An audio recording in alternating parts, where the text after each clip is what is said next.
ẹ̀jẹ̀ mi ni ẹ kí n gbọ́ àkànbí ewé ayò ewé tún èdè ìtún ló ní ọtún ẹ ṣe ìfà ló ní kan fà ẹ mọ́ra àìbínú gbogbo àtàrẹ gbogbo méjì ọkà bàbà gbogbo mẹ́ta ọkà wáṣẹ́ orí ló túmọ̀ ẹ̀dùn gbogbo ọ̀nà ní túmọ̀ ẹsẹ̀.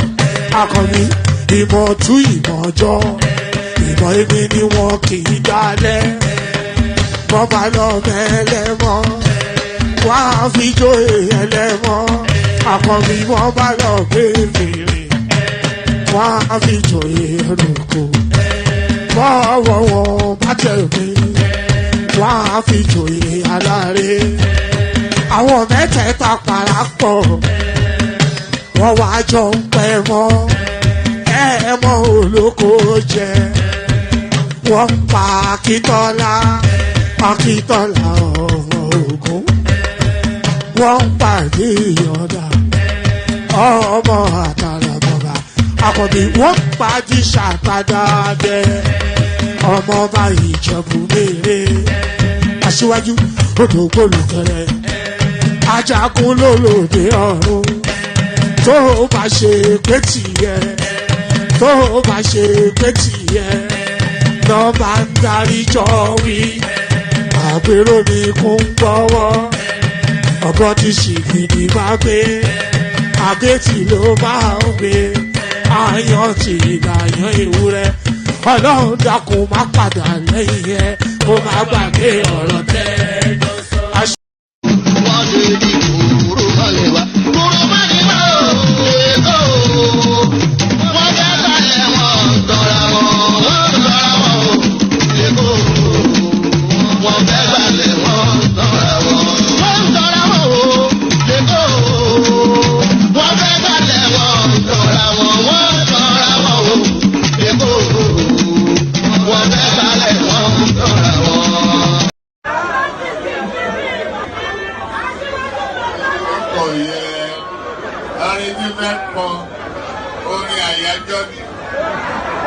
orin àyájọ́ ni wọ́n dìde wọ́n pínlẹ̀ ogun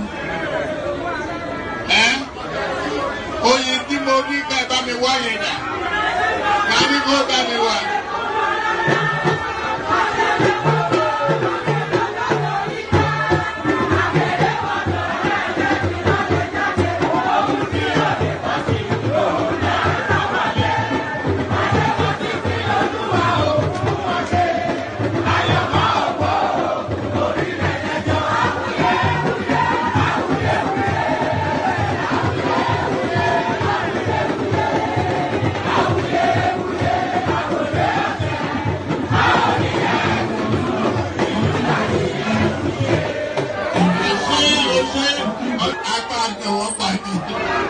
Ayandaba, ayandaba, ayandaba, ayandaba, ayandaba, ayandaba, ayandaba, ayandaba, ayandaba, ayandaba, ayandaba, ayandaba, ayandaba, ayandaba, ayandaba, ayandaba, ayandaba.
Ladies and gentlemen, sometimes you just have to act like you are drunk, like you are crazy.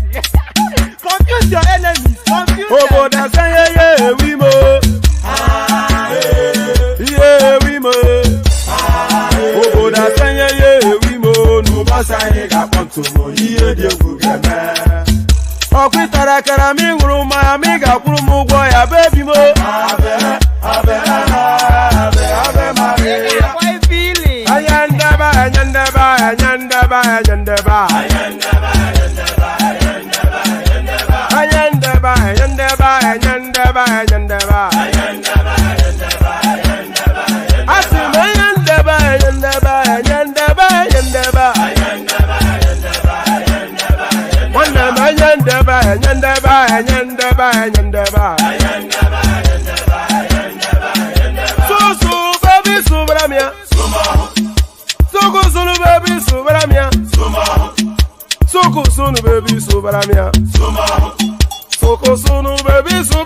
Since I was born, but now I am getting old.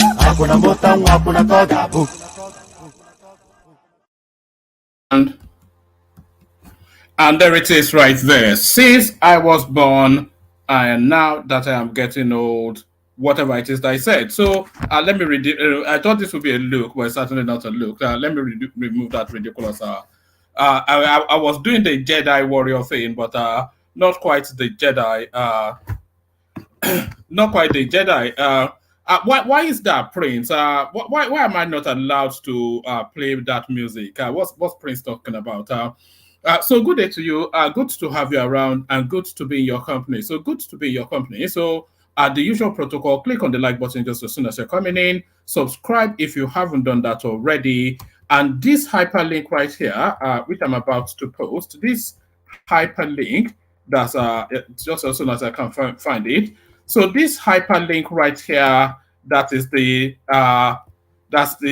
topmost thing or the lowest thing in the comment section. That hyperlink right there, that's your ticket to ride. Let me remove this as well. I don't really need the fleece. So that hyperlink right there, that's your ticket to ride. So that's your ticket to ride. So do all those. If you want to come join the session, click on that hyperlink that says StreamYard, but certainly click on like and subscribe. So the meat and drink of all our platforms like this is the like and the subscribe. So you don't need me to tell you that. So do those. So now, the election happened on the 23rd of February.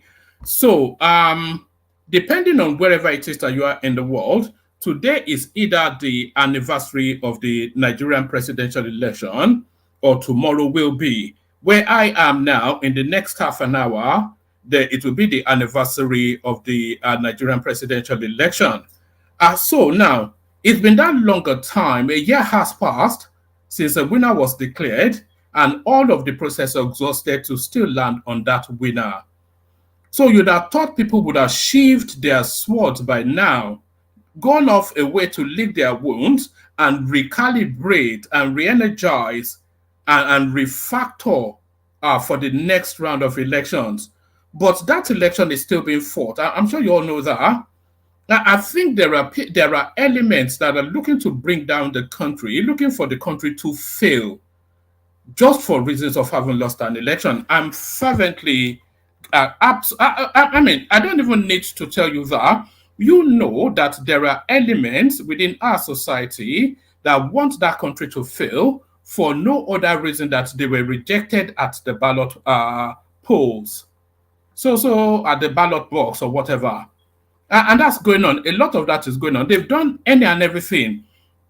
They've agitated for people to take to the streets. They've tried to orchestrate anarchy. They've promoted all sorts of divisiveness, and they've tried their damnedest to undermine the governance. So you can attack Tinubu all you like, but don't attack Nigeria.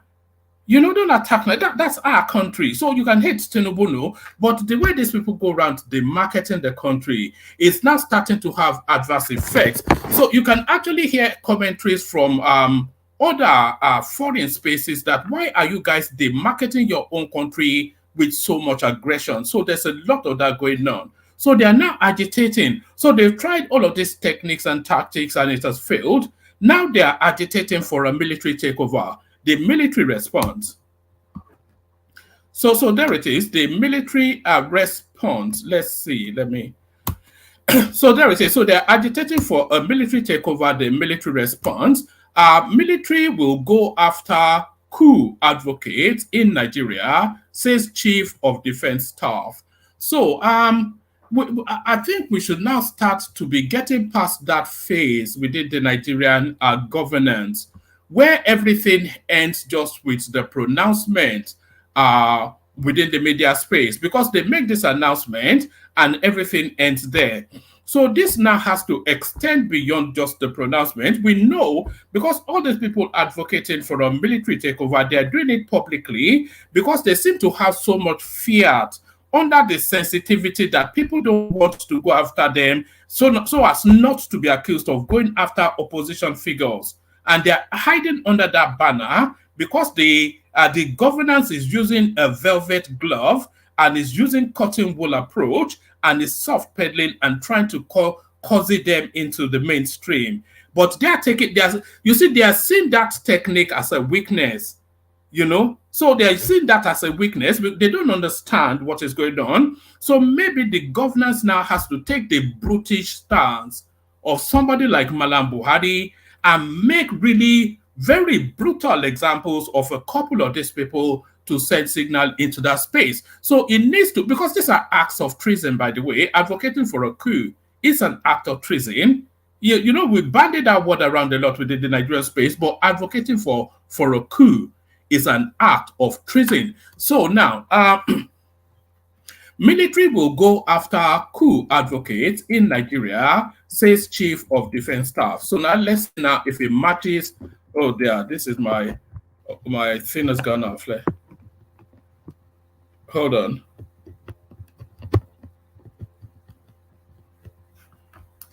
All right, so there's that. So now we're in darkness or what? Okay, let me switch this off whilst yes, I think I'm back on now. Am I back on now? Bear with me one moment. Just sorting my light. I've knocked something over, which has knocked something over and has tipped something over. So let me just hold on. Okay, I think we're back. So yes, as I was saying, whatever it is that I was saying is exactly what I did mean. So let me not repeat myself, go straight into the readout. Military will go after coup advocates in Nigeria, says CDS.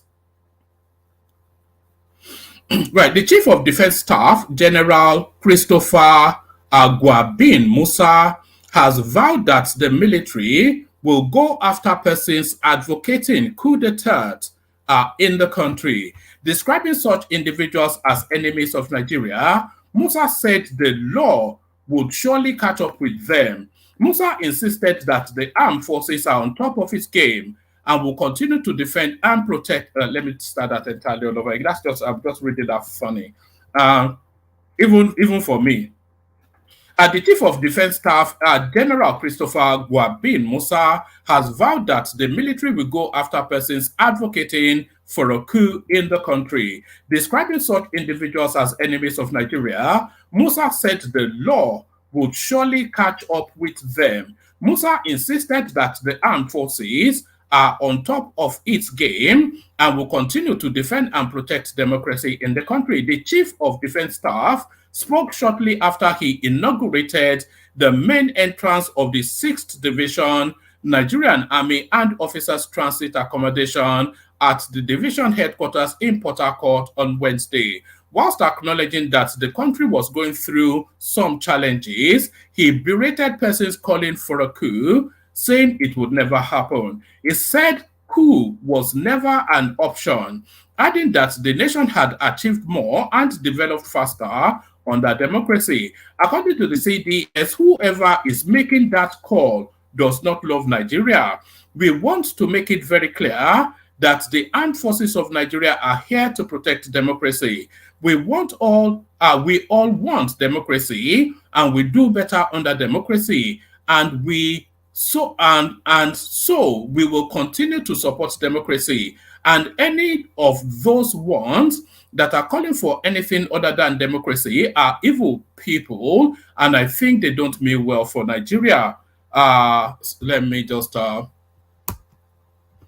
let me do this. I'm having problems with my lighting, so let me just carry on like that.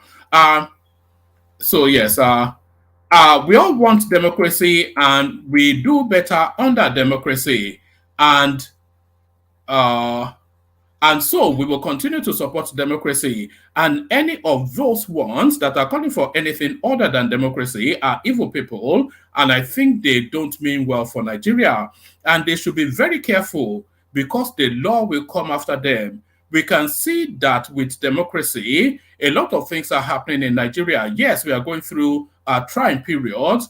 I mean, in life, nothing is 100%. So it goes on and on, but to get the general thrust of where he is. So that is the army then sending a clear signal to the obedience space that all this agitating for anarchy within the Nigerian space, enough is enough. So all the agitating for anarchy within the Nigerian space that you're getting from especially the obedience, that is enough is enough. But that enough is enough should come with somebody being made an example of, or at least a couple of people. I can give them names if they want. Right, Sunday Igboho returns to Nigeria. So now that his uncle is in charge of the country, and by the way, there's a warrant out for this guy, by the way, so how we can casually stroll back into the country. So contrast this then. Sunday Igboho returns to Nigeria. Omoyele Sowore has been released, but Nnamdi Kanu is still in custody. So you can already tell what the response to all of this will be in the eastern quarters within the next 24 hours. Embattled Yoruba Nation agitator Sunday Adeyemo, aka Sunday Igboho, has returned to Nigeria. A statement by Igboho spokesman Ola Yomi Koiki on X on Thursday, February the 22nd, confirmed that the activist returned to the country for his late mother's burial. He wrote, "I can confirm that Chief Sunday Adeyemo, aka Sunday Igboho, is currently on his way to Igboho town for the final burial of his mother, Mrs. S.A. Adeyemo. The body of Mrs. S.A. Adeyemo was picked up from the mortuary in Saki town some few hours ago." Also posted by Koiki is a video where Igboho could be seen with some people believed to be at the mortuary. Igboho has been outside of Nigeria since 2021 when he escaped to Benin Republic after he was declared wanted by the Department of State Services, the SS. So that is Igboho then. You see, all of this story still wraps around and lands on the Nnamdi Kanu space. So it still wraps around and lands on the Nnamdi Kanu space because, of course, we're seeing all these Yoruba-type persons getting their liberty, and that then pronounces, of course, that the one marquee name of the Eastern stock are still in custody. Still staying with the East, Ohaneze, Igbo must adjust to current economic realities. We are in support of Tinubu's administration. So this, you can start to, we are starting to see somewhat a chasm between the politics of the Ohaneze space and the politics of the obedient space. We are starting to see that chasm because the Ohaneze now, the Ohanezes now, they have moved away from the tribalized politics that played out then, because of course they've surrendered to the reality that confronts them. Oh, what's going on with this damn thing? They've surrendered to the reality that confronts them. So they surrendered to that, but the obedient space, they're still riling against the country must fail for reasons that we lost an election. So you can see that chasm now. The Ohanezes, they're not just in a blanket criticism of any and everything government, and they're not in blanket support of any and everything the Southeast. You recall during that demolition phase, the Ohanese took the stance that they were backing their people, and then they sent a fact-finding team to Lagos, and what they found, it made them turn around their politics, and they said, you can't build on canals and expect them. So they're not just this abject, tribalized, just launch at in this Nzobuism of the obedient space. So they're not, so there's not abjectness in the way they're politicking. They are playing a nuanced politics.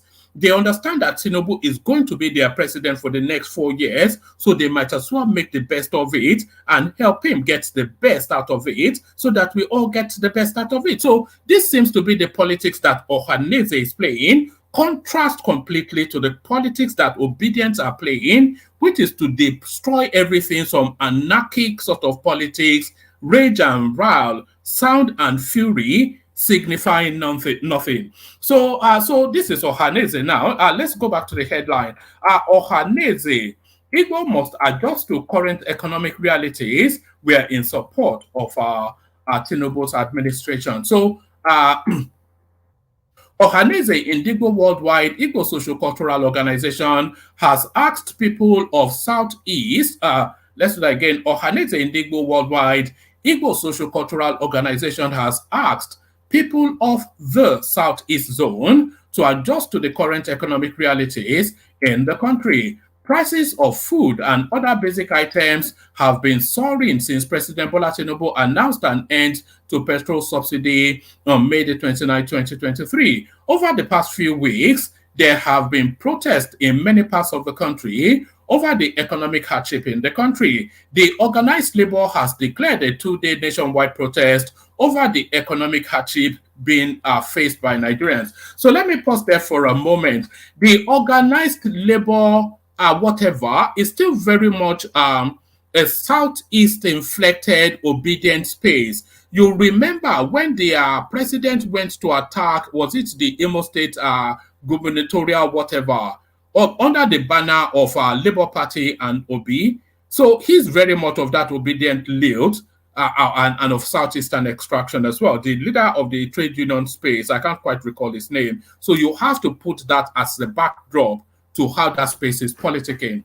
Ohaneze Indigo Worldwide, Igbo Social Cultural Organization, has asked people of the Southeast zone to adjust to the current economic realities in the country. Prices of food and other basic items have been soaring since President Bola Tinubu announced an end to the petrol subsidy regime on May 29, 2023. Over the past few weeks, there have been protests in many parts of the country over the economic hardship in the country. The organized labor had declared a 2-day nationwide protest over the economic hardship being faced by Nigerians. The 2-day warning protest will be held on February the 27th and February the 28th. On Monday, Emmanuel Nwayamu, President General Ohaneze, directed Igbo groups not to protest against the administration of President Bola Tinubu. We are in support of Tinubu's administration. In a communique issued by the Socio-Cultural Organization after an emergency meeting on Thursday, Ohaneze asked the people of the Southeast to invoke the indomitable Igbo spirit of brotherliness and hard work during the period of economic hardship. The group urged Southeast governors and traditional rulers to take advantage of the upcoming farming season to catalyze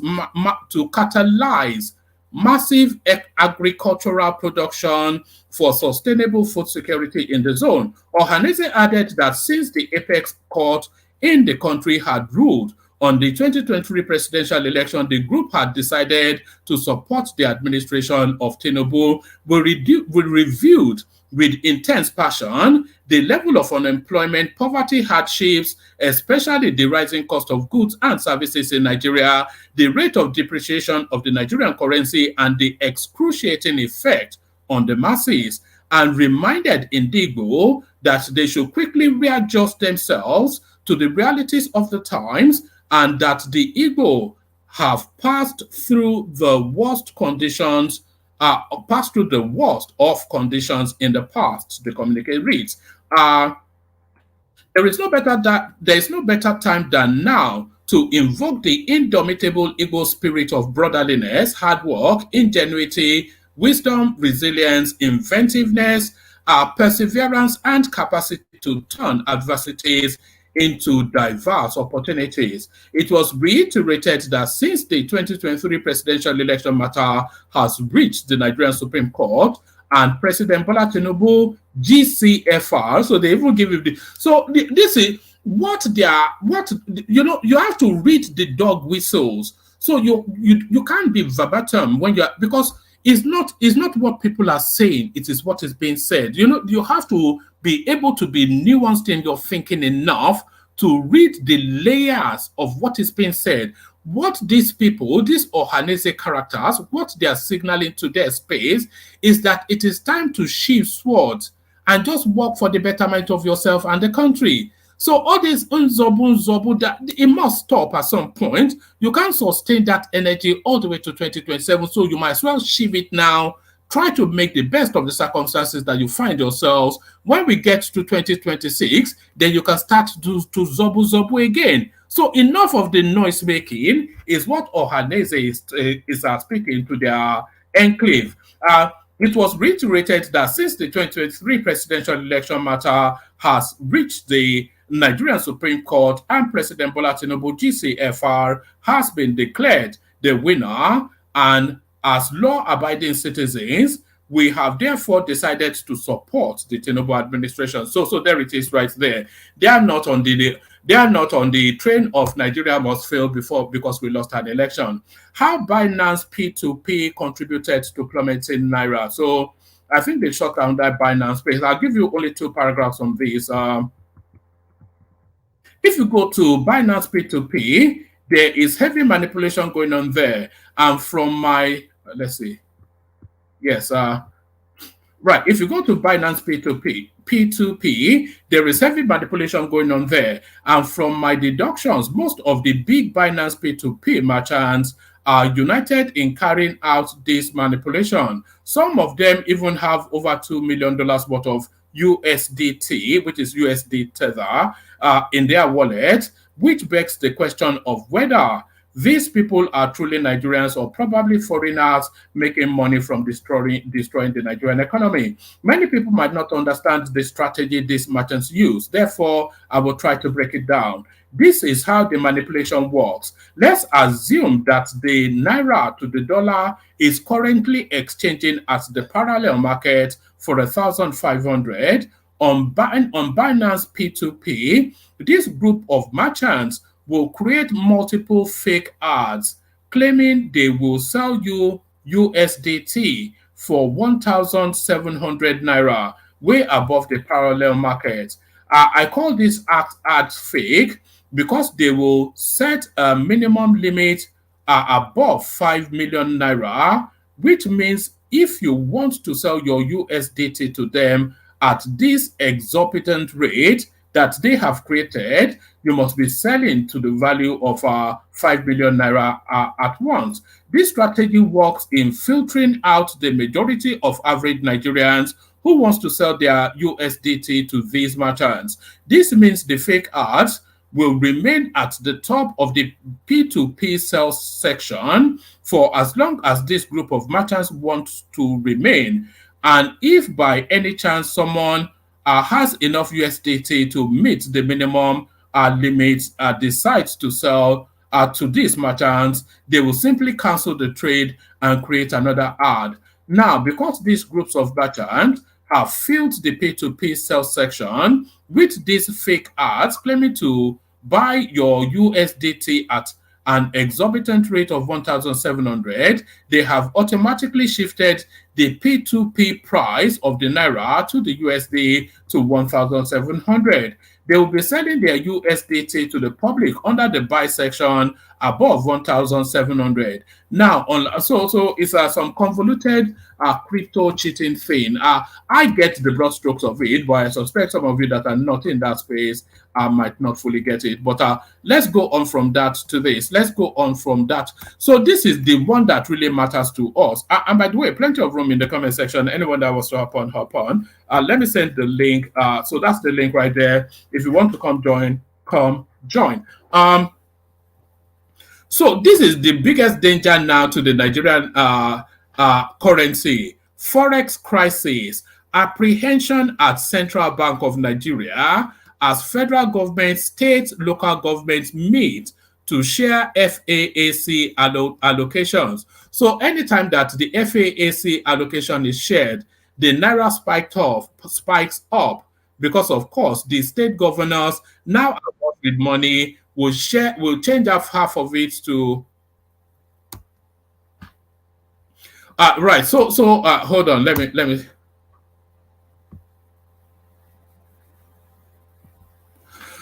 Right. Yes. So where was I? Yes. Yes, so because now the state governors now are washed with money, they just change. They change a good 60% of what comes to them into dollars because dollars are easier to handle one, and they retain value are better too. So they just change everything to dollars, and the remaining 40% they just spread it around just to keep hunger at bay in their respective states. Nothing developmental, nothing. Anyway, let's see what this has to say. Apprehension at CBN as federal government, states, local governments meet to share FAAC allocations. There is intense apprehension at the Central Bank of Nigeria Thursday that the Naira may weaken further as the Federation Account Allocation Committee is set to disburse allocations from the revenues generated into the Federation's account amongst the federal, state, and local governments. Sources within the Apex Bank on Thursday told correspondents that there are concerns that funds from the FAAC were often illegally converted to dollars by some corrupt state governors at the unofficial market with a ripple effect on the value of the local currency. The CBN has, in recent weeks, introduced all sorts of strategies to address the free fall of the Naira amidst the supply constraints in the official market. On Wednesday, correspondents reported that the Nigerian government blocked the online platforms of Binance and other crypto firms to avert what it considers continuous manipulation of the forex market and illicit movement of funds. Sources within the major telecommunications company in the country told correspondents on Wednesday evening that the Nigerian Communications Commission communicated the directive to telcos, which acted almost immediately. Apart from Binance, other platforms such as Forex Times, Octa FX, Crypto, FXTM, Coinbase, and Kraken, amongst others, are equally blocked. Earlier, correspondents reported how the government was considering blocking online platforms, etc., etc. Section 165 of the Nigerian Constitution, as well as the Allocation of Revenues Act, number XYZ stipulates that the revenues generated by the government should be credited into the federation account and disbursed monthly amongst the three tiers of government. The Federal Account Allocation Committee was therefore constituted with the mandate to ensure that the indices are scrutinized monthly by representatives from states, both at the commission level and at the Office of the Accountant General of the Federation, who rely heavily on allocations. The meeting is chaired by the Minister of Finance and attended by officials from the CBN, Office of the Accountant General of the Federation, Ministry of Finance, Ministry of Budget and National Planning, Revenue Mobilization, Allocation and Fiscal Commission, Commissioners of Finance of the 36 states, and the Secretary of Finance for the Federal Capital Territory. FAAC is responsible for reviewing and adopting the allocation of funds to states, making deductions and ensuring accurate disbursement of funds to states, and issuance of mandate letters to the CBN to facilitate the disbursement of funds to individual states and the FCT. Under the prevailing revenue sharing formula, the federal government gets 52.6268% of the revenues shared, states get 26.72%, whilst local governments get 20.60%. The funds are typically channeled into various developmental committees by the federal government, states, and local governments. In January, a total of 1.127 trillion was disbursed to the three layers of government, down from the 1.78 trillion disbursed in December. According to the communique issued by the FAA, so that's where the fair is. Meanwhile, sources within the intelligence agencies told correspondents on Thursday that there are intelligence reports showing how the value of the local unit depreciates whenever FAAC allocations are shared amongst all tiers of government. There are claims that some governors convert vast amounts of Naira to dollar in the black market each time FAAC funds are disbursed. Those familiar with the matter says huge chunks of the allocations are usually wired through suspect bank accounts to bureau de change operators who then deliver dollar in cash to the governors. The corrupt practice, authorities believe, is destabilizing the country's foreign exchange market. A source with knowledge of the situation told correspondents that the governors have been confronted with details of the matter by the presidency to avert the development that could negatively impact the local currency. Inside sources confirmed to correspondents that security agencies have been alerted to monitor all forms of sinister activities in the foreign exchange market ahead of the FAAC meeting on Thursday. Earlier on Tuesday, the officer, so that's it. I think you get the gist of that. Yeah, so you get the gist of that. So you get the gist of that. So that gets the gist of this. So let's see. Well, what's this one? Oh, all right. So this somewhat the sound of good news. I'm not quite sure. I'm not quite sure how our friends in the obedience space will digest this, but this somewhat this looks like good news. So I'm not quite sure how our obedience friends will digest it. They don't want any good news for Nigeria. Nigeria's GDP grew by 3.46% in Q4 2023. This is the National Bureau of Statistics. So I'm not quite sure how this will be digested by the opposition space. They don't want any good news for that country. Nigeria's gross domestic product GDP grew by 3.46% year on year in real terms in the fourth quarter of 2023, the National Bureau of Statistics said. The NBS said the growth rate is lower than the 3.52% recorded in the fourth quarter of 2022 and higher than the third quarter of 2023 growth. So it's just it's a plateauing, isn't it? It's a steady growth. if Tinubu is going to achieve that $1 trillion economy, we need those growths to be in double figures. So that's just the gist of that. But Tinubu certainly determined. Tinubu, despite challenges, no going back on my reforms. So you have to suck it up. Is essentially what Oju Yobo, as Rational Mind calls him, is saying to you. President Bola Tinubu says there is no going back on the reforms introduced by his administration. During his inaugural speech, okay, we know that. Consequently, the Apex Bank directed deposit banks to remove the rate cap on the Naira at the investors and exporters window of the foreign exchange market, resulting in free floating of the national currency against the dollar and other global currencies. Let's see. Let's just go to where he.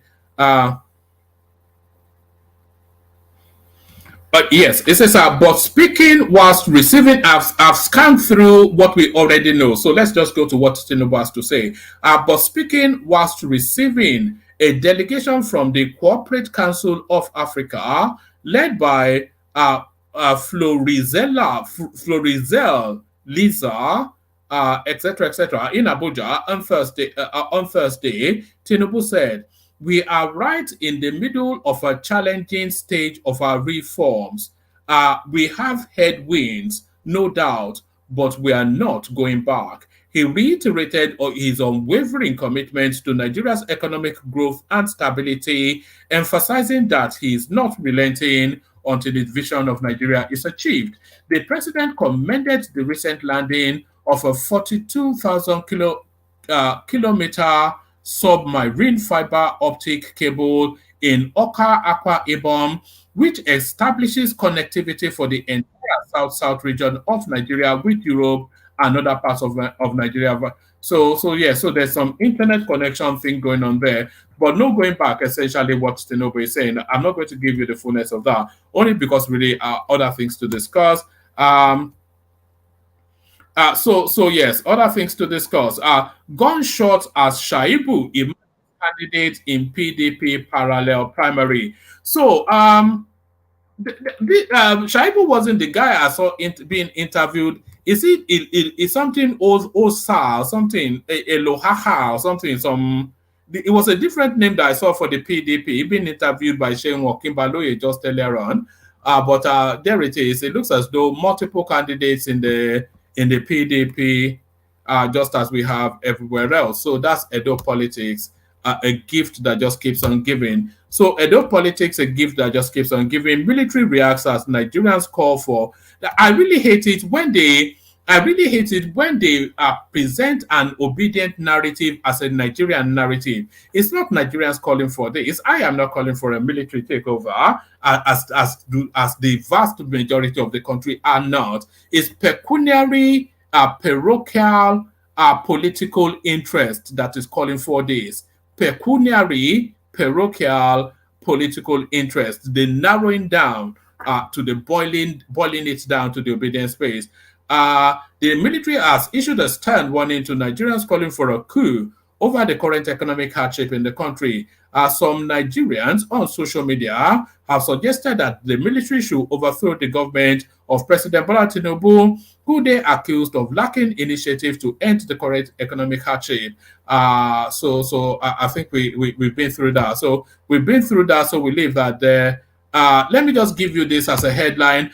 People send this into mock, but I don't think this is actually a mocking matter. Governors come, guys, come and see something. Imo State empowers youth with rabbit. So this is the empowerment Imo State style. Let's see. Indeed, good governance will never see this. They are only interested in what happens in Ekiti. Southwest is like only fans for these people. So this is I'm not quite sure. I'm not quite sure if we should be mocking him for this. I would say I would say this is an initiative. I'm not quite sure that anybody should be mocked for this. Let's see it. Imo State governor empowers unemployed youth with rabbit.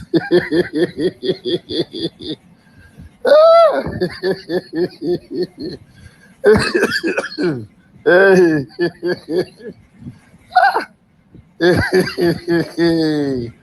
And then who's in that canopy? All right, you already know what the arguments are. Those rabbits, they are essentially farming tools. They are products to start some sort of a farming enterprise. I'm not quite sure that should be mocked. I would have thought that was actually quite creative thinking in terms of being innovative. I would more concede that that's creative thinking in terms of being innovative. This is the last one. JAPA, Canada modifies work permit regulations for Nigerians, other foreign students. So they were tightening up in Canada. Are they starting to loosen up now? The Canadian government has modified the criteria for international students applying for postgraduate work program effective February the 15th, 2024. Under the new regulations, students who complete a master's degree program within 2 years are eligible for a 3-year PGWP, are subject to meeting all other eligibility criteria. So what is a PG? According to information on its website, Canada announced that as of September the 1st, 2024, international students enrolled in the Curriculum Licensing Agreement Scheme will no longer qualify for the postgraduate work program. Additionally, the special provision for distance learning and postgraduate work program will continue in effect. So what is it? The postgraduate work program in Canada offers international students an open work permit upon the completion of their studies, granting them the flexibility to work anywhere within the country for any employer without limitations on working hours. The duration of a foreign student's PGWP is dependent on the duration and level of their studies and the expiry date of their passport, whichever comes first. To be eligible for a PGWP, a foreign student must have graduated from a designated learning institution and be willing to work in Canada on a temporary basis. Our correspondents gathered that a designated learning institution is an educational institution authorized by by Canada's provisional or territorial government to admit international students. It is important for graduates to note that eligibility for a postgraduate work permit is not automatic. Candidates must vary their eligibility. So I'm not quite sure. Some convoluted portal are being opened by the Canadians there. So some convoluted portals being opened by the Canadians there. So that's enough of that. There's still plenty of room. Anybody that wants to jump on? Still plenty of room. Anybody that wants to jump on. Let's play the K, guys. And by the way, the super chat space is open. You see that $sign at the bottom of the screen. You can click on it and then you empty the contents of your wallet in there. That's usually how these things work. You click on this $sign and empty the content of your wallet in there. So do that as you listen to the dulcet tones of the K, guys. Only water, where they see my water. Oh yes, you go for me, water.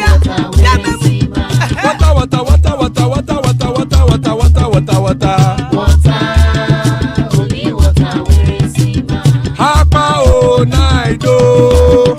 Hapa oh night oh. Hapa you don't come oh. Hapa oh night oh. Hapa oh night oh.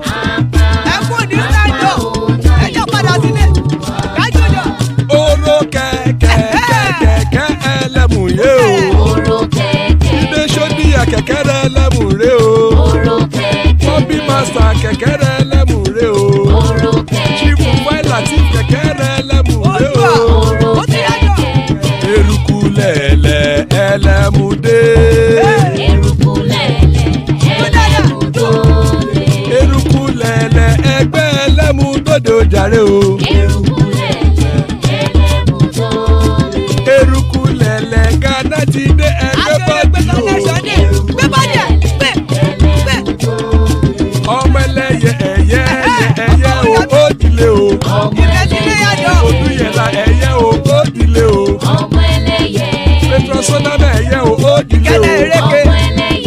ṣòdùkẹ́ ẹ̀yẹ rẹ̀ ó sì lè o. ọmọ ẹlẹ́yẹ ẹyẹ. ẹlẹ́kọ̀ ọ̀run mú ìní o. ìgbàlà tí èlé. ìgbàlà tí èlé. àkùkọ ọ̀run méjìkọ.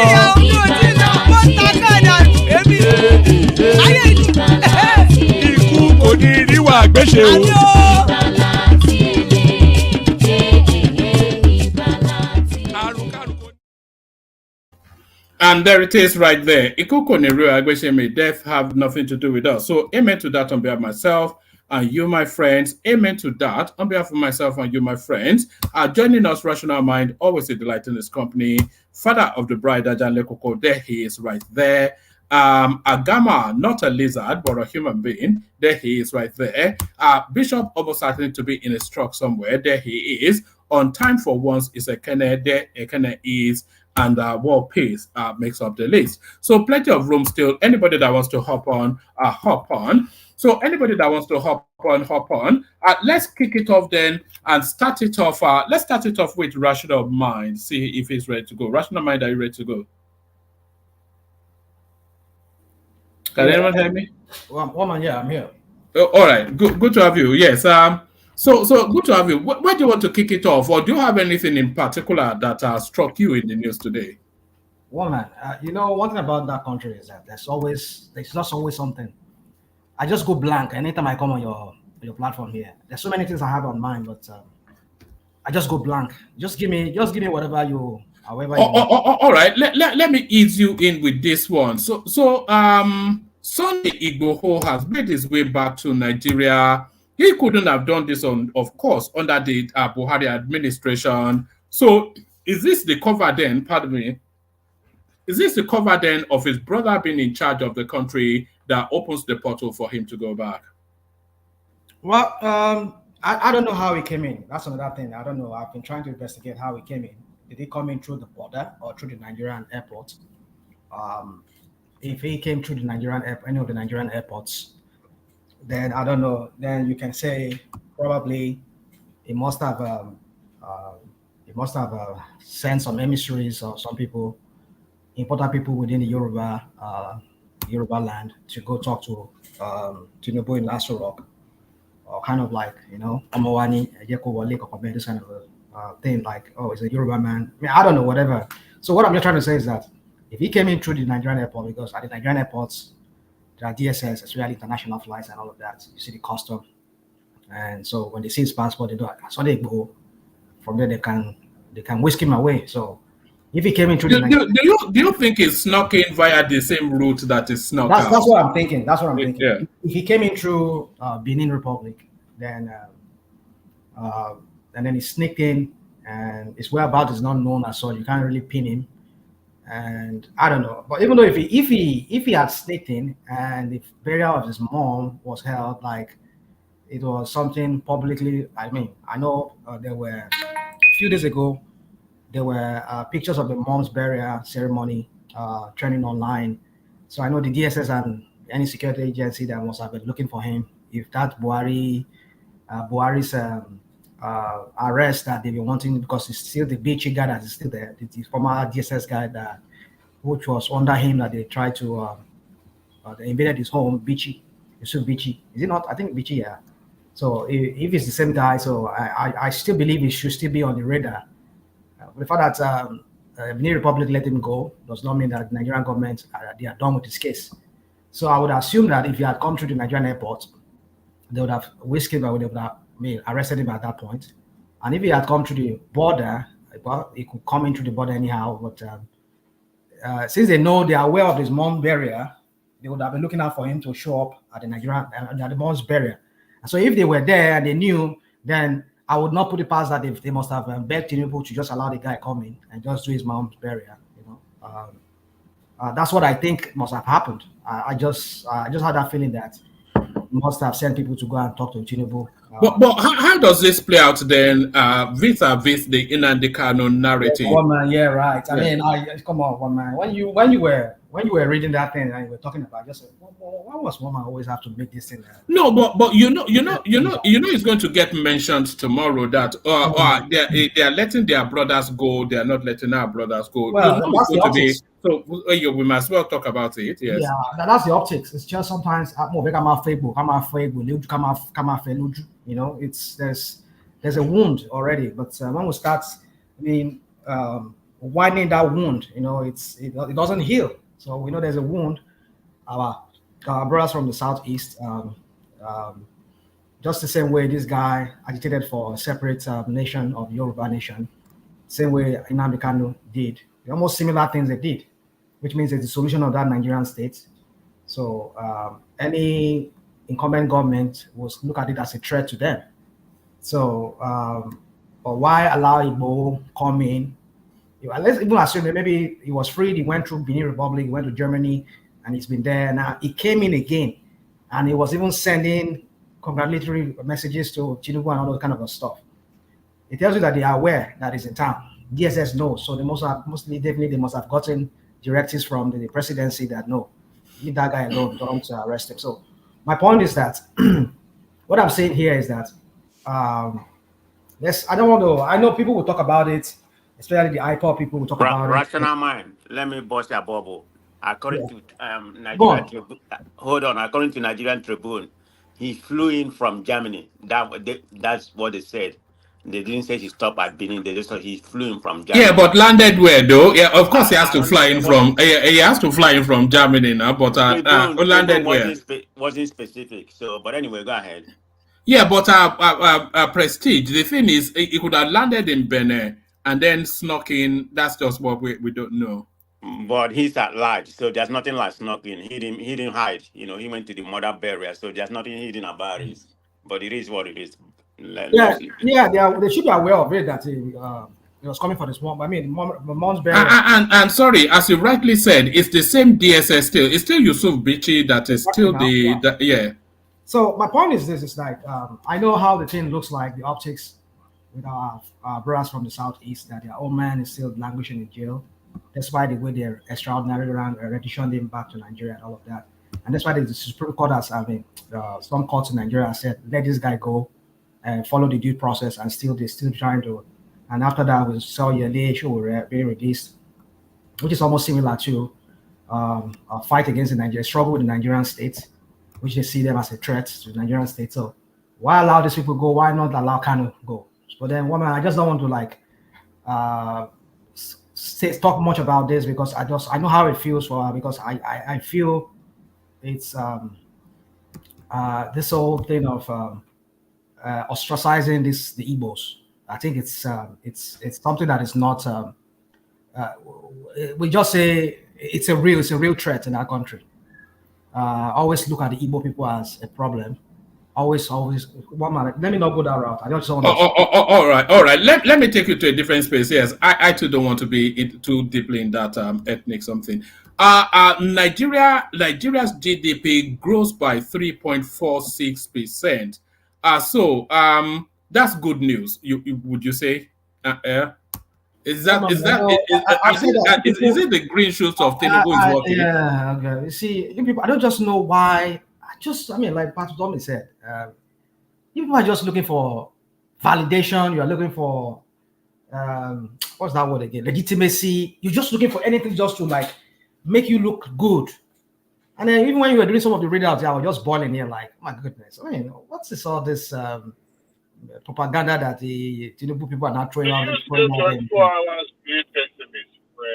hold on. Benny, do you want to come in like that, or? Oh, sure, Benny. Yes, all right. No, he had his camera on. It doesn't usually. So I saw him. I can tell you that Ogben is as handsome as you imagine him to be, just from what I saw. But yes. I want one more. Yes. Hello. Yeah, we can hear you. So, Wama. Yes. I don't know why we are comparing Igbo, Nnamdi Kanu, and Showore. It is unfair comparison. What is, as the state charged Nnamdi Kanu for? What do they charge Igbo for? What what did they charge Shore for? If you do the analysis of what They are happened before, all acts bordering on treason now. They are all the three of them. They are acts bordering on treason. Let me ask Ogweni something. Ogweni, you always come here, with your lawyering narrative, and yeah. try to tell us what is what. I mean, what are you trying to mean? Can you expand on that, because you're not making sense to me? It may not make sense to you if you have a biased mind and not an open mind. You have And if not You you even doesn't say have a you've not a even biased mind as you much as I've you been listening to you. So don't go there, you've okay? not and even let yeah, Ogbeni landed. You have started no, saying they won't now. I know them. it's that you have They are not even said obedient. anything. You are Is the saying what hyper he's way. saying doesn't make sense. I don't understand. Oh, Where now is you're this? calling me iPod because I challenge your narrative, and now I'm an iPod. Is the You obedient see, hyper that's way. your bias, and They won't. where you coming They from. won't allow you to land. I know where you're landing. You have They said it will. before. I've heard you They several times. So go I'm ahead. coming. I'm coming. I will analyze your Ogbeni is saying submission. your part for them. Hold on. They have a Prestige. part. Prestige. What Ogbeni wants to give us is what demarcates the three cases in terms of the legal point of He's a view. lawyer, right? He's going to come on that narrative. I've heard he has spoken about this before. So I mean, there's nothing new. Yeah, I mean, he's but going to let him land go it, ahead and and then land. I if just want him if to you know. I know where he's coming from. all right, let me do this, Prestige. Let him.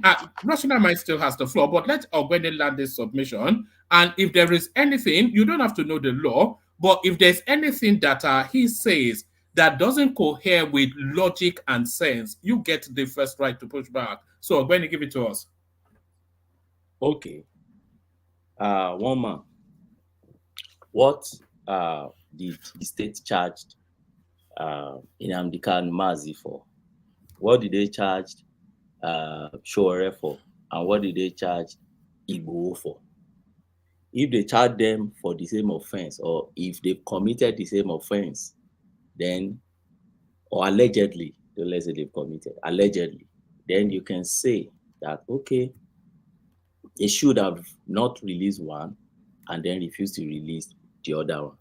So let's try and be specific here, so that we don't follow this obedient generalization of things and they railroad you to wishful thinking. Okay, now the federal government during Buhari said Nnamdi Kanu established a radio station, right?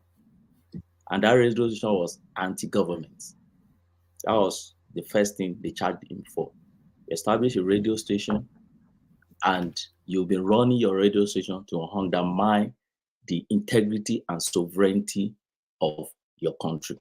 Now, secondly, they charge him for bringing devices of his radio station. You know, he's been running that radio station over time outside Nigeria, but actually broadcasting about Nigeria, strictly speaking, about how we're going to take over, how we're going to run that country, a lot of utterances. I'm one of the hardened listener of Nnamdi Kanu. So every time Nnamdi Kanu will tell you how Nigeria will be brought down, they will bring Nigeria down, Nigeria will go down, how this and that. So you did not stop there. And he's been doing it over time. You did it under Jonathan throughout. Okay. You didn't stop there. When Buhari got there, you entered the country with the radio devices. That was what they alleged you for, with the intention to come and establish that radio station within the state, within the territory of Nigeria, which is an offense on its own, because you're not supposed to even have equipment of radio station within Nigeria without license. Okay, for even both prospecting and for you to broadcast, you shouldn't have it. All right, that is the first thing they charge Nnamdi Kanu for. What the second thing they charge Nnamdi Kanu for? You establish an army group called ESN, right?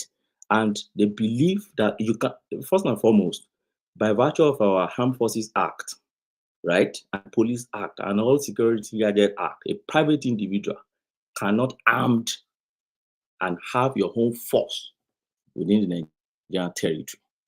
So on that basis, the government is saying you have run foul of the law. And lastly, your utterances, apart from broadcasting all those things, your utterances by ordering people, hijack this, kill this, do this, then they charge you to court. Now, while you are in court and you are getting along and you have your lawyers and everything fighting for you, they gave you a bail. You did not obey your bail condition. Why? Allegedly. Because they said you can go in peace, but don't convene. They allow you temporary bail. And they say, but don't gather people together the way you used to gather and incite people against the government. You left Abuja. You went to your village. Yes, you claim people gathered around you, but you will be warned. Part of condition of your bail is that you shouldn't gather people. You gather people, right? And they say you jump bail. But according to Nnamdi Kanu, they said he did not gather people and he did not jump bail, but he ran for his life. But the government said he jumped bail. So you breached the condition of your bail and they took you back to court. So from court, they struck out part of your counts, right? The federal government went on appeal. On appeal, they lost, they went on appeal. And they won on appeal, finally. Now, that is the fate and the journey of Nnamdi Kanu. What is the journey of Sowore? They did not accuse Sowore of using his newspaper to take over the government. He has a license for his Sahara reporter, and he didn't even bring it within the Nigerian shore. That's not what they charge Sowore for. They charge Sowore for the fact that you want to convene what they call, not even revolution now. So don't think it's revolution now. They charge him for convening, what do you call this? Is one day rage, something like that. A day rage. Okay, that was what they charged him for. And they said, we charge you for treason, for making an attempt to lead a protest in Nigeria. That is his own. What of Igboho? Igboho issue was that he said, you are killing people in my place, somewhere in Okiogun. And then he mobilized there, carried gun, and started chasing the Fulanis away from that side. When he chased Fulanis away from the side, DSS came to his house to arrest him. Then he escaped from there to Benin Republic. Now, he faced his trial in Benin, not in Nigeria. Benin is not an extension of Nigeria. And what was he charged for in Benin? He wasn't charged for treason or whatever thing that you find Nnamdi Kanu and Sowore. They charged him for illegally entering their country. That's what they charged him for. So his own charge was immigration related. Now, when they charged him there, he had support of some people, his own kinsmen and everything, Baba Pa, Adebanjo, all of them, they supported, even Obasanjo supported and everything. And then he got his freedom after so many months in Benin Republic. Then he left Benin. He has never been charged in Nigeria. And no government freed him in Nigeria. They chased him away in Nigeria. Right? Now, his people that were arrested in his building, the day the DSS wanted to arrest him, they took those people took federal government to court. They won that case. Don't forget, they won their case against federal government. And in fact, the court granted compensation for them against the federal government. And they even grant compensation in absentia in favor of Igboho, right? For that Gestapo attempt to his life, to kill him, and also destruction of his property. So invariably, Igboho won his case in court against DSS. Don't forget. So flip all these things together. And you now want to compare Igboho, who won his case in court and got his freedom in absentia, and his people got their freedom, and he escaped from Benin Republic by getting his freedom also out of court there. You want to compare that Igboho now to Sowore, and you want to compare that show warrant now to Nnamdi Kanu. They are one man. I crave your indulgence. Can you just let me ask one question of Ogbeni, please? Yeah, you can. Yeah, Ogbeni, a very fine evening to you. You are the lawyer here. Can you make me understand? There was an extradition warrant against Igboho. And of course, on the strength of that warrant, Igboho was arrested in Cotonou. He fought the case, and I think he was allowed to leave. Has that warrant expired? Is that warrant still subsisting? Yeah, it's still a fleeing felony. Very well. Oh, felon. No, let the lawyer answer that. Is the extradition warrant still subsisting or not? So first, it depends on the terms of the extradition warrant. Don't forget that I said Igboho went to court to challenge his attempted arrest, and he won the case. He fought extradition in Cotonou. No, not Cotonou. See, they wanted to bring him from Cotonou to Nigeria. By virtue of what? By virtue of the warrant, right? No. He was facing his criminal charge. See, when they say extradition, let me tell you what extradition is about. Extradition is, I'm in Nigeria. Okay, like Kashamu. Look at Kashamu. Kashamu was not charged in Nigeria. Kashamu was supposed to be charged in USA, right? And they said, please bring this man to US for us to charge Kashamu. And then you will now kickstart your extradition process in Nigeria. Extradition is that give me a valid order to catapult this guy to our space. He must come and face his case in our place, right? That is extradition. Now, flip it to Kashamu went to court in Nigeria to fought. All right. Let him just carry on, just to manage the time. Okay. Yeah.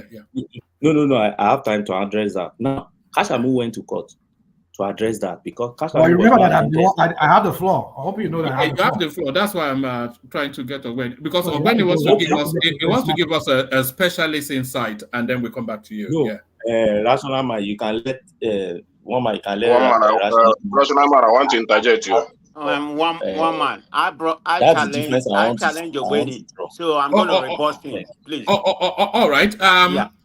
So when he establishes the legal angle, you have that rebuttal. Just a minute. Yeah, no, you get that rebuttal, man of prestige, and then we go back to rational mind. Okay. Thank you, Ogbeni. Summation you made, I don't agree with most of what you said. And I'm going to tell you why. Because you just came here and simplified everything about Igboho and Sowore. In my own opinion, none of them committed any crime. I will tell you that. Because you just enumerated many offenses, Nnamdi Kanu committed. Because a crime is a crime. It doesn't matter how multiple times. You have to define it in Nigerian terms. I don't believe they committed a crime. All right? Having said that, you said something about Sowore. Sowore was calling for a revolution. I'm just defining this in Nigerian terms. I don't believe it, but I'm in Nigerian terms. Sowore called for a revolution. Is that not a treason? Is that not why, is that not why he was held? That's one. Then you came here and say something about Igboho. You never really say exactly what the reason why the Nigerian government, was looking for him. I mean, according to what was stated, categorically, it's not even a hidden thing. He was agitating for, the creation of Yoruba state. That's a separatism, in my own opinion. In Nigerian terms, that's what I'm telling you. And man of prestige, you are selective in your analysis. You are very selective. When this man called for he's not selective. Allow him to speak. Let me finish. When he said that the law enforcement must be quiet, he didn't say anything to that. The show will call for the to make comment when army invaded in the Kano place. You only say things that suit him. No. Hold on. Everybody, hold on. Everybody includes you. Prestige. Everybody includes you. You still just let Prestige have that rebuttal. But what Ogbeni was speaking was just to the legalese of it. He wasn't giving you any subjective opinion other than to describe the legal position of those three cases. So you get that pushback, Prestige. I don't have any problem. Yeah, everybody has your opinion. I respect his opinion. So I'm not quarreling about that. But I differ with him to a certain extent. Because of what Igboho was accused. Because he was trying to create a Yoruba nation. Which is a separatism, and he was accused of stockpiling arms. And moreover, he ran away from the country. That's another crime in Nigerian case. So you can't just say you can't compare them. They are all committed offense. Nnamdi Kanu may be more severe than them, but they are all committed offense. What offense Nnamdi Kanu committed? They went over to his house, tried to kill him, he escaped. That's one. And moreover, he was rendition from kidnapped, in my own opinion, from Kenya. That's illegal. So, and the court has set him free. Why not set him free? That's what I'm talking about. I'm not in Nigeria. My family not even in Nigeria, but I'm trying to see what we make, the country better. That part of the country, they're agitating. If you're releasing Nnamdi Kanu right now, saying, okay. But releasing a treasonous felon does not make the country better now. What about the he has to be punished commensurate with the level of crime that he committed. Why not make peace? You know that guy led to the death of a lot of people. Tinubu should have done. Well, make peace. Do you know that Nnamdi Kanu led to the death of so many people? His pronouncement and his I don't know how you come to that. That's been tested in court, isn't it? They can't just let him go. I don't know how you come to that conclusion. Okay, you know now. We all know because I don't know that. Do you want me to go and start bringing you clips of Nnamdi Kanu, which I can easily do? I don't care. That's up to you. If you want to do it, you're just wasting your time on your platform. But that's what you want to do. You're in charge. No. Are you being reasonable in how you are positioning the Prestige? What are you talking about? I'm talking about fairness. Man of Prestige, can I say something? Please. All right. Okay. Hold on, Ekene. Let Ogbeni respond, and then we go back to rational mind. I don't want us to stay. I just want to respond to something. Just let Ogbeni go first. Ogbeni. Okay. But I think Ogbeni has been speaking now. Hold on. Let Ogbeni go. Man of Prestige address what I said. I respect his opinion too.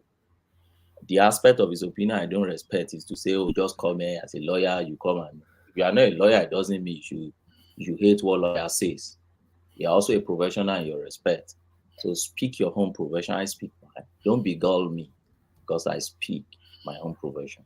That is that. Now, secondly, it is not correct that the court in Nigeria freed Nnamdi Kanu.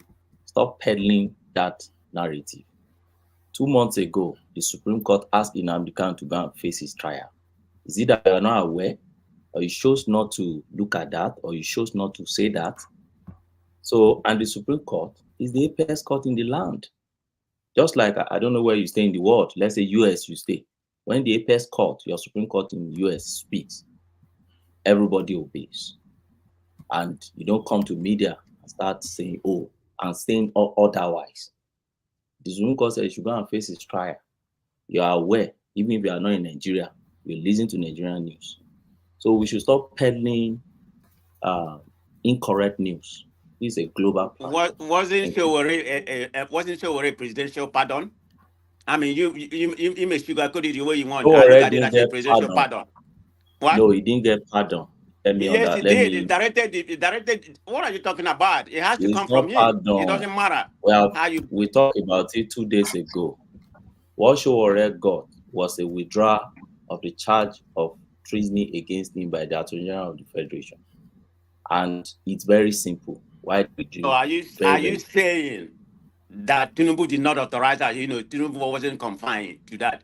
he did not okay that before they do anything in Nigeria. Tinubu is not the Attorney General of the Federation. Everything in Nigeria, No, you know, Tinubu, we have a king. We don't even have a democratic president in even Nigeria. if Tinubu Everything is has to an go through the Attorney president. General, let me explain. Even if it's Tinubu as an Attorney General, if you go back to the record of that court, as at 2 adjournments away, the court was already disposed to strike out that matter and dismiss it. If you go back to listen to Showore's interview, he said, even if they like, if they have not come to withdraw that thing, the court would have still struck it out. Why? Because there was no evidence against Showore, and they've been coming up and down and be dilly-dallying, and the court have told them the last time that I'm coming to dismiss this matter. They just went to court to save face because the court preemptive strike, preemptive That's action. what they just did. So let's be objective when we are doing all this analysis, and not because Nnamdi Kanu. Come on. This is your objectivity you're talking about. Can I say something? Hold on, Rational Mind. Let Ekene go first, and then Ajanle, and then after that you wrap up that space, Ekene. Okay, I think Obani, I respect your profession so much, but it doesn't form an opinion to. In fact, what you just said tonight is not understandable to me, because you jump a lot of things that court has ruled in favor of Nnamdi Kanu, and you just made it as if the man, everything he's been doing, or everything the court is doing is against him. You understand? All of them are freedom fighters. This one is fighting for Yoruba nation. This one is fighting for Biafra nation. The way I see it, the other one is fighting for revolution. You understand? So you don't come because of these two people has been given pardon, then you find a way to justify the other one that he didn't deserve it. You understand? So your narrative this night, I don't really quite understand it. But the only thing I have to say, I don't want to say much, is that you understand? And it's of course, he doesn't understand now. You have to translate. Yeah, translate. Oh, yeah. You understand? It doesn't understand. When you hold somebody on the ground, you also hold yourself. You understand? Kill a strong man. There will be a day you ask for the help of that strong man. Do you understand? That's the only thing I have to say. So you can use any English you want to use to paint it, but every other person that know what I said now understood me very, very well. All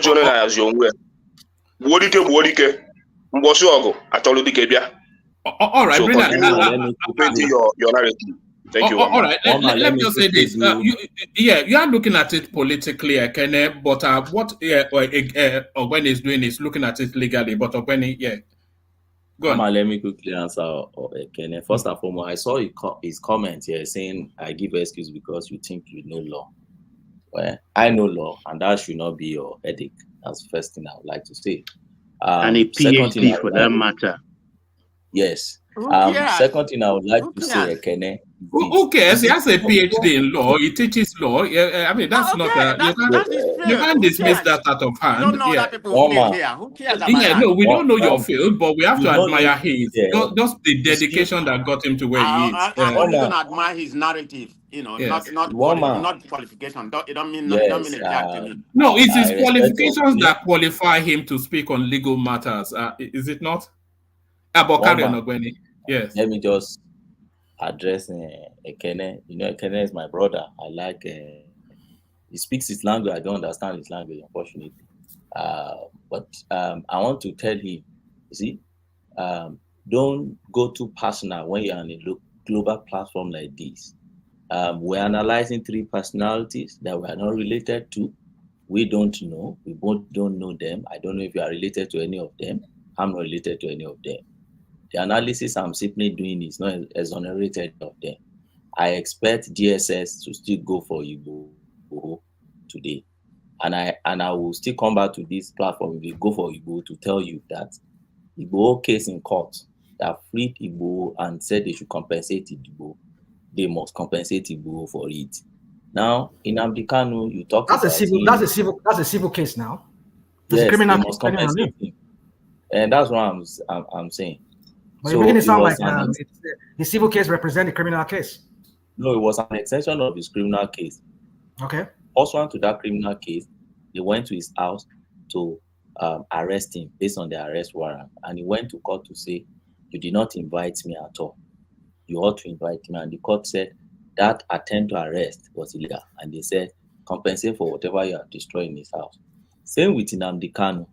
Don't forget that I think it was Court of Appeal that granted, I think, 8 billion or something like that. I think there were 8 million or something like that, naira, or billion, say, in favor of Nnamdi Kanu. The federal government has not paid Nnamdi Kanu till now. And that case is different from the one that said, go back to face your trial. So if you ask me to talk on that thing, I will tell you Nnamdi Kanu is entitled to that money as we speak. But should that exonerate Nnamdi Kanu? No. So if I say Nnamdi Kanu is entitled to it, and I said, but it shouldn't still exempt Nnamdi Kanu, it's just what the law says. I'm just telling you. So don't fight me and don't speak one parable that I don't understand. It's just you are being picky in your narrative. That's why people are getting like, well, I mean, you say you're objective. What's well, objective? If you think I'm picking, fill in the you gap. are picky because hold on. And then fill in the gap. You can't force me to say what you have in your mind. You. Dude, see, nobody's forcing in a platform like this, okay. In a platform like this, you come out, you speak yours, I speak mine, everybody speak theirs. But when you want to force your own narrative, I know the Igbo term for what you just said. You speak yours, I speak mine. That's eyendeba. That's what eyendeba. But for you to now force your own narrative through my throat, that becomes sadistic. That's what should not be encouraged. And that's one of the nobody's forcing anything on you here. We only they've castigated me here. They've castigated me here today. They don't know the law I'm saying. One of them even say he doesn't care if I'm a lawyer or not. One of them say he doesn't even know if I'm a lawyer, all because I've come to just tell you what I think. That's forcing yourself or narrative through somebody's throat. That's not all right. You've been around long enough to know these characters, but let Ajale Koko come in. I think he wanted to insert something. If you want to respond to it, do Ogbeni, and then we take the conversation back to Rational Mind and carry on. Ajale Koko, did you want to come in? Yeah, let me say something. You know, this man of prestige, sometimes when he's playing this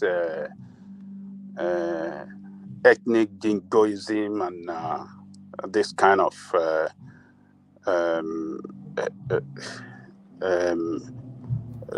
tribal narrative to justify, trying to justify position for Nnamdi Kanu and trying to ridicule what Nigerian state couldn't do against Showore and this thing. I think it's just laughable. If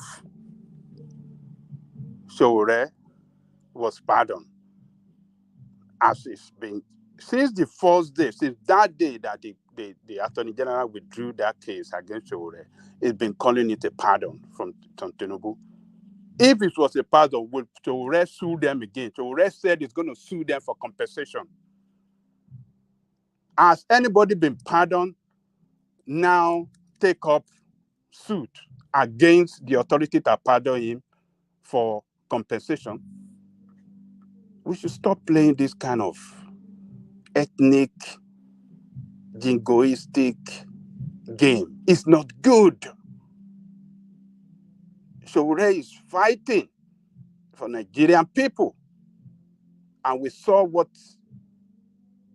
Buhari administration did to him. Completely illegal. They cook up a lot of things. They couldn't justify it at the law court. And the new Attorney General came, said, this is a disgrace. I can't pursue this nonsensical before the judge. And he withdrew it to save time, to save money, to save, his office from embarrassment. And your rep saying he's going to sue them, and you are calling that pardon from the office of the president. And Ogbeni is telling us, why do we have professionals in the first place? Professionals should be the best to tell when it comes to matter that concerns their field or their profession. They should speak and speak well of it. And what happened when they speak, you should listen, because you don't know nothing about law. But this ethnic nonsense, you are going after Ogbeni for trying to explain to us, for us to understand. Learn. Don't be, people that doesn't want to learn, doesn't want to listen to the professionals when they speak on matters that relate to their field. They are just dumb. We can't be acting this way. So let me just leave it there, because I don't like this kind of thing. Going after a person instead of going after the issue. All right, Ajale Koko, but for the balance of it, we can't just abjectly surrender to somebody because they claim to have even though not even claim, but they have an expertise in something. We're not devoid of knowledge ourselves. Maybe not to this level of expertise, but certainly to sufficient enough of a knowledge to interrogate what he's saying. So I don't think we should surrender just to somebody's credentials. We can only surrender to logic and not to credentials. When it comes to the matter of law, Ogbeni is an authority. Yes. And yes. When he speaks on the issue of law, Baba, I disagree with you. No, just hold on, Ekene. When it's not authority for me. Can you? What do you mean? It's not an authority? It's an authority. Are you a greater authority in law than him? He has a PhD. He teaches in Edinburgh University. He's training lawyers. That's his job. I hire a lawyer when I need them. So if I don't need them, it's not an all right. All right. Okay. You see what you said now. You hire a lawyer because you cannot do the profession of law. It's lawyer that will stand for you.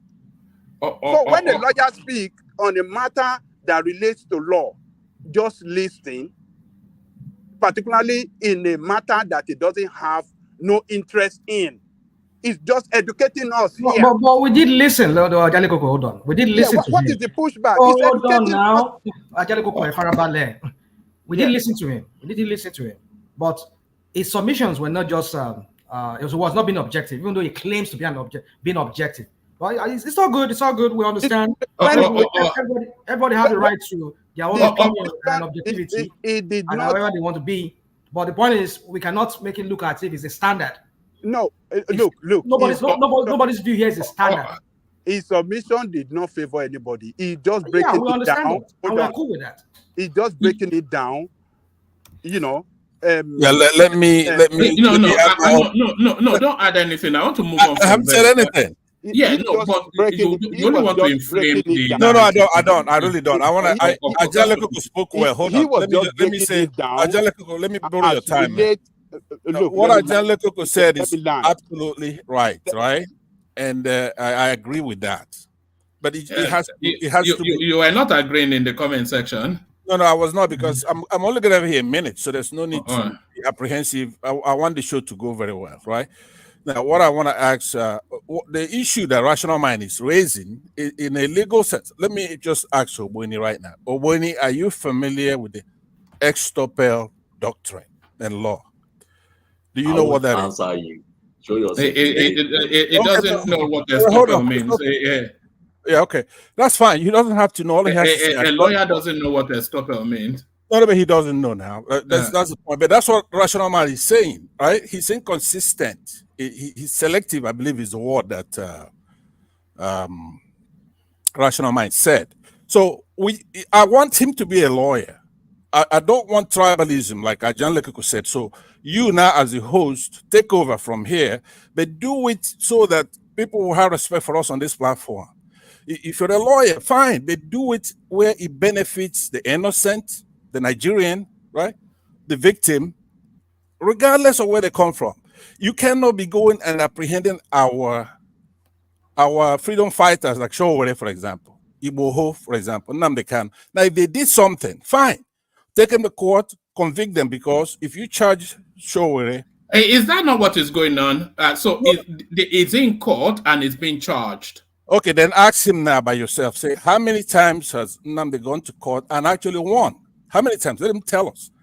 Because that's what a lawyer is supposed to do. You don't have any, you don't have any, there's nothing to benefit you here. Even if somebody in America hire you as a lawyer, you come to America, and if you have the license to practice internationally, you go there and you do the right thing according to the law. According to law.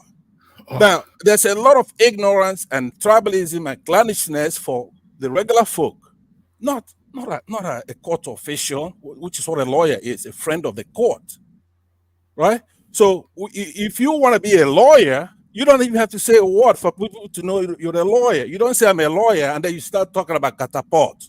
You catapult somebody here. Right. Whereas a rational mind is saying you're selective. What an accusation for a lawyer. He's supposed to disassociate and say, look, I deny that. No, here's why. Nnamdi Kanu has won 4 cases that I'm aware of, right? Including the United Nations and the agent of it in Nigerian courts, up to Supreme Court, admonished the Nigerian state and say, hey, look, what you did here was wrong, to go and bring somebody back. Just let me land on this. That's what I'm saying. So now, one man, it's not actually Oboni here or the people you brought, like the guy yesterday, right?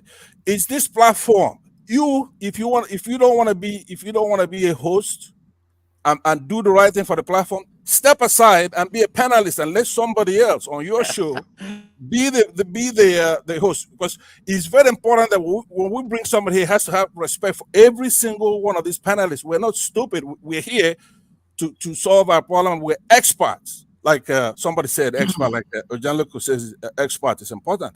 You don't know what expertise I have, but we may not be wearing on our forehead because you do not require somebody to lay a foundation. But we're experts. Nobody, there is no hierarchy where you, one man, where you are the big shot here. Okay, the truth can come from that comment section. So let me excuse myself based on that. But if you do that, I promise you, we're gonna support this platform, participate in it, and reduce the tribalism. But if you don't do it, if you start it, we're gonna finish it for you. How about that? All right. So there is Pansat with the usual daily threats to the platform. So back to Rational Mind. Rational Mind. Let me take you just to a completely different space. Forex crisis apprehension at forex crisis apprehension at CBN as federal government, state, local government meet to share FARC allocation. So this has been this is a subsisting narrative that is now really taking shape. A subsisting narrative that is now taking shape. Anytime that they do the sharing at the Aso Rock space, all of these state governors, they take it to Malam at Bureau de Change, and noticeably the naira hemorrhages. So are you identifying that as a trend? And if you are identifying that as a trend, what should be done about it? We're being sabotaged from within, seems to be what is happening. Woman, when we say these guys were not prepared, even though they said it took him 30 years, I mean, the master strategist in Aso Rock, we said that during the election, a lot of us were lamenting here on your platforms and other platforms. People say, we hate this guy, we just don't like him. He's better than it. Well, let me not bore us with that story anymore. But my point is this: is that you would imagine that these guys they know what they are doing. Even let's assume they got there, they found all the whole crap that these people left behind. At least, like I said, I've often said here, sometimes you have plan A, you have plan B, you have plan C. If your plan A doesn't work, you resort to plan B. But then, some people could argue that, well, that's what they are doing now. I mean, is that not what they are doing? They've been trying this policy, trying that policy. At least, Cardoso ever since he has gotten there, with some of us, we've even lost track of how many different policies they've implemented just to make sure that this dollar versus naira does not keep plummeting the way it's been going south. You would think maybe any of this policy would work. And now we're talking about all our remittances from abroad now. It just goes straight to them. I mean, if I open my apps here now, I want to send money. I can't even find. I received several emails from different platforms that said I can't send directly anymore. That which will take me to that other part of the. I think you didn't ask that question, but I'll take that later. But let me just talk about this. So, you see, I said it here, one man on this platform. Whenever I travel to Europe and I go on business or whatever, and I need to use, so usually I do carry cash with me, just in case, because I tell my banks here that I'm going, my credit card, my debit card, should be able to use it over there, and they say no problem. But sometimes you could get into some kind of problem whereby you'll be able to, maybe for some reason you can't be able to use your card. So I carry extra cash. Even when I go to banks, I want to exchange dollar to euro. They will take my passport from me, and whatever they do with that passport, they will swipe it and take my information. So my point is this: is that, you see, I don't think Tinubu is ready to fight this matter, because invariably you need to keep track of the money coming into the system.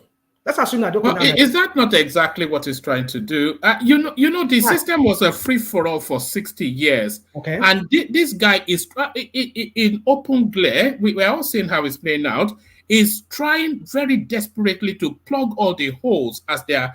It's going after the bureau de change.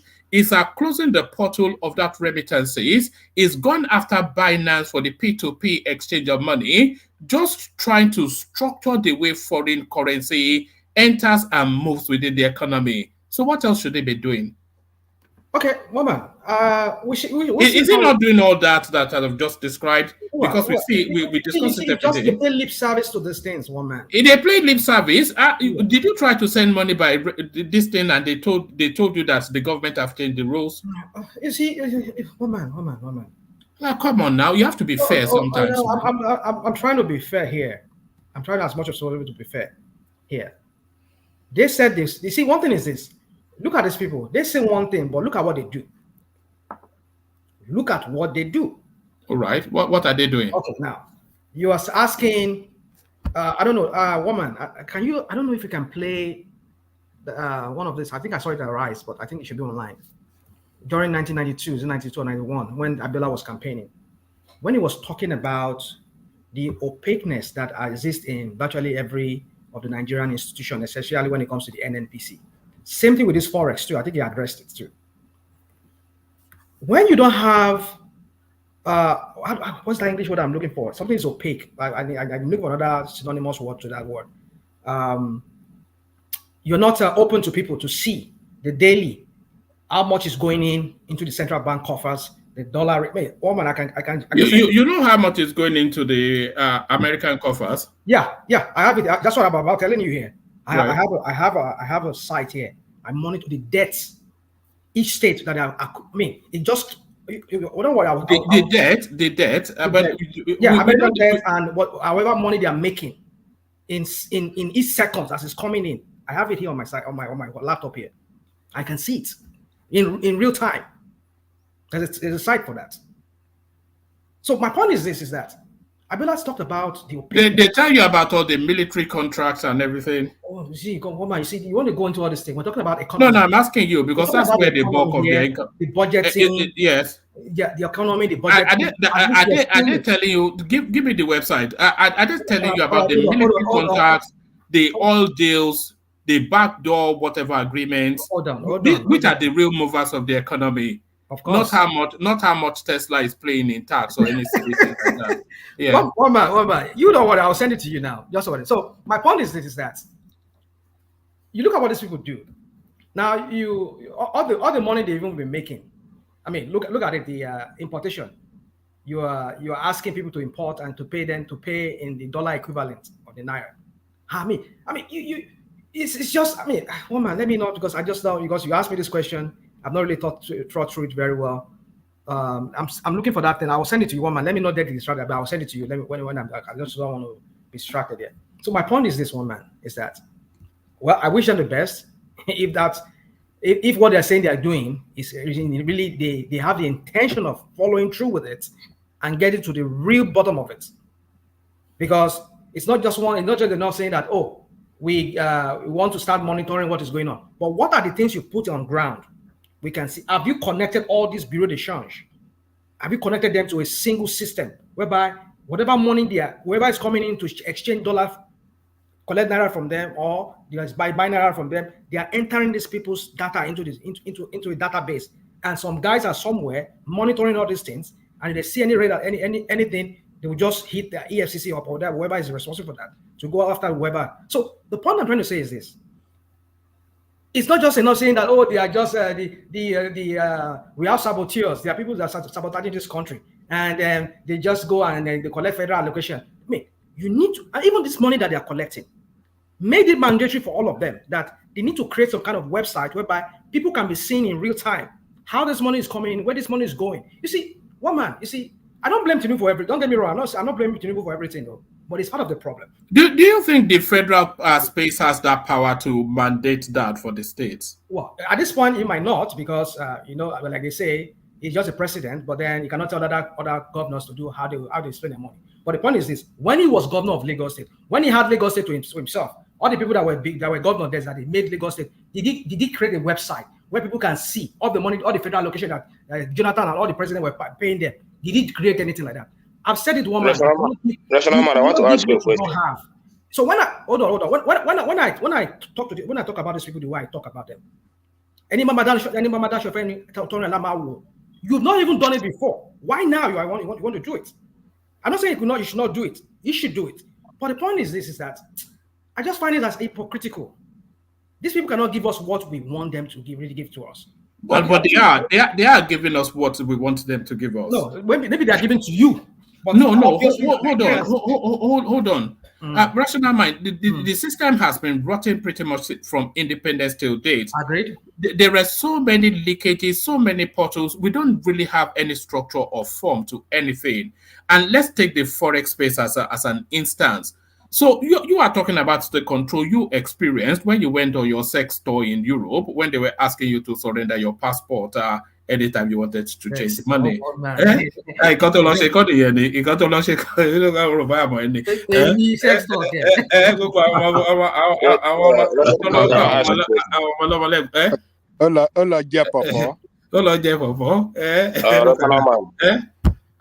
on, okay.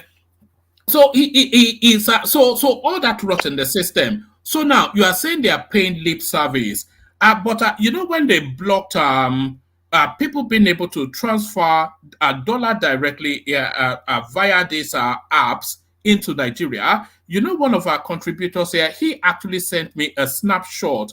I think he was using Remitly or something, and they told him that due to government policy changes, we can only now give you the Naira equivalent, but don't worry. So that was an instantaneous thing. So that's a plugin of a hole right there.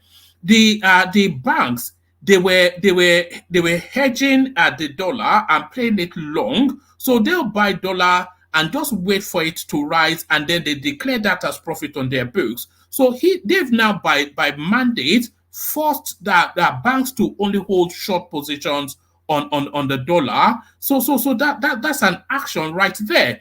There's this P2P trading that is going on the crypto space when they're using USDT, that's US dollar tether, to trade the Naira. And then people will bulk into that space and set a high bar so that nobody can sell Naira below that bar rate. They've gone in there. Binance itself came out and told us that the Nigerian government has moved towards them to cut off all that forex speculating. So that's an action right there. So they've gone after the bureau de change, which is the portal via which illicit money is being converted into dollars and taken to Dubai. So they've blocked that. So all of this are decade. What else should they? They're doing a lot. You must give them credit for. You can still dislike them, but say grudgingly, I give them credit for this. And you can't say they are not doing anything when they're doing it in open day and we cannot see it. First of all, I just pasted that website there. check. Anybody can click on it. You see the U.S. debt. The debt, they call it US debt clock. Right. It tells you how much the U.S. government is making and all of that, and how much they're dishing out. So you can see that. So anyway, yeah. So my point is this, woman, is that for me, do you really want me to show people the website you've sent? Yeah, go on. That's fine. All right. If this is an official US website, then I will eat my heart if I was wearing one. Look at what he sent in. Is this what is this anything? This looks like one of those gaming things that they spam you with. Woman. This is a US website. Look at it. You can read about them. Read about it. All right. It looks like a casino. I was national mind. Okay, okay, carry on. No, I mean, oh God. Okay. I mean, just all right. Our listeners in the comment section so that they can see. Mm-hmm. Anyway, yeah. So my point is this: is that I will give them credit if I have to give them credit. You won't be the one to tell me.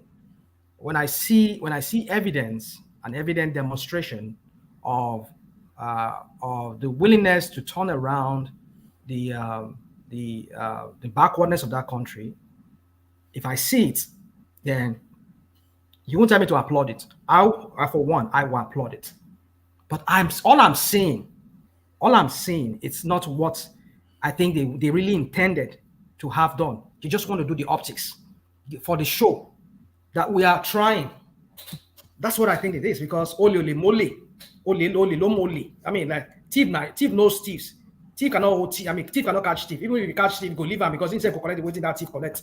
So the point is this: you want to fight this kind of thing. People that have stolen before, the likes of Bubu and all these people, where are the money that they collected from some of them? Did they even declare it to the Nigerian people that, oh, this is how much we've collected so far?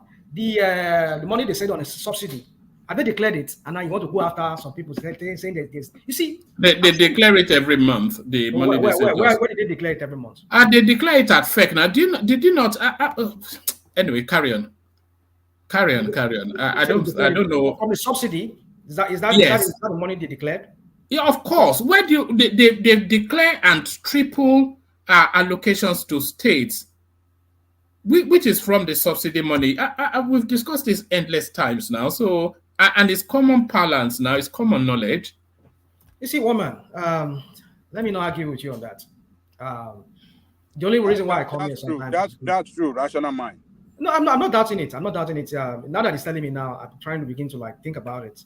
That if they are sharing money during the FEC, where are they getting this money from? Is it from the sales of the but rational mind.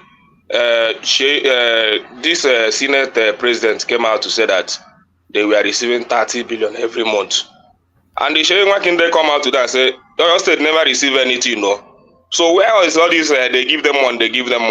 Sheyi Makinde come out today say, your state never receive any 30 billion. That they should come and tell them where they receive the 30 billion. So why all this? The federal government is saying another thing. The state government is saying another thing. No, you can't do that. Go and bring that story. The story is there now. Go and bring it. No, go and bring it, because what I understand was that there was a grant of 30 billion given to states. So it wasn't that they were giving them 30 billion. They are giving them more than that now. They've tripled their allocation. So, and all of the I played the clip now of the Kaduna State governor telling us that he's now able to pay backlog of pensions and start new initiatives. I played the clip yesterday. Now you were here.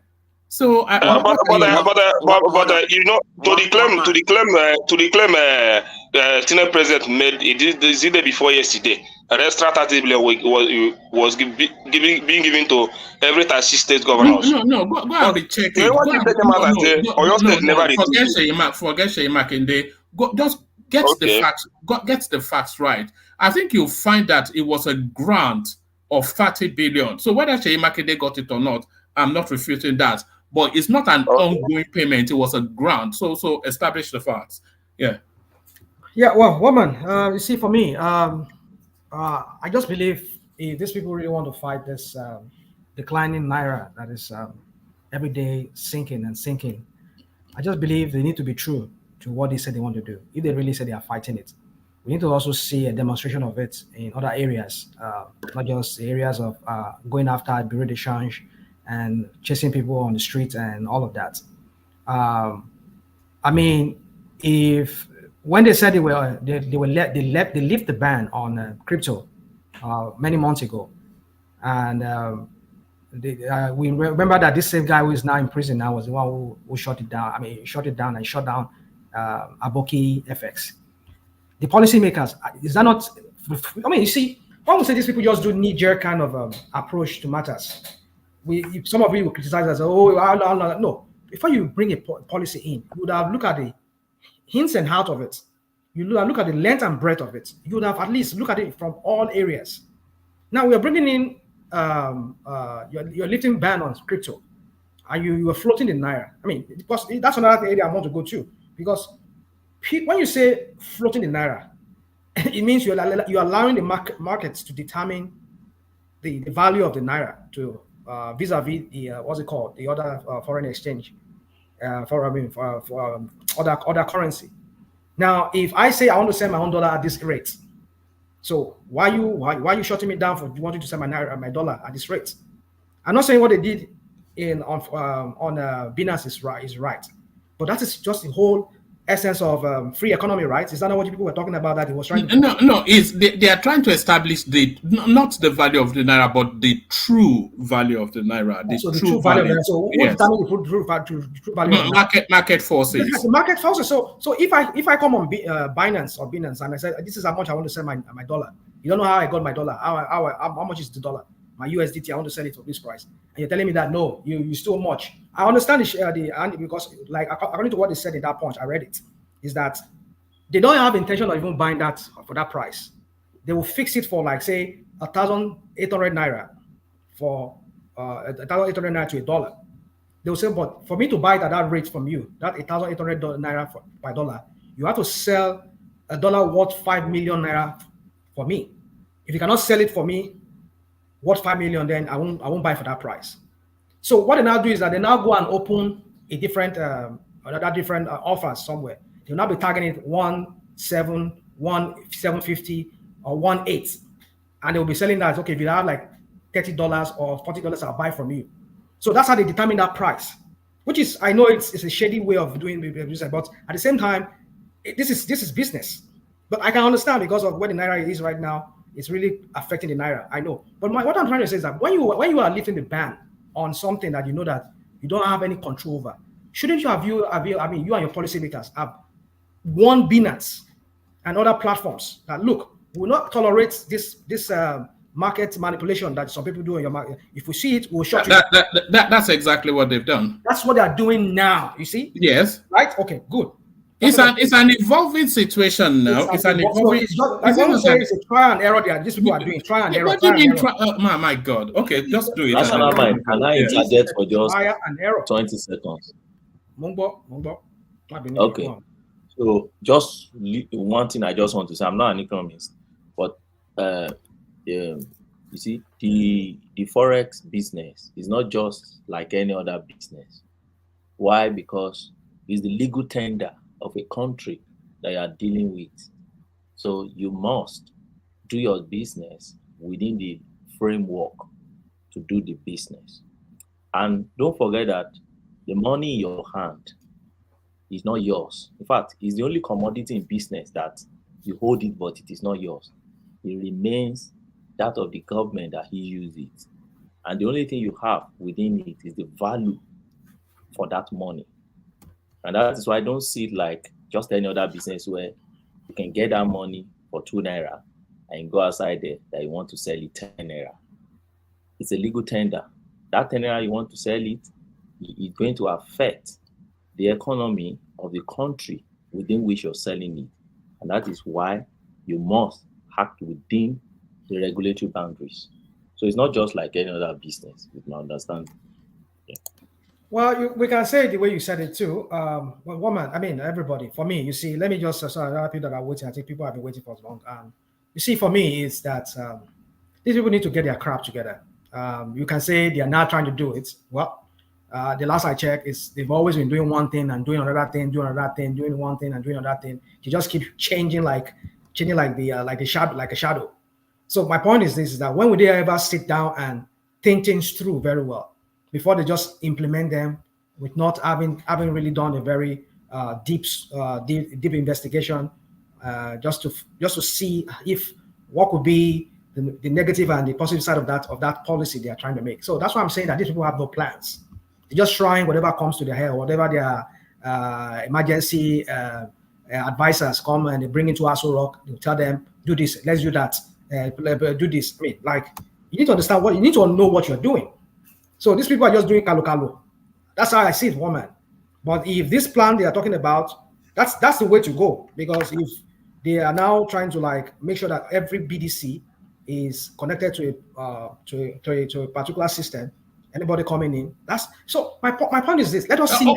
Okay, does that make sense? Really, you say what? Does that make sense? What they are doing, because the EFCC is actually plugging that in. That are the CBN and the Ministry of Finance. I wish them the best in that, woman. It's a good thing, but I wish them the best in that. If really they they are actively pursuing it as well, as we're seeing playing out in real time. You and I will sit down here. We are reading news, and you're telling me that they're actively pursuing it, and that the naira is plummeting every day. Come on, woman. You see, let's not do this. Well, woman. I don't want to sound like a doomsday sayer, and that's why I sound here. But that's how I will sound, because I'm an opposition. Because I don't believe in these guys. I don't believe in any policy they do.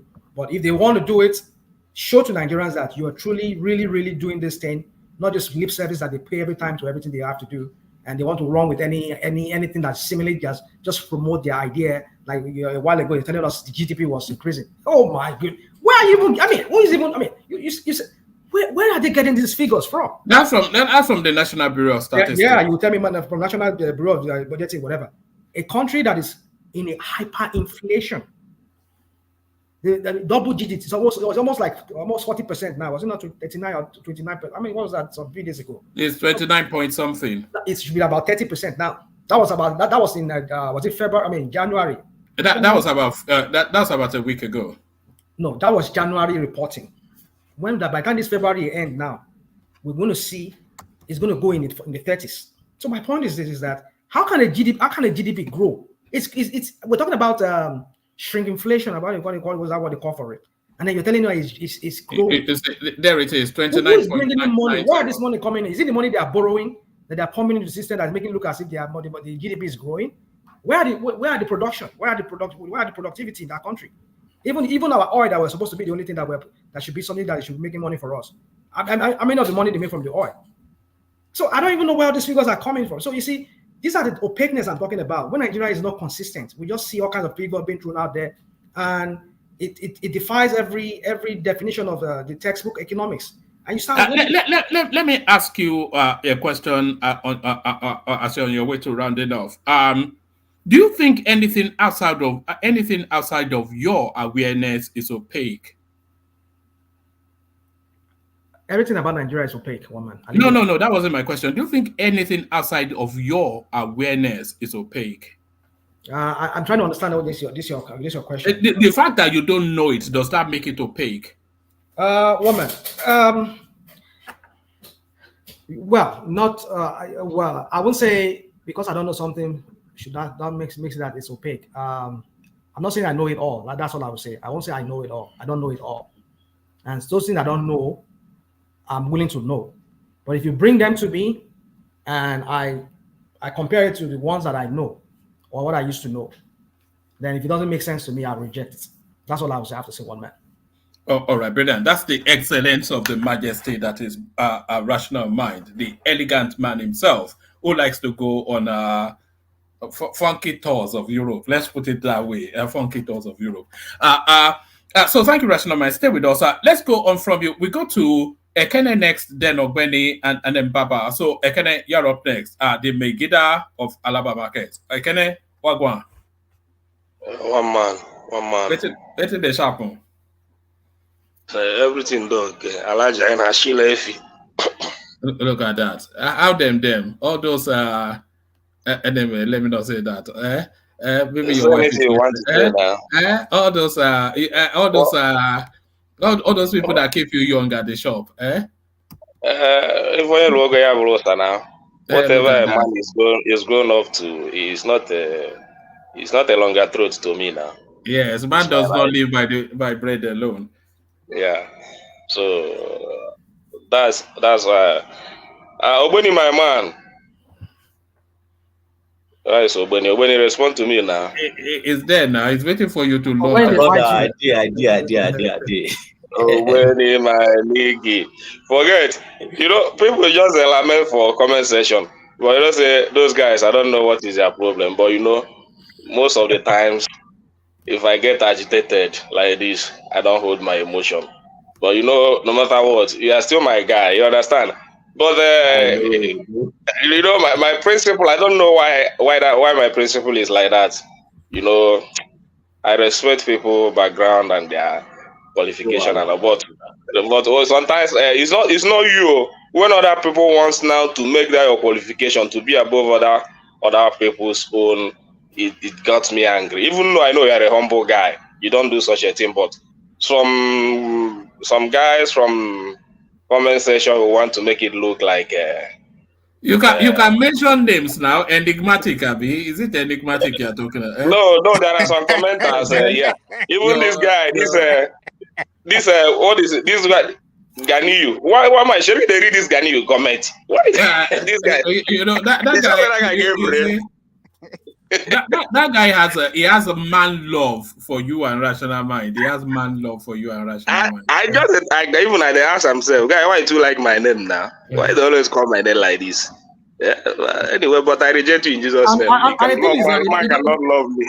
And the thing is that he doesn't comment here. I mean, we just stay just like a mold. And I will be pushing him to come. Let us let's talk.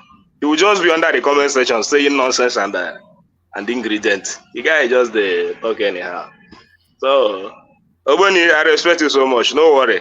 You're still my guy. Now one love keep us together. But you know, when it comes to my part, I always show my I must always show my emotion, no matter what. You understand? So everybody is everybody is a CEO in his own field.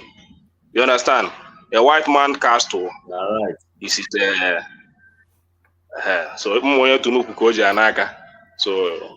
so everything is so well all right. You understand? So one man. All right. Yes. What are you looking at? Free flow. You know you always like to speak freely anyway. Or do you want me to guide you through it? Well, nothing much for me. Just that if you have any new thing, just say it. It's just that I saw that you want this thing, but to say Let me start you here, Ekene. So the army is now issuing a stern warning to the obedient space who have been calling for a coup in Nigeria. So I urge you to be careful about your public pronouncements now. Because you know that the army, they don't play around. Military reacts as obedience call for coup over economic hardship. So what are you making of that, Ekene? They should not be reacting like this now. They should be reacting to Tinubu policies now. They should be reacting to Tinubu policies, not to be threatening citizens who are hungry. All these things are saying is just that people are calm. It's not yet time for people to react. People are still standing on the mandate. So when people want to react, maybe they should kill everybody in the country. You understand? For me, well, even though I don't have any reason to react, I don't have to go to the streets. I don't have anything to talk. It's just to I don't have my major concern in this government is in this dollar of 18. It's the stability. Whether they sell it 3,000, whether they sell it 5,000, I don't care. Just keep it at a stable price. That's my own concern. I will always meet up. You understand, one man? But when you are just changing every day, the thing is jumping up and down. Every day the thing is jumping. It kills business. Nothing kills business more than that. You know, I agree with you, Ekene. I too, I'm looking forward to, I do a bit of currency trading as well, especially the Naira. It's the sharpness of the fluctuation that if it's going to be 5,000 Naira to a pound, let us know so that then it moves from 5,005 to 495. So, but let us not have these huge leaps. Do you know that within the last 2 weeks, it's gone from 1,700 to about 2,200 to a pound. how do you speculate? How do you budget? How do you plan anything? You know, so it needs to plateau. It needs to find its sweet spot. And Yeah, we know this is the it needs value. to stable. You know, it needs to stabilize. Yes. Yeah, Not that that is really I'm that not is a major concern. a pound to a naira, but if it's not, let it be whatever it is to a naira, and then you know that okay, I want to build a house in Nigeria. It's 1,000 naira to a pound, and it's going to be like that for the next year and a half, 2 years. So I can budget then. No, not that you budget at 1,000 to a pound, and then by the time you get out of the plane, it's 2,000 to a pound, and then by the time you get to the shop, it's 2,005. It's just ridiculous. That is the only problem I have with this economy. The economy is not stable. That is my only Can I problem. make a comment if you don't mind? Okay. Yeah, thanks. One man, what you just said, it is not realistic. I mean, that's just remote, what you just said. I mean, based on the article you read earlier, it's not like the Nigerian central bank or economy is in control of the price of the naira to the dollar. You read it. I mean, these guys, the people, manipulating the currency with fake contracts or proposal on that website. It shows what is going on. That's one of the main problems. So what you're asking is not a reality at all. I mean, if Yeah, the but the government was government in can charge, react to that now. They are reacting to that. well, they are reacting to correct it, and if they're able to get hold of the whole situation, then what you're asking for more stable exchange rate with very little variance can be a reality. But right now, there's no such thing. It's not possible until they plug all those nodes and holes out there. It's not going to happen. It's not going to happen. And yeah, it's not going to happen. It's just so, at this point in time, it's so convoluted. And I can understand when people like Rashomon thinks, Tinubu and his guys don't have a clue about what is going on. I can understand that. Yeah. Anyway, thanks. All right. Yeah. Back to you, Kenneth. That is the issue. Even is it yesterday or day before yesterday? All the Aboki came to Alaba and carry all of them. That place, no business. There was no business there day before yesterday. I don't know if they have returned. They carry everybody there with EFCC. I just watch them like this. But I don't know if that is their new policy to carry all the BDC operators. I don't know if that is the new policy, because I believe those guys, they are not the main issue. The main issue are the men or guys that have a license from CBN and all those stuff. So I think they should be going after those ones, because all these Abokis, they are Osafia people. They are all Osafia people. So I don't know why they should be going after them, but if they feel they are the problem, well, one man. I wonder if I'm going to make it. You understand? So the country will be moving. You say you understand. How can you understand what you're saying? How can I understand? You want me to explain them? No, well, who will explain it if not you? Wait till you talk. I think that am I the only Igbo person in this platform? Man of Prestige is not there here. Man of Prestige is not Igbo proper now. It's American Igbo. What of Emeka? Emeka not there here. It's hamburger Igbo. Emeka is not in yet. So, but Man of Prestige is American Igbo now. Okay. I wonder if I'm going to make it. Oh my God, that line in between the leg of a woman is not a bad thing. It's God's design. You understand? So we are moving forward. Everything that happens in our country, I think God knows about it, and we are keeping our hope alive. Without hope, no man can survive. Everything in existence is all about hope. So is that hope that is keeping the country? Nothing much. So I don't have anything to say. I don't even have anything to advise the government, because the ones we have said, I don't think they have implemented anyone. They're just going in their own direction and all that. So let them do the things they want to do, and we know where it will lead us to. So that's all I want to say. All right. Let me take you to this space, Ekene. So a lot of people are mocking this thing that I'm about to show you now, but I am not with them. I think this is an ingenious move by the Imo State governor. So I think this is an yeah. Let me remove that so you can say yeah. I think this is an ingenious move by the Imo State governor. Let me read you the caption, then I'll play you the clip, and then I'll invite your comment. It says, guys, come and see something. Imo State empowers youth with rabbit. Indeed, good governance will never see this. Indeed is NDI, which is yes, they are only interested in what happens in Ekiti. Southwest is like only fans to these people. So this is what is inviting commentary. So let me play you it. It's only about it's about 30 seconds. But this is Uzodimma incentivizing unemployment in his state. Imo State governor empowers unemployed youth with rabbit.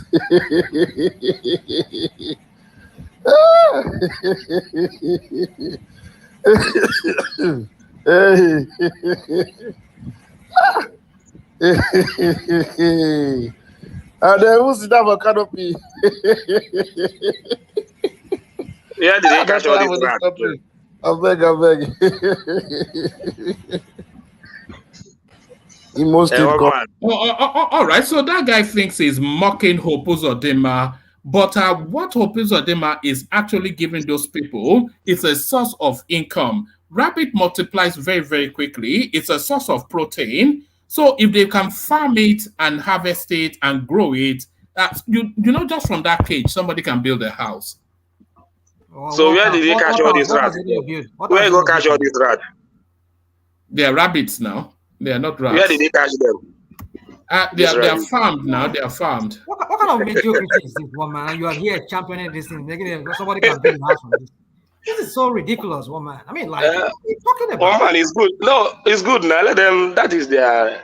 It's hold on. Is it not the same guy? Is it not the same guy? Hold on, Is it not the same guy who said he will send them to Europe to go and get? Yes.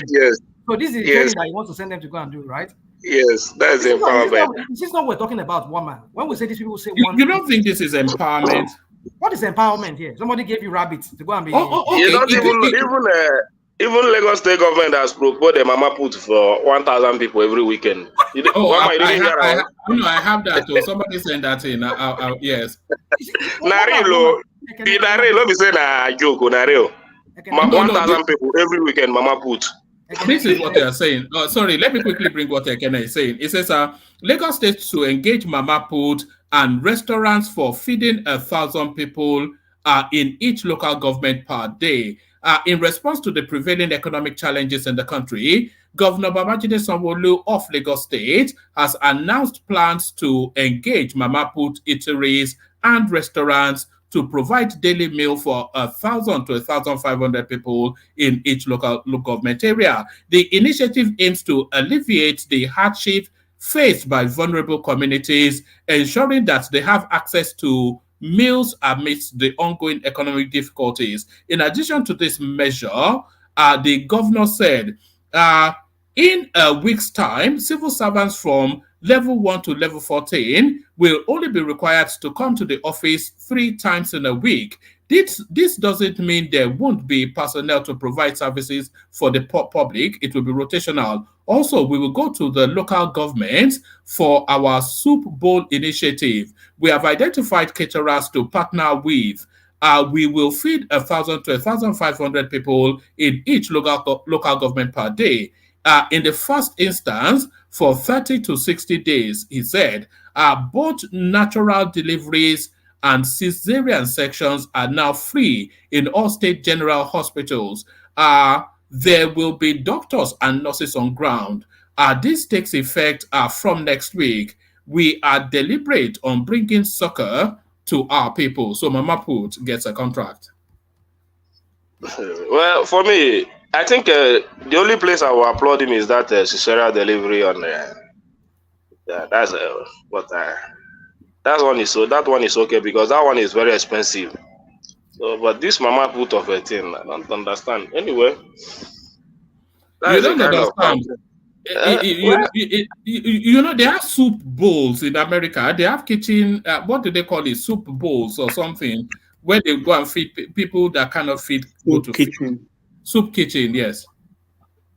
No problem. Now every weekend we go find Mama Put. Anywhere where we see them, we go eat now. No, not even for people like you. Now for people we need them. Why I not go follow? I go follow it now. You know fit chop for Mama Put now. No be KFC you the chop. No really KFC. Now Mama Put I the chop. And this one now I go find out. I must chop this one. That's why I say now Babajide solo do this one. I go follow enjoy it. So, but the only thing is that you will need voucher now. They'll give you voucher. Eh? You will need voucher. Yeah. So when we see, hold on, I can hold on. It's not for you now. When we say this people are not like, yeah, it's for the downtrodden. Is that? It's not for Ogbeni is saying it's not for people like him. It's not for now. Maybe I see you. So now hold on, you guys, and let us now probe this what they're even trying to do. You see, when we say these people are not serious, and they do policies that are just too like, you just wonder what planet these people are from. Now, this voucher they said they'll be giving. The next time you're going to hear, you will hear that you have to be an APC member for you to get that voucher. And you will start asking, where are the poor people that are being given this voucher to go and collect this food, to go and eat this food for free from Mama Put? And not this Mama Put, it will be another APC agent that will collecting the contract. Come, let me just, you see, I said this. Okay, so if an APC person collects the contract, what does it matter? What does it matter? Well, you hear yourself, APC member collecting the contract. Yeah, what does it matter? So, must I be an APC member for me to get the contract? Yeah, but if an APC, if the contract is executed, is that not really what matters? No, that's what really matters, right? Okay, I hear you, woman.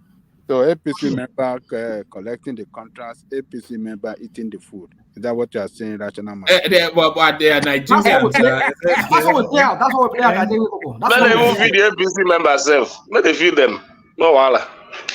Let them feed the APC members. We change to APC so that I can go and be eating freely? No, I will not change to any APC, but I go find the food. If they don't agree, give me, I go house. Anyway, I go just find them. If they give me, I go eat. At least I'll come and testify to one man. So that is the only thing. But I will not change to APC because APC, they purge me. I don't know. They purge me, Bele. They are not doing well. Their policies look somehow. It's like they don't want this nation to grow. It's kind of their policies and all. This one is commissioning rabbit for youth. This one is proposing Mama Put. The other one, she had, is it Kogi State? Is it 50 bags of rice for how many local government? Is it 21 local government? 50 bags of rice. Is it Kogi State? Yeah, it's Kogi State. I think it's 50 bags of rice for 21 local government. Boy. Yes, everybody gets it. Everybody gets it. You know very well that information is wrong.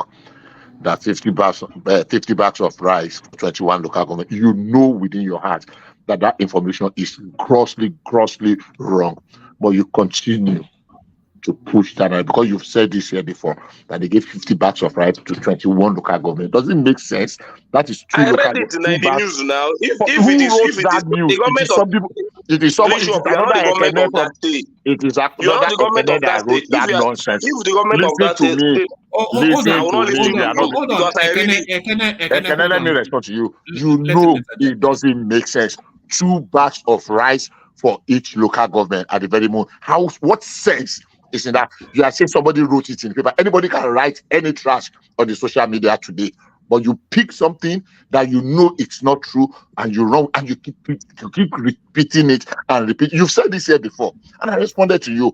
Go and fight it. How can you say 50 bags of rice to 21 local government? What sense is in that? I hate to respond. Bishop, you can defend it for all I care. But the only thing I saw the news. Let me finish now. Let me finish. I saw the news. You are not being reasonable. I read it. People were condemning it. In the comment section. People were criticizing that governor so heavily that if I am the governor, the next thing I will do is just to come out and debunk the news and give the right information. But they kept quiet. So what do you want me to do? I will carry the news now. As far as I read it, and people were condemning it, and he couldn't come out without all the criticism under that news. They couldn't come out and say, no, this is not true. It's not 50 bars. Maybe it's 150 bars or 100 bars. Then you couldn't come and then what do you want me to say? Are you now in authority to come now and begin to tell me what the government have not come and debunk? Even if it's you are not the 50 one to come bars, and debunk it for me. Kenneth, you still get a Derica each or two. Maybe now that Delica they want to hear them now. Now that Delica they want to hear them. At least they eat for a couple of days. I'll say, look, just like Bishop said, it doesn't make sense, but I think, I mean, I can believe it that it's true, actually, because these people are callous. It is possible that that's what they're trying to do. I mean, I didn't know the same people budgeting what, $1 billion for what? For pure water or something like that. So it's not beyond these people to make such ridiculous offers. I mean, when it came to the palliatives, what did they do? Putting palm oil in a nylon bag, right? Plastic bags to distribute to the people. They don't really care that deeply about the people. Yeah, a lot of things that doesn't make sense happen in that country, in that Nigeria. It's just we can't just believe it what they are doing to our people there.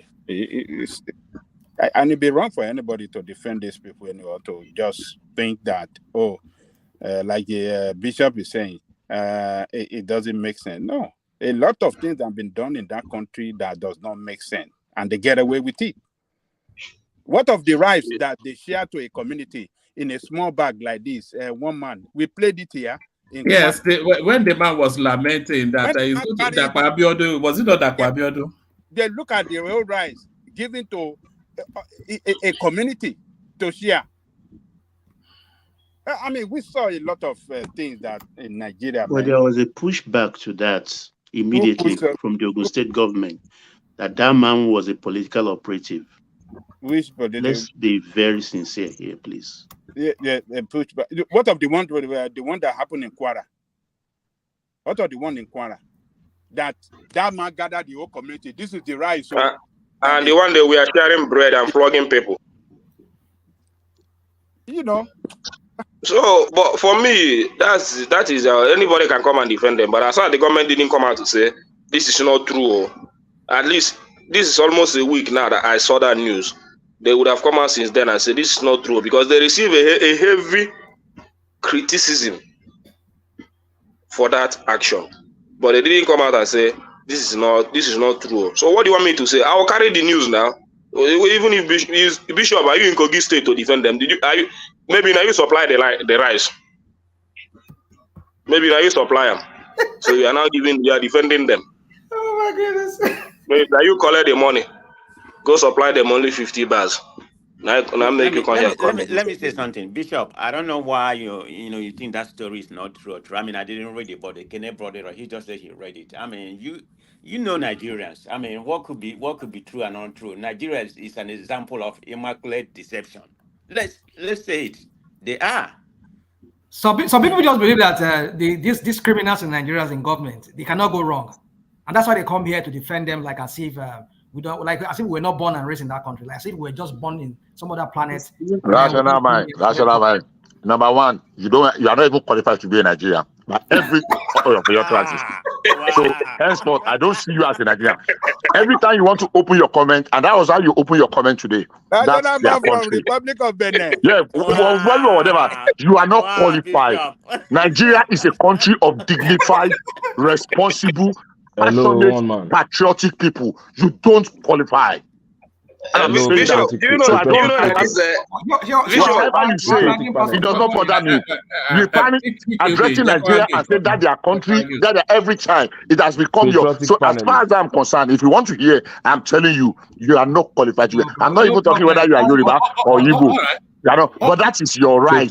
I'm not disputing that. Just give me a second. Just give me a second, please. Let me respond very quickly. Let him land. Just let me land. Now, it is not everything that you interpret that some people will just come here and be defending. No. Some people are just more analytical.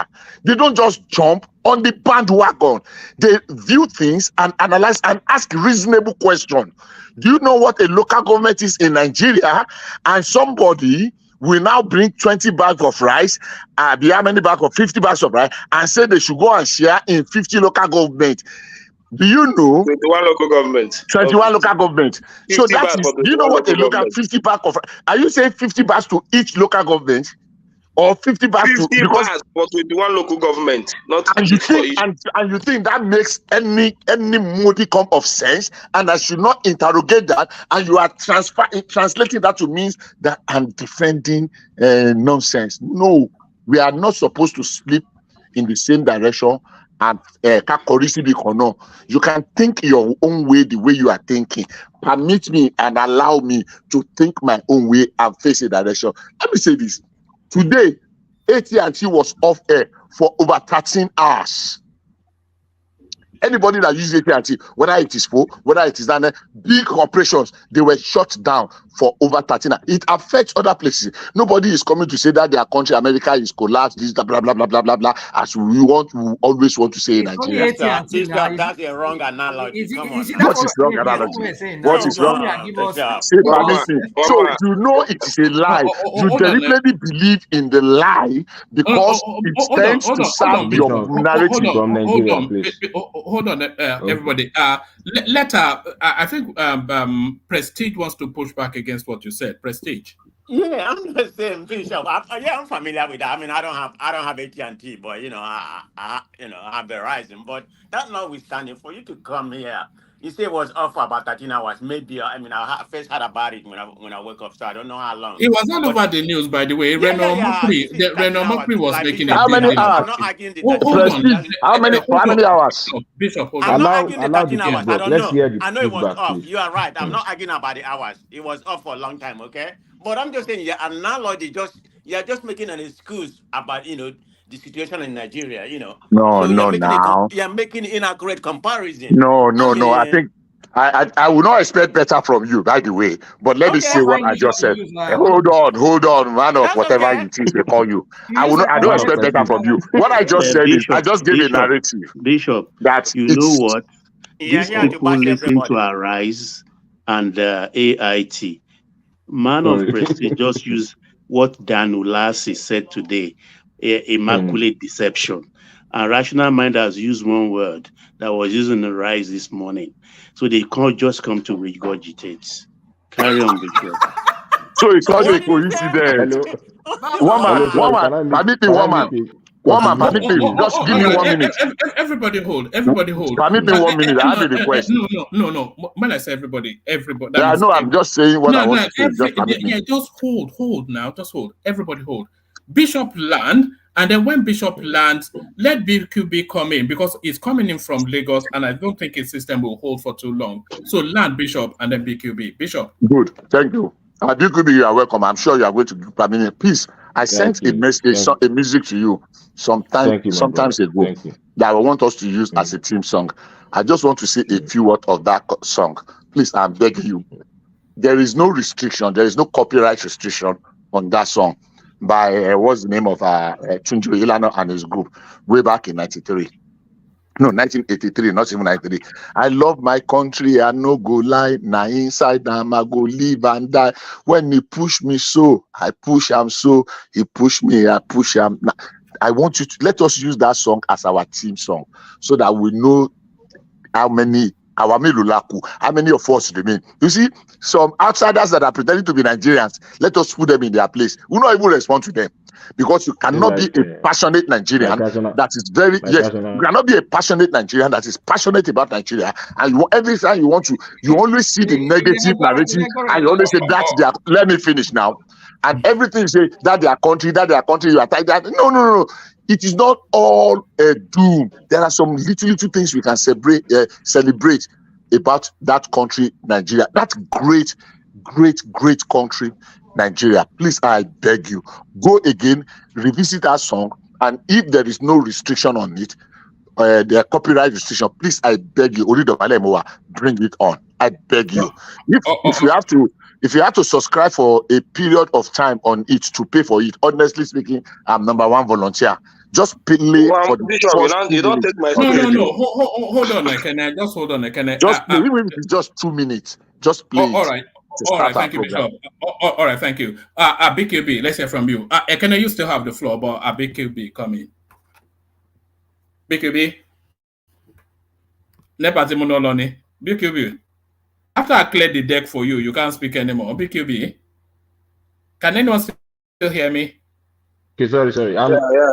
He's muted. All right. He's muted. Hello, can you hear me now? Yeah, carry on, BKB. Yeah. Okay, it's muted. Thank you very much for allowing us. Some of So us in the Nigeria. evil satanic BQB. The evil satanic. The evil satanic BQB. Me, but what Well, man the guy- about you know, the guy blocked me. He has I'm blocked you. everywhere. There's no. Immediately the guy blocked me. He said, Evil satanic. "These are one of the satanic people They they don't were want talking to about. hear. I don't have your time this evening. Let me just block him." They don't want to hear a balanced conversation there. They Yes. just got this propaganda mantra chanting. That's all they do. No, But carry on. it's true. It's fun, though. Because It's fun you listening said to them crow you and said cry. you verify any information you post, and you are posting an information from a blog. They show a video of a woman on the floor.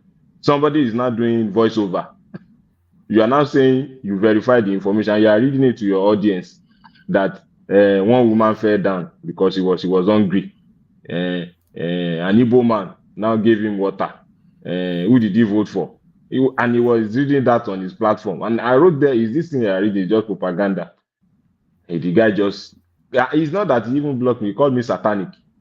Imagine He didn't call you evil satanic. He must like you. It's usually evil satanic. Imagine somebody obedient that claims to want to love Nigeria more than me, that I'm not obedient, now calling me satanic because I said what he was pushing is propaganda. It's just simple. I know some people on the platform that are there today. I can see Chioma, I can see Wanchuku, I can see some of them on the platform this evening. Mr. Ekene, this Lagos State Mama Put is a lovely idea. Very fantastic idea that what me I understand about government is that different people need different intervention. Some people only need you to feed, only need you to give them food to eat. Some people want jobs, some people you can't define government or governance by only one specific actions. This particular act by Lagos State government is going to create a lot of job opportunity, some level of happiness around, because there is tension already in the land. So the government is trying to, as much as possible, create a form of sign of relief, at least temporary, even if it's temporary, for some people that fall into that category. Imagine this being replicated in all local governments in Lagos State. So even if you are an APC member, an APC member is a Nigerian also now. So in Nigeria will get the contract. If you are an APC member, you might benefit. If you are not an APC member, so it's not necessarily because the policy they will say the APC member will be only anybody that goes there will eat the food. So that's just about that one. Then did you see someone's long interview with a panel of journalists today? I saw it. Yeah, I saw some. It was brilliant. Yeah, he was able to answer some questions, but Lagos State's financial need is too much for the amount of money Lagos State generates. So they want to execute some giant projects also, like the Fort Milan Bridge and all those futuristic big projects that they want to do. So just like somebody was saying, I'm seeing a post that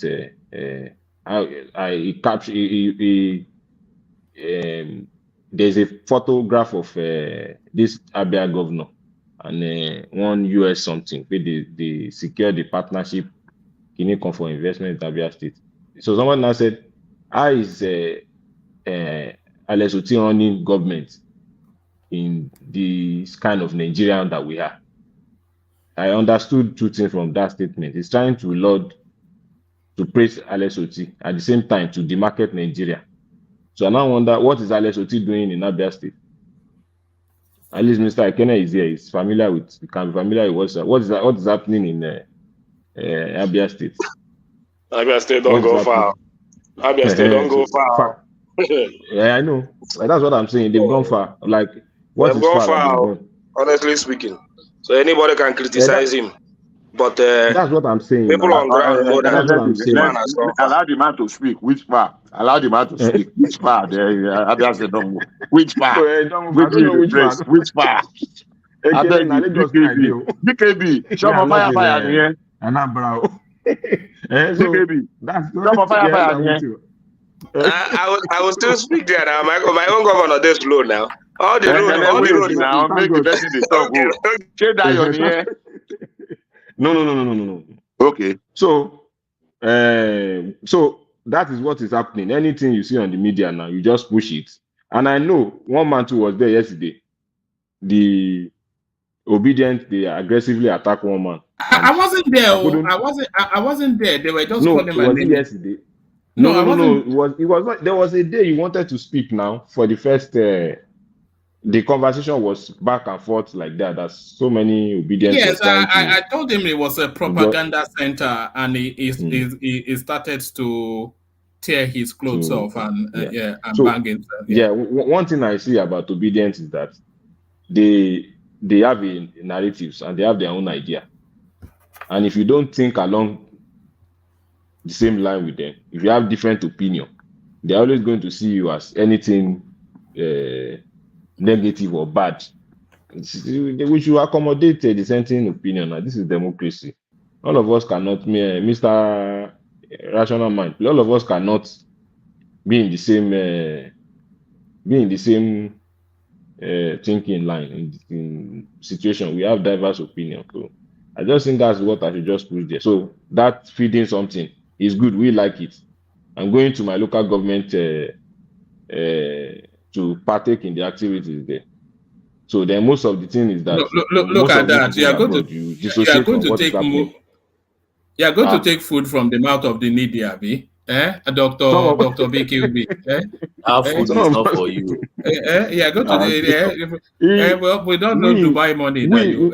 We integrate with the society. Anytime I go there, I connect with people. You not to be in abroad for like 15 or 20 years and still be telling us that we are on ground what is happening. So can I ask BQ something, please? Mr. Prestige. Yeah, let me ask something. How are you, sir? I'm good. The proposal, I think all the whole proposal, I read a little bit about it, but the one I'm concerned, maybe you can educate us. How is he going to be able to commute the school children to some of the part of Lagos State that's not really motorable or very inconvenient? I mean, the bus system, I don't mean not motorable. The bus system doesn't apply to that place. How is that going to work? Yes, let me give you an example. In my local government, there are some school bus transport system by the government. I would say by the government, by the politician, the House of Rep member, the Senate member. They have that kind of system already in place that they have an assembly point, like schools around Igodo, Ikotun. There is a school bus that plies that area, and the assembly point is at this is Idimu roundabout. There's a roundabout at Idimu. If those people that are familiar with Alimosho will know. So I know that system already is in place. So the government is just going to copy it to have some small replica in other local government, but I'm sure it's done already.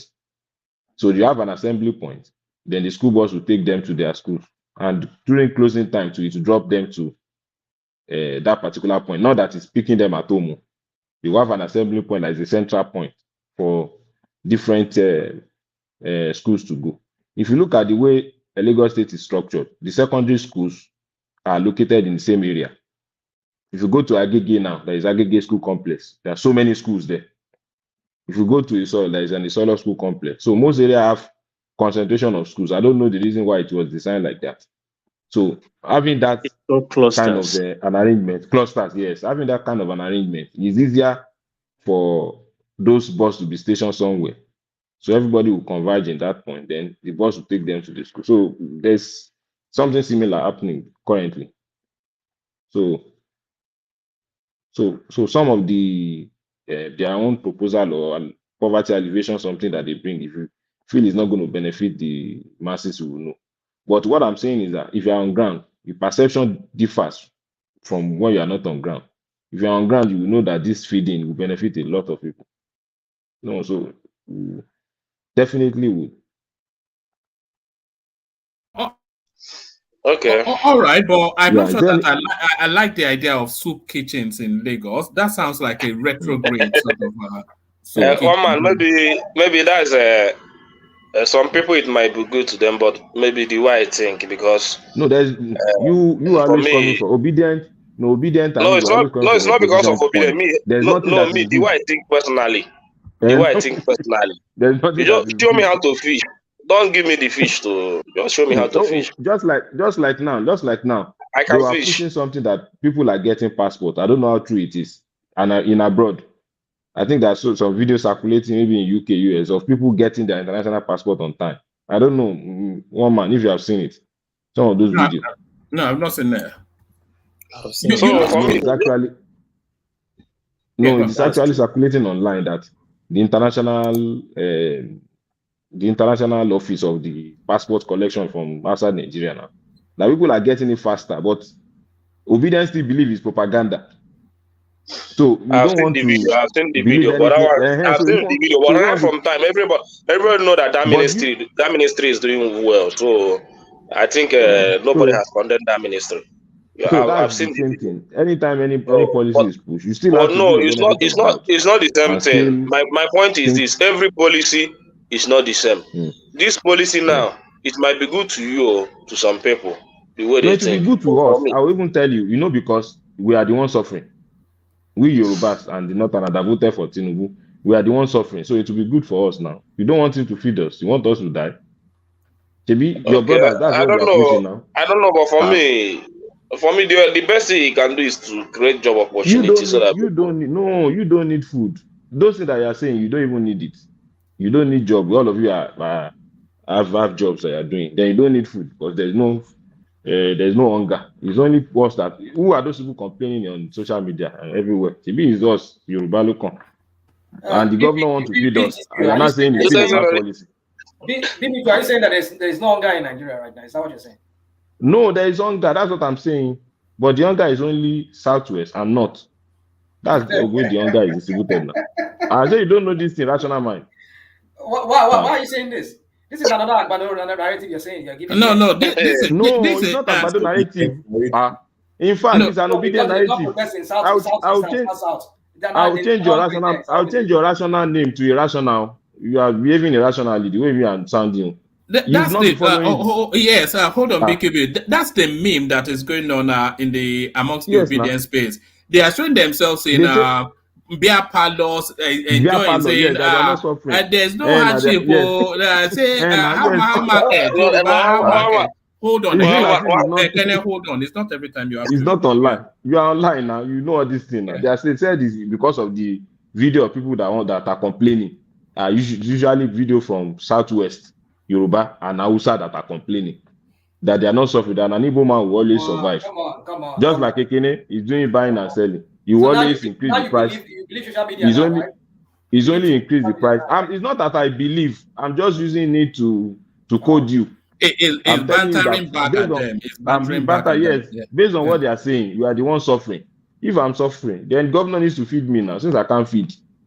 Now, they said the woman collapsed at trade fair. That same woman that this satanic Mr. Elvis was saying the woman collapsed, that the woman is a Yoruba man. He has not fed for 4 days and is pregnant. She voted for Emilokon. That's why she collapsed. So let's feed her. So it's the same narrative now. So let them feed us since we are hungry. We don't have food. You that you are selling, that you are increasing the price. If all of us don't have money, I don't know how you will sell in Alaba. So that's just think about that one. All right, Brendan. Round off. Yeah, thank you.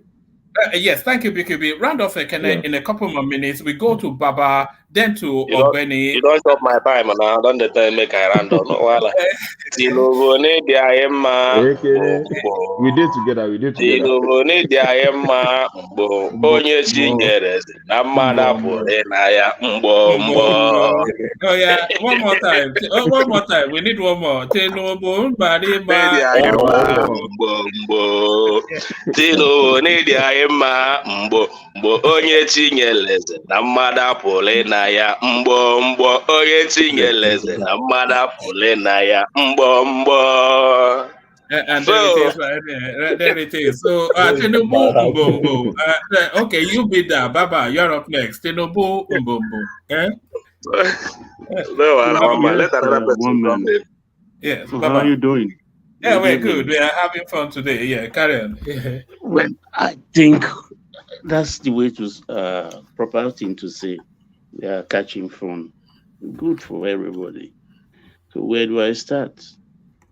Right. Do you want to start it from, because I know you would have been paying attention, especially to this space, because I know you have concerns about just the skittish nature of our currency, but they are trying to isolate just where that wildness is coming from. Apprehension at CBN as federal government, state, local government meet to share FAC allocation. So they've identified that as soon as they share the FAC allocation, the Naira hemorrhages in value, because they have identified then that a lot of the state governors, I won't say all of them, they immediately phone their aboki and tell them that just I need $10 million, whatever, just go and get it. Here is just any amount. So what are you making then of this concern that has been identified? Yes, that is something we all cannot deny. Actually, we've not caught them red-handed. Actually, it's in the realm of speculation, but the speculation is correct because there are people who are observing the movement of the forex rate daily, and they've situated it that okay, it is around this FAC allocation time that we see a lot of ticking up of the forex to the dollar rate. So let's all observe this time around. Maybe their conscience will judge them and they keep their Naira under their bed at the gubernatorial lodge. So let's see what happens. But like I said yesterday, or a couple of days back, I think this forex thing has to be nipped in the bud. But I'm happy the Binance thing has been curtailed to some extent, because that has also been the problem.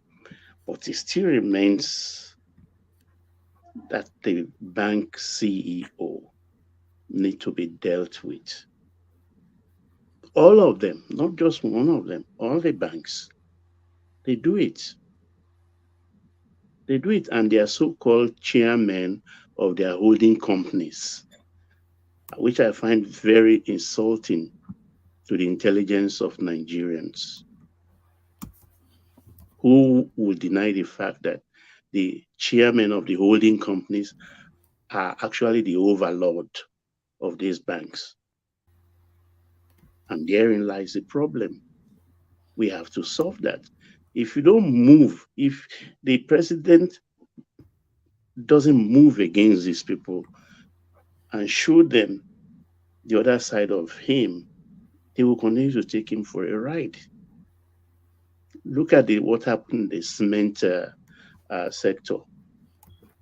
Until that threat came that, look, we are going to open our borders for the importation of cement. And in truth, if you import cement from China today, you'll find out the street price of cement wouldn't be more than 3,500. Check with any Chinese manufacturer.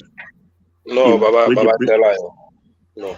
I'm telling you for a fact. You ask me how. No, I disagree. Do you know how much is import duty? Whether they import duty, because they are going to bring it in bulk not in packs. They're probably even going to give them a waiver for that anyway. They will bring it in bulk. Unless they will give them a waiver, but with the current exchange rate, the price it's 1,006 today. more than. It is Even more than. 1,000. Can you listen, please? It is 1,600 the customs are using. And there is a deliberation as we speak before the monetary policy committee meeting. They have to reduce that because the custom have been advised that you are not a forex bureau agency, so you cannot be following the fluctuation of the naira to adjust your import duty price.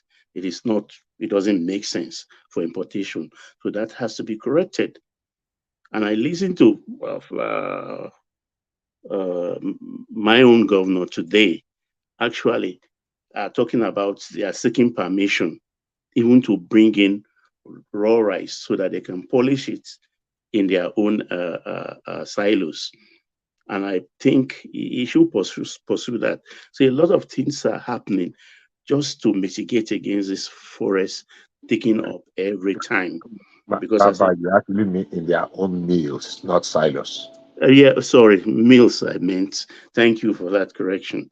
So these are the things, a lot of things going on underground, or for those who really care to follow up on everything that is happening, because this government is not being served when it comes to the issue of news dissemination. So the propaganda is up there, always trumping them. And that is what they are seeing, because people believe what they see. And a lot of things people look at as facts or real happenstance in the society today, they are all skit material, and people run with it. And that is also doing a lot of damage. But the Forex thing, I know nothing lasts forever. Nothing lasts forever. Because like I listened to an interview today, I can't remember where, or I read it, where even middlemen on Forex deals alone are making a kill on daily basis. That cannot be a way to run government. It's like they're making wealth without enterprise. So this has to be curtailed one way or the other. But I know sooner than later, it has to stop. Because we've been here before. I've lived long enough to know that we've been here before several times over, not even the first time. If it's not your era, then you don't know. They will overcome it one way or the other. Yes, one man. Next topic, please. Well, if one man is not there, let me talk about one of the low-hanging fruits, which they are not looking into today. But if one of the things Sanwo-Olu actually address, which is causing, because there are two types of corruption. There is corruption of greed, and there is corruption of need. It is about the rent. I don't know for the life of me why somebody will be collecting 3 years rent, 4 years rent. I don't know. Where do you want a new school leaver coming into life? Where do you want him to get 2 years rent in advance to pay to a landlord to start life? It is only in Africa this is done. It's like they're strangulating the new young people who are about to start their life. And I think it's even stupid policy for you to take 2-3 years from somebody and then go belly ache somewhere and start waiting for 3 years.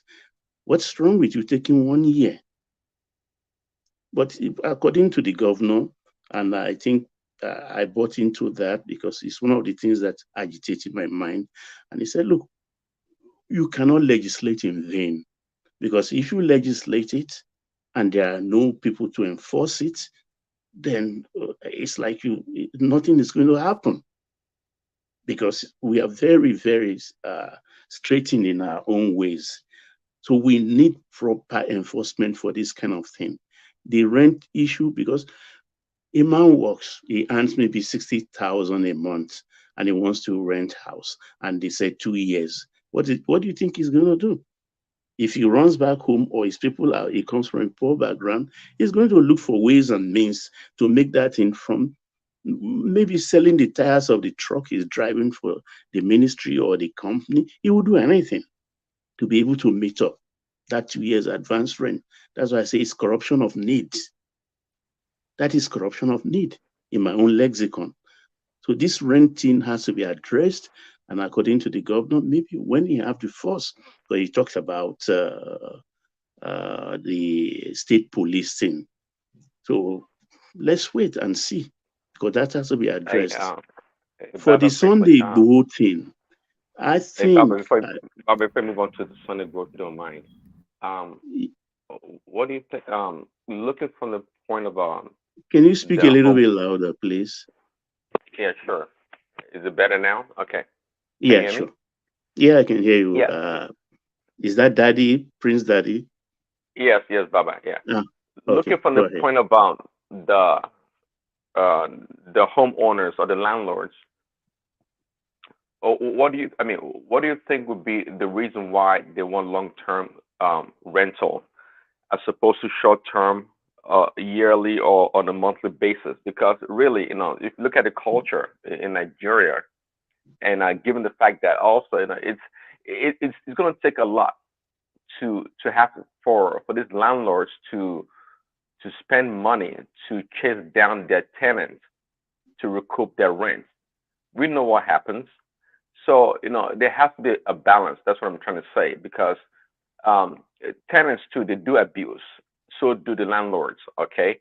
But if they take like a 2 or 3 years rent, and if they have to deal with whatever comes after that, they can try to manage. But if you take a 6 months or a year's rent, and you have to chase after the tenant after a year, it costs a lot of money and time and resources. So that's one factor we have to look at also. No, this is the thing.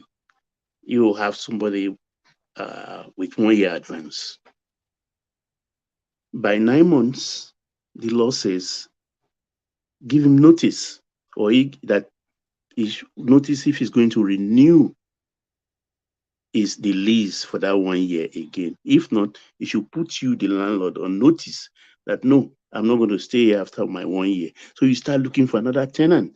So in the 9th month of a 1 year lease, you already know exactly where both of you are. This is standard. It is a standard. So at the end of the day, you don't owe each other anything, because by the 9 months, you are free to start to look for another person. It's like a footballer looking for another club when his contract is about to expire. Yeah, maybe I don't know. I've heard about landlords having a hard time trying to evict their tenants, and the process takes a long time. I mean, sometimes 6 months, maybe even a year, before they can get the tenants out. So at that point in time, the landlord is forfeiting any income from rental, going through the courts and spending money to do it. You see. But anyways, it's because they are not doing it properly, Prince Daddy. Look at this, where I've just said now. After quarter to go, let's put a quarter to go, whether you pay 2 years, 3 years, or 1 year, quarter to go, you put him on notice. My friend, Mr. Tenant, are you still staying here, or you'll be leaving at the expiration of the present lease? He tells you, okay, I'm staying. This should be in writing. So once you have it in writing, so by the 11th month, if it's a 1 year lease, already you are asking for your money. He has no room to wriggle out of that, because he has committed himself that I'm staying. Baba, can I come in for a minute? Yeah, sure, Bishop. I think, thank you very much, sir. Ekujometa. I Freedom think Uncle. as much as I like that idea, I think we cannot put the cart before the horse. Now, very objectively, people save off money to be able to build in Nigeria. The reverse is the case in other countries where this monthly payment is active. Some people put all their life savings and the rest together. So, they gather before they are able to build. They don't build on credit. If we can gradually transform from that kind of system to a system whereby people can take credit and build house without necessarily having to break an arm and a leg, then you cannot dictate how you. I like it. I like the idea. I'm just looking and questioning the workability. People cannot Okay. break arm and leg to build a house. They have sold everything, they have mortgaged everything, they have brought their cash down. And you are not asking them to give the kind of, you cannot dictate the kind of tenancy agreement. I like that tenancy agreement. I am looking at the workability because it seems to favor the tenant now more than the landlord. So if we can have a middle ground to balance it a little bit, maybe mortgage is more easy and flexible so that people don't necessarily to bring all their lives to build a house, especially when the insurance is not working. So for me, while it's a good idea, I think we need to think out with it and make haste a little bit more slowly. Thank you, sir. Yes, what you said, I remember many years ago, my auntie, one of my aunties, she's late now. She used this, then she makes one prayer. I can't really remember in Yoruba. It's like, pray that you don't encounter a landlord that feeds only on rental. Because let's face it, before you can make profit or you can live on housing as an estate, housing owner, you must have at least about 4 houses. Because let's say you use 100 million naira today to build 4 flat story building, depending on the area. But let us say, okay, in each of those flats, Baba, your voice is a bit low.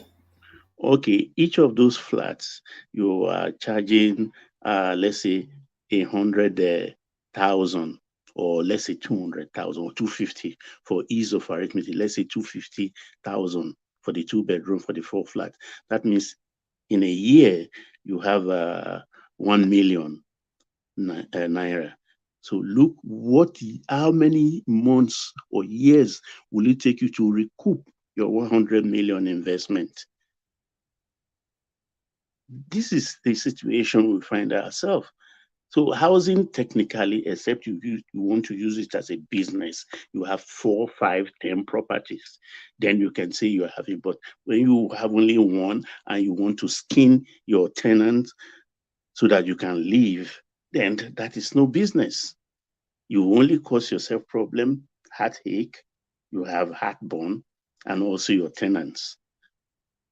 So this is my take. That has to be looked into, because even right here in the US, for instance, a property of maybe close to about $400,000, maybe just 2 apartments, 2005, that is 5,000 every month.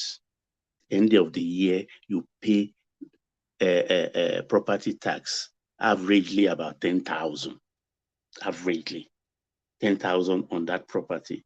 So that means 2 months or thereabout of that rent of 1 year you used to pay tax to the government. That's one of the tax. There are other taxes you have to pay, and there are situations where there will be repairs.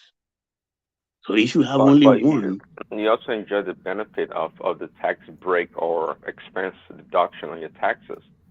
So it all depends how many children, the situation with your family, you understand, and not everybody have a diminished pride to start maybe filling the form for this, for that. No. I'm talking strictly on business. If you have a rental property, or if you have a mortgage and you pay interest on the loan, you can No, deduct. this is even outright purchase I'm talking about.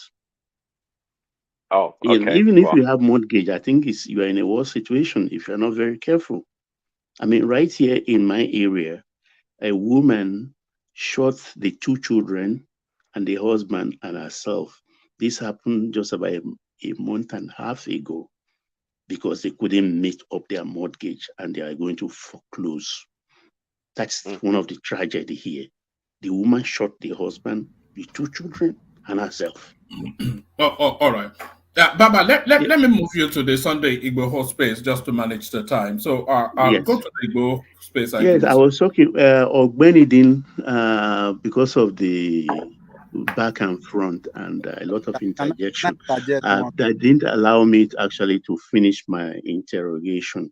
My understanding here, it is Igbo who sneaked out of Nigeria. I hope Ogbeni is listening.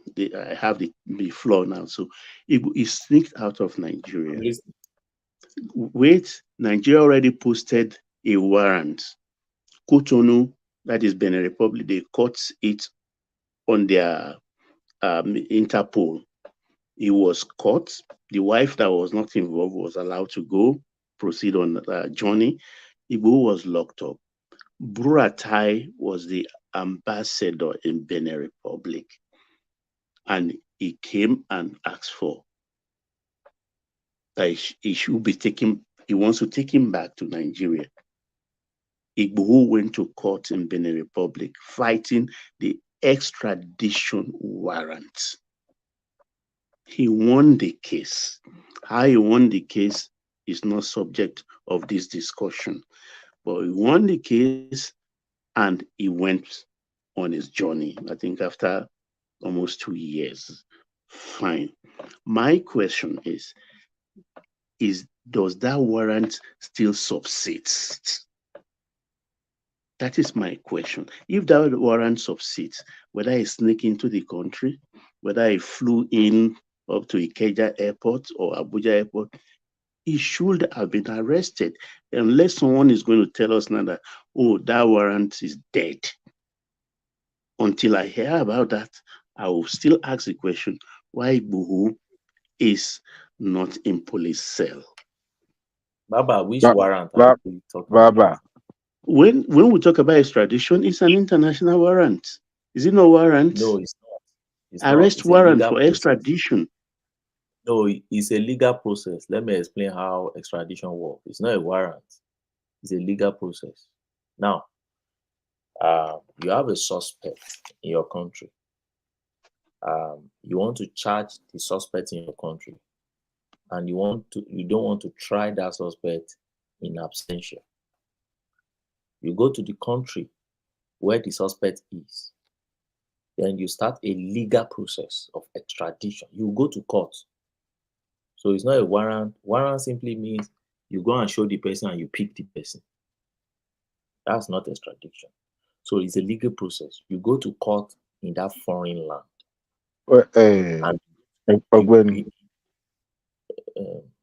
If I may, this is Adewale. Are you saying that once the court granted that application of extradition, and the applicability of that extradition at that moment was not executed, are you saying that it's void, it's no longer useful, and the government cannot go ahead? Okay, land, please. Land. No, you can land. Okay. No, he has landed. Go ahead, Ogbeni. Yeah. Okay. Because that's my question. The point is, look at the Igbo case. What happened? Was the extradition process commenced? No. Big no. Go and check the facts of Igbo's case. No extradition was commenced against Igbo. It was just in the Benin media. Republic. Yes. What they simply did in Benin Republic was they arrested Igbo for illegally enter their country. And they But Buratai went for him, didn't he? Buratai wanted to kidnap him. He wanted to get Igbo and reroll Igbo back to Nigeria. If they had commenced an extradition process in the place Igbo was, the case would have been prolonged more than what you had. declares Yeah, Igbo but he has not been formally charged now, Benny. in Nigeria. Yes. In Nigeria. Yes. Yes, of course. He has not been He has charged in been Nigeria. charged. So that means that charge, In those Nigeria. charges still stand. Which charge? They've not charged him in Nigeria. Have they charged him? That's what I'm saying. Igbo That has if there's charged no him. formal charges filed against him, that Only extradition charge. is for him. Huh? Sorry. There was no extradition legal proceeding No, against no, him. no. I'm talking about the criminal charges. There was no criminal charge filed against Igbo that I'm So, aware what of. was the purpose of the extradition in the first place? There was no extradition. That's what I'm saying. The only No, case no, I no. know. The Attorney General then went to representative went to Benin for that extradition. Remember? I'm not aware of that. I don't know. Baba, It maybe you need was to. just based on accusation now. I told you the one I know. Baba. Sorry, what was Baba's I question? I think Baba was put. Baba rephrased the question so that I am saying there is an extradition warrant, though Ogbeni is saying there is no such things. But I know Buratai, who was the ambassador then, was asking for the repatriation back to Nigeria of Igbo based on the extradition. And Igbo went to court in Benin Republic to fight that extradition, and he won after 2 years. I won that case. No. What Igbo fought, you see, what Igbo fought in Benin was a case against him alleging illegal entry into their country. Illegal entry into their country. Mark it very well. But you, as an ECOWAS citizen, you cannot enter another ECOWAS country illegally because No, it's the a way free he movement entered we was have. no, the way Igbo entered was the issue. Igbo entered without even stamping him in from the border. That was the issue. And that was why back then, all these Yoruba nation thing that were saying, oh, he used jazz to enter this nation. Oh, they didn't know anything. He just entered with his jazz and everything. Because he didn't. The fact that you don't need visa to enter a ECOWAS country doesn't mean you shouldn't be stamped in. You should be accounted for to enter from their border. That's correct. You won't just walk through now and enter their border. So when what was the presence of federal government in Benin then? What were they fighting for? So they were trying to get Igbo back. Why? Because don't forget that Igbo forced arrest in Nigeria. And what Igbo was claiming was that there was no arrest warrants to arrest him. That they only came to kill him. That they did not come to arrest him. And that was why he was claiming that you killed somebody even in my property. You couldn't kill me because I escaped with my jazz. That was Igbo's claim. No proper warrant of arrest. You came to kill me, not to arrest me. Now, Igbo left Nigeria and entered their country without permission. So they were wondering, how did you enter our country? So they charged him to court for breaching their immigration, Why that one was pending? Media was on display on extradition. People throw many legal maxims today as if they know what they are talking about. So, extradite him. If you want to extradite him, the Nigerian government knew what they were supposed to do. You kickstart your normal legal proceeding and then follow extradition. I've used the example of Kashamu. In Kashamu, they kickstarted the legal proceedings, and Obasanjo was practically following up on it. So, but eventually, Igbo won his case in Benin. But unfortunately for Nigerian government, as at the time he won, government that was ready, that was on off way to get him down, had already packed their things and leaving. So that is the whole Okay, thing. Ogbeni, we'll wait for a moment. What of the warrant they took, the Buratai took to Benin to ask for his hand? Is that warrant cancelled? I'm not sure there was anyone. I'm not aware of that warrant. He didn't go there empty-handed. An ambassador. Buratai went there on diplomatic mission for them to release Igbo to him. Don't forget that when you're asking for extradition, Igbo entered that country without the permission of the country. So Igbo is not within their custody like, oh, this is the man we must protect. That's my understanding of the case. I may be wrong. But he entered with his wife. Did the wife? We don't know anyway. You wouldn't know that whether the wife stamped her own passport or not. So because the wife was allowed to go Whether the on wife, that same I don't know about flight. the wife, but I know what happened to the wife was that they said he's a German citizen or something like that. So on that Yes, basis, she was carrying German passport. they just allowed the woman because she was carrying German thing and go. But this one, they held him down and said, no, you know. Okay, So, my take anyway, believing that there is a warrant out for him, I think he should be arrested now that he's in the country. I'm not aware of that. And now, the another thing I'm aware of was that Igboho eventually went to court in Nigeria to declare his attempted arrest illegal.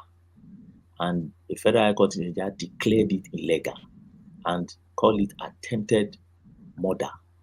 And they granted compensation against the Federal Republic of Nigeria. And they released the other two people that were arrested, and they condemned the killing of somebody in his house. So okay, I don't like saying this, but I'm being forced into that realm. You understand? Didn't Nnamdi, I'm reluctantly saying, didn't Nnamdi Kanu also went to court, I think in Enugu or so, and also in Abuja, and he won all his cases? Nnamdi Kanu won many of his cases, but unfortunately for Nnamdi Kanu, December last year, the Supreme Court had the final say on Nnamdi Kanu case and said, go back and face your trial. Are you aware of that? Yeah, I'm aware of that caveat at the bottom line of the judgment. And that is the only reason why the federal government is holding Nnamdi Kanu now. Now, in all those times when they were holding him, when he was having favorable judgment in his favor, the federal government was banking on the fact that we have appealed against this your so-called judgment, so we can hold you. Okay? And eventually the Supreme Court said, look, go and face your trial. But there's a but there. There is a court that granted compensation also for Nnamdi Kanu, which the Supreme Court did not reverse. That Ogbeni, please. Good afternoon. How are you? Sorry, it's afternoon. Yeah, that's what's afternoon. Woman, how are you?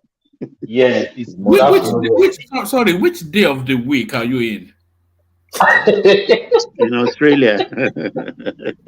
Friday afternoon. No, Friday afternoon. What time of the day? 1:37. Okay. All right. PM, right? Yes. Yeah. In Australia, yeah. Wow. I'm sorry, Baba. There was nothing to substantiate that Nigerian government filed anything against Igboho at Benin Republic. Nobody can substantiate that. So I remember you were saying it earlier on that Buratai filed anything. Nothing was filed against him at Benin Republic. Nobody can bring any documents to back that. I just want to put that in. Yeah, you can continue. Oh, all right, continue, but bring that space to a crescendo, and then I take you to one more topic. I'm done with that because I will still go back and really start studying what happened in Benin tomorrow. For the military one, military reacts as Nigerians call for coup over economic hardship. Well, I think in Nigeria, we bandy words around and we use words carelessly. I don't know why people will be calling for coup openly. It is treasonous. It's a treasonable thing to do. There are things that you as a human being in a democracy should consider as a taboo. Words you don't use at all. Maybe you discuss it in the corner of your house, but Nigerians are just foolishly bold. We think we are just foolishly bold. Open our mouth and talk anyhow. You wish for a coup. Even in the context in which we are discussing it right now. How many of these people actually lived under military regime? How many of them in military regime? I want to put it to them. In a military regime, you will stand with your wife. A recruit, not a lance corporal, will slap your wife. There is nothing you can do. Human rights we mount here every day is the first thing to be suspended. The first day, the constitution we are trashing will be suspended. You have no rights. You have no constitution. You will be ruled by a decree. The military man wakes up, the head of the junta tomorrow, he has quarrel with his wife, and he says, all married women from today, you are no more married. Decree number 109. That's it. No debate, nothing. Is that what you want? Is that what you wish for? Have you lived under a military regime before where you have no rights? Where you are traveling at the airport, they seize your passport. They will tell you it's government property. Go back home. Where they can lock you months and months and months and months. You won't see the light of the day, no court. The democracy is 48 hours. You start saying you are being detained.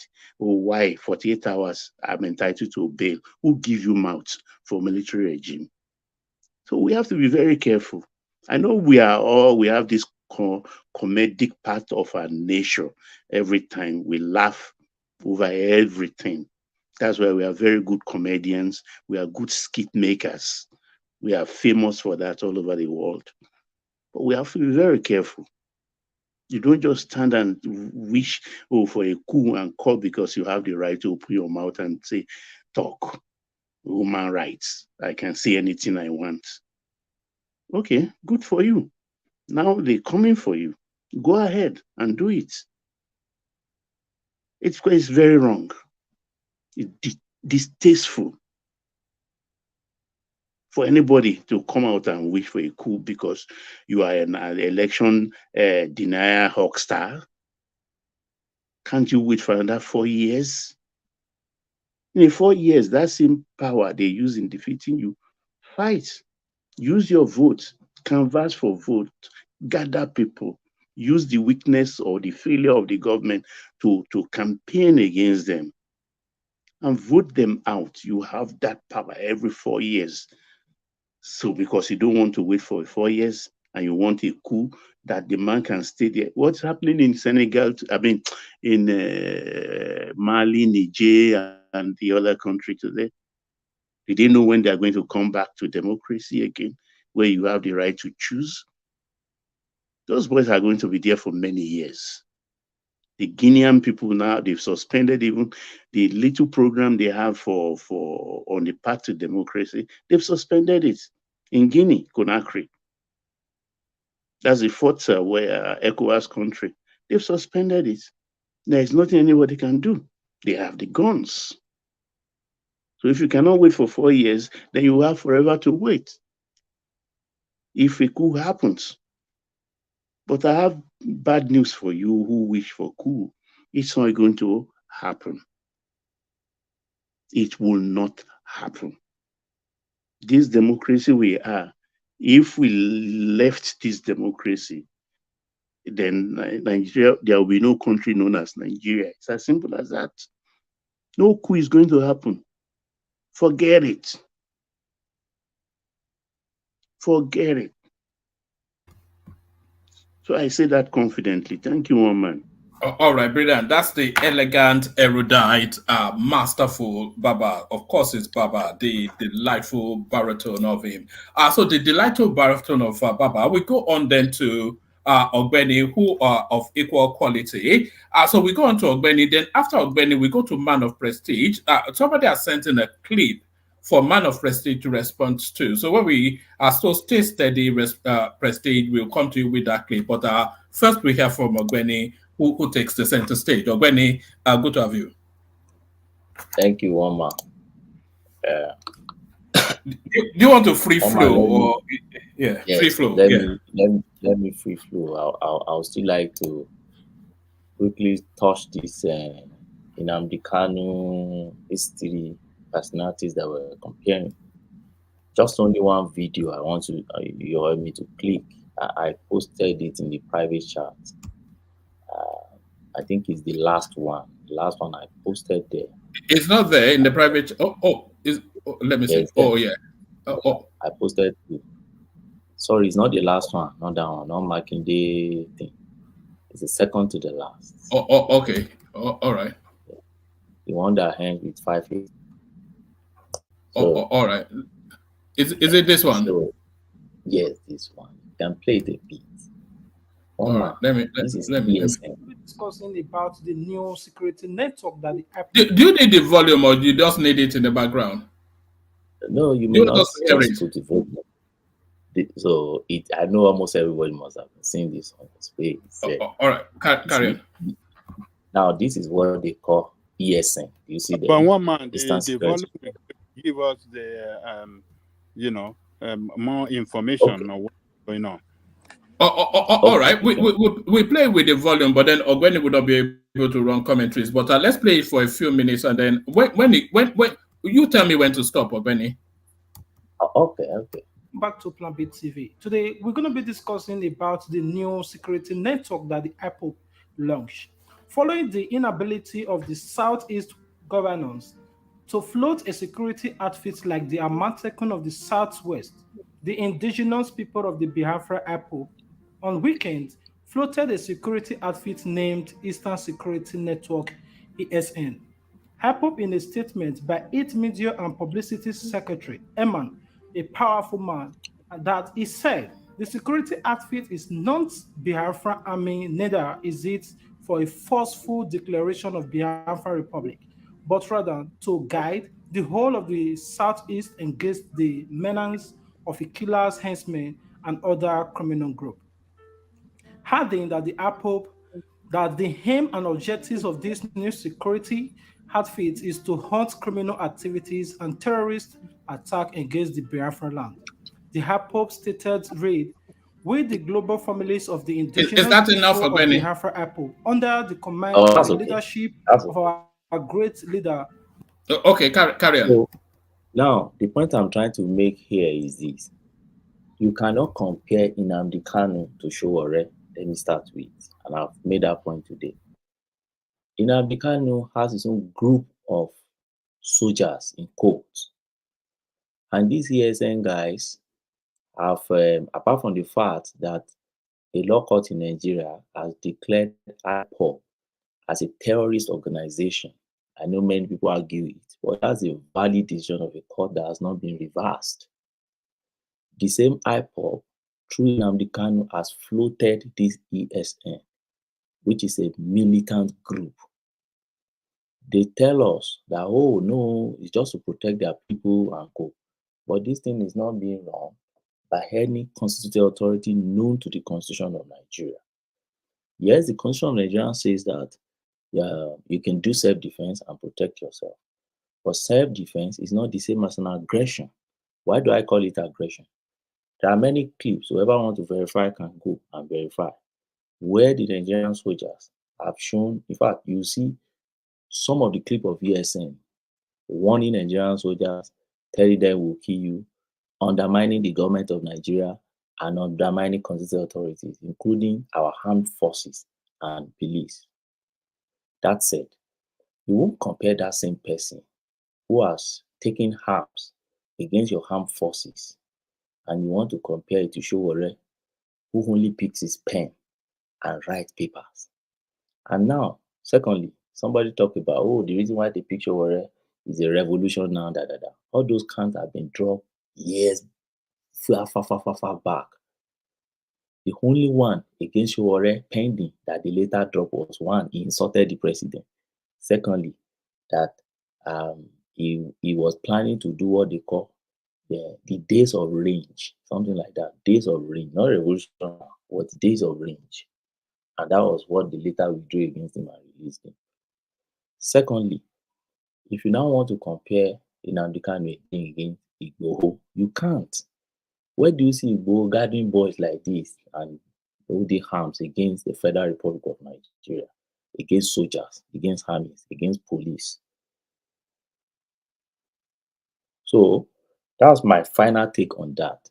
Whichever anyone wants to pick in that, put yourself in the shoes of a president of a country like our country and a private individual in your country. Oh, did you see these guys carry ham? Did you see any ham in their hand? Oh, you want me to show you videos of where they are carrying ham, or you rational mind? They are going Where is the ham? Rational mind. They you've are not seen going anyone online. Yeah, come I think you need a simple. But you saw them on the parade here, like some kind of Boy Scouts here. That's what you're saying here. Did you see ham with them? So Did you see them with a private. Let's assume they are even Boy Scout. A private individual should be running it. Do you know what? Do you go and listen to what Nnamdi Kanu is addressing in that video? You're overflogging this matter. I mean, it's okay. I mean, it's just do your thing. No I'm overflogging somebody organizing a military. You see. What's the definition of a military? What's the military? You see, come here. Let's not start using some kind of English here. I know you say you're a lawyer. I mean, what do you understand by the word militant? What's the meaning of the word militant? When you carry arms, you carry arms. So where is the arms you see? Where do you see arms with them here? So you want me to show you where ESN guys are carrying arms? Show me where this very one you're showing us here. Where they carry it on? Where is it? This is one out of this is the recruitment camp I'm showing you. Okay, so where did you see them carry arms here? Oh, this is the recruitment. So you don't know they carry arms. What are you denying? Now, at least they were parading and they were doing marching and whatever. You should see them with normally when That's you're doing parading. If you're a militant, you have they're recruiting them here. You and iPod apologies. As a lawyer now, you say you're a lawyer. I'm questioning you as a lawyer now. So where is the arm you're using this as an example? Where is the arm? Let me ask you a question. Are you saying ESN guys don't carry arms? That's a different matter. We're talking about this very one you're showing us here. Where is it? Be different matter. So the fact that I'm showing you this, which is the recruitment, no, we have to argue things based on what you are presenting. So let us argue this very one. No, rational mind. Do you know why I see here is this? Allow Ogbeni to make his presentation.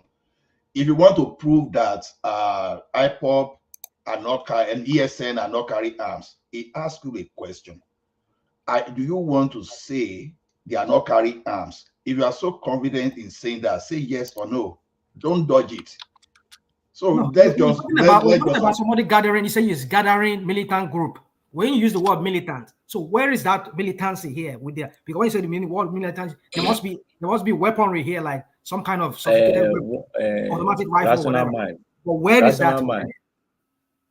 Let me answer you. I don't know why you like to pick and choose. My background point was that first. Come on, save me. My background point was that first. IPOB has been declared a terrorist organization. Oh, forget that.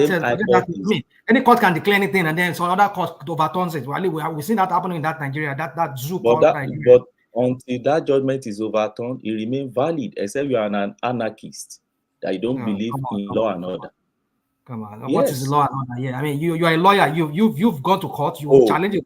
When hold on, you as a lawyer, you go to a court. A judge gives a judgment, and you appeal that judgment to another court, and it's overturned. I mean, what does that make any sense? Does that tell you that? And that judgment has been given as the Supreme Court of the land has been given since 2016. As the Supreme Court of the land. Okay, wow. Well, it's because of the shenanigans going on with the judicial system and the Nigerian shenanigans. What do you really know about the case? Did they appeal against it?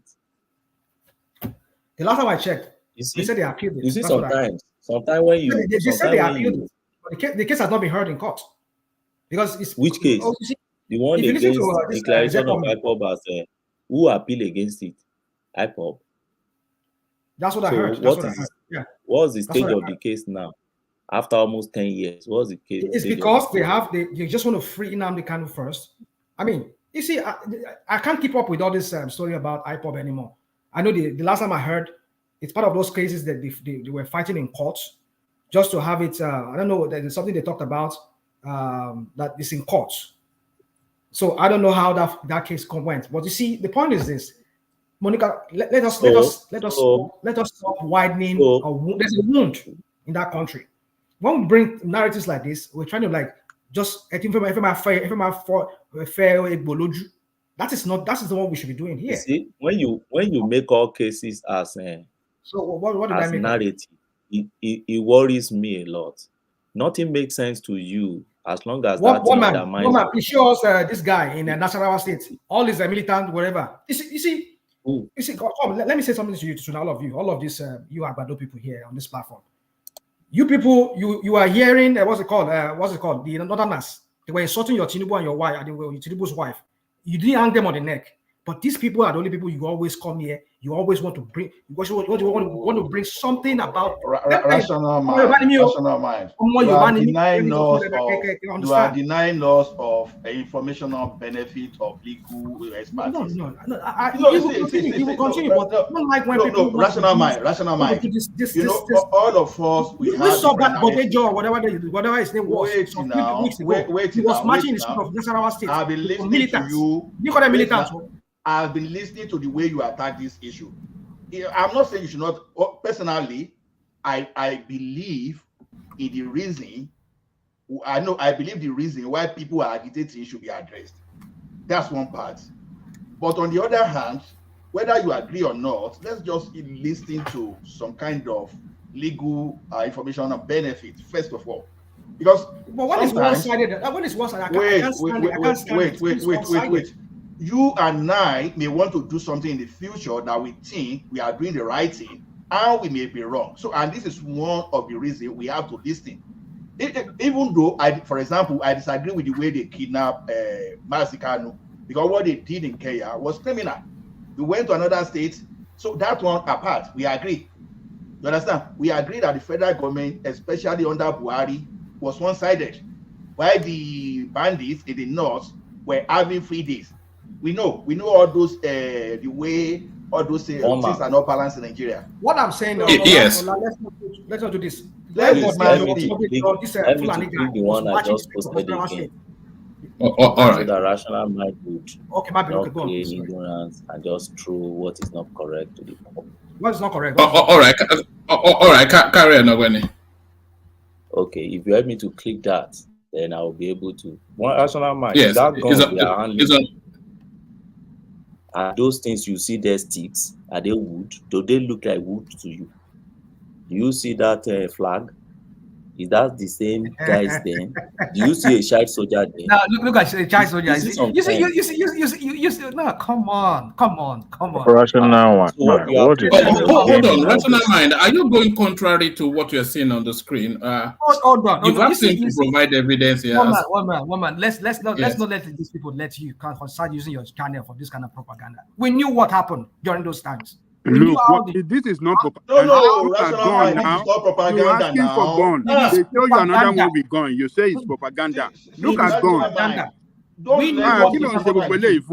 You say, the earlier one, they were not carrying guns. Now they show you the one with the gun. You are saying it's a propaganda. Why are you doing this? Come on. Rational mind. This is becoming come on. This is we can question.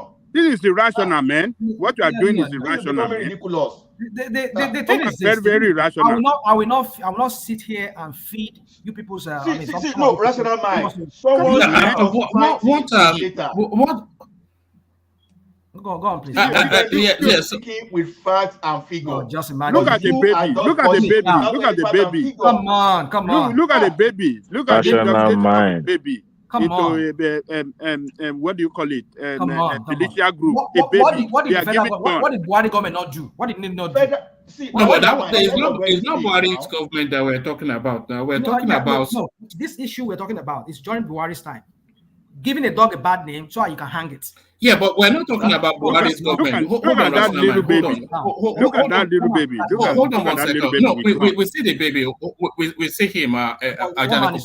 Rational mind.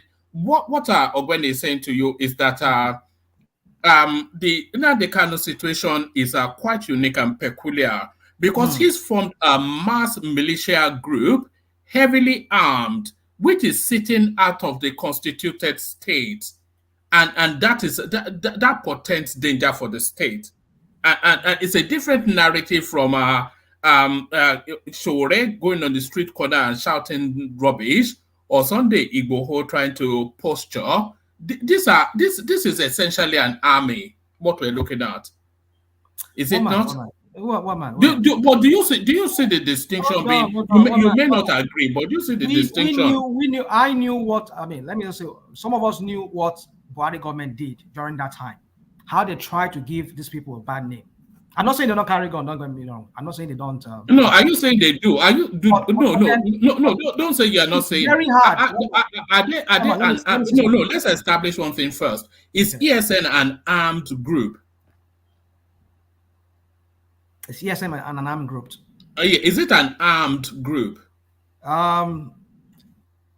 It's very hard for me to say. Yeah, seeing it on the screen. Why is it going to take you like 50 minutes before you answer? Mind. It is. I have to think about what I'm saying. I don't want anybody to hold me. You have to think about when the video is showing us.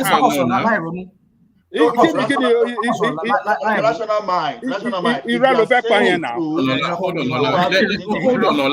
Let him respond. Is ESN an armed group? I just said to you, one man. I just had your question. I cannot say right now. You cannot say. I cannot say, yeah. With this video, so hold on, Ajale Koko. So if you don't know about the subject matter, then why are you pushing against it? No. When I say I don't know, I won't give you that answer to that question. That's what I'm trying because to say. ESN themselves, they're not claiming not to be an armed group. So I'm not quite sure why you are claiming that on their behalf. So, well, they're armed group, they're not armed group. My point is this. No, are they an armed group? That's the starting point now. To accept some of the things coming out about this group because we knew what the Southeast. Okay, are they within the bounds of law? Are they within the bounds of law? ESN. Hold on. We knew what the federal government. No, we are not talking about. You are doing a straw man argument now. You are not talking about what we're talking about. And I don't want you to. You are talking about mitigation. We are talking about actual fact.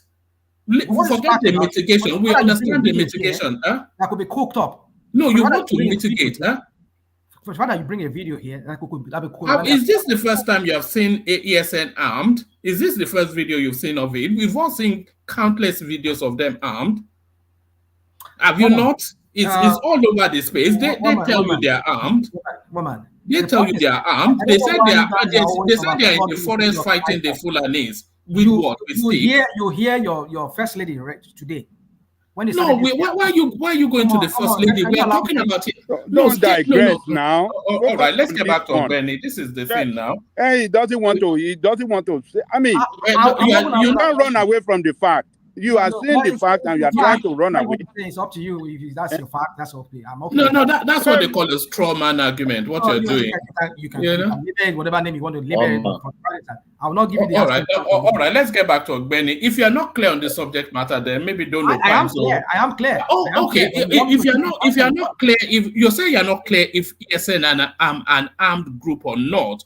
And that is central to the point being made. What I should tell you is that I'm not going to answer that. It's a way of telling you. No, but that is central to the point that Ogbeni was making. So if if you don't know if they are armed or not, then you can't take a position. Are they an armed group? Are they an armed group?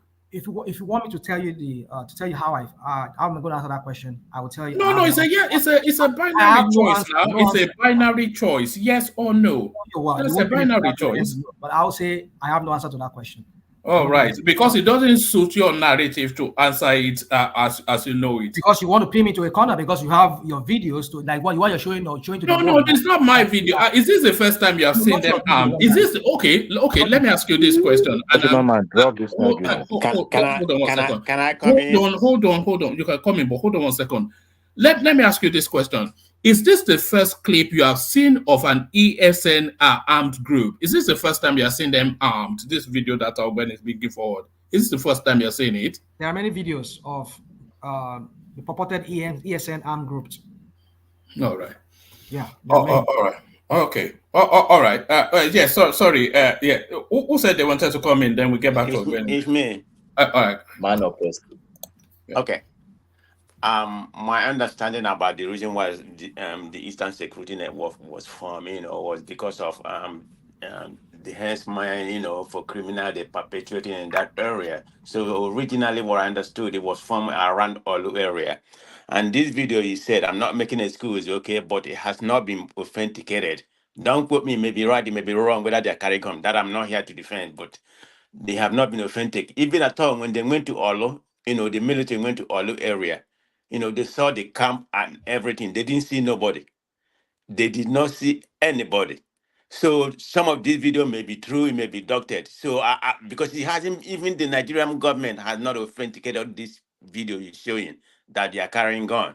So let's be very factual about that. We don't know. Nobody can hear. I know when you bring this in with all those things they posted, whether it's gone or not, I don't know. Anything is possible in Nigeria, like I properly said about Nigeria being an immaculate deception. There's no doubt about it. They make up things, that it's not even there.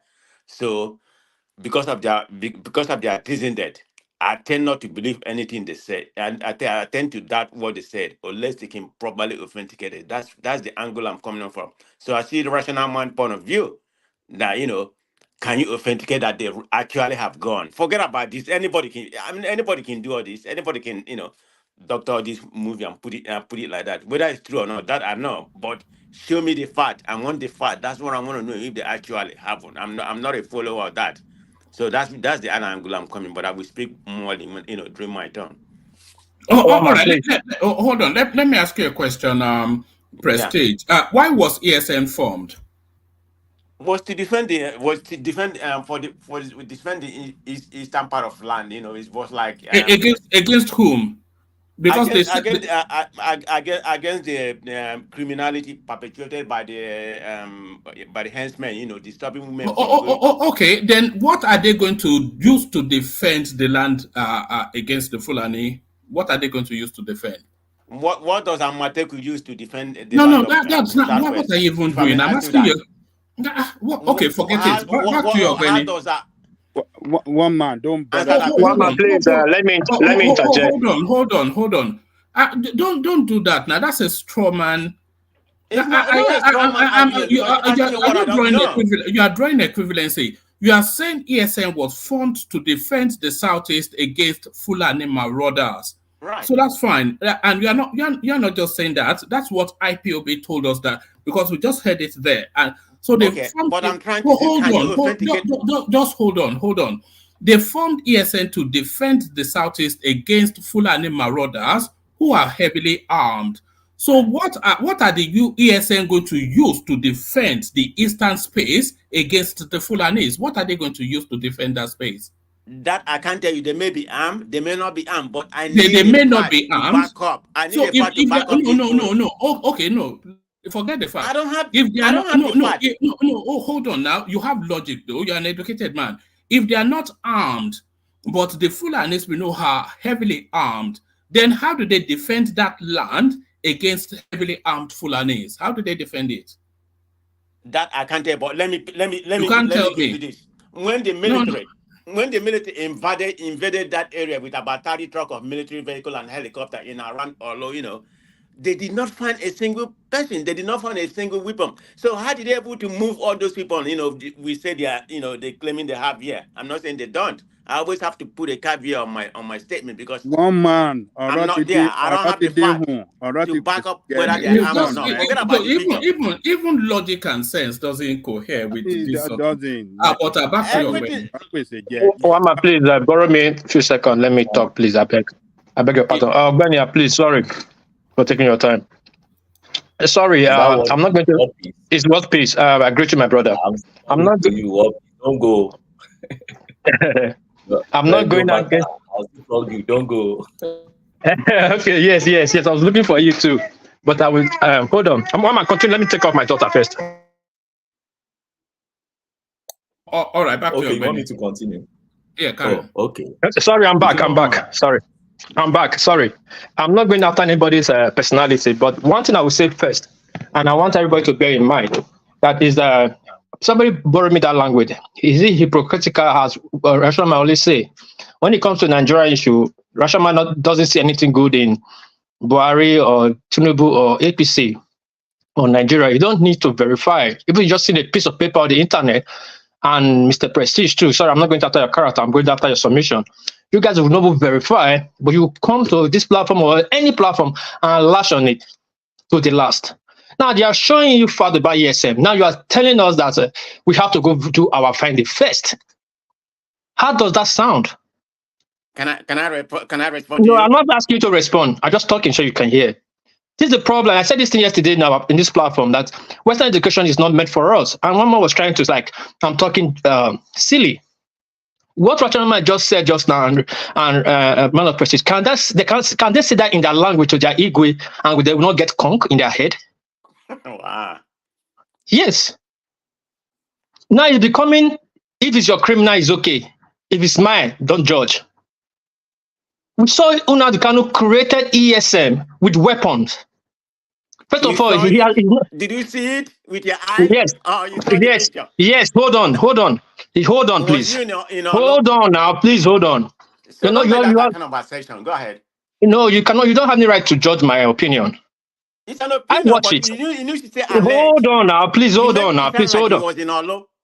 Sorry. Hold on. You guys like to move the goalpost. Wait, watch it here on his channel. Is that not what everybody does here? Moving the goalpost? So must you criticize us now? We're moving the goalpost. Is that what it is? Come on. I mean, this is. I mean, people are not even facing the real rational mind. Hold on. Rational mind. Hold on, please. President's wife, even from the north, you people are not even are not rational mind. But people that did not do anything that live with you in the south, that are there for your own interest, they are also protected. I mean, come on, you guys. Rational mind. I think you have watched Biafra Radio too much now. You are like one of them. Like you are one of them now. You think like them. You reason like them. You do what about? Hold on, please. Hold on now, please. Let me talk. When you were talking, I didn't interject. Flog matter. Sorry, please go on. Now, you come here every day. I'm using your statement, your past statement. Because you cannot change the past. Every day you come here about Tinubu, you flog it. Sometimes we don't support you. Sometimes we agree with you.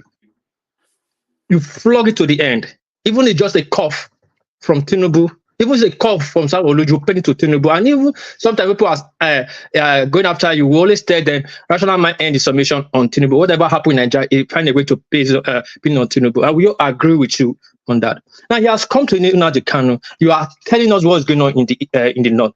I'm not talking about what is in the north. We are talking about Nnamdi Kanu here. And if you are saying that if what is we are saying is a propaganda that is not real, all these things were just created on TV, that means Nnamdi Kanu is still in London enjoying. It's not real. He's not in the DSS dungeon. Because that's not Nnamdi Kanu. If you guys is going by this submission. That's what I don't know. No. Hold on now. Please. This is a false equivalence you are using here. No. Hold on. That's what you're just doing. It's only can be substantiated. There's no point arguing it. See, this is the problem. When you are talking, when people interject you, you complain. Now, people is talking now, you start jumping like you. Come on, we only. Come on, what? I said, come on. Sometimes I watch you, I just tolerate you and just see what you're saying. I don't understand. You say you're a grandfather. This is how you talk to your grandchildren. No. Let's not go too deep. I'm not going too deep. Rational man is my man. I'll talk to him. Rational man is a Benin man. He can deny all his pride, all his blood. But I'm telling you, he knows where he's from. He's not a Yoruba man. His parents, his great grandparents from Asian. Really? Then you put me wrong. Yeah. No, then you put me wrong. Yeah. Because I only keep quiet. Rational man, are you going to swear on your chest or on a stone in your front that your great grandparents are not from Asian land? We know it's swear not a Yoruba now. man, but it's not a Yoruba man. I don't play Jabba game here. I don't play Jabba game. One man, it's one thing you know about me. When I come to tradition, I'll tell you the way it is. Swear on Ajalikoko. Bear me weak now. I'll swear now. Rational man should swear. I want it I respect so much in my tradition. Let's swear Ogun right now. If your parents can he will not deny it. He cannot say it. That's too deep now. It can be not too deep. I don't like people doing things like what about. I don't like it. One man, this is traditional thing. I love what Peace is doing. See what Peace. I don't like because tradition. I'm telling him to come out now and swear it. I'm saying it again all over. That his parents is not from Mission. Great grandparents. wọ́n ní tí ògùn ẹni bá dáni lójú àfi ń gbárí ni rational mind ṣé òótọ́ ni. Honestly. No, that rational mind is from Abakaliki. We know that. Rational mind is not from Abakaliki. Ogun rational mind fake. Ogun I believe what rational mind da kò sọ̀rọ̀ mọ́. Where is rational mind? See, Baba, if they ask you to take ó ti fẹsẹ̀ fẹ́. Agbálẹ̀ kòkò tó bá ní kẹ́ fi Ògún swear tani ò ní dákẹ́. Ògún ò gba nonsense tó yẹ kẹ́ ti mọ̀. No, be a joke, I'm not joking. Ògún does not take nonsense. You see, you can swear by God. God is merciful because He doesn't like a sinner to die, right? Ògún doesn't care. Ògún doesn't care. Don't try Ògún. What is? I think I agree with you. Honestly, this is a. Let's drop that one. Let me end my submission. Why came is this? Why came is this? Sorry, let me end the floor now. I know. Let me end it. Why came is this? This is I don't like this. If we want to champion, I was watching it since. We want to champion the Kano release. We will champion it fair and square. But for us to start shooting the goalpost, it makes me baffled. That's why I don't play politics. That's why I don't support friends. But I will take what you say from your mouth for the first time. I'll hold it to the last. I mean, Benin man, I will not deviate. I will hold it to the last. I like my rational mind so much, but this thing you just do it disappoint me. Even man of prestige. What is there to say? If they carried weapon, they are in the forest, investing forest. Simple ABC, we'll move on. What are you telling us? The gun we are seeing that we are not seeing anymore, and yet we want us to join you and blame Tinubu. We want to join you and tell Tinubu that he stole your mandate. Are we cowards like that? How are we not different from Pansat? For myself, I hit the floor for Ogbeni. I'm sorry. All right, back to you, Ogbeni. But by the way, I don't think Nigeria will stomach Nnamdi Kanu being released. The country would not tolerate it. But back to you, Ogbeni. One man, this man. There's a scholar from, I think, an Irish scholar. It says that engaging in debate with, I'll paraphrase. He said, engaging, in debate with someone who refuses to acknowledge reality is akin to, you trying to convince a brick wall to move aside. But it's a pointless endeavor that will go, against logic and sense. So everybody in Nigeria knows, even IPOB, even ISN themselves and Nnamdi Kanu agreed that they have weapons. They simply said they produce their weapon locally for self-defense. So when you see man of prestige, particularly those guys on I think man of prestige represent them, those guys from Dr. Damages things and go, they will deny it. Even the one in African who cannot deny, they will deny it for him. The one who won't deny himself, they will deny him for him, just to peddle a particular narrative to say, oh no, Nnamdi Kanu is a saint. And when you now come and say they are IPOB, they say, oh, you are labeling them, they are not IPOB member. But you are an apologist of IPOB, an organization that a law court in Nigeria has been declared as a terrorist organization and proscribed. That's the way I see it. And see, one man, I was in I've told you before, I stayed for some years in the Northeast, particularly Borno, Adamawa, Bauchi, Yobe, axis. You see, when this Boko Haram thing started, it was around the time I lived around that place. That was close to the end of Obasanjo era, into Yaradua era.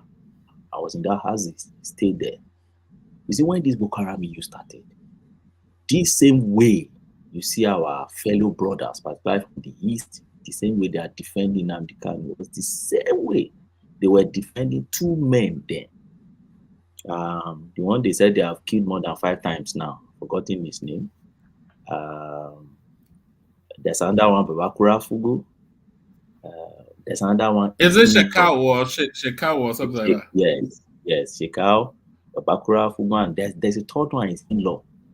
Oma, let me tell you, that time I was in there was a day I was supposed to have, I went for evangelism, and then we're supposed to go to University of Maiduguri. So we got there on Friday. On that same Friday, they didn't call them Boko Haram then. They had their name. They had one professor. I think they killed that professor now. There was a professor who was their inspired, the model then that was ginger them, inspiring them. And it was the day they were concluding their program, the day we landed in University of Maiduguri. And what happened that day? I saw myself. People were crying. You would think that they are crying of like repentance, and people were burning their certificates. So it worried me. For the first time I saw that in him, I was like, wow, people, they were crying like, the way you see somebody repenting in church and you are crying. And so we asked some of them, because new to us, particularly from this people that grew up in the South. What's happening here? Because I've never seen Muslims repenting before, things like that. So, see how they are so emotional about these things. Did they just accept Islam and things like that? I said, no. So what they are doing is that they have just accepted a new sect, which happened to this sect that eventually, graduated or escalated into this Boko Haram thing.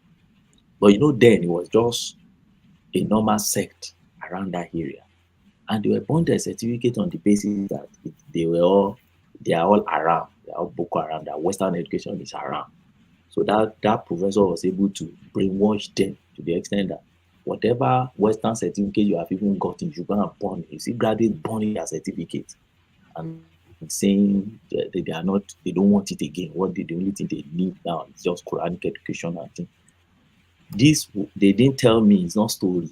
I saw it myself. And years after, what happened? I was in the house. People were defending these Boko Haram guys back then, and Sheka, all of them. Their people were really defending them. The same you see people defending Nankani today.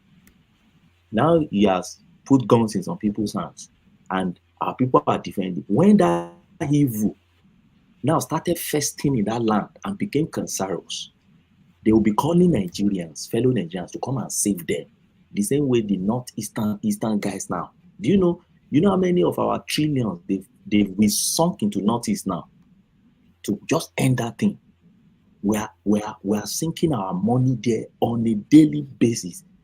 The government even established a whole commission, what do you call it, Northeast some nonsense commission, that is just copying our money, and we are investing on something that people themselves accepted. They allow it to fester, they allow it to grow within them without going against it. Back then, if you tell them this, they can even behead you. Don't talk against it. They are fighting for our home. But now they have become a serious issue against them. So, for my fellow brothers in the East, good luck. Keep defending ESN. Keep defending IPOP. Keep defending Nnamdi Kanu. In fact, tell federal government to release him today so that I can go back to continue his good work in your houses. But my problem is this. When the thing now start affecting you, please don't call on us to come and defend the same way Northeast is calling on the entire Nigeria now to start wasting their money on it. That's the problem I have. And that's why for me, I believe in regional system. I don't know the way it's going to work. So that whatever you have, monetarily anybody kokoro, because that's the reason why we keep complaining now. If we are running regional government, I just face my own Ekiti alone. Face your own. Whatever trouble you have in your place, if it's self-inflicted, deal with it. That's my point on that. Now, I said I just want to freelance today and just go. The second point, I don't know why you didn't bring this Edo saga. And that goes to World Peace.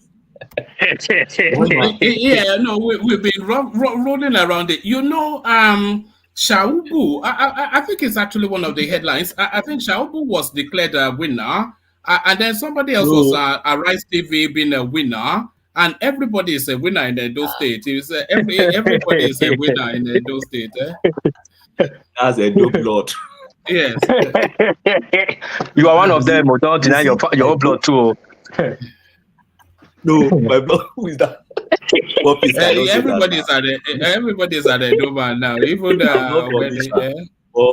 I know what Peace will say. Ado Ekiti people are from Benin. No, you are not from Israel. You are from the Benin stock. The go, so you cannot deny that.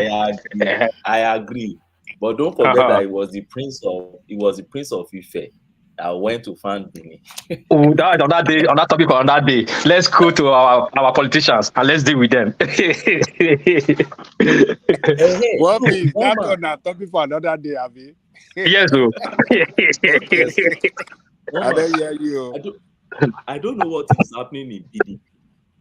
And I want to believe that this tribal guy is getting too over ambitious. I don't know. Something just tells me that this guy. Now, why would tribal go and form a parallel primaries on his own? And he was the first one to quickly rush to Channels TV and be shouting. I mean, I don't get it. So now, Because the party was ready to ostracize him. That's what he decided to do that. Because he has his own loyalists as well, remember? Well, he's bound by the decision Well, the of narrative the was that they were trying to cut down on the delegates so as to skim some people out, which is going to be him, so it's going to be skimmed out. So if they say like they have 500 number of people on the delegate list, they want to streamline it to like 200. That way, the 200 will be strictly for some people that they want to emerge. So he's going to exclude him. So that's why he had to form his own parallel primary. But he is bound by the decision of the party. That's party system. If that is criminal party. That they already. You see, this is what we're seeing. He's a member of the party now. Rational mind. He should leave the party now. He should go to Abga. Okay. Yes, sir. Our lawyer. Now, did you listen to Shuwere said something recently? I've forgotten how he said it. He says, if the law, then you have to break the law. I've forgotten how he said it. So do you subscribe to that? I don't know. Did you listen to Shuwere? Who can put me through? Shuwere is a radical now. If the law doesn't follow your narrative, disobey it. No, not quite. Like the way he put it, it's a very philosophical way of way you explain it. Yeah, there's a time. There's a way law will want to break you, and if it's going to break you, you have to break that law.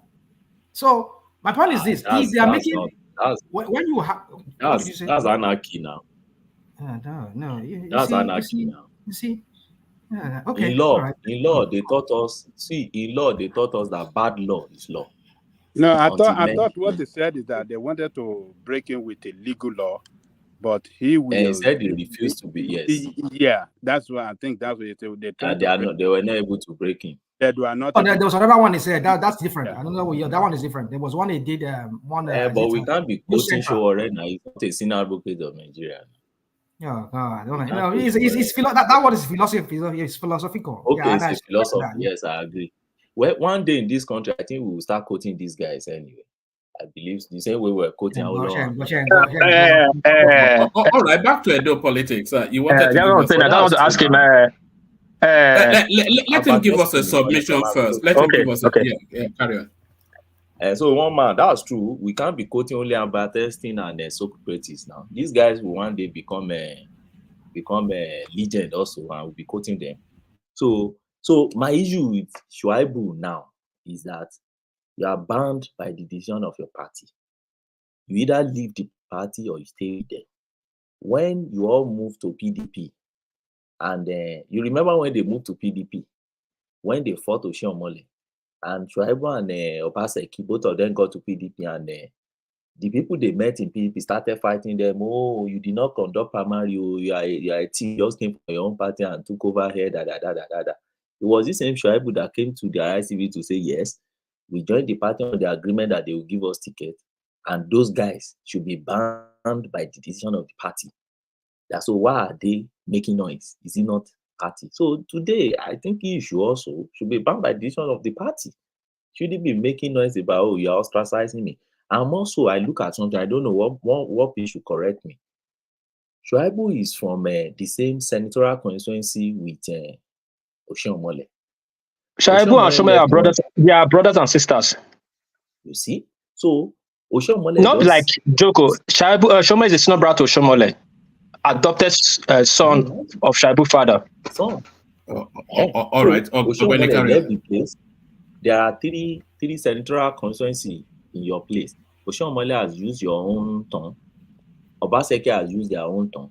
Shouldn't it move to the next senatorial district? Does it now come back to you? shouldn't them be rational at least sometimes? Even if rational mind is not related to them, but they should buy some idea from rational mind's name. They should be rational. That's my take on this PDP. But where I'm even heading to is Labour. I see Akpata now attacking Labour too. That Labour is not being fair to him, and that Labour is seeing him as Obaseki's mole in Labour. Aburi is loading now. Aburi, yes. I don't even really understand what is happening. But so sorry, should Ogbeni carry on? But should the Labour Party be rebranded Cash and Carry? Is it Cash and Carry Party of Nigeria? Cash and Carry. At the end of the day, I see Obi leaving that Labour Party close to 2027. I see Labour Party going back to the Mimiko days of Labour Party. I see that's my own forecast. I see Aburi's properties being seized. All those properties that lady don't fight a woman, no. Particularly when they're in political office, they have your secret. You see all those properties that woman is showcasing area around and say you are buying this thing with Labour Party money. I see the Nigerian police swinging to action and seizing all those properties, and you're forfeiting it in law court and things like that happen. And if that happen, I'm not rejoicing, because that kills the opposition, which we feed the rational mind narrative here always and say, look, Tinubu is going to kill all opposition, kill all. That's rational mind thing. But this is self-infliction or self-affliction, if you look at it. And one thing that worries me about the Labour Party is, so when that happens, what is going to happen to his law certificate?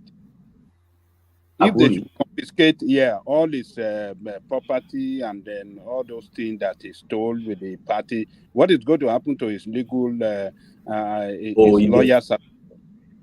If they find him guilty of any crime, he will lose that license. That's the law. It's simple. You must not see, even when you're a lawyer in Nigeria, you travel abroad and you commit anything crime abroad, it still affects your license back in Nigeria, because you must not put that profession in a bad repute. That is the point. So the moment your conviction automatically puts that profession into bad repute, and you can't remain there. So I see a very long journey in front of Aburi, and the better for him now to find a way to find peace. And I think if he steps aside now, there will be peace.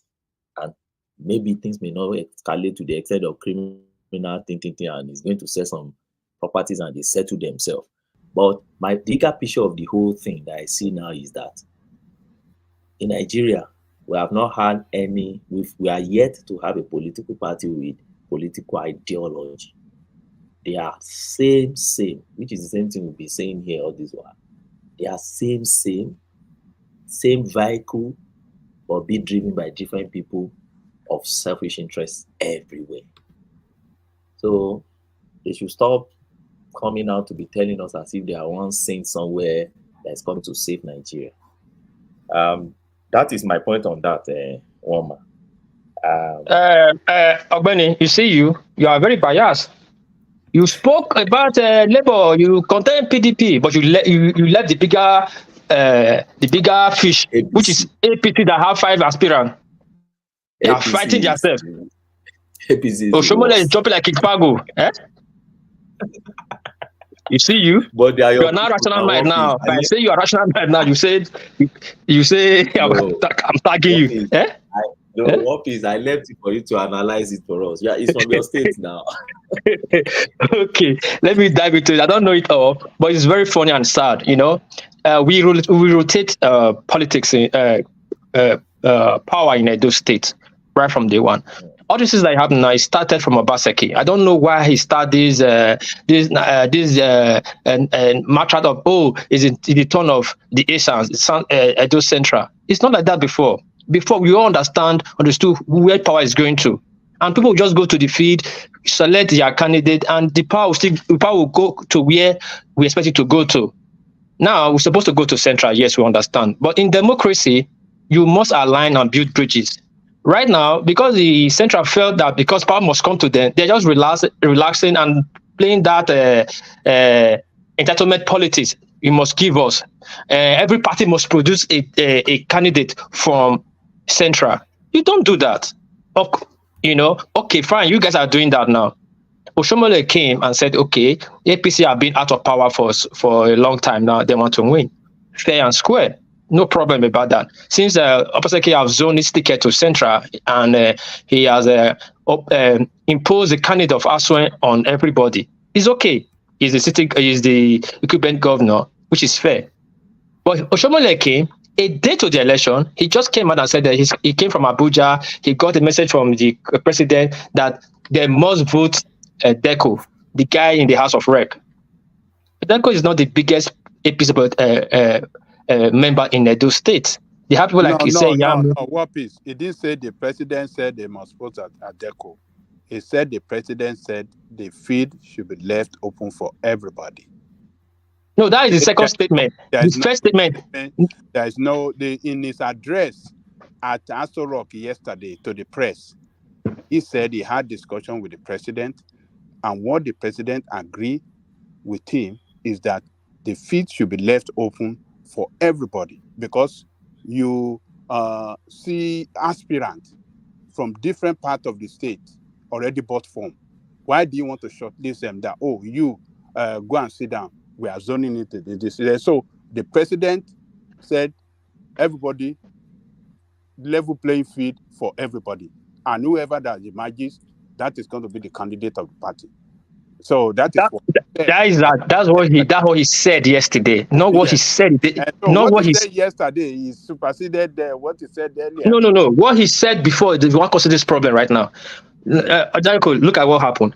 A day to the primaries, or in a month, he called a stakeholders meeting on air, on media, and said he got the message he got from Abuja is everybody must vote Deco.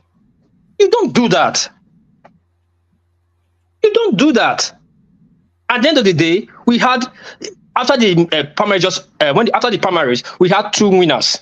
Anamero was declared winner from the authentic APC chairman and the returning officer. While No, carry on. Land it, and then I want Ogbeni to make a very brief commentary on this headline, and then we go to Prestige, just to manage the time. Yeah. Okay, thank you. Then opposite Zodima announce Deco. Then before evening, the returning officer in North announced Dekeri. Before the next day, we have another winner. We had five aspirants. You don't do that in the state now. That's that big. Okay, during the process, talks went to the APC secretariat and beat everybody up and drove them away from there. Then his opposite was calling his own result in Portia Hotel, while Okpawolu was calling his own in this guy's house, Isayamu house. So none of them will follow the law. The next, after that, they started champion. Yes, we already have a winner. Is Deco. What happened after 2 days? When Tinubu came back, they said it's conclusive. What a shame! What a big shame! All right, thank you. So Ogbeni, to you, give us a brief commentary on the headline on the screen, and then we go to Prestige. Woma, sorry, before I talk on this, let me briefly talk on something, which. One of the reasons why I came aboard it. I listened to Sanwo-Olu today. Yes, it was quite an engaging. Yes, speak on that.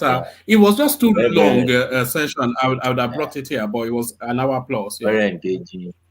Ruben Abati, Kosoko, Aga in Shanes, and then Otitoju. Yeah.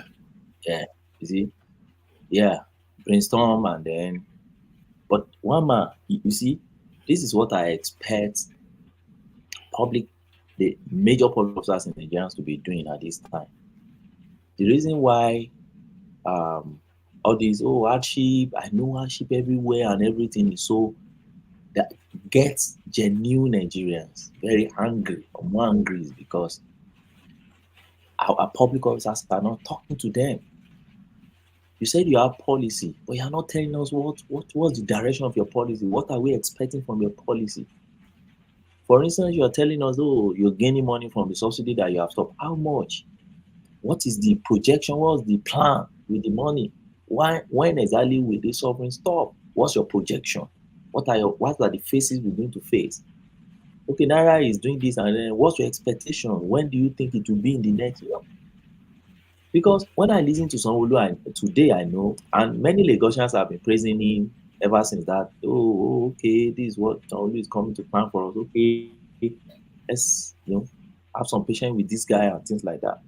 I expect all Tinubu's ministers to be in the media and be telling us what are they doing, so that people go and verify what you are doing.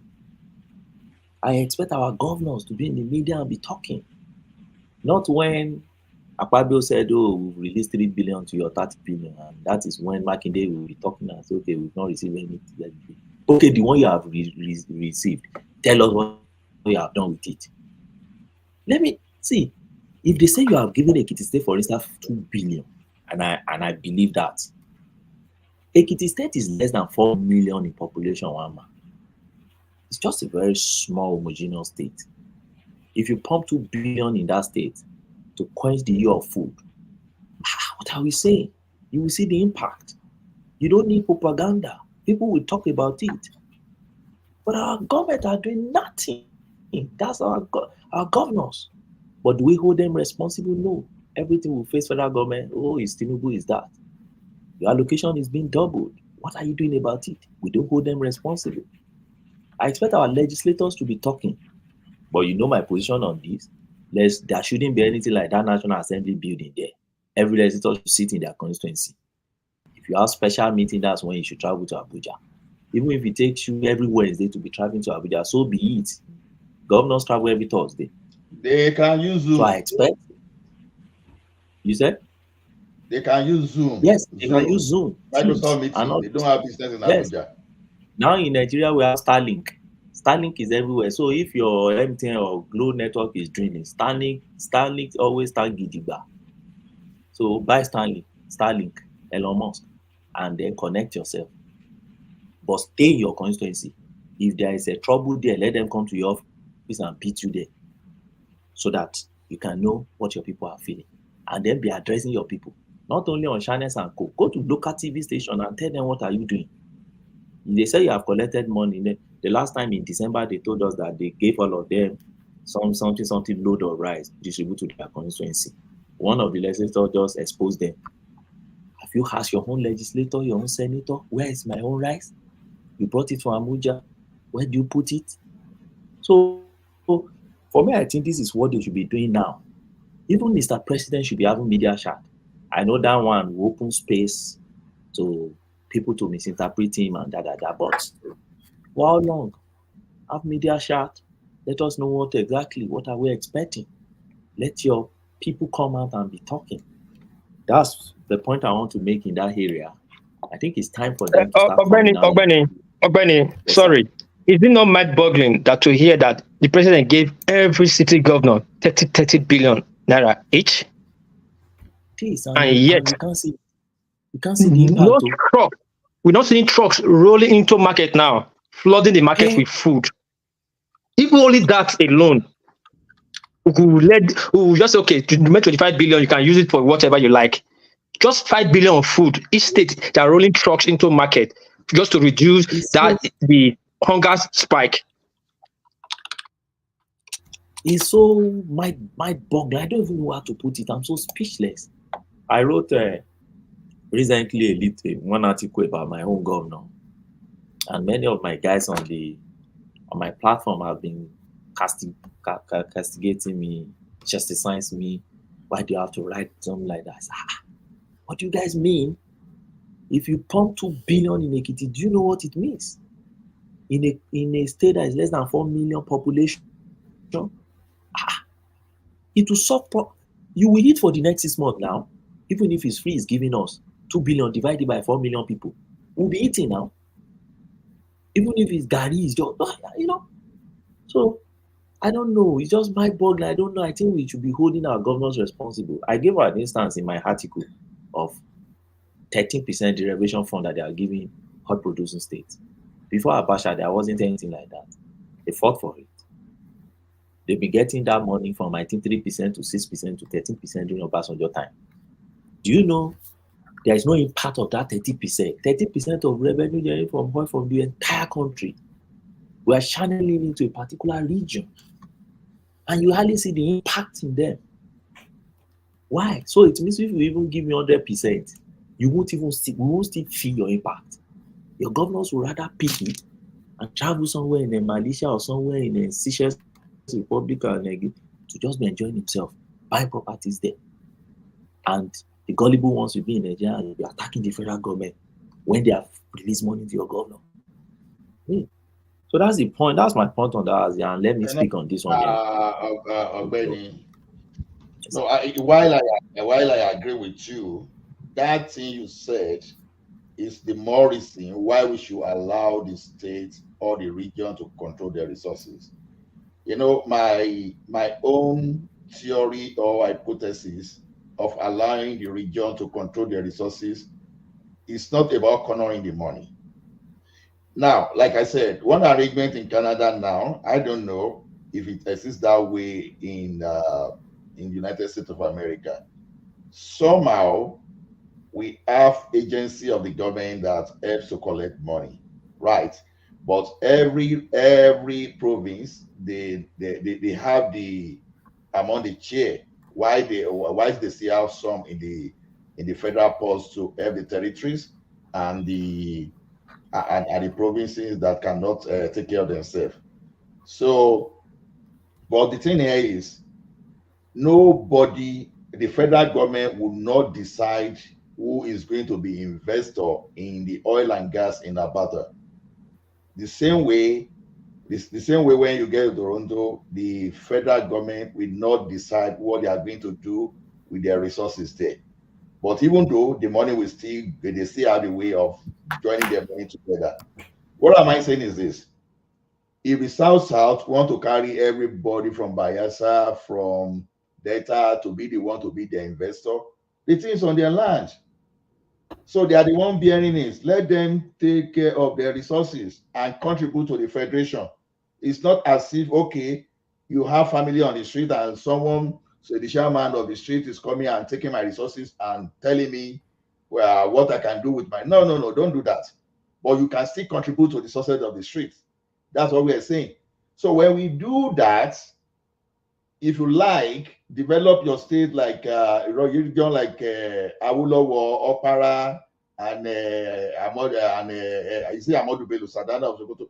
So do that, do whatever you want to do, but don't come to Elisha and say you are using federal power on their gold. Elisha may not want to exploit gold. They may just want to use their land for agriculture. So that's what we're saying. So because of the enormous resources in Abuja there, that is why you see everybody fighting. And we focus more on disparity, on, oh, Kano is not doing this and is getting this. Oh, Sokoto is not doing this and is getting this. And over time, the military, we found their way of creating bogus local governments, bogus states, just for the purpose of getting the resources. That's what we're saying. Allow everybody to decide who is going to use to develop its resources and only contribute to the federal for what matters.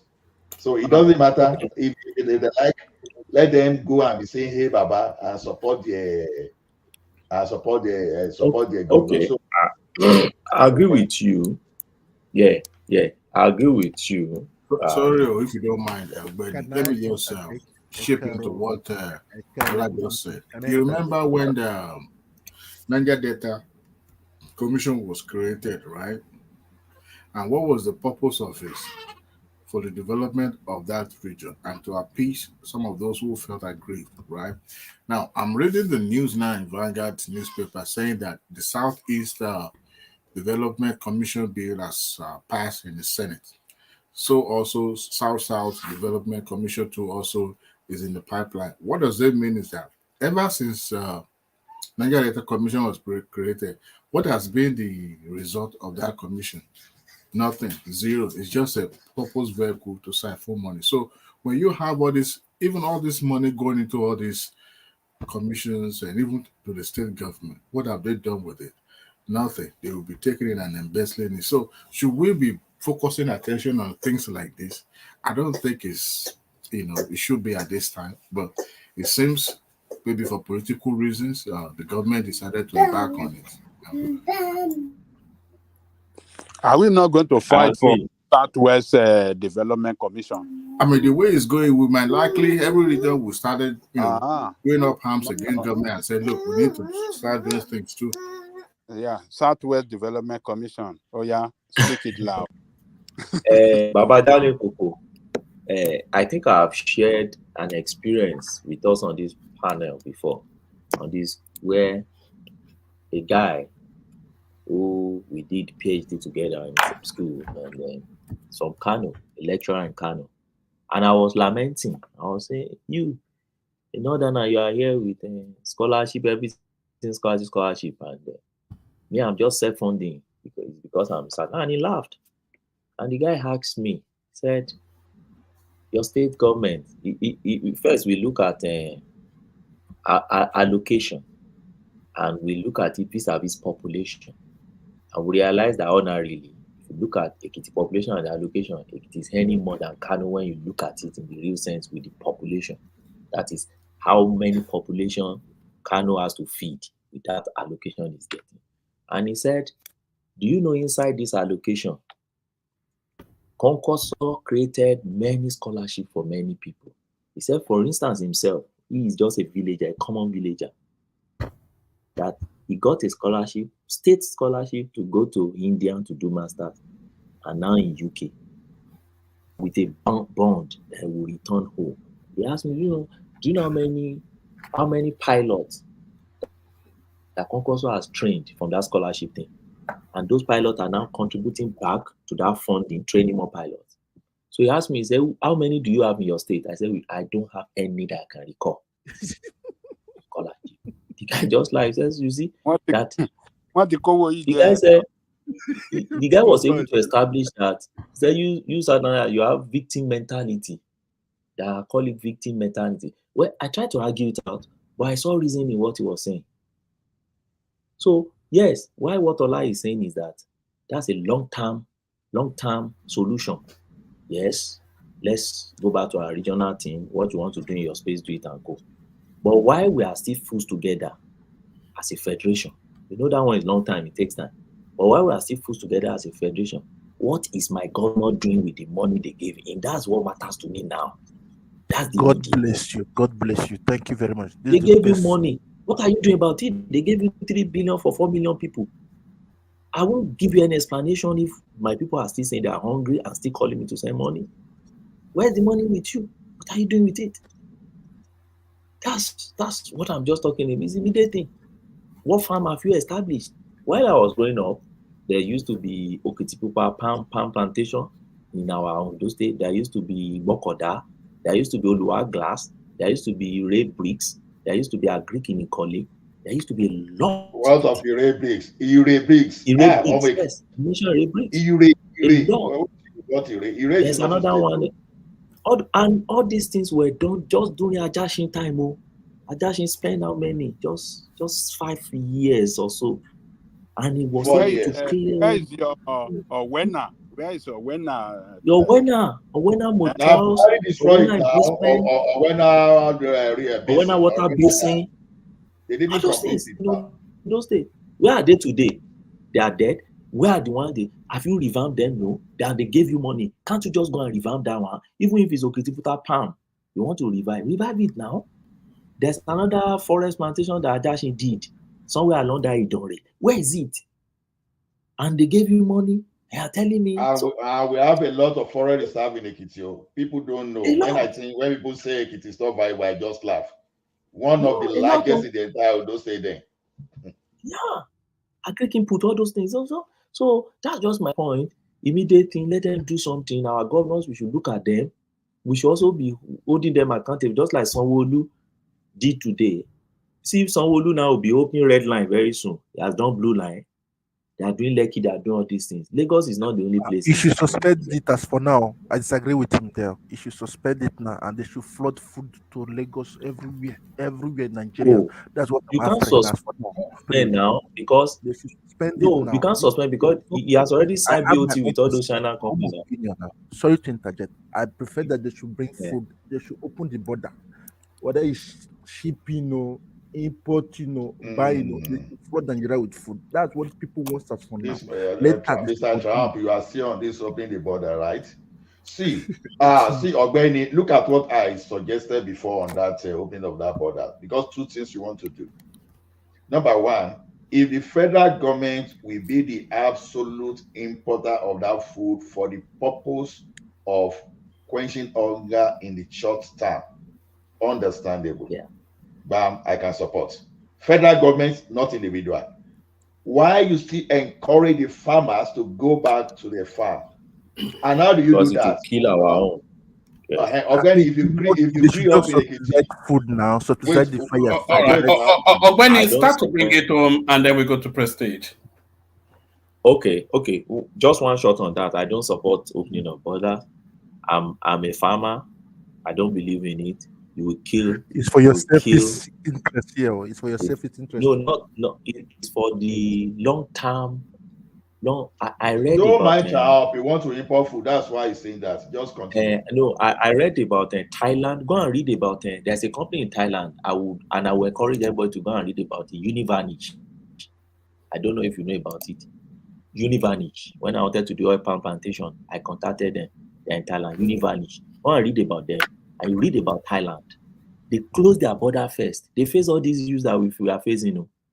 They first close their border and then encourage their own local farmers. They face all this shortage of food. Go and read about how See, all my people Thailand could was die of able hunger. to- No, all right, Triumph. Let's Ogbeni land so that I can go on to Prestige. You It's know, been there waiting were for a long citizens time. who was arguing like you're arguing now. Oh, we all die of hunger. We all die of hunger. They were causing their leaders, but they're enjoying it today. They're enjoying it today. Food security in Thailand is one of the best in the world now. They are even selling to us rice and all sorts. So, for the temporary sake, like somebody suggested, yeah, government can open, but only for government to import things, but not for individual. And then they should still keep encouraging our own farmers so that we can stand our leg. You don't say because a chicken just born is not able to walk well, then because of that, you now rent a feather and put that chicken will not learn how to fly. So that's my take on that. Let me just have a word on this and go. One man, is it this military reaction? Yes, it's good, but I keep saying it. Ignorance of the law is not an excuse. It will only mitigate the effect for you. Section 41 of Nigerian Criminal Code Act is very clear. Everybody can go there and open it and read it. Do you know Section 71 that talk about your treason in Nigeria? Do you know it's a strict liability? Do you know Section 41 says any person who forms an intention is not even saying you have carried out the act. I opened it to some people 2 days ago. I said, do you know this thing say intention? And he said, any person, D41 say any person who form an intention to effect any of the following purposes. He now said to remove a president in an unconstitutional matter, there. Then D now say any person who instigates. So sometimes you see a lot of things we take, and you see we just take them because it's good we're practicing democracy. But all these laws also are part of democracy. But I can just encourage our youth. Yeah, there are youth exuberance. Yeah, youth want to exercise their energy and everything. But let's act within the periscope of the law so that we can all enjoy this democracy together. We can all criticize our government together. And we can all, when we have a better government, we'll all see it. We don't need anybody to tell us when things are going bad. We don't need anybody to tell us when things are going good. But like somebody said, if you have ever experienced military government, you won't pray for it to come back. You will only pray to have a better democracy. So I agree with military reacting, and I just want to say that there's a law that back the military hall. If they pick you, the Attorney General prosecute you, there's a law that will sentence you, and the penalty is death. And it's a strict liability offense. Thank you, Woman, for giving me the opportunity to. All right, brilliant. That's the excellent erudite Ogbeni, of course. It doesn't spend enough time with us, but anytime he spends with us, we delight in it. So thank you, Ogbeni, for that. Let's go from Ogbeni then to Man of Prestige, see if he's still there. Prestige, Alpha. Yeah, I'm here. Is that tiredness I can hear in your voice? No, I was kind of busy. Yeah, kind of. All right, you walk in between listening to the session. You see, making all those dollars as you listen to us talk rubbish. Well, somebody gotta make some money. People are suffering. Do you find that you're having to do extra because of the demands coming from home? No, I'm not gonna say that. All right. All right. Where do you want to come into the conversation now, Prestige? Yeah, I can start from anywhere, but let me begin my comment. This comment is to Ajalikoka. When we first started, Ajalikoka just interjected with a lazy man point of view, calling anybody that have a different opinion a brain dead. So I don't know how he feel about that. How can you be a brain dead because you disagree with somebody's opinion? But that's a jolly cocoa for you. In my opinion, that's wrong. You can have your own opinion, but you can't call me a brain dead or I think you use the one dummy, which is what I mean, which is similar anyway. So that's your jolly cocoa. How come when it comes to the matter of law, you are arguing with a lawyer?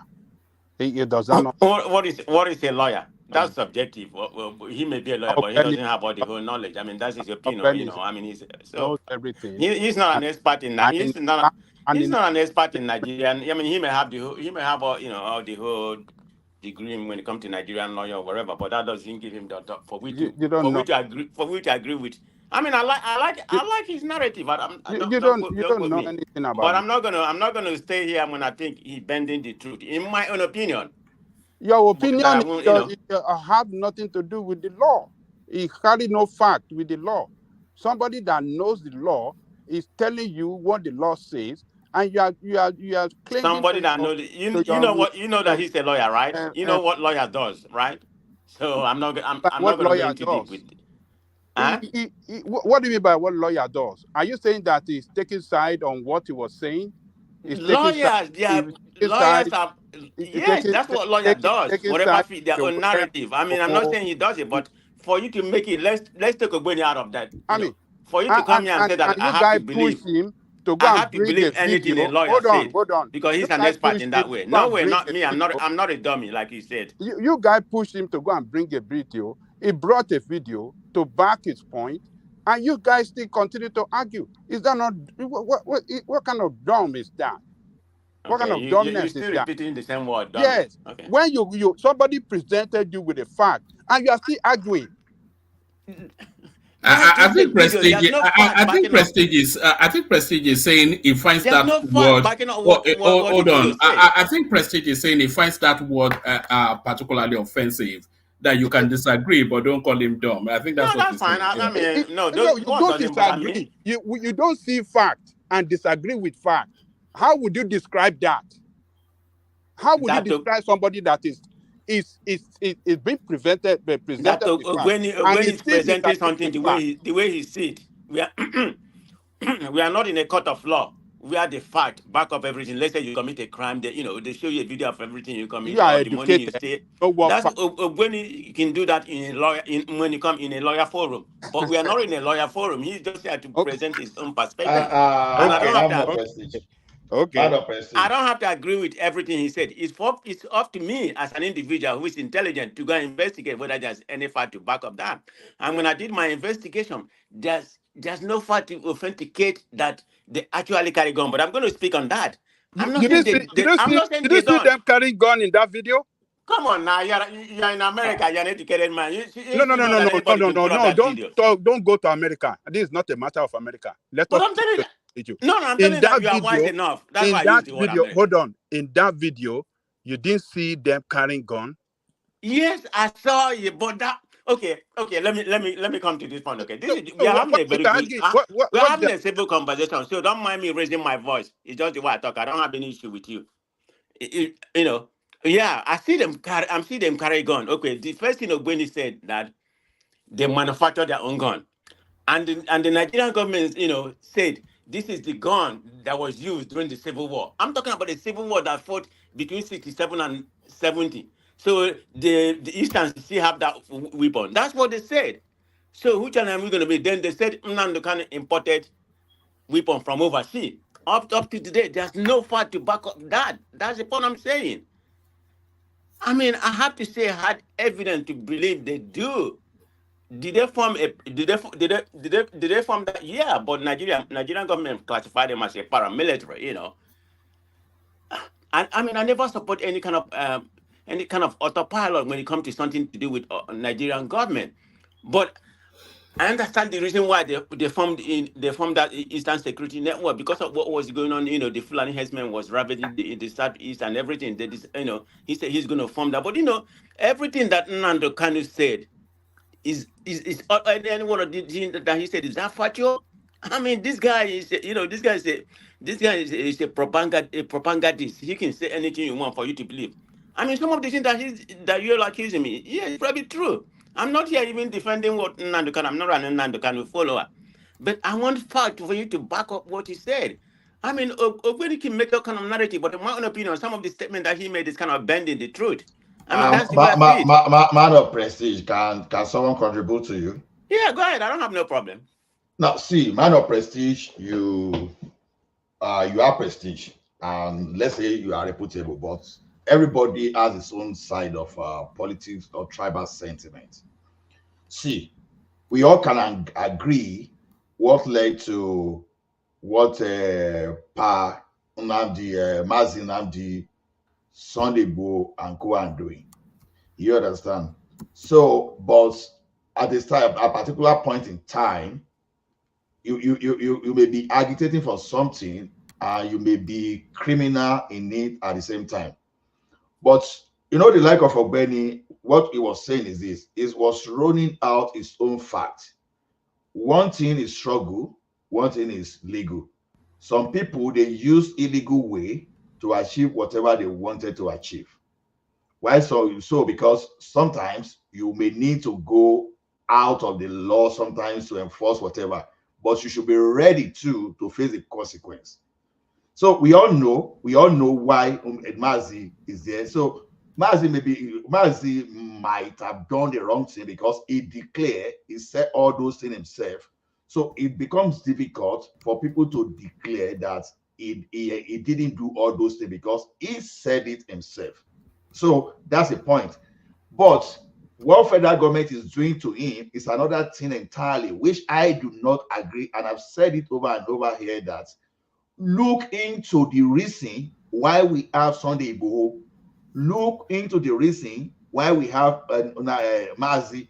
But, like the federal government we had before, I used to say, oh, once it is the South, all of a sudden, crocodile will be smiling and python will be dancing. We know.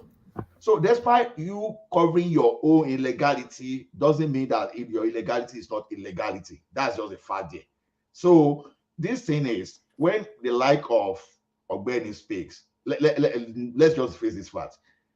It's like we have his own reputation to even protect. You may not know because he is advertising himself too. So if an expert is talking, no matter what we must have read on Google or wherever, we may not have the in-depth of that because it's talking facts. The only thing we can do is to find counterfacts, not just to dismiss when we don't even have solid counterfacts to say, oh, this guy is lying. It is true. What Ogbeni was saying is fact, and I'm tempted to say it is true. You understand that it was saying the absolute truth, but we know, all of us sentimentally, we know what Mazi is fighting for, because we know what Sunday Igboho is fighting for, because nobody want to face existential threat. When your federal government is not protecting you, you are finding a means of protecting yourself. it becomes the people that are fighting against you, that want to take your land, and the federal government doing so. Both federal government might have, and the bandit might have committed crime against Yoruba people and against Igbo people. Facts, they've committed, because the way they handle the issue of banditry. But it doesn't mean you that you are fighting back, don't forget you are using their law too. As long as you are doing something against the law too, it doesn't exonerate you. So it does become the case of the two people fighting for survival. So with all evidences against Mazi Nnamdi Kanu, no, it is very difficult to defend. But sometimes you say, let me just look beside way, because these guys are actually fighting for us. That's why Yoruba will say, Tori were ile, Tori were talashe ni were ile. You preserve your mad person because of the external mad person, so that when the external mad person is coming, you send the internal mad person after the person. So it doesn't mean that Mazi is doing all those illegally. That's just my opinion there. So we don't really need to attack our honorable lawyer, barrister, or legal professional, or that. So that's just my own take there. All right, back to you, President. Look, I don't have any problem. I mean, I respect his credential and something like that, and that's vice versa to everybody here. I mean, everybody here is educated, so let's not equivocate on that. I don't have any issue. That's his opinion. But if you want me to just believe, whatever Ogbeni said is fact, with the definition of fact, you have to prove, you have to come up with the data to back it up. I'm not saying he's wrong, but I need a concrete evidence, to back what he's saying. That is the angle I'm coming at. All right. You should never challenge Ogbeni on facts, but you want concrete evidence. So here is some evidence that is producing. This is from the one of the obedient portal news outlets. We make our arms locally. IPOB replies presidency. The indigenous people of Biafra, IPOB, has reacted to the presidency's allegation of stockpiling arms. IPOB National Publicity Secretary Imar Powerful said the group produces its arms locally. Powerful made the remark whilst denying the allegation of stockpiling arms and bombs. In a chart, Powerful said, "We are not stockpiling any arms anywhere. Fulani government of Nigeria can rant and propagate falsehood against IPOB. We don't buy arms. We produce. We are going to use locally, and we made it clear to them that 1967 and 1970 is not the same thing as 2021. Our leader Mazi Nnamdi Kanu prophesied that they will kill us and will kill them at the end. Biafra nation will come. This is no false information. So essentially, they said by their own wordings that they produce their own arms. Okay. Or they are armed is the wider thing. Yeah. Right. They say that. We all know what is called propaganda. I believe Odumegwu Ojukwu used that propaganda during the Biafran war, even when the Biafrans are losing. But they are clearly carrying arms. I'm coming. Carry on. Yeah. They claim they are winning when they are losing, in certain area, So they're going to paint all this and bring out all this information. I always said any statement I make, I may be wrong, but there's a caveat to whatever I'm saying. I need the data to, if they claim they are doing this, where are they? And I'm going to give you an example. When they raided Olo Omona, because this operation started in a place called a forest I think it's in Omona, in Olo local government. That's where everything started. The Nigerian government have over about 30 trucks of ammunition, of police and everybody, army that went there, including the helicopter and something like that. When they came down and bombed the whole place, they was able to find their camp. They couldn't find any single weapon, only just camp. And they went to the second place, So where are they moving all these weapons? They claim to be manufacturing. Where are they moving it to? That's my problem I have. How did they import it here? How did they make it? Nobody's know. It's all fallacy. It could be. I'm not going to say it's all fallacy. It could be all fallacy. Nobody's know. Everybody that's going to come here, give me a data. Forget about all this nonsense. Man of prestige. Let me land, brother. I mean, You need to give me a fact to buy. I mean, anybody can post this. Want to make, it's a propagandist, made to show they are tough, they are secure, they will fight everybody. That's what's going on. I need a fact. I've never seen any fact to back up all these stories, Man of prestige. These are man pictures, are facts now. Accept it. Stop covering negative. Show me how is it Thank you. fact? That's What why I'm I'm having trying to issue. say, man of prestige, listen. This is a fact that can be used at the law court against them, that they are manufacturing arms. You can't do that in a country, in a legal system that works. It have to, when you say they are manufacturing and everything, when you go to court, or when you go to court, when has to go and tell me the weapon that he size. You can't just claim, that if you want to go court like that, go ahead. Look, in the United States, we all live here. Yes. When someone is arrested by police, they will tell him, every statement you made shall be used against you. Correct. Right? Correct. So, IPOB made this statement. They are manufacturing arms. Right? In Nigeria. Without government approval, without government authorization, that's illegal. So, the statement we are reading can be used against them at the law court. The court is not going to say whether they are carrying out propaganda or this thing. This is a statement made by them. And then the picture is showing they're carrying arms. So, look, we can't continue to defend indefensible. What you are doing, you are just defending indefensible. And it is wrong. It can make you look, it make you look, I don't want to use ridiculous. That's what you are doing. Don't argue against fact.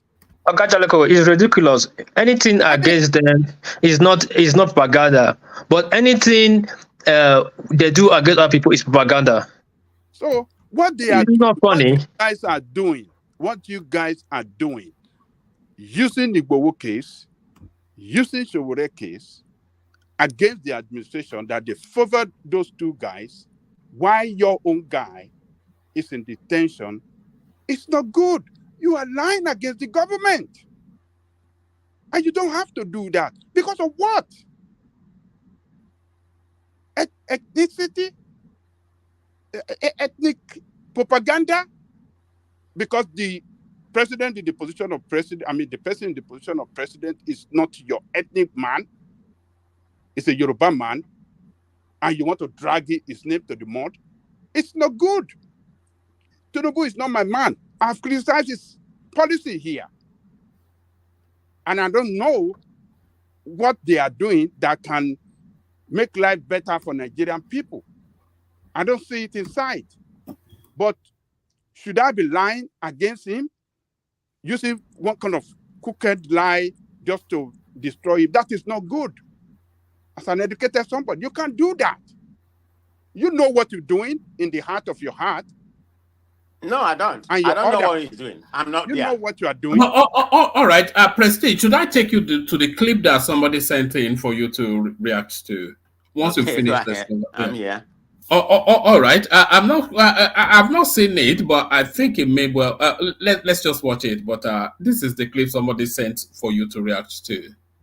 We'll never start. Wallahi, dollar now is 1,005 baht. We will go to 2,005.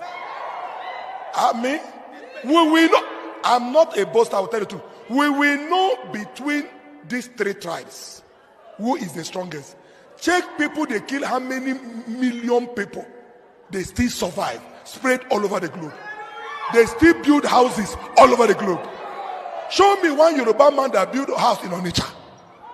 No. You see, they talk truth in the pain. They believe to be one Nigeria. You think you are frustrating the Easterners? No, na lie. Wallahi, the spirit where God give them another see. You see now where dollar, they cause. Now, Odogu then. All right, let me stop it there. I didn't quite know it was in that direction, but let me just take you to a different topic. I'm not sure that what was wrong in that? get. I don't see anything wrong in what he said. In the house of God. In the house No. of God. I'm talking Look about at the statement. propaganda. Forget about what you Look know. at propaganda again. In the house of God.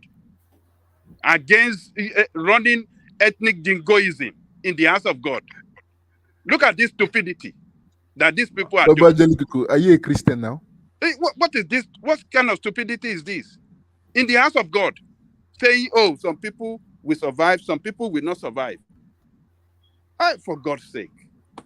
I think that was just motivational. You are misreading the whole thing because of your sentiment. Baba Dale Koko, you should worry more. You should worry more. You want me to play it because I stopped it halfway. He doesn't see anything wrong in it. You should worry more. Yeah, that's what I want to say. That's what I want to say. You see this mindset. You see the mindset right there. Baba Jaloko, this is the problem right from day one. I'll use what happened here yesterday or day first as a microcosm of what he just said now. Pansat was insulting his father. Thomas had to kick him out. But Ekene was here. Ekene couldn't stop him or even apologize for what his clansman did. And I've talked to him many times before. No responsibility. Your art, I've seen. No. Why Ajaliko is being respected here? I'm not going to take responsibility. No, not you. No. Listen, no. If Ajaleko says something that offends you, it's not my responsibility to apologize. No, it's his responsibility. No, it's not you apologize that really matters. It's the process, the action, the intention. The intention. People, the guy will have, that person will have a more sense of belonging. It's not that he's apologizing. Okay, at that time I was there, that was about a year plus now. I won't say 2 years. When Tiobala, another guy Tiobala, I said something wrong, something not nice to you. I came and said, no, we are not like this. Mom, I'm sorry. It's not my position to apologize. But in my tradition, when a young man insults the elder and a group of elders, that elder don't get angry for the young man. He get angry for the other elder that does not take action. Discipline that young man. That's why people always blame these people of this side of the region, that you guys keep quiet when something is happening. That means acceptance. But if their elders came out and denounced that, no, we are not part of this, you see, people start respecting them and believing them. Just see his statement he just made just now. He don't see anything wrong with that. And the Yoruba man said that on the platform that Nigeria will not be on fire. Or a Benin man said that. One man, play that tape again. Let me see what. Do you want me to play it? The only side I comprehend there, maybe I was kind of multitasking. The only part I comprehend there that he said, the Igbos are all over the place and everything, that Yoruba man, will not come over here, on it and build house. So I guess the analogy he was trying to make, the way I understood that, the Igbos can go any part of Nigeria, and stay, and locate, they are true Nigerians. So that's my understanding about that. But is that any other part that, that he said that I'm missing? I actually stopped it halfway, Prestige, because I didn't. Tell me what he said. Tell me what he said. No, I don't know. Hold on, Dewale. I don't know because I did. Hold on. I did not pre-watch it because I don't like to pre-watch. So I didn't like the tone. That's why I stopped it. But if you want me to play it in full, I can. Let me see the part of where it's alarming. Then if it is alarming, I will say it. But if it is not, I will repeat what I said. Oh, all right. Let me play. We'll never start. Wallahi, dollar now is 1,005. We will go to 2,005. We will know. I'm not a boaster, I will tell you too. We will know between these 3 tribes who is the strongest. Check people, they kill how many million people. They still survive, spread all over the globe. They still build houses all over the globe. Show me one Yoruba man that built a house in Onitsha. No, you see, they talk truth in the pain. They believe to be one Nigeria. You think you are frustrating the Easterners? No, not lie. Wallahi, the spirit where God give them another see. Okay, tell me what's alarming there. One man. Okay, let me analyze. We'll never start. Wallahi, dollar now is 1,005. We will go to 2,005. We will know. I'm not a boaster, I will tell you too. We will know between these 3 tribes who is the strongest. Check people, they kill how many million people. They still survive, spread all over the globe. They still build houses all over the globe. Show me one Yoruba man that built a house in Onitsha. No. You see, they talk truth to the pain. They believe to be one Nigeria. You think you are frustrating the Easterners? No, na lie. Wallahi, the spirit where God give them another see. You see now where dollar they cost. Now Odugu then they make money. No, honestly. There is one thing about the Easterners I can't explain. In the time of difficulty, they know how to stand and make way. That is true, sir. I will tell you the truth. I'm not saying because I'm from the East. Believe me. They take advantage of everything. So if you are not from the East, carry my spirit. Listen to me. I hear you, Papa. If you think dollar will come down, very soon, even said you'll be stealing your. So that's the fullness of it. Okay. I see it as more of a motivational speech than anything else. I think it's just trying to. Maybe I wouldn't use that one. The one he said the strongest tribe. I wouldn't use that one. If you remove the tribe, what is essentially saying to it's just to use the word tribe. If you didn't use the word tribe, what you could read into that is telling them to tighten their belt, pull themselves off by the bootstrap, and battle through the economic difficulties. I think he was preaching to the choir. I don't really. There's somebody that sees. Let me tell you. That's a hate speech. That's nonsense speech. Are we not in this Christianity we are talking together? It started with this. Tell me one Yoruba man that built house in Odisha. How does that stand? Tribalism to start with. Wait, the way I understood that. And even before that, hold on. It's not only you that will understand it. Everybody, we have our own interpretation. If a Yoruba man simply, okay, for example, what does that mean to you? You understand? Okay, can I tell you what I understand it to mean? Wait. Now you are now mocking your country. You are now mocking your country. You never see anything. It's still going to so. That's mockery. Now, if you're a white prophet today, the best you can do, you can warn your country, but you don't mock. You don't mock. You pray against whatever that is going to happen, right? So when you are saying they never see anything, really? That is not Christianity. That is not Christianity. So what are we talking about? What is not good is not good. Let's forget about all this trying to defend because this one is for me, let me just defend. No, there are some things you can simply not defend. So if you don't see that one as bad, then I'm worried because what we are passing down to the next generation, right in our face, we won't be able to absorb it. That is hate speech, tribalism, and reckless talk at the worst of it. So which part of the commentary annoys you the most? Is it the one that he said that the Yoruba men don't build house in Onitsha? Is that one? Is that the one that annoys you the most? Yoruba men don't build is different. Show me Yoruba man. You need to look at tonality of a statement. Show me. What are you talking about? Okay. Number one, you know what he first said? That to agree with Ola that guy is. Can you give me a few seconds? Just say something. Can you give me a few seconds to say something? Okay, go ahead. You know, I said something when the man of prejudice said, "Oh, I don't say anything wrong about this thing." You see, I'm more worried, not for that pastor. Yeah, as they said, God of now something church, no problem. I'm not worried about him. I'm more worried about man of prejudice who cannot see anything wrong in what that man has said.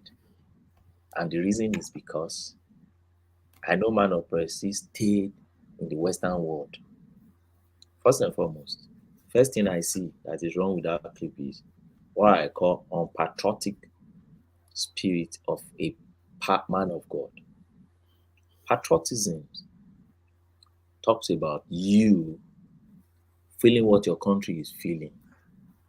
So for him now, he believes that, he said we are taking it to 2000 plus. So you beguile your nation, you think, the trouble with your nation is not your problem. So, and you are praying, you are hoping that it will get worse. Secondly, he said, show me out of the 3 tribes, they will show that the Igbo is the strongest and the best. That's what they call tribal supremacy. So you pretend yourself to be a tribal supremacist. You are taking it too far now. No. He was just trying to pull them through economic difficulties. Is that not what it is? That's my understanding of it. Can I regain the floor? You have. Yeah, let Ogbeni land and take the floor back. Let me just finish this interjection. You have pastor who is pastoring. You are expected to pastor not just Igbo congregation. You are expected to pastor everybody from every tribe in Nigeria. So you don't preach tribe supremacy. Tribal supremacy, one of the reasons why I detest this lady, Chimamanda, because it believes no any other tribe is good. Only our tribe. That's tribal supremacy. And so, and if an average Yoruba man in Lagos says that, by tomorrow you will see that clip fine everywhere around. And everybody will say, they are frustrating us in Lagos just because somebody said it. Now you find an Igbo man now saying that against other tribes, but you don't see anything wrong in it. I mean, I don't know. I don't know how we all reason differently. Well, I still stand by my ground. Okay, I'm not missing word in that. I said, I understand it from different narrative what he was trying to paint. Because of the economic hardship going on right now, he's trying to boost his disciple there. So that's the way I see it. I mean, the word strongest probably wasn't the right word to use in that context, because Igbos and if you literally, but I see the point where he's coming from. Maybe he's trying to make them that they can survive anything. That's the way I look at. That's the way he was saying it. But if you look at it in a different, somebody who has a different opinion, you are making like the Igbos are the best. That's wrong. If that's the way you perceive it, that's not necessarily the way I perceive it. Well, maybe I'm wrong. I'm not in his mind, and you're not in his mind. What he's trying to narrate, the word strongest in that regard, doesn't necessarily mean the Igbos are the strongest tribe or a third tribe. No, that's a nonsense in my own opinion. If you look at it that way, so it maybe said they can survive with what's going on in Nigeria right now. It's just like people was talking about the Igbo, why the Igbos are not protesting or whatever.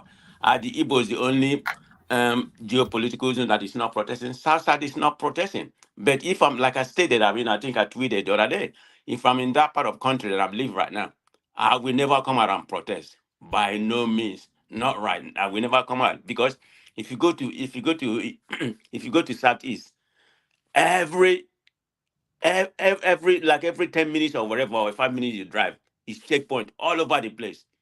I mean, how many police Nigeria have?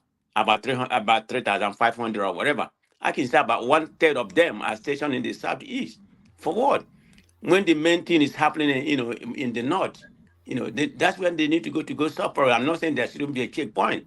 I mean, they come there, they bribe you, you give, some people have, a lot of people, from what I've seen, they are very nice to them. Even at all, when they pay the money, they bribe and everything, they still give them water, they still give them food to eat over there. It's just a militarized zone. Why would they expect them to come out and protest? And you see what happened in recent time, wasn't that during the NSAS? You see what happened in Aba, how they kill about 12 people because they are protesting. So I wouldn't ask them to protest. So that's the point of view maybe that man is speaking with. So, but if you take offense to that, you have a right to do that. But I have, the way I see it was kind of different. But I equivocate a little bit about the word strongest. That's where I have an issue with. So I'll leave it like that. All right. Do you want me to take you to a different place, Prestige? Yeah, I'm good. Go ahead. All right. Let me take you to this place. Is this this disturbing hemorrhaging of the naira, and they are trying to plug the hole So now they've gone into the crypto space to try and do some of the blocking of the hemorrhaging. How Binance P2P contributes to plummeting Naira value. So yes, a lot of people actually transact their finances on Binance. I think Maurice, who we've not seen for a while, he's always changing money on Binance. So what are you making of efforts then to plug this hemorrhaging dollar exchange rate, and what are you making of the effort so far? You know, Prestige. Yeah. Can you please give me 30 seconds, please? Yeah, okay. Woman, yes, please. Woman, I want to ask you this question, please. How do we know that governors are the one taking, because you've been saying this often, I don't see any fact to that. How do we know that the governors in Nigeria are the one taking the R for 50% of their allocation, changing it to dollars? Are we just speculating, or there's any fact to that, please? It's been disturbing my brain. So I said I will ask you, maybe you can give me facts, or we are just doing Yes, biasing. there's evidence in that. Sorry, Prestige, you still have the floor, and you can comment on what Thomas is saying as well as the talking point. There is evidence to the fact that the governors are changing their FAC allocations to dollars, because anytime they have the FAC meeting and they share their revenue, the naira takes a heavy hit. That's one thing that indicates in that direction. And then another thing is there's unusual movements from state house accounts into private accounts, which has been identified as accounts of currency traders. So they see the movement of the money from when they get the revenue to it moving into private accounts associated to currency dealers, and then they see the currency take a heavy hit. So all those anecdotal evidences come together to indicate that the state governors are just changing their allocations to dollars. Oh, thank you. I like to be educated. So thank you. Yeah. All right, Prestige, back to you. Oh, it dropped. Did it drop, Prestige? Oh God, and it waited for so long as well. But one man. Hello, one man. Yeah, Patrick. That question that Thomas asked. Yes. Don't you think that if they change the money to dollars, and they are not, it's not as if they are stealing the money, don't you think the governors are also hedging their risk? The government, for example, I get 10 billion naira from FAC. I bring the naira to the state. I'm going to buy fuel. I'm going to run diesel. I'm going to put some money. Maybe, for example, state generating electricity. They are going to get gas at dollar rate. If I keep the money in naira, that money will not be. I would take a hit. You understand? Because but those bodies, they have those and you can correct me, Patrick, but those revenues, they should have so quick a turnover that you cannot hedge it with dollars. These are running costs now. These are monies that are meant to come into the coffers and immediately start to impact in terms of being disbursed. So I'm not quite sure why they are storing it in dollars. No. Not all are running costs now. Some of them are capital expenditure. Some of them are meant for capital expenditure that are planned. For example, a state governor gives contract to maybe Julius Berger or maybe to Siemens. I'm just giving an example. And the contract sum is maybe $1 million. Now, this guy gets naira from the states and he's going to pay his contractor in the next 10, maybe 12 months. Now, he has the money on hand. If he keeps the money in naira, by the time he's ready to pay his contractor in dollars, he will need more naira. So why not change it to dollar and hold it? Why must he pay contractor in Nigeria in dollar?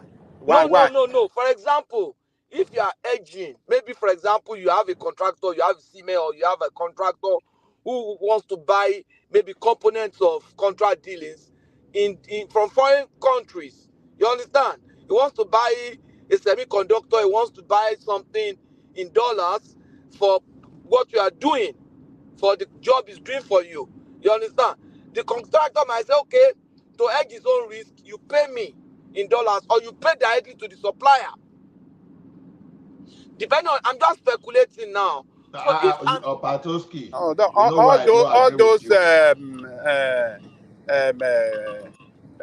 Questions would have been factored embedded into the contract in the first place. All those speculation that the price of imported some of these things will be could be so expensive in dollar. Everything will have been factored into the embedded into the contract. Yes, exactly, and that's why the contractor might say, pay me or pay directly to the supplier. Patoski, do you know why I disagree with you? Now, where we say the number one job of any government is security. Now, the stability of your local currency is a major security threat if it's unstable. Now, government is supposed to be living by example of how to protect our local currency. But now, but that's the job of federal government and central bank now. No, it's not no. Every citizen or that we understand the rubbish that the federal government and state government may be doing. So if we should seek to promote our local currency rather than advancing that of foreign, because we definitely know that huge money like that will have impact not only on our local economy, but even affect our foreign reserve. So either way you see it, whatever money that is going to the states is meant to build the economy almost immediately, not you are hedging for the future. So wait, because what should be the topmost thing from the DAG governors instead of hedging is to create some kind of productivities that will reduce demand on foreign goods that will cause the naira inflation or the naira instability. So what we're saying now is this: you are giving money, you are giving money to the government. The government is forgetting agriculture. You understand? It's forgetting some kind of building some small, developing a human skill to develop a small to medium scale skill for people to contribute and for us to even have enough to export. We are supposed to be productive to earn money from export and to take care of our local production, not for us to help to help America build their dollars against us. It doesn't work that way. No matter, it's a brilliant idea when you look at it, but when you look at the negative impact it's going to have on our macroeconomic situation, it's not good, because it simply means that the government itself is legitimizing foreign currency against our local currency, which will be very terrible. Now, government will be protecting its own purse at the expense of the masses. Oh, I don't want inflation. You are helping to create a dollar scarcity and raising the cost of everything at the end of the day. So to me, it's not even, we should not even think about that. I'm sorry to say, we should not even entertain that at all. You give the money to the state today, like quick kick, like yesterday, we want to see the impact. That is why the focus, like we said the other time, should be going to what the governors are doing with the money. If you are an activist today, if you are Yusuf or Yesufu or whoever you are, take your activism, take it to your governor. Okay, they said your allocation don't increase by 300%, Abi. Oga, let us even see the financial statement of that state. Because federal government have its own blame, the state should have their own blame. You understand? Will you be expecting that those people will get that such kind of huge money? Up till now, workers, they were taking what they were taking before, except Lagos state government and probably Oyo state government, as far as I'm concerned, that have done something. Others, like Bao in Ekiti, I don't know. I am still looking for someone to tell me what he has done. They all firm, they kept quiet. They were not talking. You understand? The subsidy, the money from subsidy, as meant for something, are meant to develop people, to create opportunity. But now we can't see where they are going to. Dollar. I will ask you a question. Do you know that the federal government also keep a portion of his own revenue in foreign currency. Papa, we can call that one reserve. No, wait first now. Do you see the states and the federal, they share their own allocations. Federal takes its own allocation, the state takes its own allocation. You understand? It's not as if federal government is giving states money. No. Federal government is taking what belongs to him. State government is taking what belongs to him from the central purse. That is one thing people must understand. And the federal government spends its own money the way he wants. Part of federal government revenue or share of some of his own part of money, they are in dollars. If not, where is he getting money to boost the currency? So the federal government also, even some of the federal government revenue are even in dollars. The central bank, the money that comes from NNPC are in dollars. The federal government should pay the state in dollars. They should they get the revenue in dollars.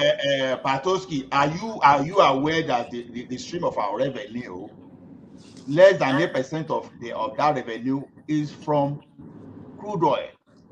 So what does that tell you? So 8% of our revenue now is from crude oil. Less than 10% of our revenue is from crude oil. Let's talk about I'm not what assuming. now. It's on National Bureau of Statistics. I'm not the one making up the statistics. Shall go to National Bureau of Statistics. So what does that tell you? We make money from VAT and some kind of taxation locally.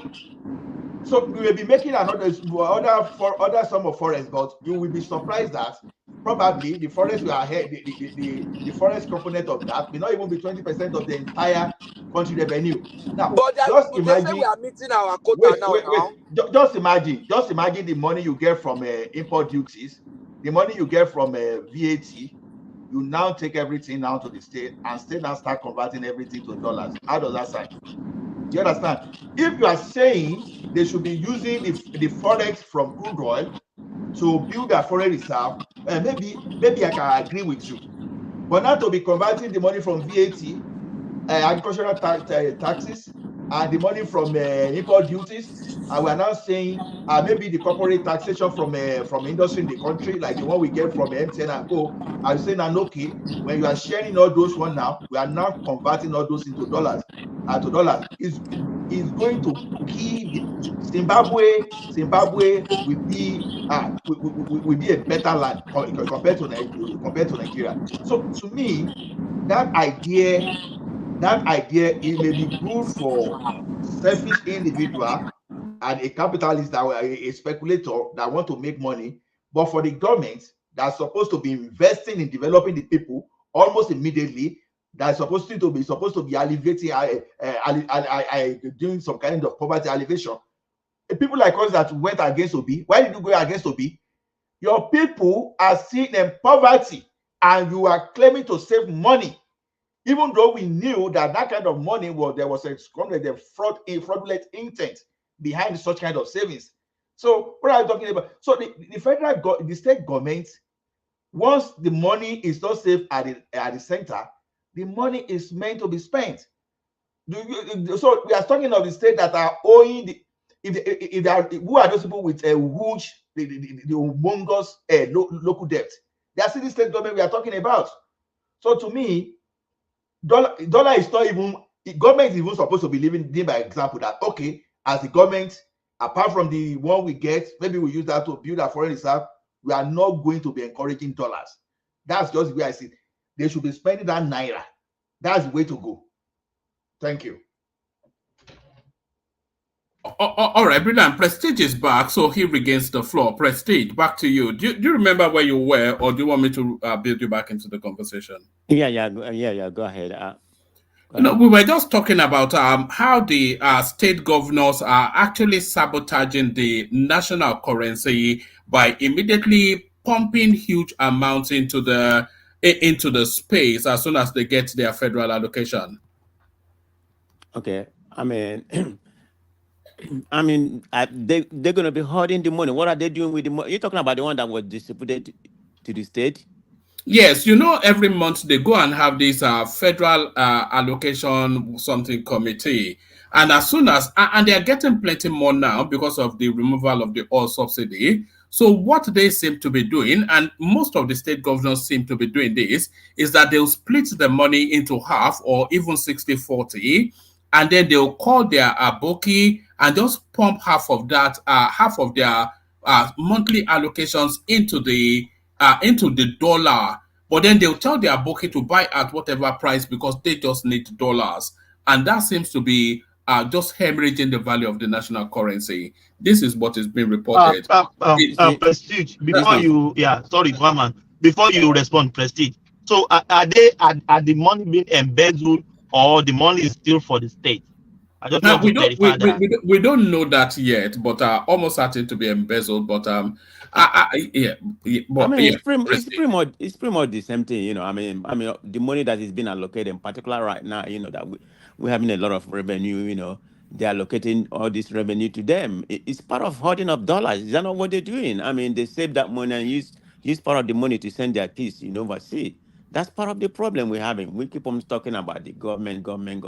Everything is not from the federal government like Tinubu. It's about the state. People need to hold the state accountable. The government, that's where things need to start. I mean, like everybody's talking about the protest. Why not protest start from the state? You know, they are getting the money. They're not doing anything. I know the federal government, you know, the policy, some of them they're implementing, like I stated earlier, you know, before, like I always said, you know, as of right now, most of the policy that has been implemented is not working. But I don't want to come here, maybe by next year, everything is working right now. Then I feel ashamed from what I said. That's why I always said up to 9 months, nothing is really working right now. But on a bold face, you know, all the policies that seem to be implemented seem to be very plausible, something that is going to work, but none of them is taken.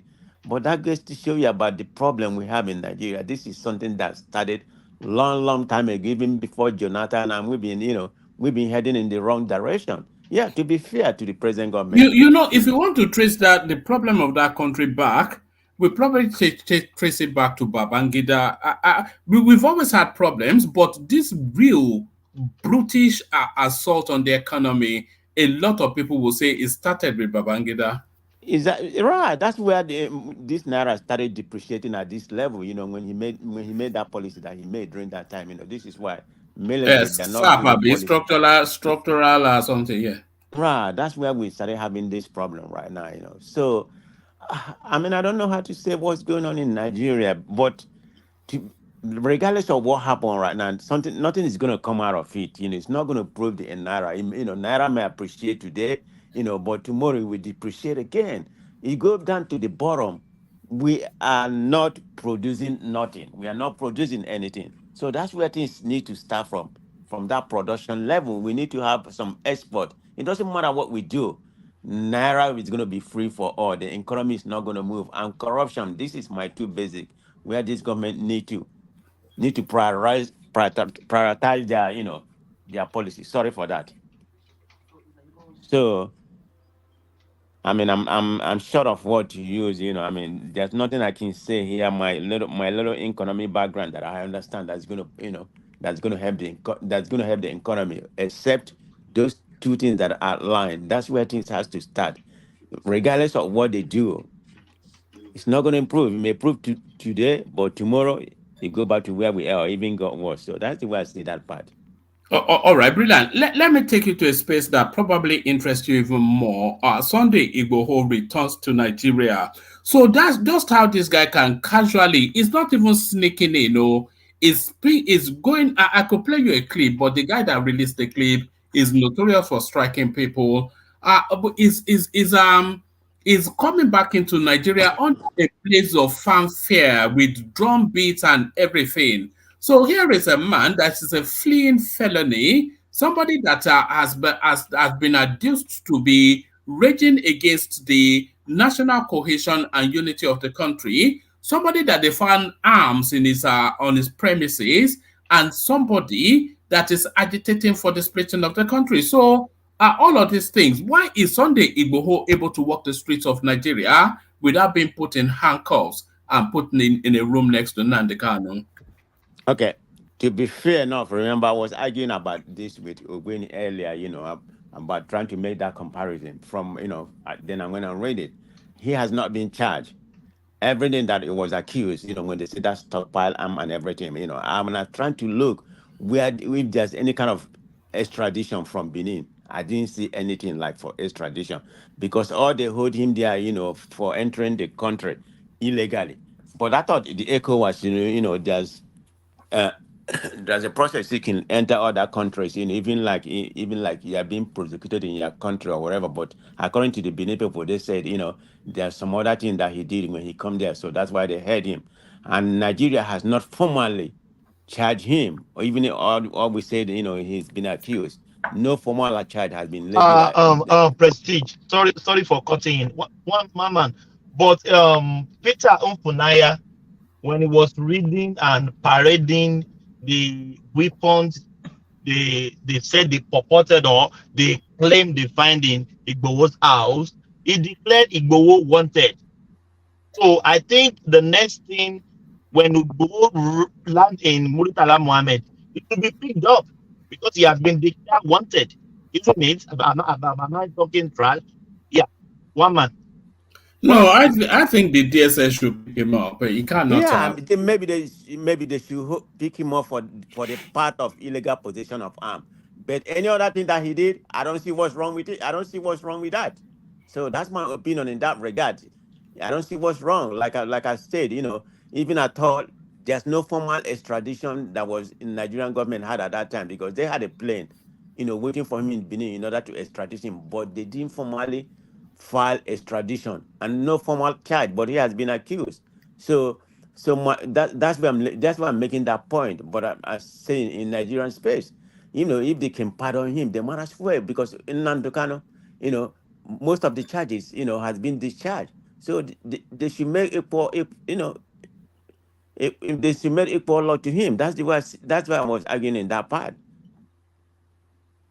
I mean, he's in Nigeria right now, so he can come to. Okay, well, unless you're gonna go pick him up for the arm, but officially there's no charge right now. Even if they pick him up and then let him get bail, but then the law has to look like it's having some sort of effect. That's the I mean, only why way. would they go and shoot up his house? He makes an escape and then he comes back into the country and everybody just forgets. Right, but I'm not making an excuse now. They didn't charge him. There's no way I see a charge in that. I tried to read to see if there's a formal charge against against Iboho. I didn't see that. But if that's the case, you have to do the same thing that you did against Nnamdi Kanu. I know Nnamdi Kanu may have perpetuated more outrageous stunts, things, even more than he did. But offense is an offense. So that's why I'm looking at it. That should have, even, that should have, given to Nnamdi Kanu too. Prestige, one man and anybody. If Tinubu wants to be doing Yoruba stupid something now, it will be picked up. Well, that's the problem I'm having. That's should be why picked up. People are looking at it like like something is wrong. It's a biased thing that's going on. Particularly people from that part of the, that part of the Really? Nigeria. It's coming into the country with drums.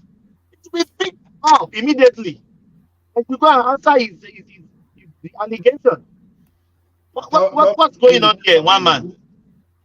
It's double standards, isn't it? It's your. That is double standard now. One man, let me say this. Can we now blame? Let me remove my glass. I'm even getting angry now. I'm driving. Sorry. Can we now blame people saying they released Igbowo from Cotonou? It is the hand of Nigerian government. Can we now blame them now, one man? You remember that it's the narrative that they removed Igbowo from Cotonou is that about Nigerian government. What is going on here? If it's been declared wanted, it will be arrested. When you don't what is going on here? When you don't know I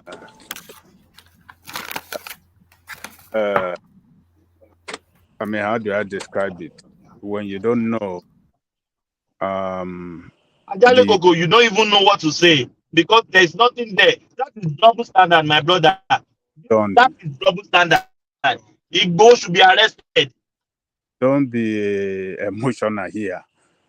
If you don't like Igbo, one, we know you don't like him from the beginning.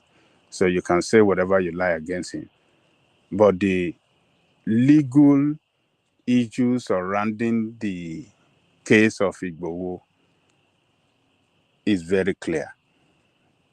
Ogbeni, in his submission earlier, told us clearly Nigerian state did not charge him for anything. So Nigerian state doesn't have no hand in his release from Republic of Benin, because Republic of Benin is not. Ajale Koko, we are not going to the Benin. We are talking of the Nigeria, the arms. Hold on, don't go to Benin. I don't care about Benin. We are talking of the one happening in the soil of Nigeria. Just hold on.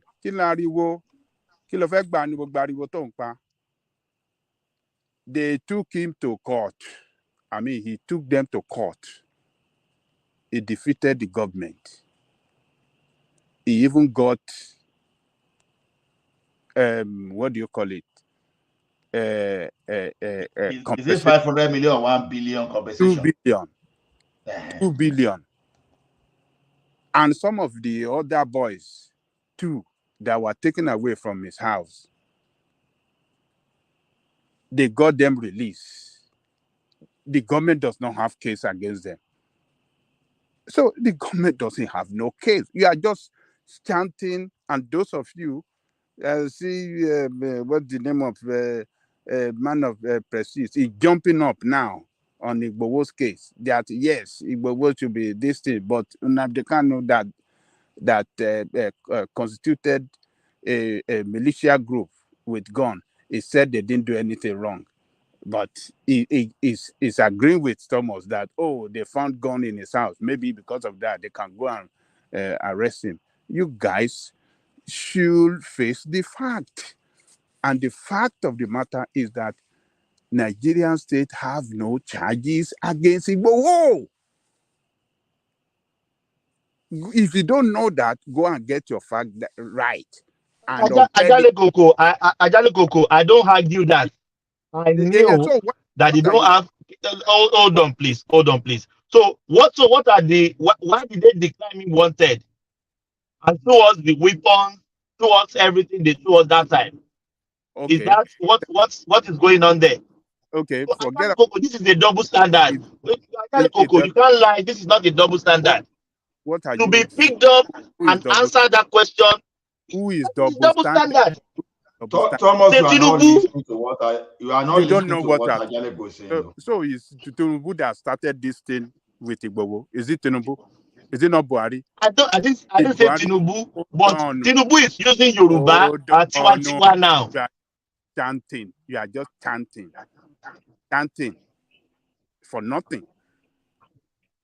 Buhari started this thing with him. They didn't charge him on anything. So on what basis that Tinubu want to now charge him when Buhari himself does not have case against him? So what are you guys talking about? If you let me ask you this. Let me ask you this. Like I said, I didn't see anywhere he was charged. Should he have been charged in a Nigerian space at that particular time? Because he invaded he invaded Nigeria and ran away from Nigeria, and they find stockpile full of arms, and he was agitating for the separation of for Duduwa state. So that was different administration, which is an act of treason, by the way, agitating for. But the point I'm saying, I don't know why he was not charged at that particular time in Nigeria, in the Nigerian space. That's the one I'm talking about. There's no particular charge. I Googled everything to find out if there was any charge leveled against him. It was just that he was accused of those, two things that I just stated. Since the government have no charge against him, you guys should just sit down gently. But if Buhari was still in charge, do you think he was gonna make this trip that he make right now? Come on, be honest on that. God bless you, man of prestige. God bless you for making that comment. Why don't you work in Buhari's regime? Why don't you walk into the Nigeria in Buhari's regime? I dare him. Why don't you walk in then? Thomas, ranting. what you are saying, I don't understand now. The question is this: someone said Buhari was after him and ran away. You are saying, why should the person not walk in during Buhari? Like, seriously? It's like why you are saying, why didn't Wole Soyinka, Femi Falana, Tinubu, and all those people that escaped that time, Kubirat, and those people that escaped? You are saying, why didn't they walk into Nigeria? When you even know what happened to those people that stayed behind that time. The question is this: this guy ran for his life, for his safety. Tinubu ran away that time. You understand? This guy ran for his safety. Abiola that came back to Nigeria, we know what happened to him. Now, they went to Nigerian courts, ordered the same government that was after him. In his absence, they got judgment in his favor in the Nigerian courts. Now, when that was a civil case. That's not that was a civil case. And that was a court in Ibadan as well. So there's an just element like Kanu was awarded billions in Umuahia. Nnamdi Kanu was awarded in Umuahia. So the court in Ibadan, is it a federal court or a state court? It's a federal court now. It's skewed towards him now. There's nepotism there. There's both of them are federal court located in each of those states. So the point is this: we recognize the judgment of any court in Nigeria. This is federal court. You understand? So the thing is this: court is and they defeated the government. You don't have a case against this guy for now, and you are saying you should go and be picked up based on what? So you are simply saying the current government. No, hold on. The government was trying to pick him up in the first instance. And then he evaded arrest and escaped the country. He didn't evade arrest. He ran for his life. Okay, forget all that. No, forget all that. That's not the main point. The government was trying to effect his arrest, and he evaded that arrest and escaped the country. So whatever the reason that the government was after him at that time is to say that he has flouted the law according to what the Nigerian state would have. So what has changed from then? So is he satisfied that he did not flout that law that had led to the government attending his house to effect his arrest? So there's still a subsisting charge against him. That's the thing. Let's look at it this way. Sowore was being persecuted by the government before, right? This government came and said, okay, under this government, they say we are not going to continue, right? That's their policy because they know the reason for that, right? Igboho ran away and won cases in the Republic of Benin, different cases. Why did he run away? He ran away because the government was after him for whatever reason. Yeah, so but what are those reasons? Okay, the reason is this. Okay, they were trying to charge him for treason, but you wanted to arrest person. Okay. Don't go into those spaces. The government wanted to arrest him for a reason. So has that reason that the government wanted to arrest him for, has those reasons been satisfied? Have they been addressed? Because if they haven't been addressed, then those reasons still subsist as reasons to arrest him. One man is good. Sometimes we want to pretend as if our institution is so strong that thing was institutional, that it was not driven by some political individual within the No, that's what we are doing because all right, you're just stay in the narrowness of what I'm saying. I'm not saying, do you know why I'm not saying the narrowness? Because we were here when Ogbeni explained this thing. And now we are now trying to switch it over as if, because they say in the first instance, the government of Nigeria never charged this guy to court, right? And what do you mean they never even effected his arrest to charge him? Exactly because he ran away. So the you keep going into what I'm simply speaking to, and if you don't want to go into that space, do you want me to say it in plain terms? The current government has no interest. Simple. That's not what I'm even saying. I'm not saying. Maybe somebody else understands what I'm saying and they want to pick it up.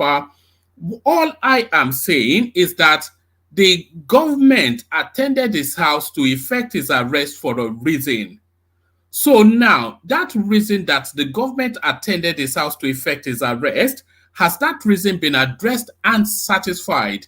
If that reason or those reasons have not been addressed and satisfied, then those reasons still subsist. Okay. Do you understand, or is that it's not a complex concept?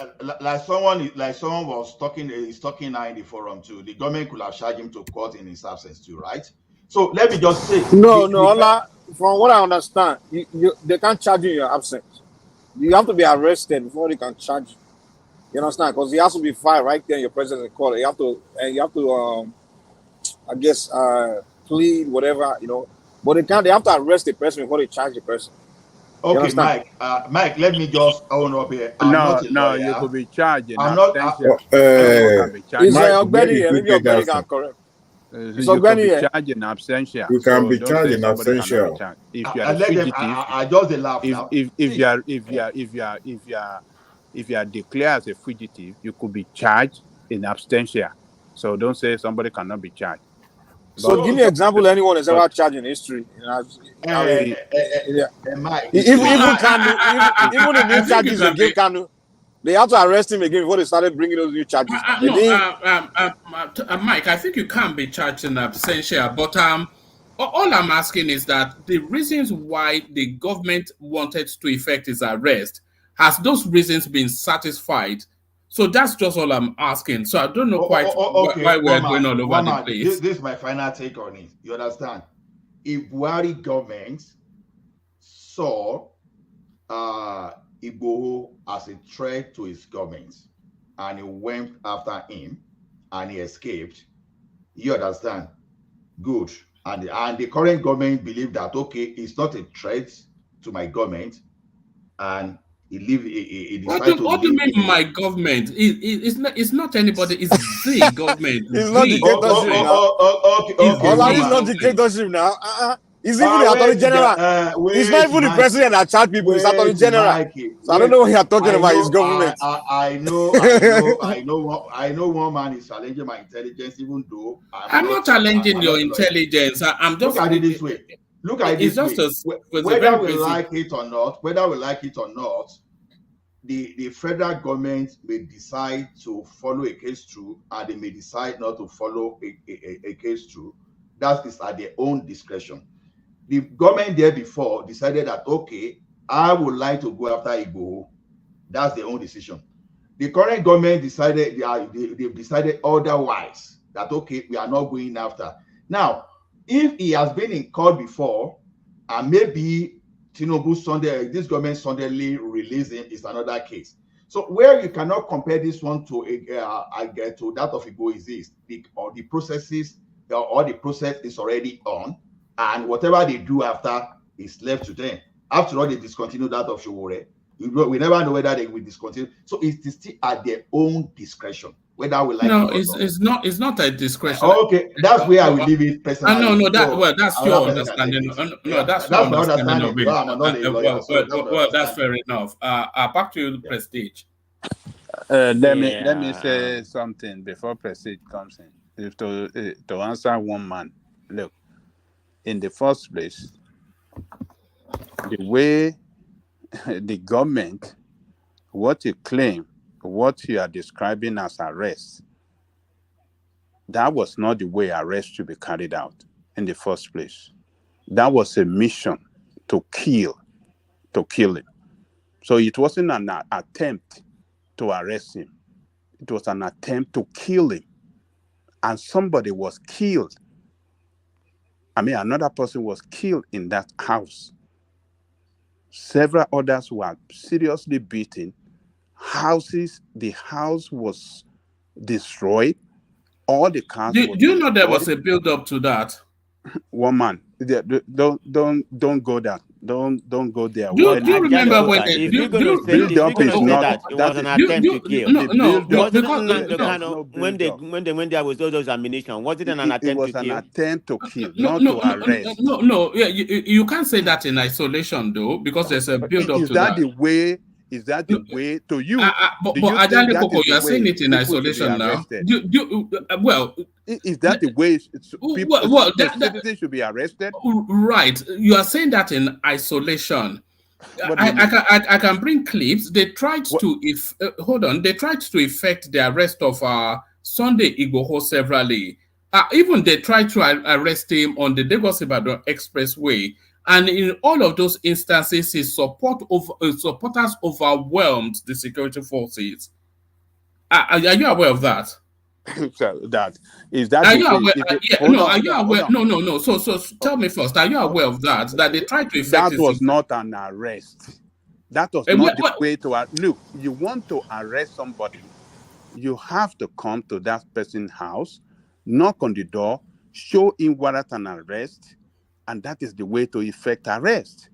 You can't just relay somebody, corner somebody on the highway and say you want to. That is not the way to arrest somebody. Omar, remember there was a lady that was making live video when it was that. Who's that lady that was making live video? Is it Lady K or something like that? Yes. Inside that live video, she was saying something like our boys are defending us or something like that. Well, there you are. Remember now, that kind of gave me an idea that I thought it was a battle going on because she was saying, "Oh, our boys are facing them." They are called. He said they are not sure of people. He said there are plenty of people here with guns, and that wow. Well, she's saying something about they are warriors. Warrior to come and defend us, so to come and help us. Something is going on here. So they were not sure of what was going on. They just saw thousands of military criminals pounce on them to kill them. That is not the way to effect arrest one man. You can't describe. And how come we don't even talk about the boy that got killed in our house? So it's like we think other people's life don't matter.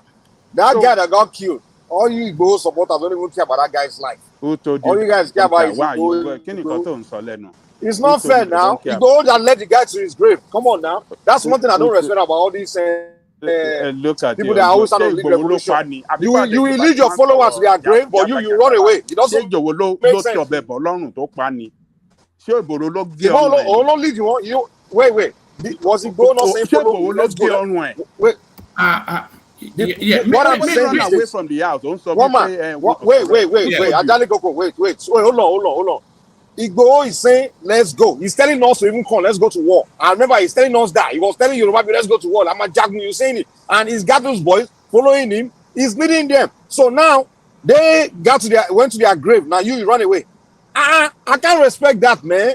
I can't. If you're gonna put, if I'm gonna tell you to follow me to danger, I won't leave you. I won't leave you to die. No, we'll die together there. That's me. That to me. No. That's I don't like that. If you know you're not ready to die, don't let somebody follow you and go and die, and then you leave that person there. It's not fair, man. Come on. I don't like that. I don't like that at all. It's not fair. Hold on.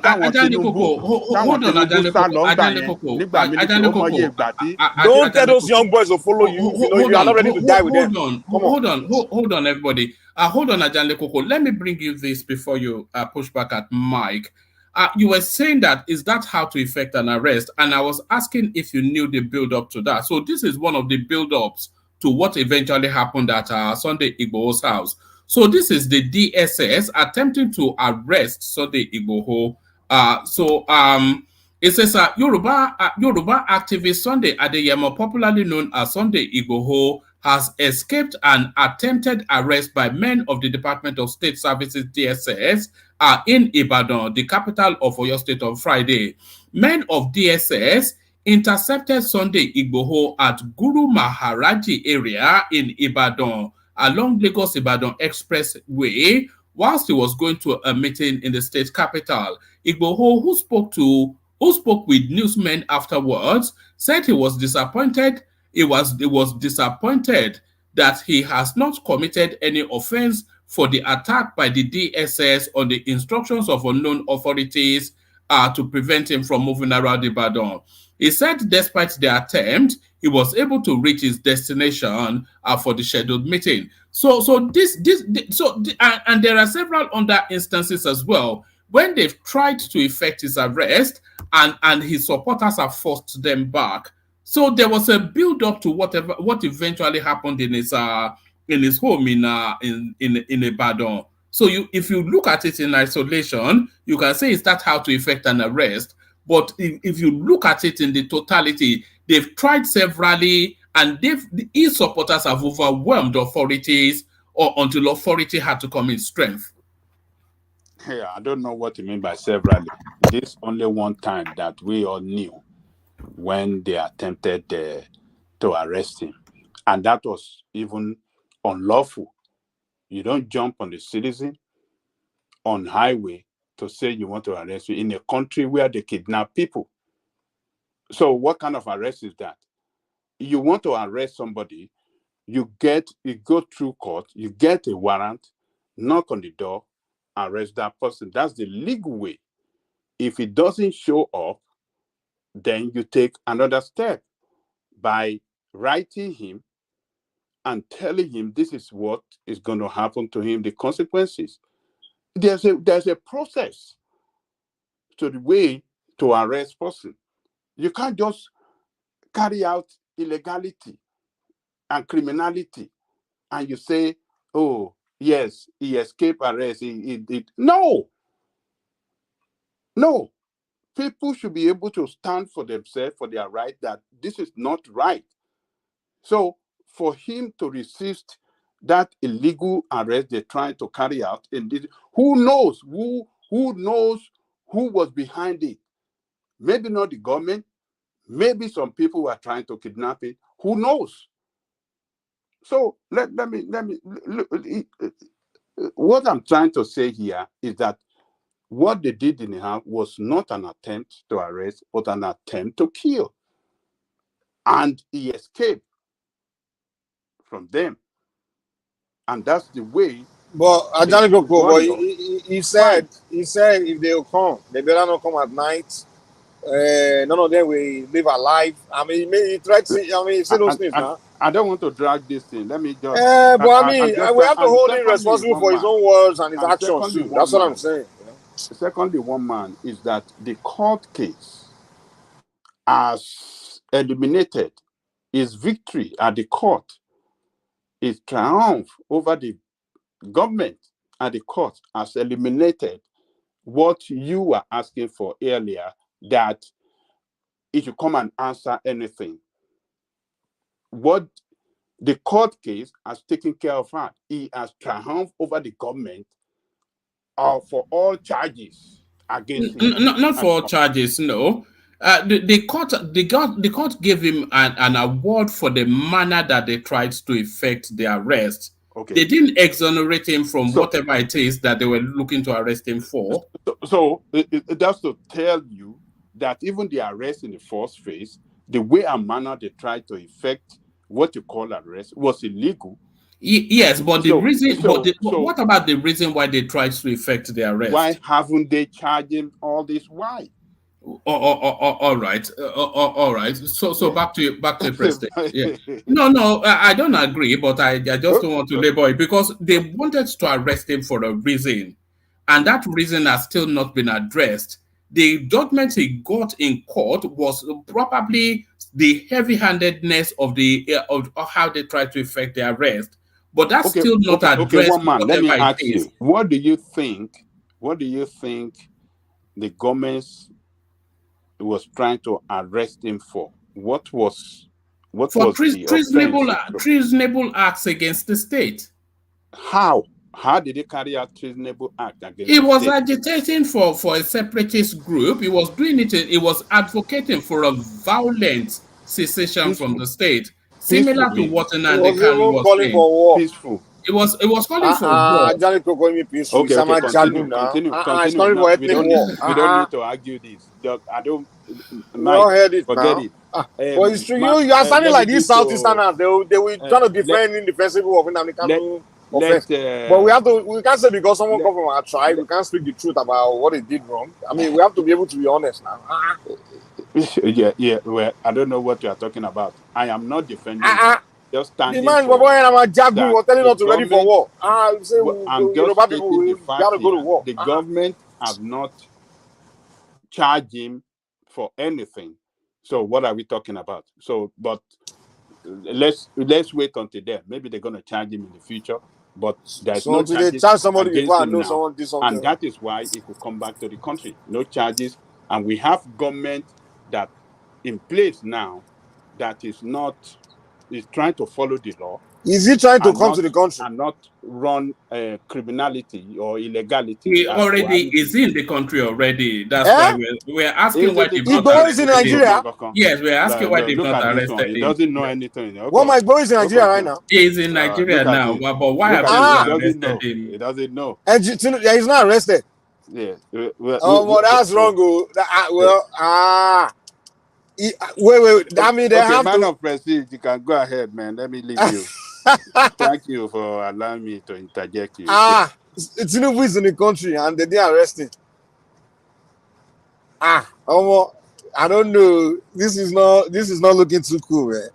Like, I mean, come on, man. Even if they arrest him and then grant him bail, they should still arrest him. At least some kind of arrest now, because for the fact that the last encounter, I mean, before this, the last encounter with the security agency was attempt to arrest, and then it left, and then him coming back, they have to arrest him now. They have to arrest him, and then whatever goes from there, maybe they let him go, whatever, then we can go from there. But you can't just come in like that. They have to. So I don't know what's going on, man. But it looks like we are in a tribal this thing going. Well, it is what it is. If like Tinubu, I don't know if it's Tinubu or the Attorney General, because I don't think it's the president that is responsible for charging people. I think it's the Attorney General, and also at least even before the Attorney General, the security forces. A policeman is supposed to see him and arrest him, and then present it to the Attorney General. The Attorney General will decide whether from the last encounter, I want to drop whatever it is.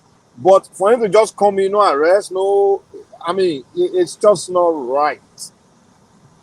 It's not doesn't look right to me. I mean, and if this other people are saying it's tribal, I mean, I can't defend that too. If anybody say it's tribal, I can't defend that one. I can't defend it. That's two strikes now. They gave Showore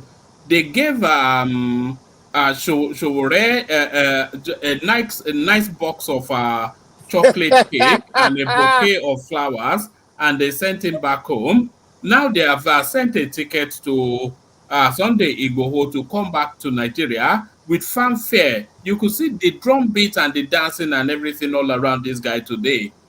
But Nnamdi Kanu is still in prison. Hey, what about that man, that northern man, Zakawi, whatever his name is? That Shiite man. Was it not released under Buhari already? Oh, they released that one. Because I was about to say. So it looks like Tinubu is only doing tribalism against the Southeast then. Hey, maybe, you see, Southeasterners need to understand something. If you want to do tribalism or something, do it from a position of power. You understand? Because they are pushing tribalism on a daily basis on social media against Tinubu, against his it's like if you go on internet now, social media, it's tribalism going on, particularly from Southeast towards the Yoruba. You just play a video of that pastor. If I'm in Tinubu's position too, I'll be pushing response with my own tribalism. Because you're president doesn't mean you're no longer a human being. You understand? I'll be pushing response with my own tribalism. Maybe that's what he's doing. You understand? He's responding, okay, you guys want to be tribalistic towards me? Okay, here's my response. So to me, if that's the reason why he's doing it, I think it's justified. Now, if he's doing that tribalism against maybe a Bini man or a John man or Northerners, I would say no, that's dead wrong. That's unjustified tribalism. But if he's doing it against someone who's doing it to him, hey, kudos. I would do the same thing if I'm in his position. If his tribalism is as a response to the Southeast, hey, it's a balance of terror. You're attacking me, I'm attacking you. So what? They're doing it to each other. So I can't really speak against that. But what I would say is, if that tribalism is just for the sake of tribalism, then that's wrong, man. I mean, you can't just say you want to your brother. All right. I think it's a bit more nuanced than that. We're having a bit of fun with it, but Ogbeni broke down the legality of it, and they explained why each situation is the way it is earlier on. There's no way anyone would tell me that's not tribalism. I don't think it is, you know. I think we've lost prestige yet again. All right, let's go on to Ajande Koko then, since prestige seems to have dropped again. Ajande Koko, you're up next. You know, the funniest thing is that all right, there it is. So Dewale, you're up next. Ajande Koko doesn't even seem ready. Thank you very much. All right, kwata Obalola, Kabiyesi. When there's no strong voice anymore, that's when you call for. Yours is the strongest voice on the platform now. Everybody knows that. After you call the likes of rational mind of this world, all right. Where do you want to come into it, Dewale? Do you want to come into it? Do you want to free flow at it, or do you want me to line them up? I just want to comment briefly on this military apologist that kept, reminding Nigerians that the best option is to go for the military. Some time ago, I read it on. I always frequent X, but I look at the demographic of those people that are actually interested in that area, and I was wondering. It seems majority of them are millennium children. Probably they never have idea of how Nigeria ended up in what we have now. And even those that are of age among them, they're supposed to know better, seems to be, I don't know what kind of informed social advocacy in them. Every time the news from the Arab countries, I'm talking about the Malis, the Niger, always come up. It's as if it's a constant reminder to them that they should continue to drum up this drum of military intervention in the country. I think I have to pay attention to the landlady that doesn't pay house rent. I'll be right back. All right, I could hear in the background. So there is Dewale. One man went to say Yoruba look. The man really meant it to. Yoruba look.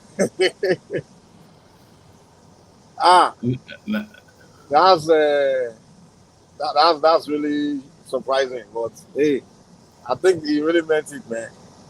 But hey, it's just. But to me, I don't see any reason why Kanu should be released, man. Because unless I don't see why. I don't see how they can release Kanu. There's no. There's no reason they can't release him now. How can they release him? Because what will come after that will be terrible. Because the kind of hell the guy will create. And outside of the Southeast, I don't even think Nigerians want them to release him. Outside of the Southeast, I'm not sure that Nigerians want him released. Yeah, because the guy will go, even if the guy say you agree that he won't agitate anymore, the guy will go and groom the next generation of they'll be even 10 times worse than him. Because you go and raise the next Biafran general. Now, because that's all they made a mistake when they pardoned Ojukwu now. It was Ojukwu that raised these Kanus now. He's the one that brainwashed them. He's the one that brainwash them to be the way they are. Now he wants to do is make the same mistake. Man, that guy, you can't let that kind of human being be out there, man. I mean, Kanu cannot be released. I don't think so. I don't say because he go there, I don't think so. These other criminals, they can release other people that commit offense from other tribe or something, but not Kanu, man. Kanu is nowhere, his own is nowhere near, you can't compare it. Kanu is in his lights of Abubakar Shekau. I mean, these are complete extremists, man. So we can't be saying because they release gold, they have to release. Are you saying it's tantamount to catching the leader of Boko Haram, and then people agitating that release him because he's Malam.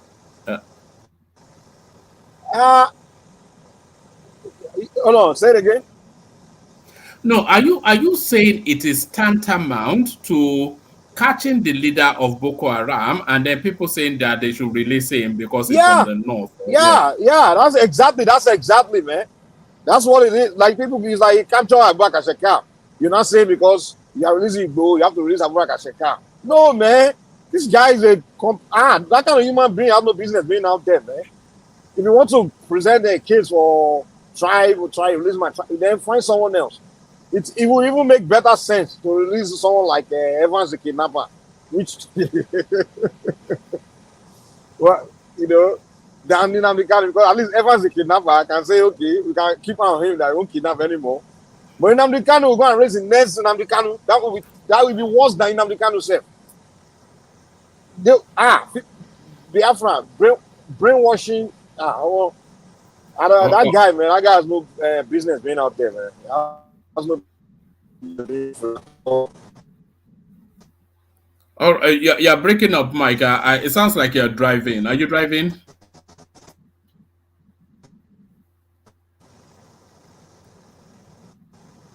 Wọ́n ti mú microphone ẹ̀ lọ́ngbà tó ń parọ́.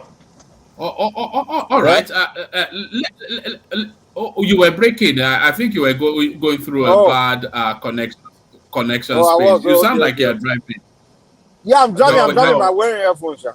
Mike, can you hear me now? Can you hear me better now? No, yeah, we can hear you better now. Yeah. I said your microphone is being cut off because you are lying. Because I'm lying. Where did I lie? And you are supposed to be Babalawo. Babalawo know they lie. Where did I lie now? It's my opinion. We all know Ola's opinion is always bullshit now. You that you that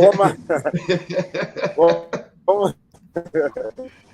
You see now, immediately says this, the microphone is cutting again. How weak? I didn't shake it. All right. Let's go to Patrick. Thomas is not here. Mike, check your DM. Ola, take the floor then. Ola, do you want to speak to the headline on the screen? Let me try small. Let me try. You know, I like interjecting. Let me try small. Okay, let's talk small. Unless of course you want me to. Do you want to, or do you want me to? Yes, go to the headline on the screen. Well, like GDP is what GDP is, right? But you know, I've not really read through what created that GDP, whether the money they release in circulation or whether we are doing something special. So I want to know, but I know that GDP, I don't know what contributed to that GDP. So it's difficult for me to speak and it's difficult for me to celebrate because I'm looking at it from this angle. What did we do specially? Did this GDP increase because of the money saved on subsidy or what? Because I seem not to understand the what contributed to it. So I will just pass. Okay, or you want to read it? It's a long read, so I think I read it earlier. I'm not sure what I want to say. It says Nigeria's gross domestic product GDP grew by 3.46% year on year in real terms in the fourth quarter of 2023, the NBS has said. The NBS said this growth rate is lower than the 3.52% recorded in the fourth quarter of 2022 and higher than the third quarter of 2023, respectively. The Statistics Bureau said this in its Nigeria Gross Domestic Product report released on Thursday. The report said the performance of the GDP in the fourth quarter of 2023 was driven mainly by the services sector, which recorded a growth of 3.98 and contributed 56.55%. to the aggregated GDP. So the service sector, whatever that means, banking, insurance, I suspect, all those kind of stuff. Yeah, there are so many things that contribute to service sector. So, but let me speak generally. Do I think Nigeria is about to witness GDP growth? Let's say in the next 2 years, I would say yes. And this is very simple for anyone to know. Anybody here can just guess that. Now, I'm basing my assumption on like yesterday, was it yesterday or 3 days ago, we learned that the creation of the state police, that one already passed through the second reading, right? So when we look at that, so we are trying to expand on even the security industry alone, and that one alone will contribute to even the GDP just based on the face value alone. Then what will be the consequence of security when you have tightened security in your state? Maybe you deploy those guys to the farm and people go back to their farm, you produce, and automatically that is going to have some kind of escalation, and this one now is beginning to make me even to give me a clear indication of how that 1 trillion economy will eventually emerge. You look at Nigerians that can go back to their farm, produce, build value chain around what they be producing in the farm already. Then, and the increase in exchange rate too, the floating of naira too, may have some consequences. Like, say, we may not be seeing the consequences in the short term now, but I would say in the long term, we are likely to see the consequences. And how do I mean? You see, the lot of the Japaism in the last 2-3 years alone, is taking some kind of productivity away from our economy. Now, what do I think is going to happen when people can no longer finance their expensive lifestyle just because of the forex is, people are likely to look inward. You are likely to look into the local products. So when you look into the local products, you see this kind of increase in GDP. In my own opinion, I think our GDP should even be doing better than it is, because that's why I am struggling, to be honest with you. I'm struggling to understand how that increased, especially when we have people in the IDP, and and the cost of even running businesses, they're still not there for us to say. So I don't know. I read it. I know services, but I don't know that of services. So I don't want to just mislead in my argument. But do I believe the current economic positioning will take us far in the, let's say, in the next 12 months to 1 year? I want to believe so, because that's the. But people before that time, they are likely to shout more, they are likely to cry more. So that's just a boring, the boring take I just want to give on that. All right, brilliant. All right, brilliant. So thank you, Ola. So Ola, I'm going to bail out, hand over to Thomas. Ola still has the floor. Ajale Koko yet to speak. Mr. Triumph, World Peace. Pretty much the bulk of the Bishop has not spoken as well. I thought Bishop had. So over to you, Thomas. Acknowledging the super chatters, Tima, Jack, Prince, and then Prince Daddy. Was there one more? And then Oscar Blackbone. So thank you to all those. Keep them coming. Keep it coming. Thank you everybody for your company today. Diarize your thing to tomorrow. We're back on tomorrow again, 10:45 UK time. It never stops. 7 days a week. One man went to Mo. Over to Thomas. Yeah. Thank you, Ola. I've been spoken on Igbo. No, you know my position on Igbo is like I said. Because you are a Yoruba man, Abi. No, it's not because you are siding Igbo. See, get me right. You understand? Like I told you, the fundamentals behind Igbo agitation, behind Nnamdi Kanu agitation, and behind whosoever, we understand that apart. I want to separate the reason they are agitating from the legal. Like what Kaibo is doing and Mazikano is doing, what both are doing, whether we like it or not, as a country, we have to address. If you don't address, we are just joking. Ola, let me ask you this question: Can they charge somebody in absentia? Maybe if Nigerian government wanted to charge Igboho now, they can just send the.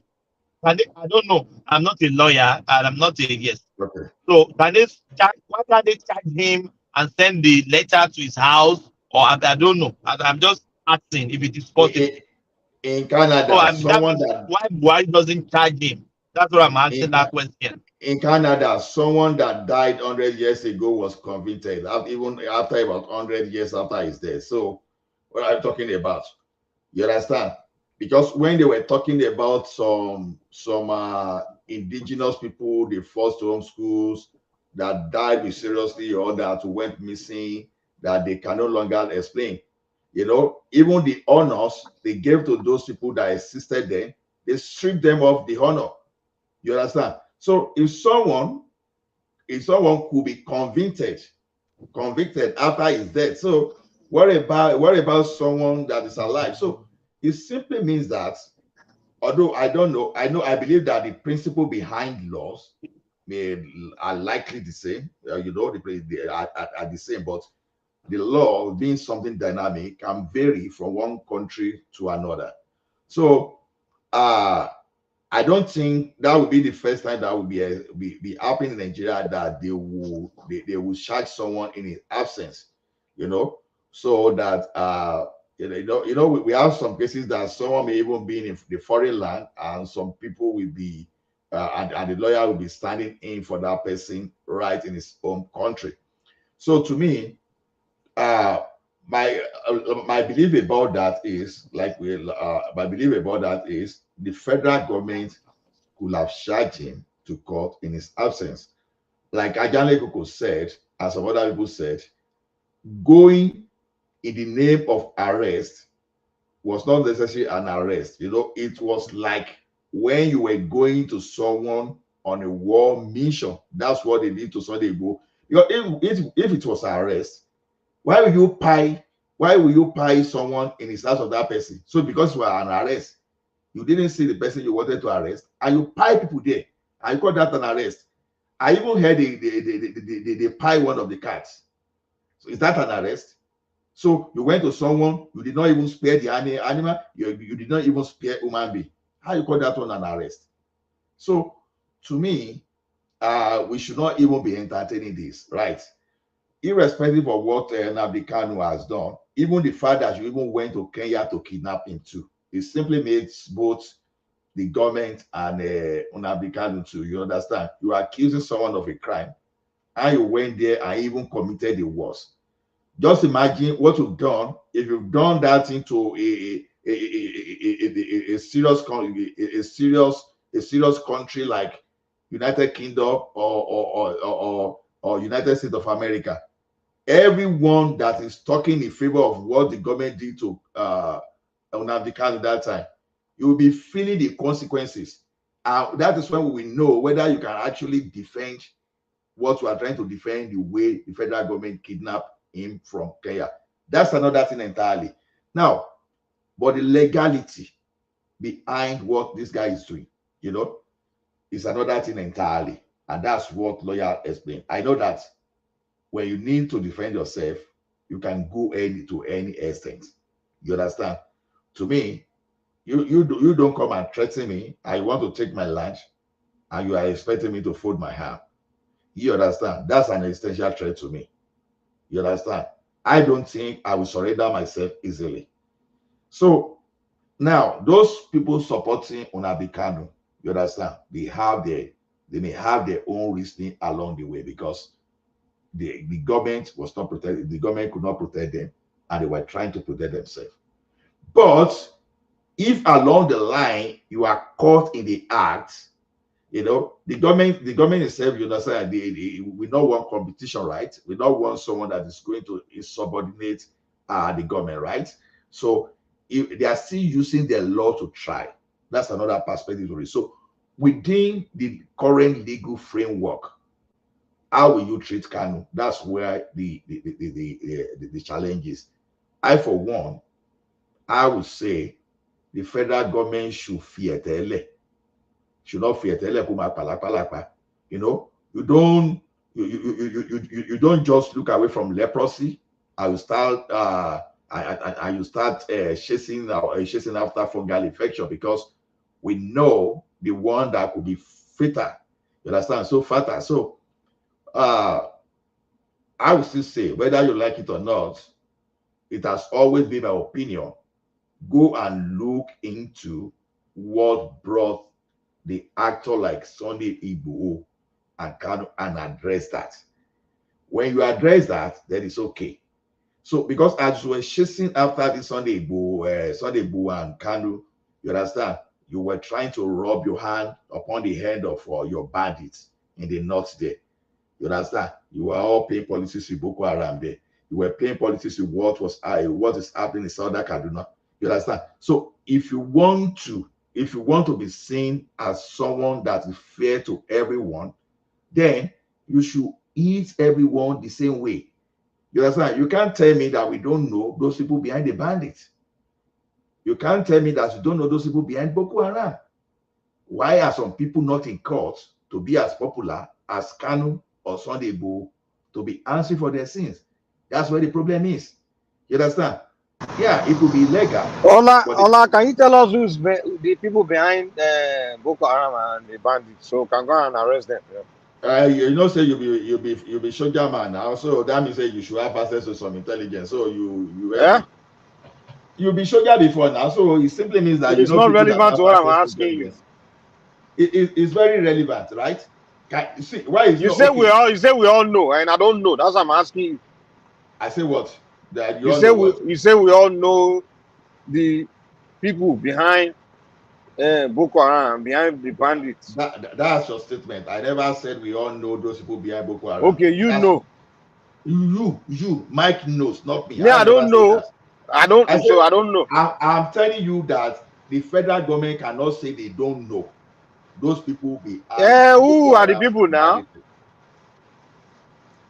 The question is this: this Mike, as a former military man, forget that one, man. Wait now, with this because you're a military man doesn't mean you know everything. Wait now, I'm coming now. With this one not worry you. Someone is supposed to be protecting you, and you now have some insecurity that is threatening you, and your government, your security agent is saying, I don't know, or they pretend not to know. That should worry you. It's not. What do you mean I don't know? I don't understand what you just said. No, the question is this. I said the government of Nigeria should not pretend that they don't know those people behind Boko Haram and bandits. Who's behind them now? How can you say they know and they're not arresting them? They know they will arrest them now. Okay. Why would Tinubu know who's the face of the leader of the bandits and not arresting? Does that make sense? What's benefiting from that? Okay, from not arresting him? Okay, if our DSS and our security agency say they don't know, then you should be afraid. You should be afraid of being a Nigerian. Because that's why we are all afraid now. Is that not why we are afraid? Your government cannot protect you. Look, that has nothing to do with government. Mike, wait. We've seen the El-Rufai came openly and identified some people and identified the reason for insecurity. Who did he identify? Who did he identify? Wait, Farabale now. Give me the names. Mike, Farabale. I won't give you name. You go and look for the information. You are the one giving me information. I don't want to give you name. Go to Arise and go and Channel TV and. So it's Arise are the investigators, right? Okay. The El-Rufai used his mouth to say it. Arise News in Lagos. You want to tell me who's saying what? El-Rufai used his mouth to say it. He even went as far as his mouth to say. Who did he mention now? Okay, for example, listen. If you say the creator of the Yoruba nation, whatever that we can say, okay, Igbo, right? And we know where he is. If we say the creator of ESN, we can say Nnamdi Kanu. If we say the leader of the Boko Haram, we know Abubakar Shekau. So we know the name, the face of who's behind it, behind those. So, but if you are saying there's a face behind bandits, okay. And who's that face? Is what I'm asking you. That's the face you have to go for. Let me push your hypocrisy to you. Now, in United Arab Emirates, they were able This guy to like moving goalposts too much, man. Go ahead. Let's hear another. Then don't interject because I won't feed. Okay, go ahead. Give me your United Arab Emirates. Because United Arab Emirates, they were able to trade some people that were helping Boko Haram and they convicted them. And your own country pretend not to know. Even Jonathan said it that he knows that there are Boko Haram in his government. And you are still telling me that the government of Nigeria, they don't, so the people there, they don't know. And El-Rufai told you that he went to somewhere to go and pacify people so that they will not be killing his people again. And you are saying you don't know. Gumi came out. He said, we know where all these bandits are living. So if you know where bandits are living, are you telling me that it's so difficult to ask Gumi, okay, how can we know the leaders of this Boko Haram? Come on, let's just stop. Let's stop pretending that this is not a. Sometimes, do you know that it is like we've lost sense of danger. We don't even we can't even identify danger just because we only care about waking up in the morning, only eat as far as I'm okay, as far as I eat, maybe twice or thrice a day, I'm okay. What you don't even know is this. We've so Ola, explain this to me. Jonathan knew who's behind Boko Haram, who's Boko Haram, you know where they are, and he decided to go and buy 250 million Tucano jets for what? For decoration. Okay. I'm not a military man. At least Jonathan is on record that Jonathan. No, why is he spending the money then? Why is he buying weapons if he knows where they are and they are in his government? When he can just pick them, when he could have saved the money, pocket it for himself, and just pick them up right there in the government. Okay. Or if you already know they don't want to do anything, well, he could have just kept the money. So why is he spending that money buying those weapons? Okay. Why are they changing army chief? Buhari firing army chiefs? Tinubu firing army chiefs? Why are they going through all that? They already know who's the person. You know what? They know where to get the person, but they don't want to get the person.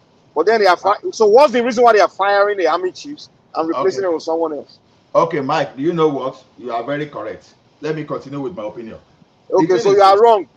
According to you, you are. I'm wrong. So no, it's not according to me. According to my logic. No, I approve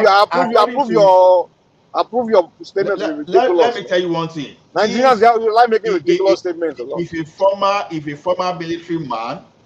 Forget former military man. It's irrelevant. All these. Well, I know it's irrelevant, but let's speak the common logic, man. Let's forget all these other stuff. Let me talk about the person that I know that is popular. So if you say you don't know, I respect your opinion.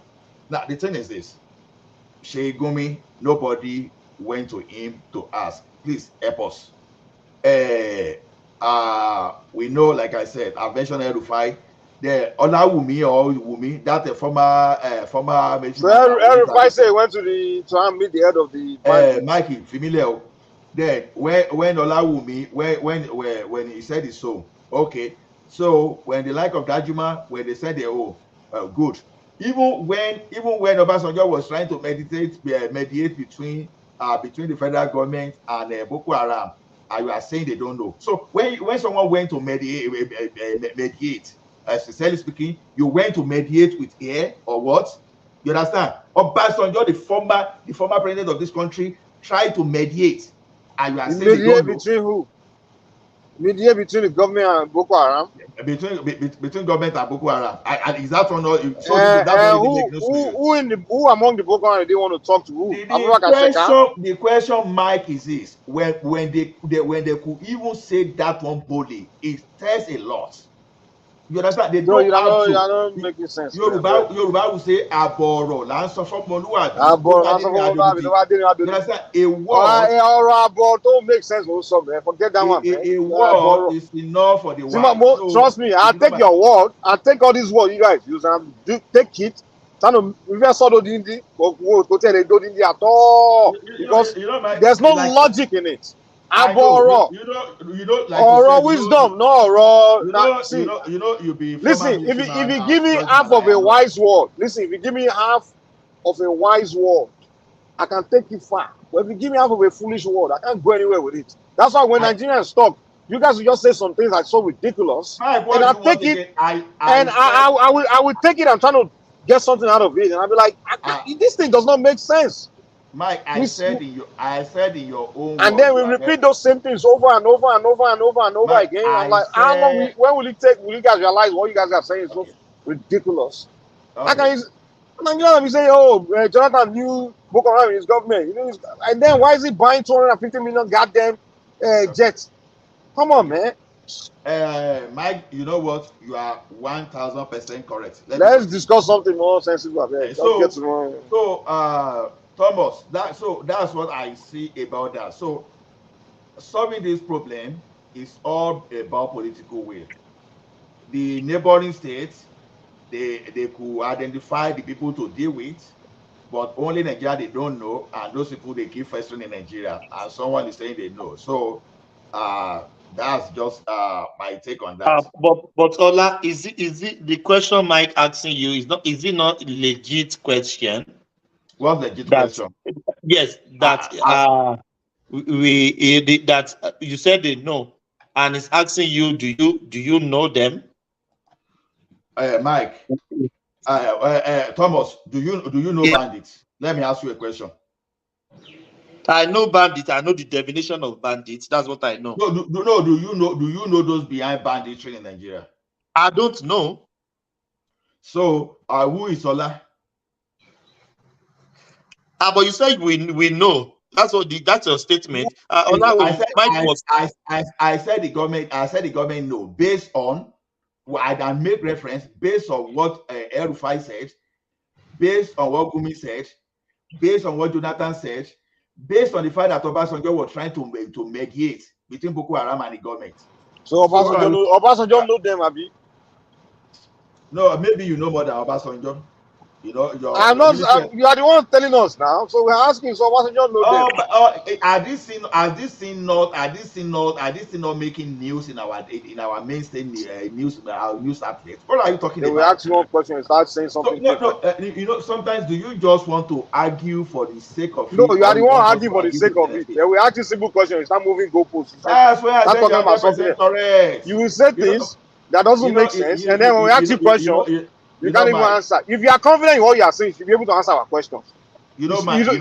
The thing is, Ola, you will talk when they ask you questions and get offended. If you are confident in what you are saying, a question should be excited to take a question and give an answer. Because you will talk, and when they ask questions about what you are saying, you start talking about something different. So you don't know what you are talking about then. Mike, you may say it's not as if I'm offended. As you say, question. If you know what you are saying, there's no need to be angry. You just answer our question then. So that way we can make sense out of what you are telling us. Because you say a lot of things and we want to make sense out of it. And the only way we can make sense is to ask you questions. So when we ask you questions, you get offended. Come on now. Mike, I know I know that it doesn't make sense. You know what I'm trying to do? In physics they will say energy can neither be created or destroyed, but can be transformed from one form to another. The question is this: I just want to engage people intellectually. I don't want to dive into unnecessary argument because it's going to create some saturation in my brain. You just want to talk. No, the question is this: if you want to bring logic to me, then I say. So did you ever think of it that when you say your government, the people in your government, they don't know those people that are creating insecurity in your country? What is that telling you? It's telling you that you are just we are all just working cops. That's what they are telling us. And the primary We will leave that alone. The primary business of the government in Nigeria, the number one, is security of life and property. You understand? We are saying Jonathan doesn't know our problem in the country, and yet he got foreign mercenary, immediately started decimating them. All those people that were not talking before, they started talking. You understand? They started talking. And I said, El-Rufai came openly. Go to the interview on channel and right. He came openly and told you that they know those people that were killing their people, and you are still arguing. Do you want to know more than a sitting governor then? Now, Gumi, openly, he said, "Oh, we know them. They don't live far away from the. They don't live far away from the barracks. We know we know their parents. We know their family." And someone was saying that boldly. And we are now saying, did anybody force Gumi to talk? But you a random person. So why they not? So they know why they not arresting them then? Well, are they not arresting them? Okay, I know say you just come from Germany. My Thomas next. I just asked you a simple question. You said they know the name, they know this thing, and I'm asking you why they not arresting them. I'm not angry. I'm not angry. See, let me say one thing. If another person is engaging me, I will respond. No. Mike, you say you be my party, but that's another thing. But when it comes to argument like this, I will avoid you because we are not arguing. You are talking and we're arguing question about what you are saying. See, Mike. Can I say something, please? Can I say something, please? If you don't mind. Yeah. Let's hear from Joel. Yeah. Joel, how are you? I'm doing fine, my brother. Yeah. You see, one of the issues, there are certain questions that we don't ask.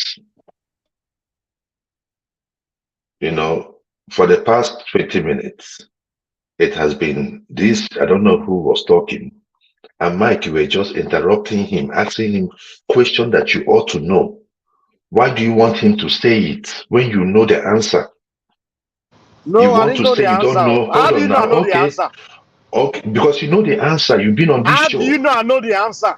You know the answer. It's either you're trying to be stupid or you're trying to you are the one stupid. You just try to be. You know what's in someone else's mind. No, probably. How am I supposed to know? Okay, I ask you if you're on this show, what's the name of the bandit? If you're on this show, your level of information because I don't know the name ought to of the have increased more than that. Because I don't know the name of the bandit. You cannot just come in and you're just brandishing, stopping people from talking, asking kindergarten questions.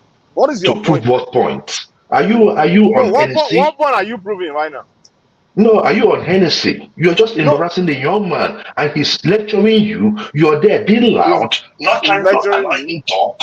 He's lecturing you. You don't know it. He's teaching you. He's teaching you. He's teaching me. Okay, what was he teaching me?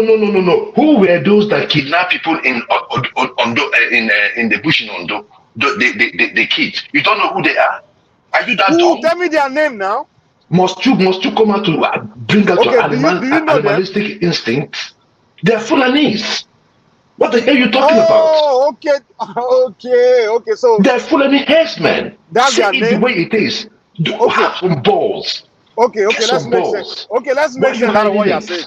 You're not making no sense. If you don't know it, then okay, you guys are making sense. Okay, you're making sense. Come on, let's allow this thing move forward. It's just like saying that. Let's understand your sense now.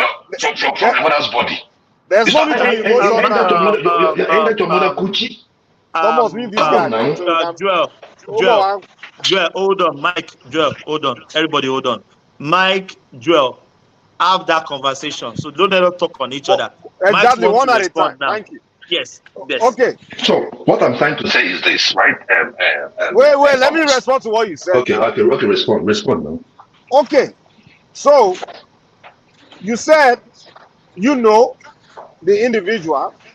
I say I don't know the individuals. And then I ask you what the individuals. You said they are Fulanese. Fulani headsmen. Okay, hold on. Okay, Fulani headsmen. Okay, yeah. Okay. So now, does it mean you know the individuals? By did you just tell me the individual by just saying Fulani headsmen? So now, hold on. hold on. Okay, let's say in Lagos, right? Some guys, I know there's some people are selling fake drugs, right? And we know where the fake drugs come from. They come from the east, right?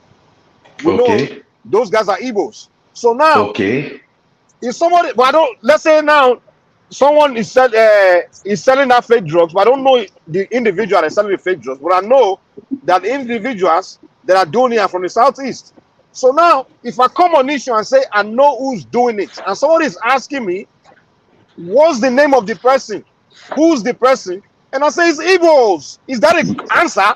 Is that a goddamn answer? By saying it's Igbos. I just hold on. Wait, hold on. Go ahead.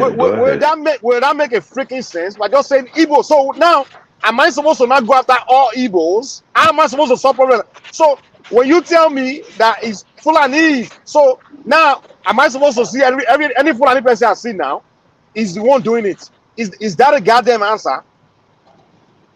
Are you done? If you say you know who's doing it, give me name. You can't just say it's Fulanis. Am I supposed to, so we should go after all 2 million Fulanis in Nigeria? You are repeating yourself. You're repeating yourself. I thought you should be done. Thank you. Now you know you're the one that wasn't making sense. Now, this is the issue. First and foremost, let me clarify what I said. I made a correction. When I made a statement of Fulani, I said Fulani henchmen. But as usual, because you want to claim to be empty, you just made it wrong with the Fulanis because you're a butt licker, right? You want to lick their butt, and that is also fine, right? That is also cool. My thing is this: the gaslighting ain't not going to work.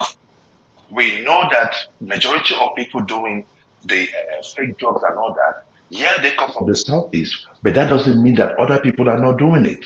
However, we know the people in Nigeria that walk through our bushes. The Igbo man does not walk through the bush. The Yoruba man does not walk through the bush. The Benin man does not walk through the bush. I am telling you what I know. They don't walk from Kaduna down to the east with cows. None of these tribes do it. Not even the Middle Belt do it. And the audacity to come to ask questions about who is doing it when you saw what is going on in Plateau State. So they have to come prove to you who did it as well in Plateau State. Something that has been going on for quite a long time. I don't get it. I think you still don't get the point. I get your point. I get your point. You're just no. You don't know my point. Let me tell you. Let me explain my point. You don't know my point. You don't. No. If you know my point, I'm just telling you, you know it, but either you're being a coward. If you know my point, no. You're just being a coward to mention their names. No, you being dumb. Call them by their names. How about you listen? Let me tell you my main point. Stop being an housewife on this show. Okay, if you can listen, you will get my point. When I say who, I'm talking about the face, and that's why I gave a lot of example in the beginning that if they say who's the face of IPOP, we can say Nnamdi Kanu, but does it mean Nnamdi Kanu is the only member of IPOP? I can't go and be going after unknown members. I don't know their faces. When I say who, I'm talking about specific individual. That's why I asked Allah. I said, wait, now let me land now. That's why I asked Allah at the beginning. Okay, can he tell me the name and the face of the person so we can go and arrest the person? The person, you can't tell me that it's just herdsmen. So you can't, if you just tell me it's herdsmen, that means you're telling me to just go and arrest a random herdsman that's walking down the streets. Are you telling me it's every person that's a herdsman that's doing it? So I can't just go and walk down the street and see someone with a car and say, okay, you are the kidnapper, and arrest him. I can't do that.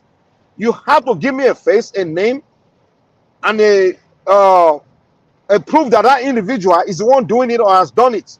And then we can go and arrest the person. That's why I asked Allah, I say, Allah, you are saying they know who's doing it, who did it. Now, can you tell me the name or who that person is so we can go and arrest the person? You can't tell me, just like I gave you an example of the guys pushing drugs, and somebody cannot tell me it's Igbos. Am I supposed to go now on the street and start arresting every Igbo person? I can't do that now. So that's the point I'm making. I'm not saying whether one group of ethnic group is not doing predominantly not engaging in something or not. That's not my argument. My argument is, do we have names and faces of individuals that we know that are doing it, so we can arrest them? That's my point. Do I make sense now? You Do I don't make make sense sense. now? You make no damn sense. No, you are not listening Well, because you are the so issue. stupid. You are so I know, stupid. I I know know, I know, I am, I know, I no. am, You are not here to engage me. You are just bitter I know, I because am. But the issue you are there is just bitter this. because your stupid My Nnamdi point. Kanu is still locked up and Sunday Igboho is back. That's Oh what your my bitterness is all goodness. about. Nnamdi You are bitter. Nnamdi I know Kanu, you've I'm been never crying a all fan of day. I him. know you've been shedding You're tears all jumping from fucking one day. place to the other. You're jumping from one place to the Your other. You useless see, you Nnamdi don't have Kanu. anything. You're That's why I say stupid. you're cynical. You're No. NEC. You didn't come on You're the show to NEC. engage in any logical No, conversation. you have shown You how empty just you came with are. bitterness. That's all. You No, just no came with bitterness. bitterness. They are just That's all you you were are doing. just there acting like a fool. You are just Stop a acting a bitter, fool. You're a useless grown-ass fucking man. IPOB bastard. That's what you are. Who A is talking fucking about idiot. IPOB? Who is No, talking about you are IPOB? bitter. You are a fucking You're bitter jumping from idiot. one point to the You other. are One just point to the bitter. You other. are a bitter You can't be idiot. doing that. You are not You different can't from be that bullying the fucking young pastor. man. Listen, you are not Come different on from that. now. You are not different from that Stop the pastor. gaslighting. That's all you In know how to that do. You fucking just pastor. empty That as fucking fuck. pastor. That bigger You fucking are just pastor in that empty. church. It's okay. You It's are not okay. different Call from it me. You are a anything. fucking bigoted ego man. That's It's what you are. okay. That's Fucking idiot, man. okay. It's That's what you okay. are. So you That's are just fine. bitter because your fucking brother is still in jail. And in You are Sunday just Igboho is back. there is nothing about I'm not even talking about Igboho You and are Kanu. bitter. You didn't I'm come here just to talking engage me. about your stupidity, No, your you foolery. didn't. No, you are Your the fool. foolery, your You didn't emptiness. make any Your sense tonight. emptiness. You did not. That's what I'm Who's talking envying you? about. What am I Your envying about you? emptiness, your emptiness. I didn't say Emptiness. You are an envy. idiot. Listen You're the one that well. came in with an empty logic, You're just with a fucking empty. ridiculous. You came with an empty brain, Come talking on, I dumb, beg. This is no making be no Agboro fucking Park. sense. You are just a No be stupid Agboro ass, Park. a typical stupid bigoted No be ego man. That's what the no fuck be you are, man. It's okay. You And are it's so bitter. You're useless. fine. Obi But the lost issue there election. is this. You are still The issue crying. there you're still talking about Obi. You are You an don't have idiot. You anything, my come here brother. to Just cry shut every up. Just fucking day shut about up, Obi man. losing You're a grown ass election. motherfucker, man. No, you You're a need to grown be ass a grown ass motherfucker, man. man. Get up. No, you are a fucking Sit idiot. You are your a ass fucking down and idiot. shut the hell up. No, Shut the fuck hell you. up. You No, don't know what fuck you're you talking and about. fuck you. That No, is what fuck you you. want. Fuck You just Obi. want somebody to Fuck go your back and tribe. forth. Fuck you, son of a Is this not bitch. You just enough? want to go back and forth. No, You you just are a want to go back and stupid. forth. You are a Thomas, stupid son of a bitch. That's what the fuck you are. You bitch ass. It's okay. It's You okay. are a I'm a son of a bitch. stupid. It's okay. You are a stupid ego It's idiot. okay. It's okay. You don't even have a heart. It's It's okay. Fucking bastard, man. Fuck you, Michael, It's man. okay. Joel, both It's of you all right. Idiot. should It's all right. you Fuck you and guys your should yield Obi. the floor to Fucking Allah. idiot, You man. guys should Fucking leave the bastard, floor to man. Allah. It's Let all him right Fuck you now. and your Obi. Fuck you. Joel, Please, it's let's go okay. to something else. Joel, it's okay. It's okay. Let's go back to Allah. Let's Allah continue his Allah, you stay there. Allah. Somebody hear me?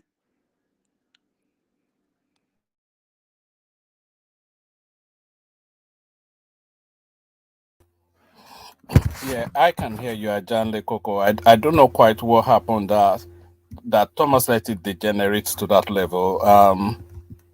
Okay, Yes, you can hear me. Yes. I don't know. I think Maybe Thomas step away. Maybe he's not yes. Yeah, here. I think it did. Yeah, I Yes, think he stepped away. that was very rowdy, Mike. Yeah, I think Allah Mike, had with the due floor. respect, you took Maybe it to the Allah can extreme. continue. What's going on? Allah, you stay there. I don't think so. It looks like Allah is gone. Allah is Allow gone. Simbe. Okay, so who have not spoken? I have not spoken anyway, so Okay, you can go ahead. You can start with Igboho. Igboho is back in the country. It's in Oyo State to do the funeral of her mom. So, yeah, thank what do you you very think much. about that? Thank you.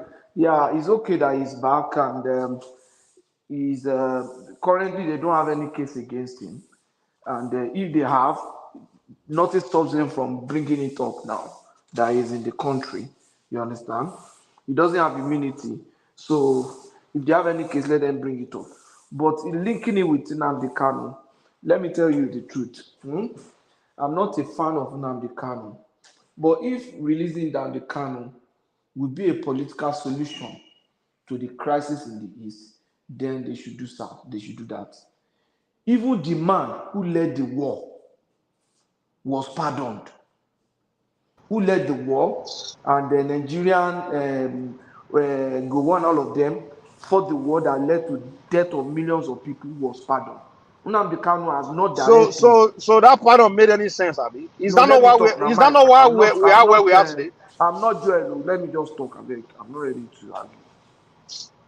You guys don't make sense, man. You guys talk sometimes. Okay. Slow IQ shit that we So do in Nigeria. I'm saying that if that's going to be the political solution to what is on ground, I'm not a fan of Nnamdi So Kanu. what did you learn from pardon they gave Ojukwu? What did you learn from that? What did I learn from it? Yeah, what did you learn from that? That was the best decision. Really? No, wait now. Is that Let not me what give finish. birth to You are Nnamdi not even Kanu? allowing me to say anything. Go Wait ahead, now. go ahead. Tell me how it was the best decision. That was the best decision the leaders of Nigeria at that time, given the available information that was made available, that was available at their disposal. That was the best decision they could take. Me and you, we can talk Okay, like this. tell me how was the best decision. Tell me what it yielded. Let me finish now. You are not prosecuting me now. So what's your stress? That you are putting, tell me this, are you prosecuting me? Did I commit any offense? I'm making an argument. So you are not there to start interrogating me and start no. That's when I've come to express my opinion. I've not come to be interrogated. You can express your opinion, interject and raise it, but don't interrogate me. What I'm saying is that the people there, the leaders there, who were leaders of Nigeria, that took that decision, it was not a one-man decision. It must have been a joint decision. And it was not a tribal decision. It was a decision that was taken by a government, a northern-led government, a Fulani government then. And they felt that the best thing was to do what? To try to unite the country and bring this guy back. And that was the best. Okay, so we are united now. Okay, thank you. You make sense. Now we are united. So that was the best decision given the available information then. And everybody will agree with me, for that period, there was calmness. So if, for example, the people managed it after Shagari, the military and everything, if they didn't manage that game, that was a game that could have been managed and been worked well upon. If they didn't manage it well, and we find ourselves in this situation, then there was a problem. Because if, for example, after they released Shagari and they released Ojukwu, and the guy came to the east and he was even participating in the political process. If all the arguments or the negligence that the Southeast have witnessed, if those things were not there wouldn't have been any cause for further agitation. You understand what I'm saying? If they actually say there is no victor, let me ask you a question. Let me ask you a question, please. This is a very important question. Okay, World War II, right? The West, America and the West, they fought against Hitler and the Nazis, right? And they defeated Hitler and the Nazis, right? Now, will it make sense to you that after defeating Hitler and the Nazis, they now bring Hitler and the Nazis back to Germany to be in charge of Germany? Would that have made sense? Okay, let me tell you why this. Will it have made sense? It's just a question I ask you. I will answer you, and I will tell you it wouldn't make sense. Then the second it wouldn't make thing sense. that it won't make sense. But let me now ask make further explanation. You see, this analogy, it's incongruent. It's not. You are not comparing apple with apple. You are comparing. It's the same thing. Yeah, wait, it's now, apple with apple. It's the same thing. Wait. You are not comparing apple with apple. You are comparing coconut and explain how they are different. You are comparing coconut and monkey. Okay, explain how they are different. Tell me. I'll tell you why. What led to the Civil War and what led to the World War II? The ideology behind the Civil War was an oppressed people, a set of people who felt oppressed. The ideology that led to the Civil War. Dude, forget ideology. War, no. War is war. No, bros. Look, let me tell you. Ask me a question and I answer you straight. Two. Now I'm putting forward something, and you are still interjecting me. You asked me, say, was it good that they would invite Islam? There's a reason why I asked you a said question. I no. want to follow up with that. Let I me said follow up. no. Okay, you answer my. You have You to said let me no. Okay, express. thank you. You Now have let to me tell you why I express. asked you the No, question. don't lead No, to my I had to argument. tell you why I asked the question. Now No, I'm the one. There's a reason why I asked you a question. Don't lead You my know. argument. Let me finish my argument. You see, No, there's you're a not. way. You No, can't no, no, argue my no, question now. no, I no, asked you a no. question. Let me give you a follow up. But Michael, I had you the should have floor. let him land I now. had no. But the answer now, but you You can't. you No, taking it no, another explanation. no. Let Let me him tell land. you. Let him Let me tell explain you. Fine. further. Let me tell Let you him something. explain further. Let him tell. Let me tell you Yeah. something, Mike. We are trying to make arguments. Don't question me in a way that will cause me to respond to you and make me lose my argument. No. But do you know why I asked you the question, first of all? You were asking me to make me look stupid. I am wiser than that. No, I didn't ask you to make you look stupid. No, That's where I'm going. you wanted a particular answer, and I'm not going to give But you that gave to me the you. answer already now. You already No, gave me the answer. I am telling you that your question is completely irrelevant and unrelated to this. Unrelated to what? To this scenario, and I'm telling you why. Well, you wouldn't know that. No, I'm saying that. You Because don't I know why know. I asked the question, first of all. And that's what I'm trying No, to tell you. question. Do this guy here, man? Where Question you is, log man? You don't have sense at all, man. Come on, man. What the heck? I think you're high on something. No, you sound Who you is are not talking that making you are sense, man. saying First of all, who is talking? first of all, this guy here. Hold on, please. Hold on. If I said hold on, please hold on. Please let's moderate the word, please. Now we are adults now. Can you imagine who is talking Please, and you are Mike, saying please. that? Please. What's Yeah. wrong with you? Both of you have the conversation, not to attack, not to call name, please. Please. I beg. Yes. Have the conversation, please. Let me go first. Okay. Reason why I asked him the question that will it make sense that America went to war with Nazi Germany against the ideology and they defeated the ideology, which is fascism, Nazism. They defeated the ideology. And after they defeat the ideology, they had to ban the ideology. Where in Germany, even anywhere, that ideology is not accepted. Now, you defeated Ojukwu with his ideology. We all know that's a bad, terrible ideology. Now, you now brought him back to go and be in charge of his people, where he is now twisting the story, where we all know in wisdom that the victor controls the narrative. Whoever wins the war supposed to control the narrative. Now, you now bring the loser to come and be controlling the narrative of what happened. Now, Ojukwu now came back to now be brainwashing his own people, where he now created this in American, created all these generation of Igbos that are just confused. He just brainwashed all of them. So now this guy is now telling me that it was a good idea that the Nigerian government brought him back, pardoned him, and put him in charge of his own people. And that's why I'm asking, will it make sense if they would have brought Hitler back, pardon him, and put him in charge of the Germans? Because if they would have done that with Hitler, the German people will still continue with the Nazis ideology now, because Hitler, war doesn't die. War may end on the battlefield, but it doesn't end in the mind. Because Hitler would have continued to brainwash the Germans. So, but when they defeated Hitler, defeated his ideology, all the Nazi leaders, the one they didn't execute, they were not allowed to be relevant or being in a political or any kind of leadership position in Germany again. But in Nigeria, people you defeated, the Ojukwu and his generals, you send them back to Igbo land to be the ones to be the political leaders and the same socio-cultural leader of their people. Because if you go to the south, most of those Ohanese, they are the children of the general of the Biafran war. Most of the leaders you find there, the Ojuku's children, all of them. And they are the one, they know they lost the war, and they hate the fact that they lost. They lost on the battlefield. But one thing they make sure that they're not losing is the propaganda war. So now they continue the propaganda war. Now they're defeating Nigeria in the propaganda war. Because they're defeating Nigeria, because now you see what is in your hand now, where a generation of the Southeasterners have been brainwashed about what happened. Most of them, if you ask them about what happened, the story they will tell you a bunch of fallacies that Ojukwu and the Biafran generals told them. And You've created a monster.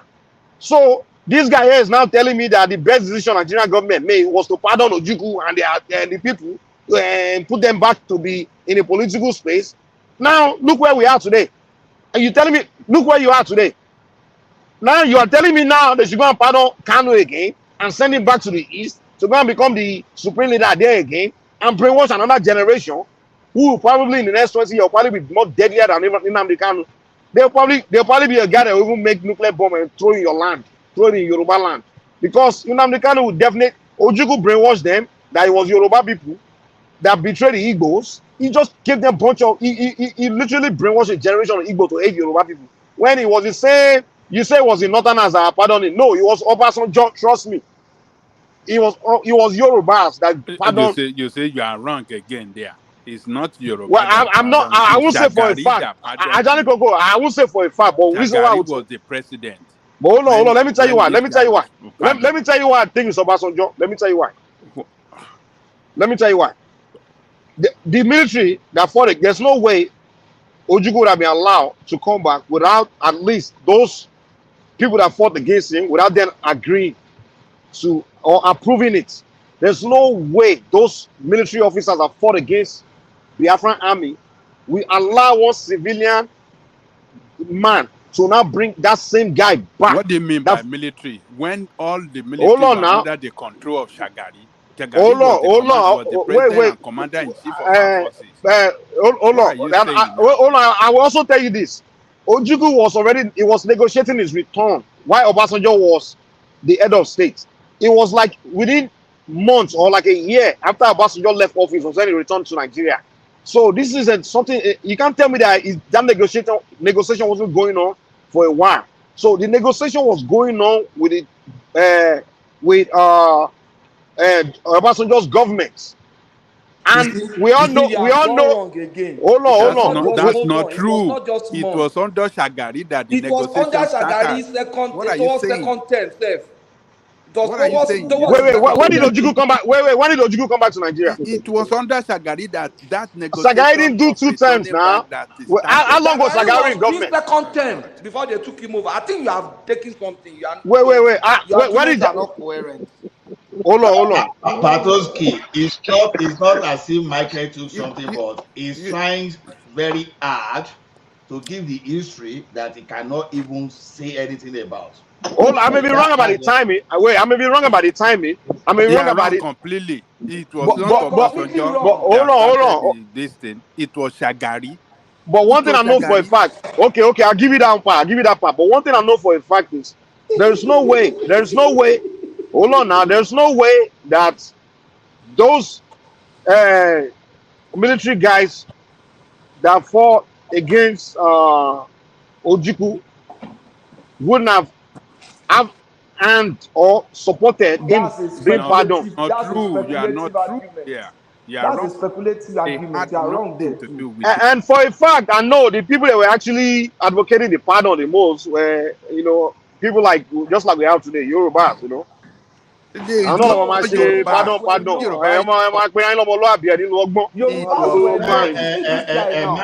Mike, see. No, you are just running.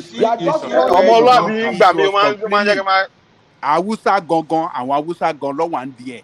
Exactly. It was completely Awusa Golo one day. So why did when Buhari took over, why did they arrest Ojukwu there?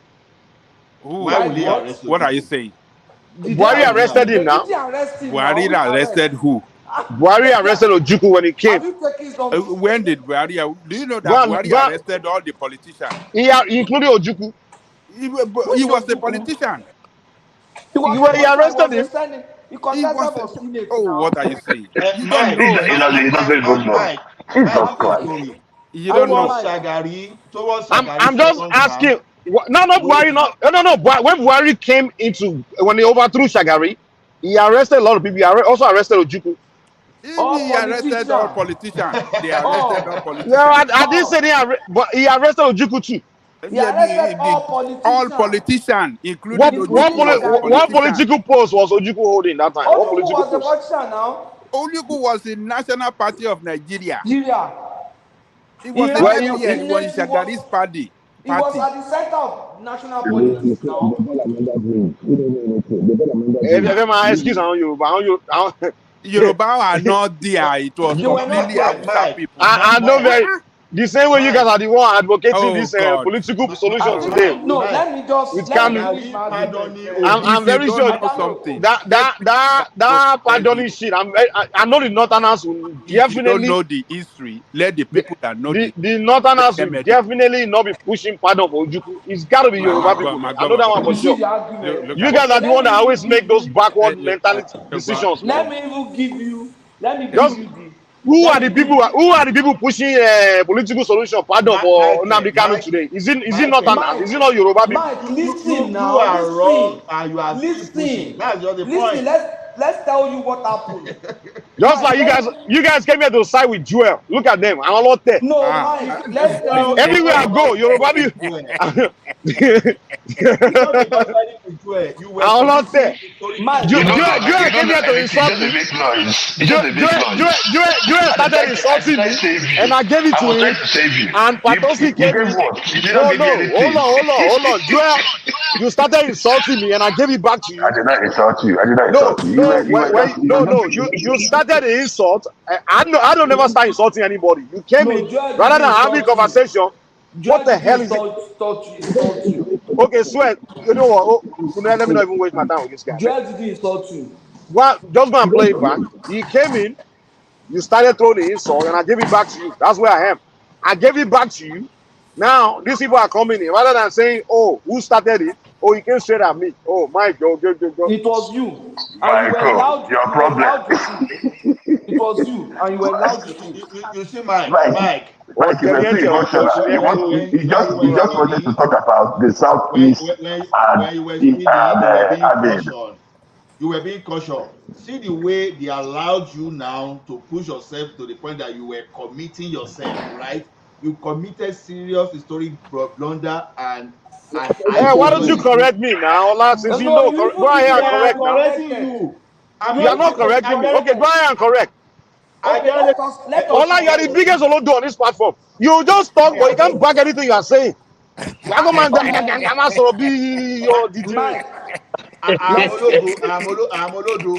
ni me. Olarugo. You tell us you have all the degrees in the world, but when you start talking, you just nothing. It's like you don't logic. I'm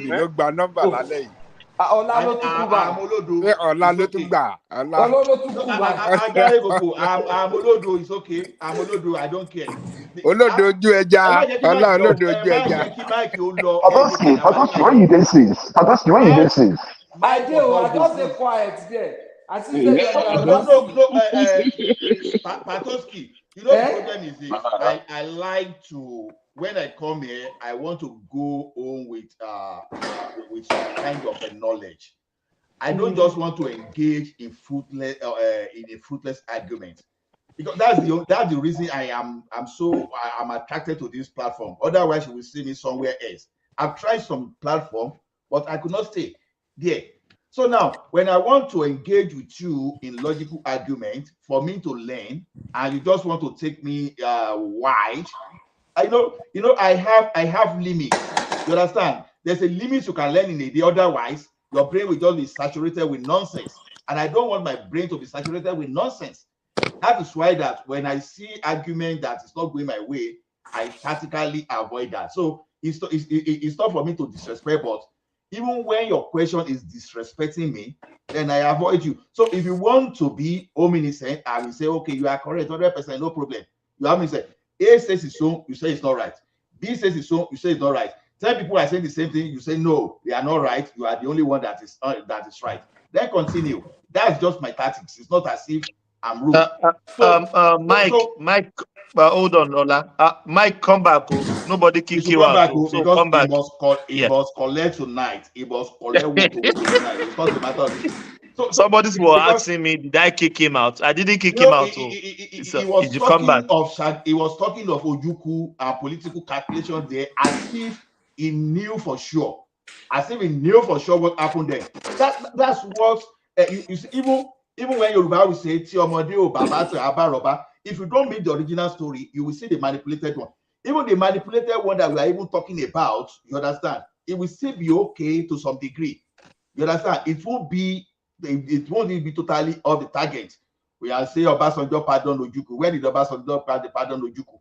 Yeah, Shwagari that was using Ojukwu for his second stand campaign. That pardon for campaign. You understand? So it is because if you don't even know, you must have read the right history. You understand? It's not everybody that speaks history today that really know that happened right there. But some took the time to learn what is happening. Learning is what we are doing here now. But if I try to learn here and someone is trying to indoctrinate us and give us wrong information, that is where problem is now. Probably someone must have been misinformed. Mike, come here. I don't like you to say behind you because it will come back. It will come back. The mic will come back. Someone must have misled you with history. I know. I want you to come. I want you to come back. I want you to come back. Oh my God, Mike is what I love. Mike is not a coward. He's not a coward. He will come back. Ọlá àti Thomas dáwé kó padà àwọn Yorùbá gbogbo wọn tó ń sùn káàkiri àgbáyé kó tó wá how Mike was addressing Patoski. He's addressing someone that is approaching 60. You see the way he is addressing as if. So sometimes is that when we don't need to be rude to one another when we are discussing something important. We have to learn from one another. You don't have to be correct. Just share your opinion and go. You see, in life, nobody when you are arguing just to win argument, then you are not ready to learn because you cannot always be right. Ola, do you know what really pained me? There was no name he didn't call Joel. On top waiting. Now only Joel. There was no name he didn't call Joel. Mike they call me in best side. Mike said I speak like in best side. I said you are very correct because that's your opinion. You can even call me whatever you like. That's your opinion. I don't care. The thing is this: what I want to share with you, I will share with you. What I don't want to share with you, I will avoid that. That's just it. So I like engaging people. I like learning. I don't want life to be misled.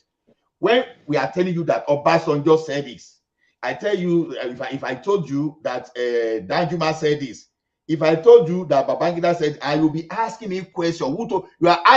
How can you be telling me that former head of state, former chief of army staff, a sitting governor, they don't know what they are saying? And these people, some of them are even from even the area where the problematic area. You will be saying they don't know what you are saying, and you will be the one that you know more than them. You are the only fight finder. See, I don't know. That's just my opinion about it. So this is how you talk and you push yourself. Ola, I have a question. Yeah. Why is it that almost all our discussion, there was no any week our discussion we discuss here, we finally find ourselves in Biafran this thing, even though sometimes our discussion doesn't even go in line with it. What can we do to put this thing in rest? I don't just know how to put you should understand what I mean. That Thomas, I don't know. You see one thing is this. Let's get Patoki want to go for here. Let me quickly answer that question. Okay. You see, that issue is the elephant in the room that we must all look at. We cannot pretend that issue does not exist. It's like you are a human being. 1/3 of your body is paralyzed. You understand? And that 1/3 part of that your body is key. So you cannot pretend that it's not there. A set of your people feel oppressed. And it's not as if they feel oppressed at a particular time. They've felt always oppressed. You can imagine for a long time. I mean, even if you are not going to do anything, it makes sense for you to say, okay, let us even listen to them. Let us even assume these people are stupid, they don't get brain. You can listen to them, and these are people that are smart and intelligent, but they are telling you, this issue is here, this issue is here. And you just want to dismiss it. There's no way that country can survive if they continue to assume that position. Let inflation come to 1% tomorrow. Let dollar come to 2 naira to $1. It will not take that issue away.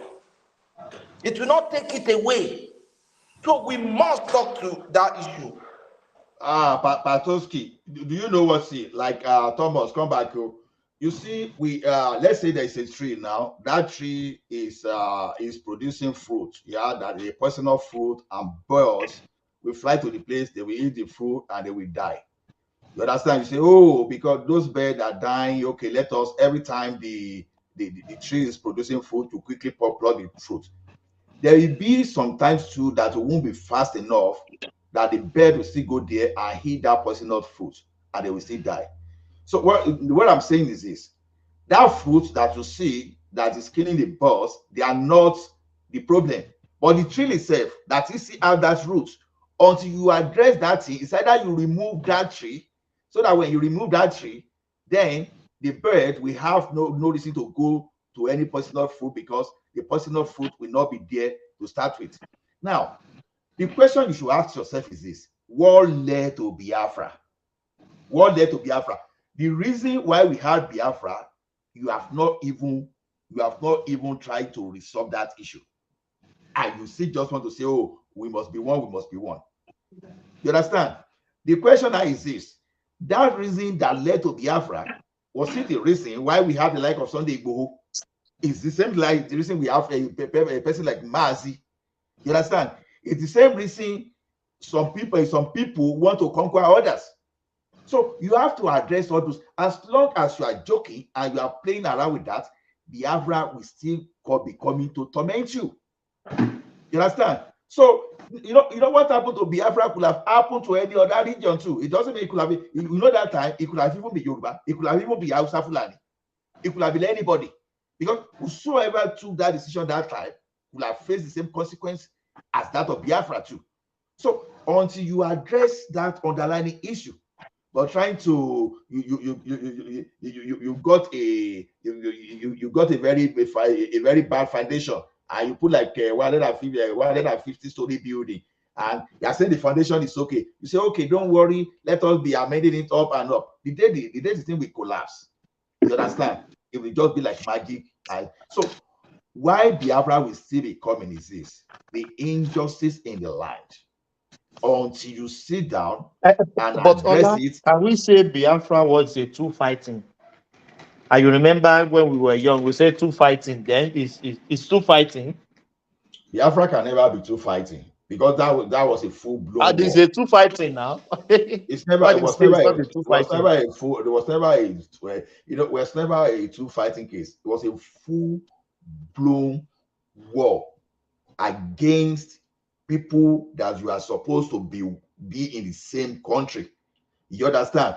Just because they demanded that they would like to govern themselves differently, or that they say, okay, we would like to decide. The best that could have happened that time was just to try to negotiate. This is not to say Ojukwu was not wrong in his hasty thing too, because I read what happened between him and Awolowo when he later told that Awolowo say, Baba, Atilo the you understand? And from the version of the story that I read, if Ojukwu, okay, thank you, Ganiyu. If Ojukwu, with what I read, if Ojukwu has said, okay, I will not go into that war, those people that will still go into that war will still go into that war. That's just the fact. So there was a mistake, and we should have learned from that.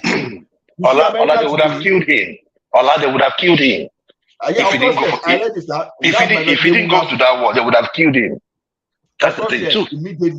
Immediately. So see, America went into civil war, and they learned from that civil war. Please hold on, Joel. If they kill him that time, is it not even better to avert the war? No. The people killing him are killing him because he is standing in the way of the war. And that's what I'm saying. If they sacrifice, the Igbo land sacrifice Ojukwu for that war, and the war doesn't come, is this not better? You're still not getting it. The people that are going to kill him, right? Because you see, when you want to declare a war, you don't just come out and say, I want to declare a war. There must be people pushing you. The main pushers of war are not the people that declared it. Even here in the United States, the main people pushing war. Oh, these people, it's not the president. But there are like war council. And when they speak and you are the leader, you have to adhere. If Ojukwu did not go to that war, they would have killed him. And somebody else would take up what I'm saying, with the killing, leadership. If they kill him, that means another person will declare the war. Or the That's war what I'm saying. Just die. No, if they kill, another person will take over and declare the war. Oh yeah, there you go. Because one thing happened. You know, one thing also happened, right? There was this train that they sent down to the east that had like what they call it, pregnant women, you know, male, female, you know, in the train that brought them down to the east. And when they opened the train, it was just dead bodies, kids, everything slaughtered, right? So it's many people that saw it. So you can just imagine it. They just brought down that kind of train down to Ido in Lagos and just say, guy, these are Yoruba people. Bro, if Awolowo does not declare that war, they will push him aside. They will push him aside. So that's what happened. You see, the civil war, you see, war is the last resort, and war is not the best. But the thing there is that in some cases, you know. Hello. Hold on, please. Hold on. Why can't you people say the truth and let the devil be ashamed? You keep on manipulating, lying. The beginning of the war. Okay, Gani, wait. Yeah, let me tell us the story. Tell us the truth. Your truth. Yeah, the beginning before the war. There's something that interjected before the war. That was the first coup. When the Igbos came to Yoruba land and killed all the leaders in Yoruba land, went to the north and killed their leader there because they want to dominate all the Nigeria together. You didn't say anything about that. And this time around, yes. And this time, wait, let me finish. Let me land. Finish. You know they fight now. Just talk. You're not fighting. Yes. I just wanted to interject. Just talk. Go ahead. Go ahead. Why I hate is when people lie. Okay, now you came to Yoruba land and kill our home premier. If the man doesn't come to your state at all, you kill our premier and you went to the north, you killed their premier and you killed the prime minister. You thought you didn't kill a dime in Igbo land. You thought the Hausa are coward like the Yorubas. Because the Yoruba, we are a full coward, which I know myself. And now the Hausas retaliate in the next 6 months. And they took over from you guys because you turned the nation to one region because we are regional before. You said unity. You pull everybody together. The same day you took over, the same day you changed the constitution with your Benua Bueze. You have planned everything already. You understand? Some Yoruba people, we are so stupid. We don't listen to history. You understand? When you kill everybody finish, you now came and say, okay, we are the Jagaban, we took over everywhere. And now the Hausas now came in the next 6 months. In the next 6 months, June 18, they came and killed the prime minister then, and they killed Yoruba man as well. You understand? Now the Niger Delta, they said they want to go. Your Ojukwu now say no, they cannot go. They cannot go. We are still one Nigeria. Nigeria is not negotiable. You understand? Now he said that let's go to Aburi. What's our business with Aburi? When you have killed our own people, you don't kill anybody. Gani you. Okay, Gani. No, Joel, just a minute. We asked. Okay, go ahead. We are saying the problem that led to the civil war, it has not been addressed today, but you are saying we are lying. Right. No. So, that's not what you said. That's not what you said. What you said was, what did I say? What you said was because the civil war, you don't have to manage the civil war. The civil war is because they kill our people. I said, Ganiyu. What did I say? Because I was backing up my point based on my opinion that what led to Nigerian civil war, we've not addressed it up to now. But you are saying, we don't say the truth. Yes. And I want to hear the truth from you. See, Gani, that's the truth. I just told you. The story I just told you now is the truth. That's the beginning. Yes. Ganiyu, hold on. I don't know Yes. how old you are. Definitely, I was not born during the Civil War. I can only form opinion based on what I read, and I'm not omniscient by any way. I'm only influenced by whosoever wrote the book that I read. Now, if you were there, if they were giving you the minutes of every meeting they did, if you were meditating, if they were reporting every activity to you, then that you know the truth, I don't have a problem with that. For me, I was not born then. I only base my opinion based on what I read. So you may be there that time, I don't know. So sometimes when we argue like this, we try to give our own perspective. It is left for someone to accept your perspective and it's for another person to reject it. But when you are so bold, when you grandstand, when you are so total, when you are so absolute in saying someone is a liar, how did that arrive? Where did you get that? You must be God.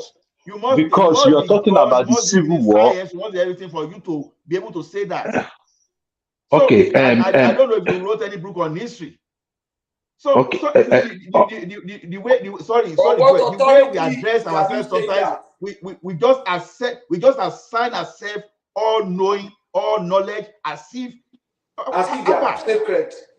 Even I've been in a class that a professor will even listen to another graduate, not to talk about a graduate student that will share opinion. That will get the first thing I learned in my school is this: any school that standards will say, look, there's no right answer, there's no wrong answer, so that everybody will contribute, and you start looking at opinion. But someone will start telling you, oh, you are wrong, and they will be so total. And at the end of the day, by the time they make their own presentation, they are unable to make anything that seems they were there. The only person that can tell you absolute truth here is those people that were present, assuming those people, they have full credibility, assuming that those people, they want to tell you the absolute truth. But for someone that was not even born then, that was not even in position of power, that could not even say what was happening, to be telling people that were giving the idea that you are lying. Where did you get your own information? Thank you. Is Gani, you still there? Maybe Is Gani? He left. He ran away. Yeah, okay. The issue. What I wanted to tell him is this, right? That you see, we talk about the coup carried out by or led by Cardinal Zogu, right? But what we also failed to understand was that what led to Cardinal Zogu going for that coup. You see, he was a patriot, right? And Cardinal Zogu was just the leader, right? When you look at the names, I wanted to ask Ganiyu, has he found time to look at the names of those people that engaged in the war? You see, when history left our schools, it dealt us a big blow. So it's only those that can pick up a book. I don't even read that much, but I read certain books, classic books, right? So when you look at what transpired before Uzogu struck, it might not be the best of interest, but I mean, people like what they call it, this guy of Ghana, did something similar. Because when you look at the political instability we had then, prior to the coup itself, Nigeria was unstable too. So nobody in the East that they would have killed until they kill all the Yoruba leader and the Hausa leader. No. Is Ganiyu back? Ganiyu. Yes, he's the one talking. He's the one talking. So Ganiyu, I wanted to ask you. You talk about Zogu, like you talked about the coup. Do you know the names of people that participated in that coup?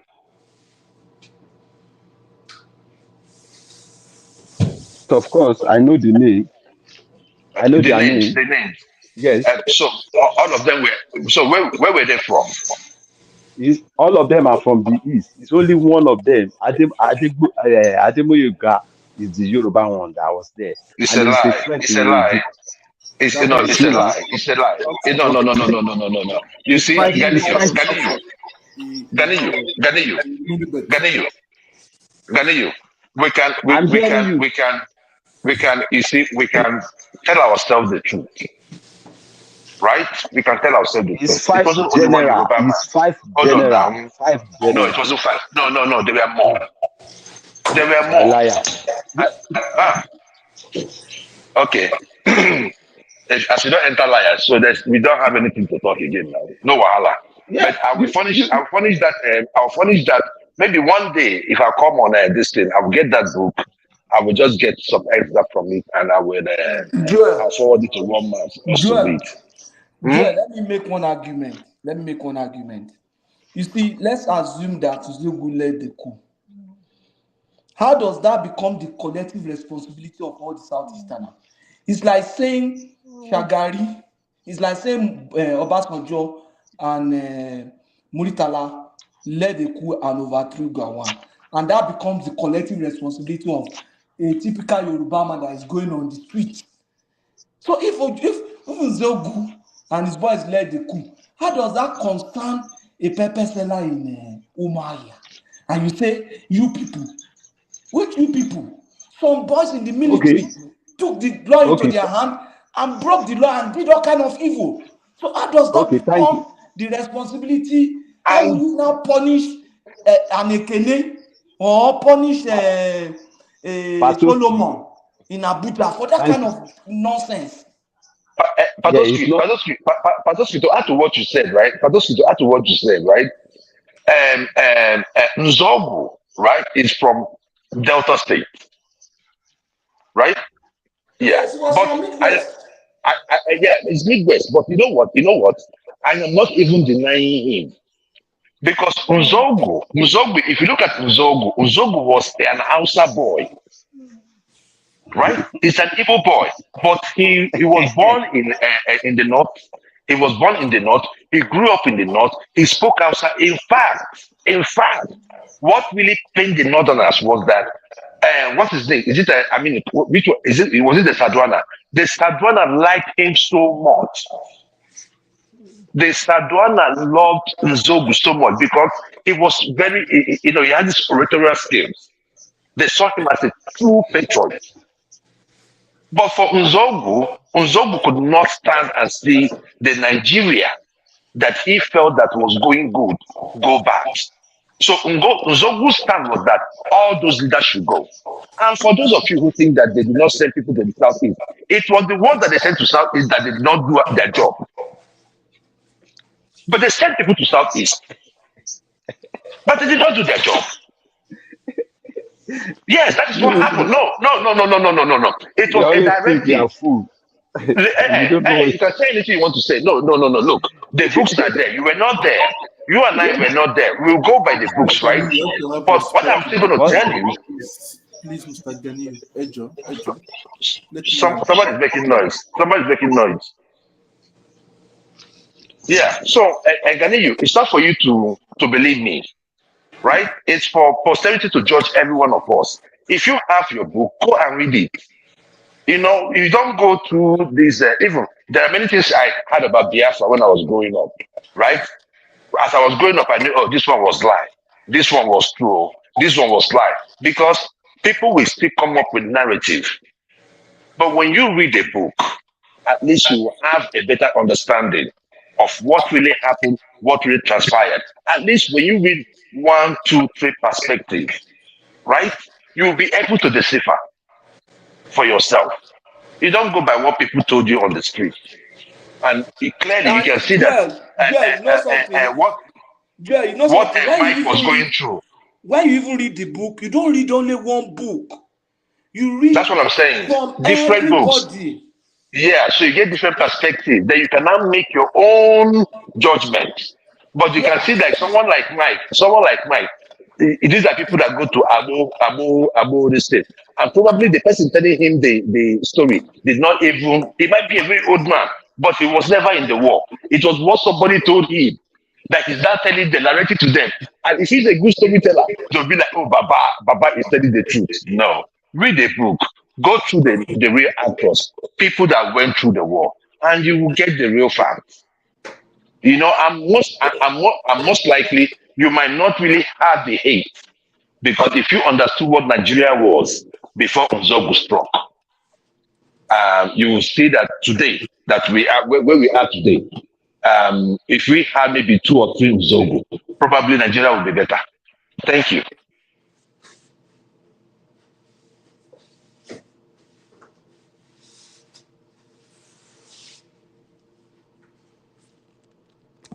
Joel, thank you, Gary. How come everybody? Well, Joel, you can continue deceiving people that will listen to you. That No, you Joel. kill, you can continue, but people like me will never listen to you because I know the No facts. wahala, no wahala, no wahala. Because No say, no I say. know most of my Yoruba people will never learn. Ganiyu, hear this out. Yeah. This is the point. Nigeria is not a country like a regular country. We were first marched just to serve the purpose of the British people. You understand? That is why you will see a region that want to conquer the other region and vice versa. Everybody wants to dominate another one. Now, the question is this. When you see the reason behind our agitation today, behind what we do, it's just because of our dominance. So what I'm saying is this. Now, if we must continue as a country, we have to sit down and agree whether we want to be like a system, like a typical Canadian system, or we want to become of that of British system. Let everybody be doing their own the way they want to do, in such a way they can work together. That is my point. But someone by decree create state, create this thing, Nigerian, their unity is not negotiable, all those jagba, all those stuff. Who told you? Decided by who? You understand? I'm in Yoruba land, and someone is bringing some people to come and occupy my land, and people cannot even go to farm. And when some people want to protest, you will carry soldiers to whip some people, to the point that some people ran to Republic of Benin. What does that tell you? You understand? It simply means that I need my own survivor. Why do you think I'm talking of state police? If state police is a Yoruba land today, they will deal with it. In fact, if a Yoruba man in the state police cannot deal with some intruder, then that Yoruba man, we have to test his gene to see where it's from. That's what we're saying. So it's all about, I want to dominate the other tribe. I want to dominate. That is what is happening in Nigeria today. And we must find a way to move away from that mentality. Do we want to live together? Yes. Okay, how do we live together? You will respect my culture. You will respect my boundary. Then we can come together to form a country to defeat our common enemy. Then, if I feel that I'm not getting justice, I'm not being treated fairly in this country, then if people want to have their way to live, then let them have their way to live. It's not the ones that, oh, you must be Nigeria, you must be Nigeria. And you go to find someone in the kitchen. They can live. There's no space for them. So maybe they will go and find another space. Who told you? No, who told you? In 2014, when Jonathan organized conference, the unity of Nigeria is not negotiable. It's not negotiable. If the unity is not negotiable, then you must know how you want to live. But my brother, the Biafra land is in the middle of Nigeria. They are not going. It's not even about Biafra. Yoruba recently wanted to leave too. They wanted to do which Yoruba? Which Yoruba? So why were some people agitating for Odua? Those minute making noise on internet. I hear you. I hear you. Sit down there. They deceive yourself. See, I'm a Yoruba man. No, I'm not going anywhere. Because let me tell you one thing. If you those are noise makers now on internet. Go and look at the way now. You think they are noise makers. Go and look at the underlying policy or procedure or reason for restructuring. When you look at restructuring very well, why they will be fighting for restructuring is this: It's just that they want a country within a country, in the sense that I want to take care of my own security. I want to take care of my own economy, if possible, within that country. If possible, if possible, I want to, if we are using Naira, I want my central bank in the Southwest to be producing my Naira, even though we are using Naira together. I don't want the central bank in the North to be producing my Naira. I want my police. I just want to decide how I'm going to run my economy. You understand? We will just exist together as a country to fight common enemy. So why is this so difficult? On that one, it's not going to be possible, especially with the currency. Currency. If we're going to be together, certain things have to be paid for. I know it's just a suggestion. You understand? I'm just okay. Example. You understand? So when you look at those things, those are the things people want to talk about, but you are saying they cannot talk about it, and you are saying you just want to rule forever. Who go accept that now? See, I keep saying something. People, maybe it depends on what to read. Maybe I've read some kind of Yoruba issue too much, and maybe the fear is capturing me. Someone said it. This guy did. What's the name of this guy? Unamdi. What's the name of this guy that is fighting for indigenous people or whatever. Now, that guy, he said this thing. The only reason today you are a Yoruba man, Thomas, is just because our forefather, they fought to win that land. Go and look at old Oyo, where they were. You were just heard it from history, where they chased them come up for that place. Go and look at Old Ife, where they were. They chased them come up for that place to get where they are now. You see, now, up to now, even up to when Yoruba fought Ogun Jalumi War, you understand? What was happening? Some people was coming to your land to conquer you. And it was just because we raised our warrior to fight them. Now, look at this thing. It's no longer like that this thing now. What they want to do now, they want to place those people that will chase you away from your land. They want to place them in your midst. And we keep saying this thing, but some people, they can discard it like which is Kaduna. You understand? Even although they've done that as far as the military period, because see, a person like me, as a technician, then there is no state that have not come across, that have not traveled through in Nigeria. You understand? Kaduna is a place that, because my common hotel in Kaduna at that time is a Fina White. You see, if I will be going to Kaduna on Friday, if I didn't call ahead, if I get to that place that night on Friday, I won't get any hotel to sleep. To tell you how they love life. Even Kano was not as bad everywhere. I was traveling in the middle of night, 12 a.m.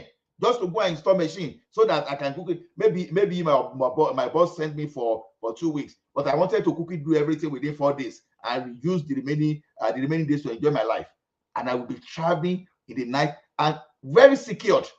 And I had friends among those people there. So what I'm saying that everything was open. My brother, that time Nigeria is still good now. Nigeria was still good now. I was born in Kano State. That time you will take night bus from Kano. You pass out with you, sleep in out with you. Then we continue. It was safe. I would travel so that I will sleep over in the Wukauri. You know, Wukauri was just like a terminus. That's why they travel, they waka up and down, just the install machine everywhere. Now, that time I didn't feel Nigeria will ever be as unsafe as it is now. And suddenly, some people say, okay, this is how we want to do our own. For you to, if you drink beer, it's a sin. They must spy you. If you do this, you will this. And they just want to impose their own will upon you. And you are saying we should not discuss, just like that. So the question is this: I want to do my own way. Allow me. That guy want to do his own way. Allow the person. Then we can form our basis. We are not discussing that. We are just saying Nigeria unity is this. So let me tell you one thing.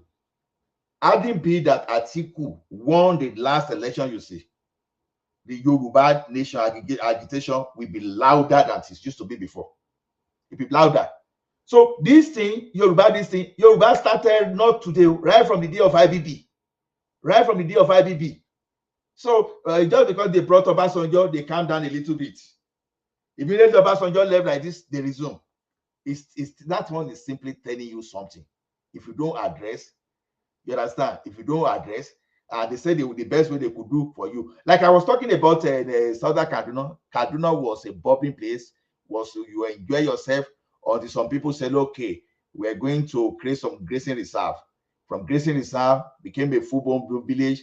No, those people started seeing people there that, okay, this is our inheritance, and we have to chase people away. And systematically, suddenly, Southern Kaduna is the place you have violence. What happened to the Northern Kaduna? Can you reconcile it? And people still want to tell you that, oh, it's a conspiracy theory. Like, seriously, conspiracy theory is what made Kano safer than Boronu. Go and look at Boronu. Do you have emir in Boronu, for example? Go and look at where you don't have emir. What do you think is happening in the place? And they are telling you that this one is organized modern day jihad and some kind of this. And people are saying, oh, no, it's not like that. The first question, why are they not doing the same thing in Kano? Why is the thing not so aggressive where you have emirates?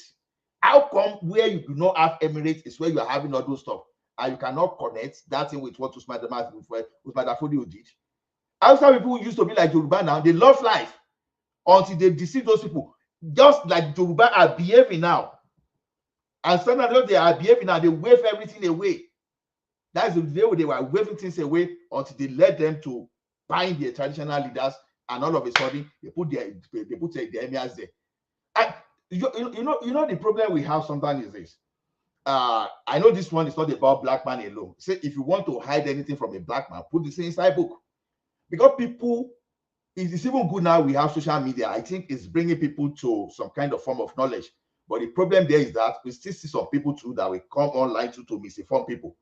So people will not know things, and they will be so bold about the way they are saying. Even if you are saying something, make reference. Okay, this I read it from a particular book, but people will be talking about that as if they know for sure, as if they were there, as if that thing happened in their presence. So what we are saying is this: every sign we are seeing koro, and we are still denying. It's just like over time, when you keep telling yourself lies, you see that thing, you keep telling. That's why Yoruba will say "Ogede mbaje adise lopon." There's no kind of lies you can tell yourself that you say a banana or plantain is getting rotten. Yeah, it's getting rotten. Oh, you say it's beginning to ripe. It's beginning to ripe until the thing will get destroyed. That is exactly what is happening to us. We lie deceiving ourselves. We lie deceiving ourselves. So we have seen all the violences. We have seen the nature, and we are denied to the point that the like of Danjuma will come out say they are doing ethnic cleansing. Obasanjo came out and backed what Danjuma said. Everybody is saying Obasanjo should go and shut up. You want to know more than for someone that was commander-in-chief of armed forces twice in the country? You want to know more than Danjuma that used to be the chief of army staff? Abba. So how will you know more than that? Guys, we fight war. Guys, we fight war. Those people who fight war. So the thing is, we are just an impossible people. You know, when you say people are just impossible, you see lies, you told yourself lies, and you started believing in your lies, and you think, over time, there will be, there's a say, Adewale Olusegun, we keep saying this thing, let us go and restructure. Even if it is gradual, I am very happy today that they are discussing state police. They be hiding away from the state police. They say they are telling us that the governor will abuse it. Let me tell you one thing. Even the federal that we are talking about today, it's only when they want to protect the innocent people. That is when they don't. That is when they will tell you that they don't have power to control police. But if they want to use police to harass you, the same federal police, they will use that. So what difference does it make when they use the federal police to harass you, but when it's come to protecting people, they play politics, they will stand by and be looking why they are using those police to harass others. So what I'm saying is this: you choose between existential threat and the risk of governor using police to abuse you. As bad as Fayose is on people's book, during his own time, they no bond all those. They no bond those S-men well. But when the like of Fayemi got to that place, just because he was thinking of the time he will become a president, he started playing politics. So the thing is this, I have that confidence that if they give us state police, it will take several Judas. Maybe there's Judases in them to now come and say some people are coming from foreign country to come and take over our land. Let's see how it's going to happen now. I'm not saying the governor will not abuse the state police, but I want to leave my part on this earth so that when I die tomorrow, that my children will still be able to claim that they are from Ekiti, that they will have a land to claim, that to be telling the issue, oh, they used to be Ekiti before. Maybe Ekiti now is one kind of name that nobody can recognize again. You understand? When you look at what is happening in the Middle East, Israel and those that are fighting, it's all about existential threat. Everybody wants to survive. If you allow all these criminals that in the name of one Nigeria to just occupy your land, though some of them that they will be nomadic for over time. When the like of Allah you and people worry up from every day were setting, where were they? But today, just because they see space that your space is okay, they wanted to chase you, they want to clean you away from that place. In our country, they are capturing cities and renaming it. They are showing that thing. As some people are showing on documentary, I say, oh, go and show evidence. May I stay there. Thank you.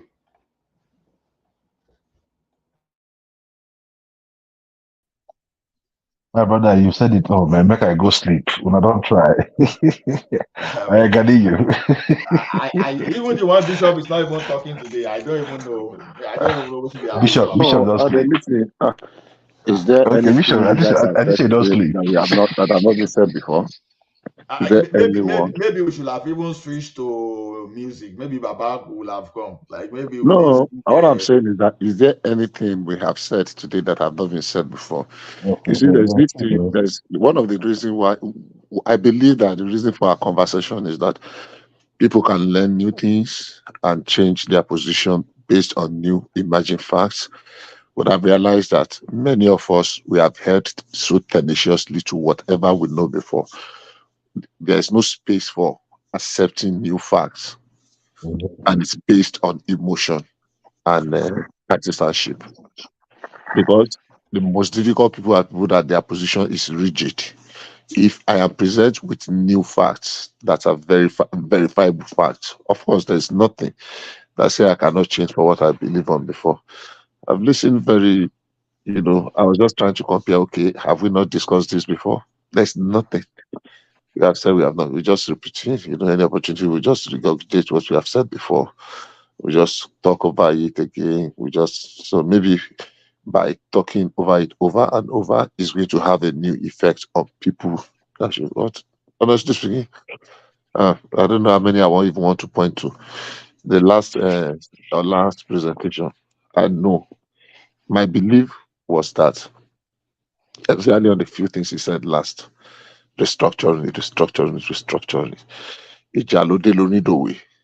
Those restructuring are things that we can evolve into gradually, and they should be perfect. One man in a book that we read many years ago said, by jumping from tree to tree and falling, the monkey learns to how do they call it, to jump without falling. That initially you will walk, you will stumble, then you will make mistake, you will correct them, you will look for where to adjust, and you will continue again. And before you know it, you will perfect those things. But we want to perfect everything. We start at once.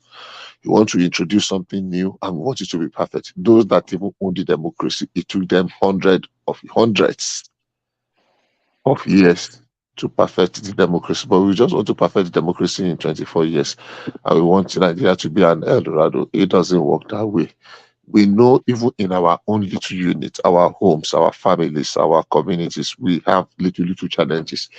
But we want a very, multi-ethnic, multi-religious, whatever Nigeria to achieve perfection and everything just be, prim and proper in a record time. I don't know how many societies have been able to achieve that. We don't leave room for little mistakes. If it is ourselves, we will accept mistake. It's a human error. But when we consider other, we think everything they do should be perfect at the first attempt. I mean, that is very tiring. Everybody talks of restructuring. Ask them what is the definition of restructuring. We need to talk resource control, resource control. Have you looked at the flip side of resource control? Everybody will come and say, oh, that is the only solution. There is no single only solution to any of our problems. Not one. Because if you provide that solution, what are the other side of it? I mean, I was using example of a community in Eche, a small community. We used to call the place, around Umeche. Everybody that remember the story of Umeche in 1990, I think Umeche happened in 1994 or something. There's a village we call Umakuru in Umeche. It's a very small village, but there were 7 sub-villages in that Umakuru. 7 little, and they are hello? From Rivers, so. You say what? You're from Rivers. I know for Rivers now. I know it's Rivers. Ah. No, I said you are from Rivers. You're from Rivers. No, I'm from Nigeria. For real. I don't know. If you know Mweche, if you know Igweche, you will know Umakuru. I know those places. Okay. You know Edegelem, there was a time they wanted to do a facility. They call it Shell wanted to do a facility. I was very involved. Integrated waste management facility. And they were going to bring a lot of money, into that community. And all of a sudden, that area, Umakuru in Igweche, that is one family.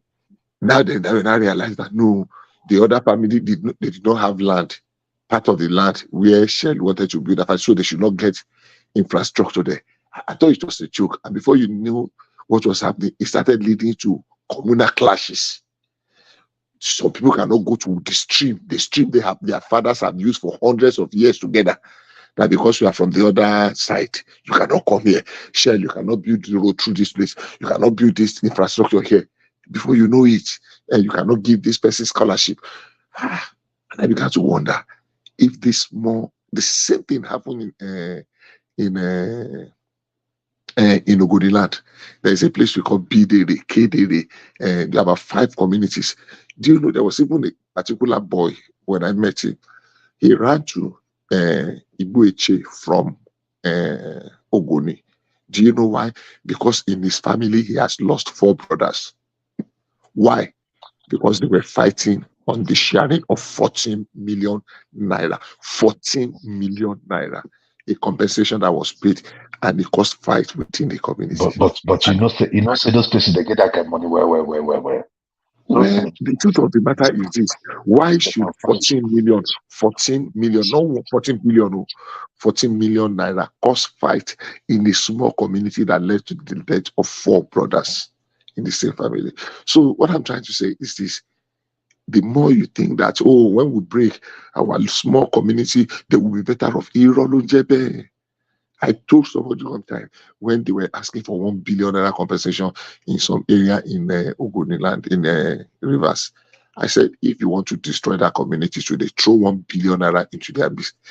They will leave that 1 billion naira and fight. They will fight and it is strangers. Sorry. Maybe you don't go free to go take that in as usual. So they will fight and tear themselves. My battery was, I was driving earlier, my battery was low. So I had to get back home before coming back. So they will fight and tear themselves to pieces, and it is stranger that will come and inherit those things. So for me, I just appeal, when we have a position, let us give a little bit of possibility. Okay, maybe, so that maybe I could be wrong, in this area.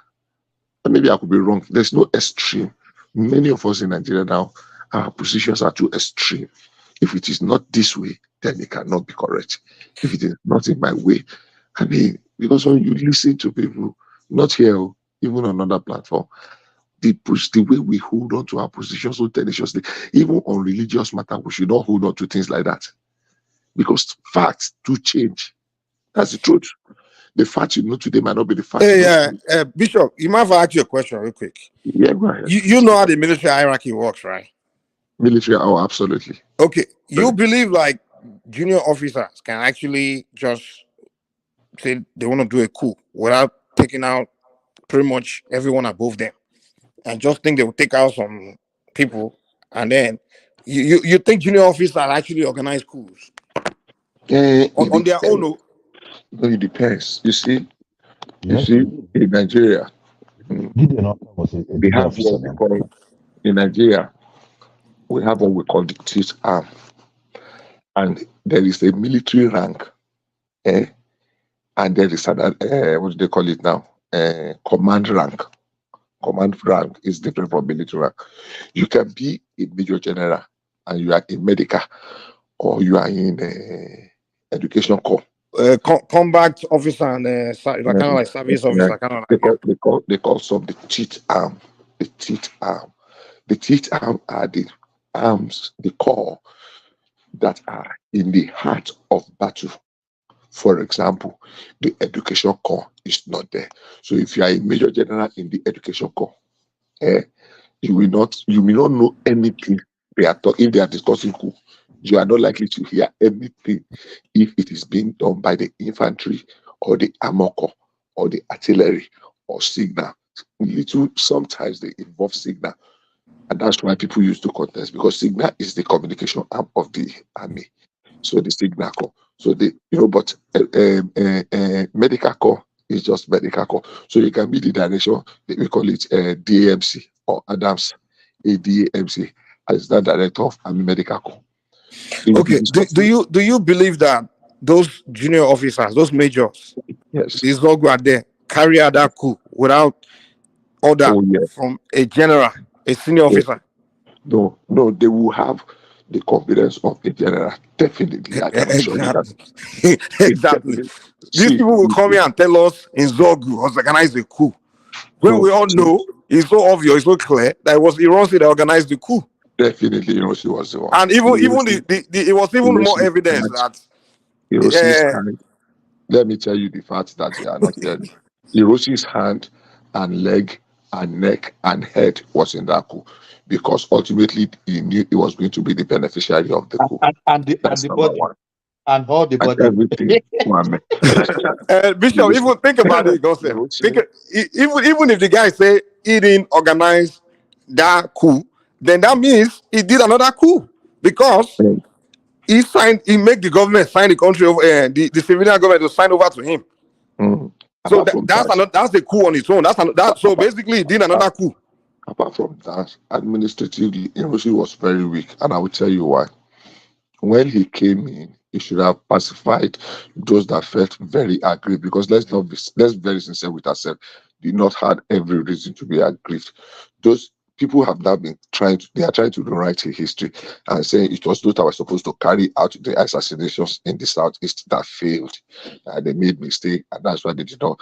It is too much of a coincidence that other people carried out their own 100% or 90% or 80%, and we're not even able to carry 10%. Look, the other guy that was killed, he was not killed because it was the coup. He was killed because he refused to give Anoforo, the armory, to surrender the armory to Anoforo as it has been planned, because they thought he will be easy to convince. And so don't let us go back to the history. I was looking at the list of people killed. It wasn't only civilian, even in the army. All the senior officers, they were wiped out, were all northerners. The more we go into the history of the Civil War, honestly, the more we begin to unearth old wounds. I thought people would have. So Joel here came here and started feeling rubbish and telling me that I'm the one that go to the best way I'm the one to learn history. The best way would have been to just admit the mistakes and errors that were made then, and we try and see how we can move forward without necessarily despising. But Bishop, sorry for cutting you. I asked this question before you came in. Why is it that almost every week on this platform, even what we are discussing doesn't relate with Biafra, we will end up finding ourselves in the Biafran corner? What can we do to? I don't know how to put it to my put position, everything in rest. The position I've adopted is this: I support Biafra, even though I know it's not the solution to our problem.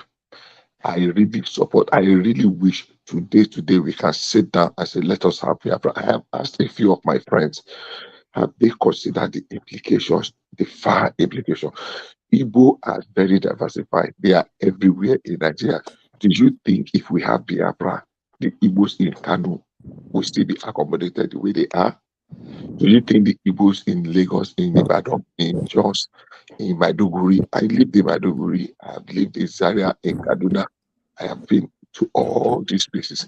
I know how entrenched Igbos are. Do you think you will still be accommodated in those? Are you ready to go back to Igbo land en masse? I can tell you, there is no enough land in Igbo land to accommodate all the Igbos across Nigeria. I can tell you that for a fact. Anybody can come here and display 25% of the land in Anambra is being ravaged by erosion. Go to Ekulobia, go to Umunze, go to Ekulobia, go to Umunze, go to all those places. I have been there. It is not what they tell me. The worst set of erosion are in Ekulobia. People's houses have been. Go to Abia State, you will see the same thing. Whether it is what do they call this place? So when we think of things, don't let us think of the immediate alone. What is the flip side? What is the other side? Together, we might not be a perfect country, but honestly speaking, we are better off. Yeah, some countries, some people will struggle, eventually they will stand, but immediately you insist. So if we now say, look, let us come, that clause that they have always said that the unity of Nigeria is non-negotiable, let us remove that non-negotiable. Let us negotiate it. What are the terms? If we think we want to go and we want to go together, what are the terms? It's not necessarily people talk now and everybody talk from emotion, they talk from passion, they talk from sentiment. Look, it is, we want democracy. Let us do democracy. Democracy is democracy. And they used to say, majority, we have their way, minority, we have their say. So it is no longer democracy. We say, okay, now some people should not vote or some people should not contest. We did that in 1999 because it was just at the infancy stage of democratic practices in Nigeria. Because we just wanted to get out of the military and we were in a debacle with them. Nigeria was a pariah state because of the incidences of the previous years. And I was just, let us just push the military, but anyhow. So let us start with a very faulty democracy. And we started with it general in a faulty democratic experiment. And that took us out of that place. So we should have evolved, and we are evolving. So for me, discussing those things over and over again has become very tiring. I wanted to make an intercession. I was unmuting myself before one man left. I just realized that because it's the same thing I have said before over and over again. And immediately I make those things, people you think, yeah, being partisan, it's because it's your brother that is there. I used to read their comments in the. Some people have made it their tradition now. It is just to abuse. And some people have a position no matter how. And that was what I said earlier on. I don't think you are in Nigeria. And Bishop, I will not allow before you run away.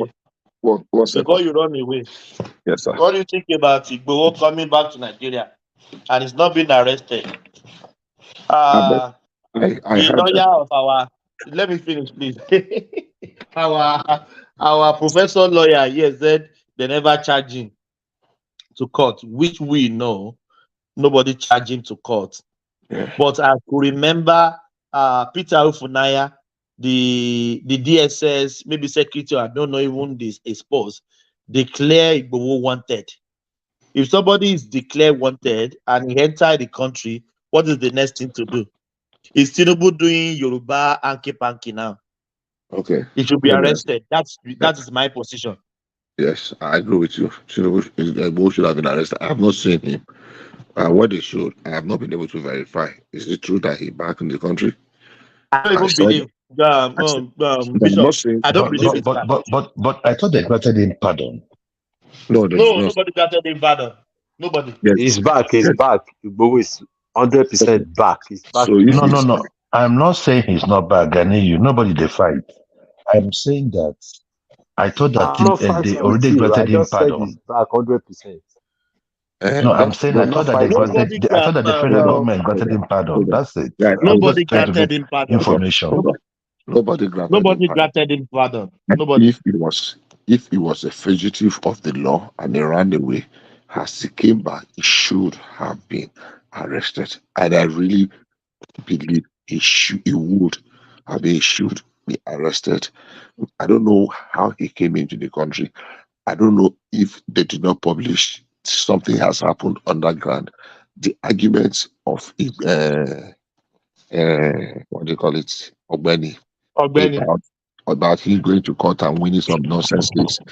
To me, it's not Bishop, telling what are they collected the money now? The money the court awarded him. who will pay him. There were enough reasons. There were enough reasons to arrest Igboho. There were enough reasons to arrest and prosecute Showore.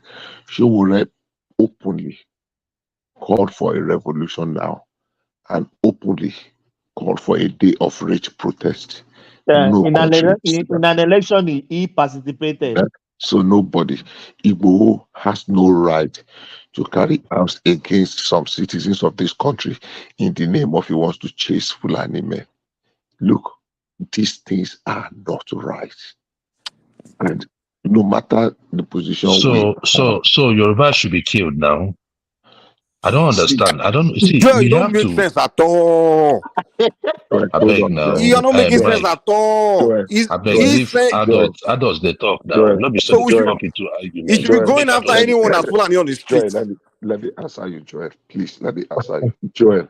I beg Now, talk better. I beg. I want make person mature talk to me. everybody that attack or kill or injure another should be prosecuted. If I am a friend with, let me use another name, Chukwemeka, there's nobody that answers Chukwemeka or Chubebuka on this platform. We are friends and we live together or we are neighbors and we had a fight and Chukwemeka attacked me, his friend, and inflicted injury on me. And maybe I even buy in the process. It would be wrong to say Igbo kill Yoruba man. Chukwemeka kill Shegun would have been the proper way. It is because of the unnecessary division we have allowed to permeate us. Now, you are saying Fulani herdsmen. I one of the people that hold very strongly. There is nowhere Fulani herdsmen held a meeting and say, okay, we are going to do this, and we now stereotyping a whole ethnic group in Nigeria. If a Fulani man or a Fulani herdsman committed a crime, address him and treat him as a criminal. Dan Ladi, mention his name. Dan Ladi. Don't put everybody together. Exactly. Take that man and treat him as a criminal.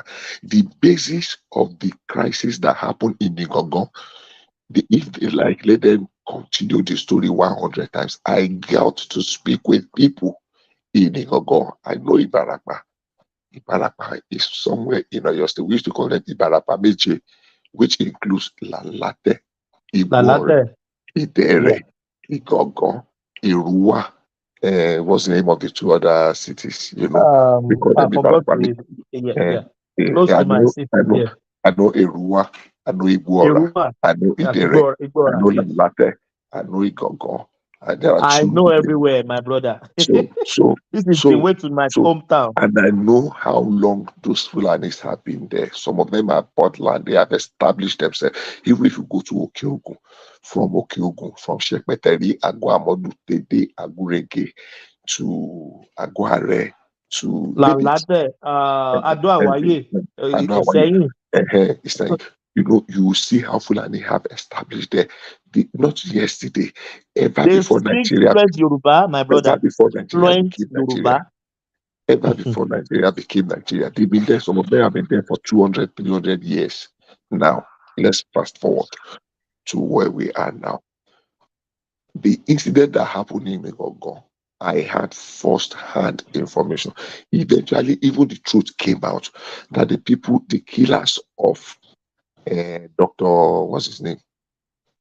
Aborodoye. Aborodo. Yes, Dr. Brody Aborodo.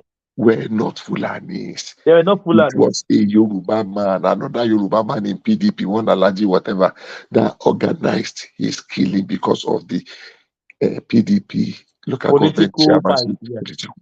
Yes. Yet people attacked Fulani, they burnt their houses and they killed them. Nobody has come out to say, "Oh, we are sorry, it was a mistake." Igboho, because he wanted to be famous, led people on that destruction. Some people still believe that it was Fulani men that killed Aborode today, even though the people that killed him are standing prosecution. Even though the facts emerge, and that is one of the biggest challenge we have as people in Nigeria. You eventually know the truth, but because you are too arrogant, too stupid to admit that, oh, I made a mistake, I was too hurried in my judgment, and come back and apologize, you still keep holding on to that very tenaciously, knowing well that you made a mistake on the Igogon issue. It misled people to believe that it was Fulani that led to the death of several persons. That action, and he was brandishing a rifle and wearing one nonsense, what bulletproof, juju bulletproof, and people were hailing that kind of a person. And that was the Bishop, sorry for cutting you. Just hold if on. you ask Ajale Kuku now, Ajale Kuku will say, when did he carry gun? And that is the kind of person, where did he carry and gun? that is the kind of person I will line up behind. I want to win Yoruba nation for me. Have you ever seen where people led revolution like that, and they would now, and they will just now hand over power to you? So Igboho would now say he wants to be the leader of the Obi'S nation. Illiterate of the highest order. Are you kidding me? Is that where we are in the 21st century? That I have people like Professor Akitoye queuing up behind the Igboho and talking nonsense. No, Bishop, he would have won the Yoruba nation and handed over to people who is going to be. Who tell you that one? How was he going to win it? What? Where in the world? Give me example. I can give you example, 10 example of such things. Nobody has power. Even if he has it over, it's just a matter of this. He will take the whosoever he has. If you can be there, why can't I be there? Some people rule by fear and terror, by intimidation, coercion. So there is nothing that say people will say, what is wrong? Do they have to help? I bet be there. We will be your advisor. Don't worry, you will not even talk to the press. We will be helping you to do whatever. You to stay there. Power is too sweet to think that anybody will just want to taste it. You now seize power, you now hand it over to power. It has never happened. It will never happen. And the Igboho does not represent the majority of Nigeria. Maybe there are 1-2% of people that are fooled by his channel, by his, what do you call it? Fooled by him. Well, it's not the rest of us. Bishop, so the number. Bishop. One second. My last sentence. Okay, so the number, just one sentence. The number and the caliber of the Yorubas that you see opposing Igboho at every point should tell you something. It is not now. If we want to renegotiate, we know how to do it, and that is the Yoruba way. We must have a think tank, and we must sit down, we must interrogate before we arrive at something, not the kind of ragtag nonsense that Igboho is representing. It's not representing me, and I don't think there's any Yoruba man here that Igboho is representing. No, it doesn't represent me. Let me get your thoughts. Never. Let me get your thoughts. Okay. Let me say something, right? In Igbo land, we say, as Ebute dike ke Igbo, Ebute dike ife dike puta, achowa dike. And what it means is that there are times where you call for the head of the warrior, but when things that have to do with the warrior comes, you start looking for the warrior. My thing is this: no matter how you look at Igbo, I have never seen, just like you've not seen anyone that took over power and handed over. I've never seen any very educated rebel, maybe except for the likes of Ojukwu, probably because of his father. I've never seen in recent times someone that they said was a rebel that was, very, very, very educated. But people like that are very useful too. Just like you just talked about just one incident. After that incident you talked about, there have been other incidents of Fulani marauding in the forest, marauding people in the forest. After that incident, see, my brother, look, there was a story of a lady that came out and said that they normally have this Fulani, and we used to see them those days too, that carry their cows. They will come, whatever food that you have in your farm, you come, they pay you money, and they will feed their cows. That lady came out and told that lady, the cattle rearers came out and told that lady, I think it's a Yoruba land, he told her that they might not be coming in a very long time. And the woman was like, why? What happened? He now said that there are other people that are coming, that those ones that are coming, that those ones are not part of them. If you remember, a lot of things happened during the Buhari time. We are not just dealing, we are not just dealing with the ordinary Fulanis. We are dealing with the rebels that have come into the country via that Fulani name. And that is the issue that we have in Nigeria. So that is the reason why many people are even calling for the state police, because we know that with the state police, we'll be able to guard our borders. These ones that you are seeing, these Fulanis that you are seeing, are not those ones from Nigeria. Those peaceful ones those people want, even if you come to the southeast too, they have clusters like that. If you go to where they have Amausa, it's been there forever since I opened my eye. That place has been there. Okay, permit me. Let me respond to you. And they live peacefully with their neighbors. But these new ones that we are seeing, these present ones that we are seeing, it will be painful. So we will need to protect ourselves unless we want to deny the obvious. Okay, hold on. Permit me. Let me just talk about this one. Then you will now take the two of them. Talking about restructuring, I believe that we will fare better under restructuring. See, Bishop, I believe that you see the way we have the geopolitical zones. I believe that we should cut down the amount of states that we have. Maybe cut it down to 3 states per region. 3 states per region. We don't need all this, plethora of states in Nigeria. So I believe that restructuring should come. We need restructuring in that country, right?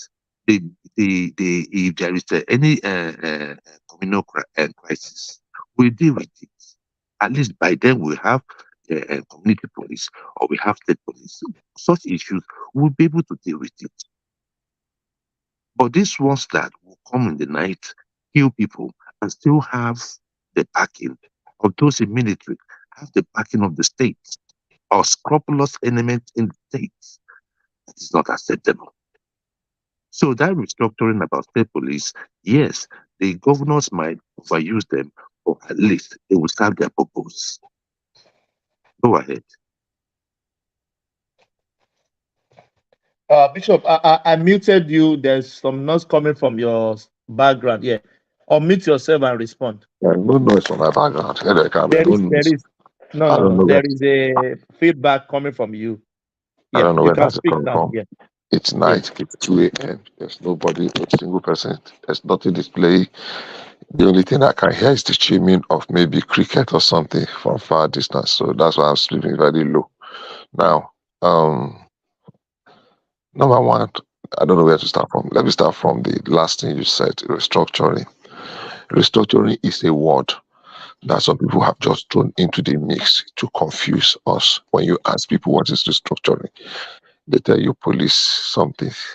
And I keep telling people, is that a silver bullet that will solve all our problems? Some will tell you resource control. Is that a silver bullet? I keep telling people today, if we throw resource control into Niger Delta, there will be civil war in 3 years. I can assure you, I have lived there. I went to the Southeast in 1993, and I lived there for more than 25 years. I still live there as I speak with you. At least I have houses in the South, and I know what I'm talking about. So this resource control thing that we are talking, we think is a solution to all of our problems. It might be a solution to some, but it will be the beginning of some other problems. That's a fact. We can debate that for 1, 2, 3 years. The police, I am not against state police. I know it's not going to be a solution to all of our problems, but if there is a process to attaining it. So when people talk of restructuring, it is something we can start gradually. Buhari tried to jumpstart this restructuring by addressing the most fundamental of our problems, local government autonomy. People opposed it, almost all the state. The thing went for constitutional review. The thing failed when it got to the state. So whose fault? So if we cannot have local government autonomy, we cannot have judicial autonomy, we cannot have, and we are saying we want restructuring. What restructuring is more than that. Let us start from the little ones, and we advance. Buhari try to do, let us have community policing, so that people will be, at least it's people you know, you are familiar with. People went against it. Everybody was full dragging. So what are we talking about? We're just talking this immediately. State policing comes into effect. There will be Bishop, what will community policing? What will it solve, and who will be controlling that community policing? Lagos State, with their, what do they call it? What do they call the Lagos State one? The Lagos State model has neighborhood watch. Lagos State recruited how many thousands of supernumerary police, disorderly. They are not the arm-bearing police in the communities. And from the record, it has worked. Even the Kano State, Hisba, whatever, even though some people think because of the name is religion, it has worked largely. Okay, Bishop. Let me finish. You were working directly with the Nigeria police, right? Yeah, of course, they work with them. Okay. Even the state police will work together with Nigerian police now. All police should work together. There cannot be opposition among police. If you establish a position and there will be conflict, then that is the beginning of another challenge. No, Bishop, we are trying to say something that we wanted to get. They must work together. You see, Lagos, there must be a convergence. Lagos as a place is different from Ekiti State. Yeah, what I'm saying is this. In Ekiti State and Ondo State, we have reserve forests that have been occupied by unknown people calling themselves from nowhere. Now, if we have state police, the purpose is the inefficiency of the federal government and the politicking in chasing those people away from our bush. We no longer. So what I'm saying is this. You see, they say by jumping and falling, the monkey learns to jump from tree to tree without falling. And it is Martin Luther that said, in as much as our desire is to fly, if we cannot fly, we will run. When we cannot run, we will walk. Even when we cannot walk, we will crawl.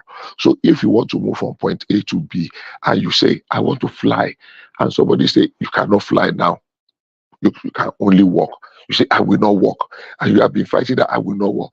But for 5 years or 10 years, and you remember that if you have started walking 10 years ago, you would have gotten to where you are going, or you'll have been able to convince the person you can actually fly. But you have remained in the same position because somebody said, look, why don't we start by walking?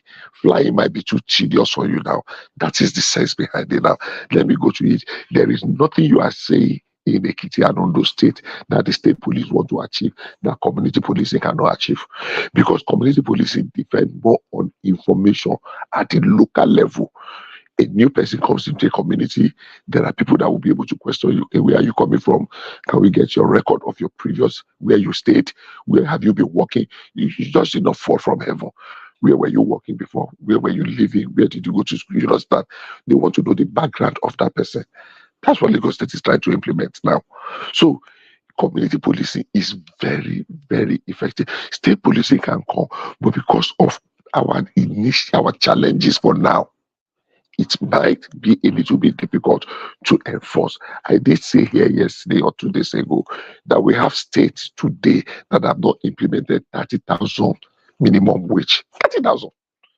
Some people anytime they talk of 30,000, there are states. Mr. Bishop, that's what I've been saying. Who go pay? Who is going to pay the money? So that's one of the challenges. So if you not give people, and for states that have not been able to pay 30,000 minimum wage, some are still doing 18,000. Go and check how many states we are asking. No, Bishop. The point is this: we are looking at Nigeria as if our current situation is our capacity. That's another thing we are looking at there.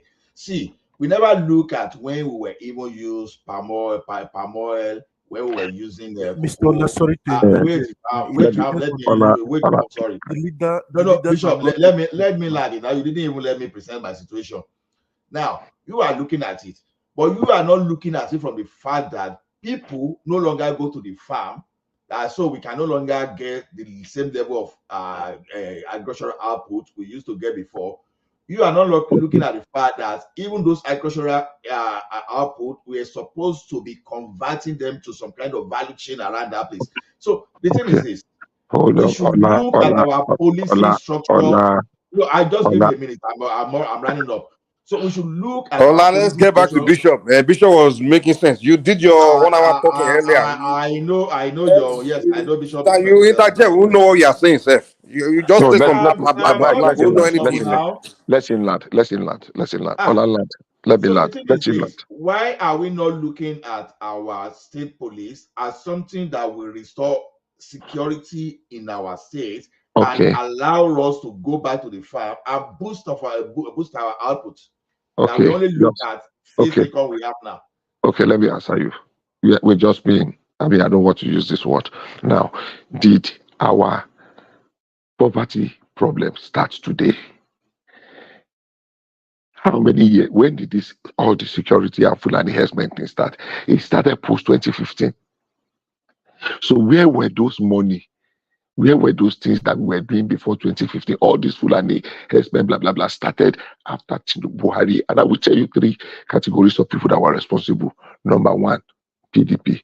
Number 2, the Southeast. Number 3, Christian Association of Nigeria. When they brought this Fulanization and Islamization agenda, and they kept repeating it. Fulanization, Fulani. Buhari will make Fulani to take over Nigeria. Buhari will make. That was the beginning. It was post 2015.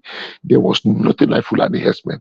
There was nothing like, oh, they are taking over our land. They are taking over our forest before 2015. So I want to ask you a question.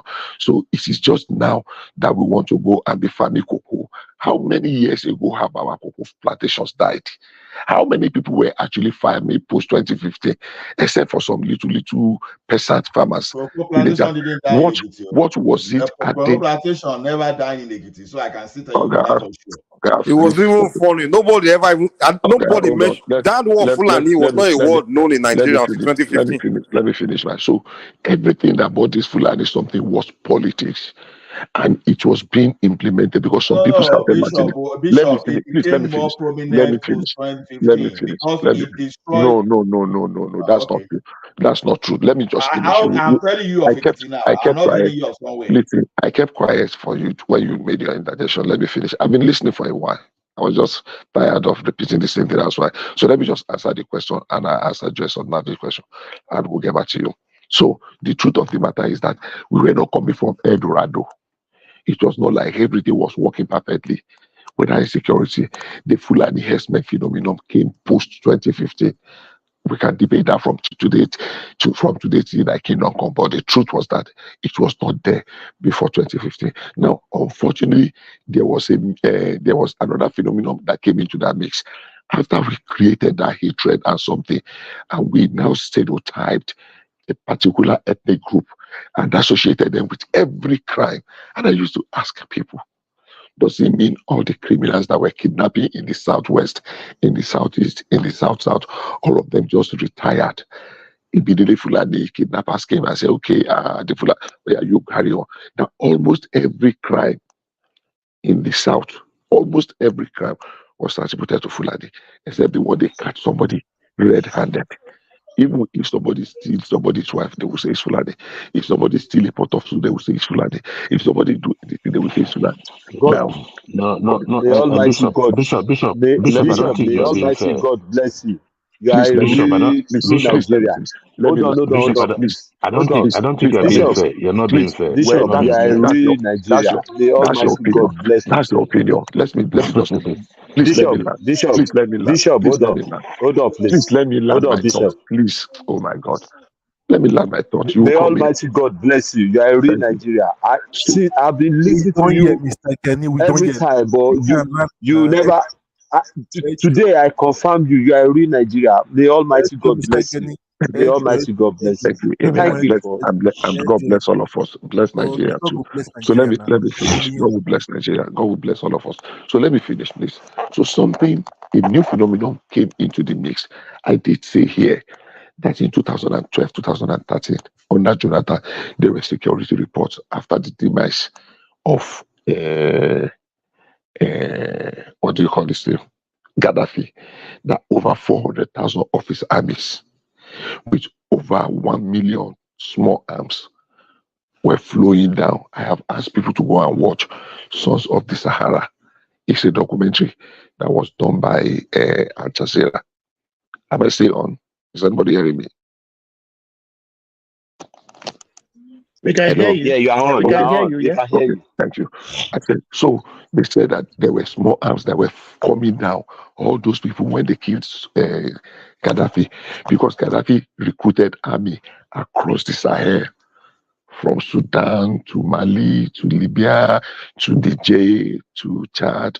He recruited young people. He had over 400,000 army. So when he fell, all those army dispersed, all of them with their weapons, the ones that could steal some money, they were just come. And the only place they could come to was down. And they saw that the place they were going, even the American security informed Jonathan that we need to urgently mop up those arms in a coded security report. And they estimated that to mop up those arms will cost about $1 billion, because we need to create a belt, what do they call this, a green belt, so that everybody that is coming, we can intercept them. We did not do anything with a security report. A lot of those arms with those people that were coming from the Sahel, they were not Fulani. Unfortunately, they looked like Fulani.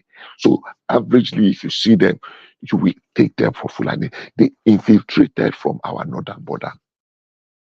They created a lot of harm. We tagged them Fulanis. We call them Fulanis. Then matched with the phenomenon that was, they were there ravaging with the phenomenon of that 2015, when some people labeled Fulani Buhari, that Buhari is coming for Islamization agenda. That became so popular when Islamization agenda was not holding. They turned it to Fulanization agenda. And a lot of people, out of sentiment and emotion, believed it. And apart from the fact that, yes, Fulanis were actually being attacked. There was one I witnessed, anybody that lives in River State.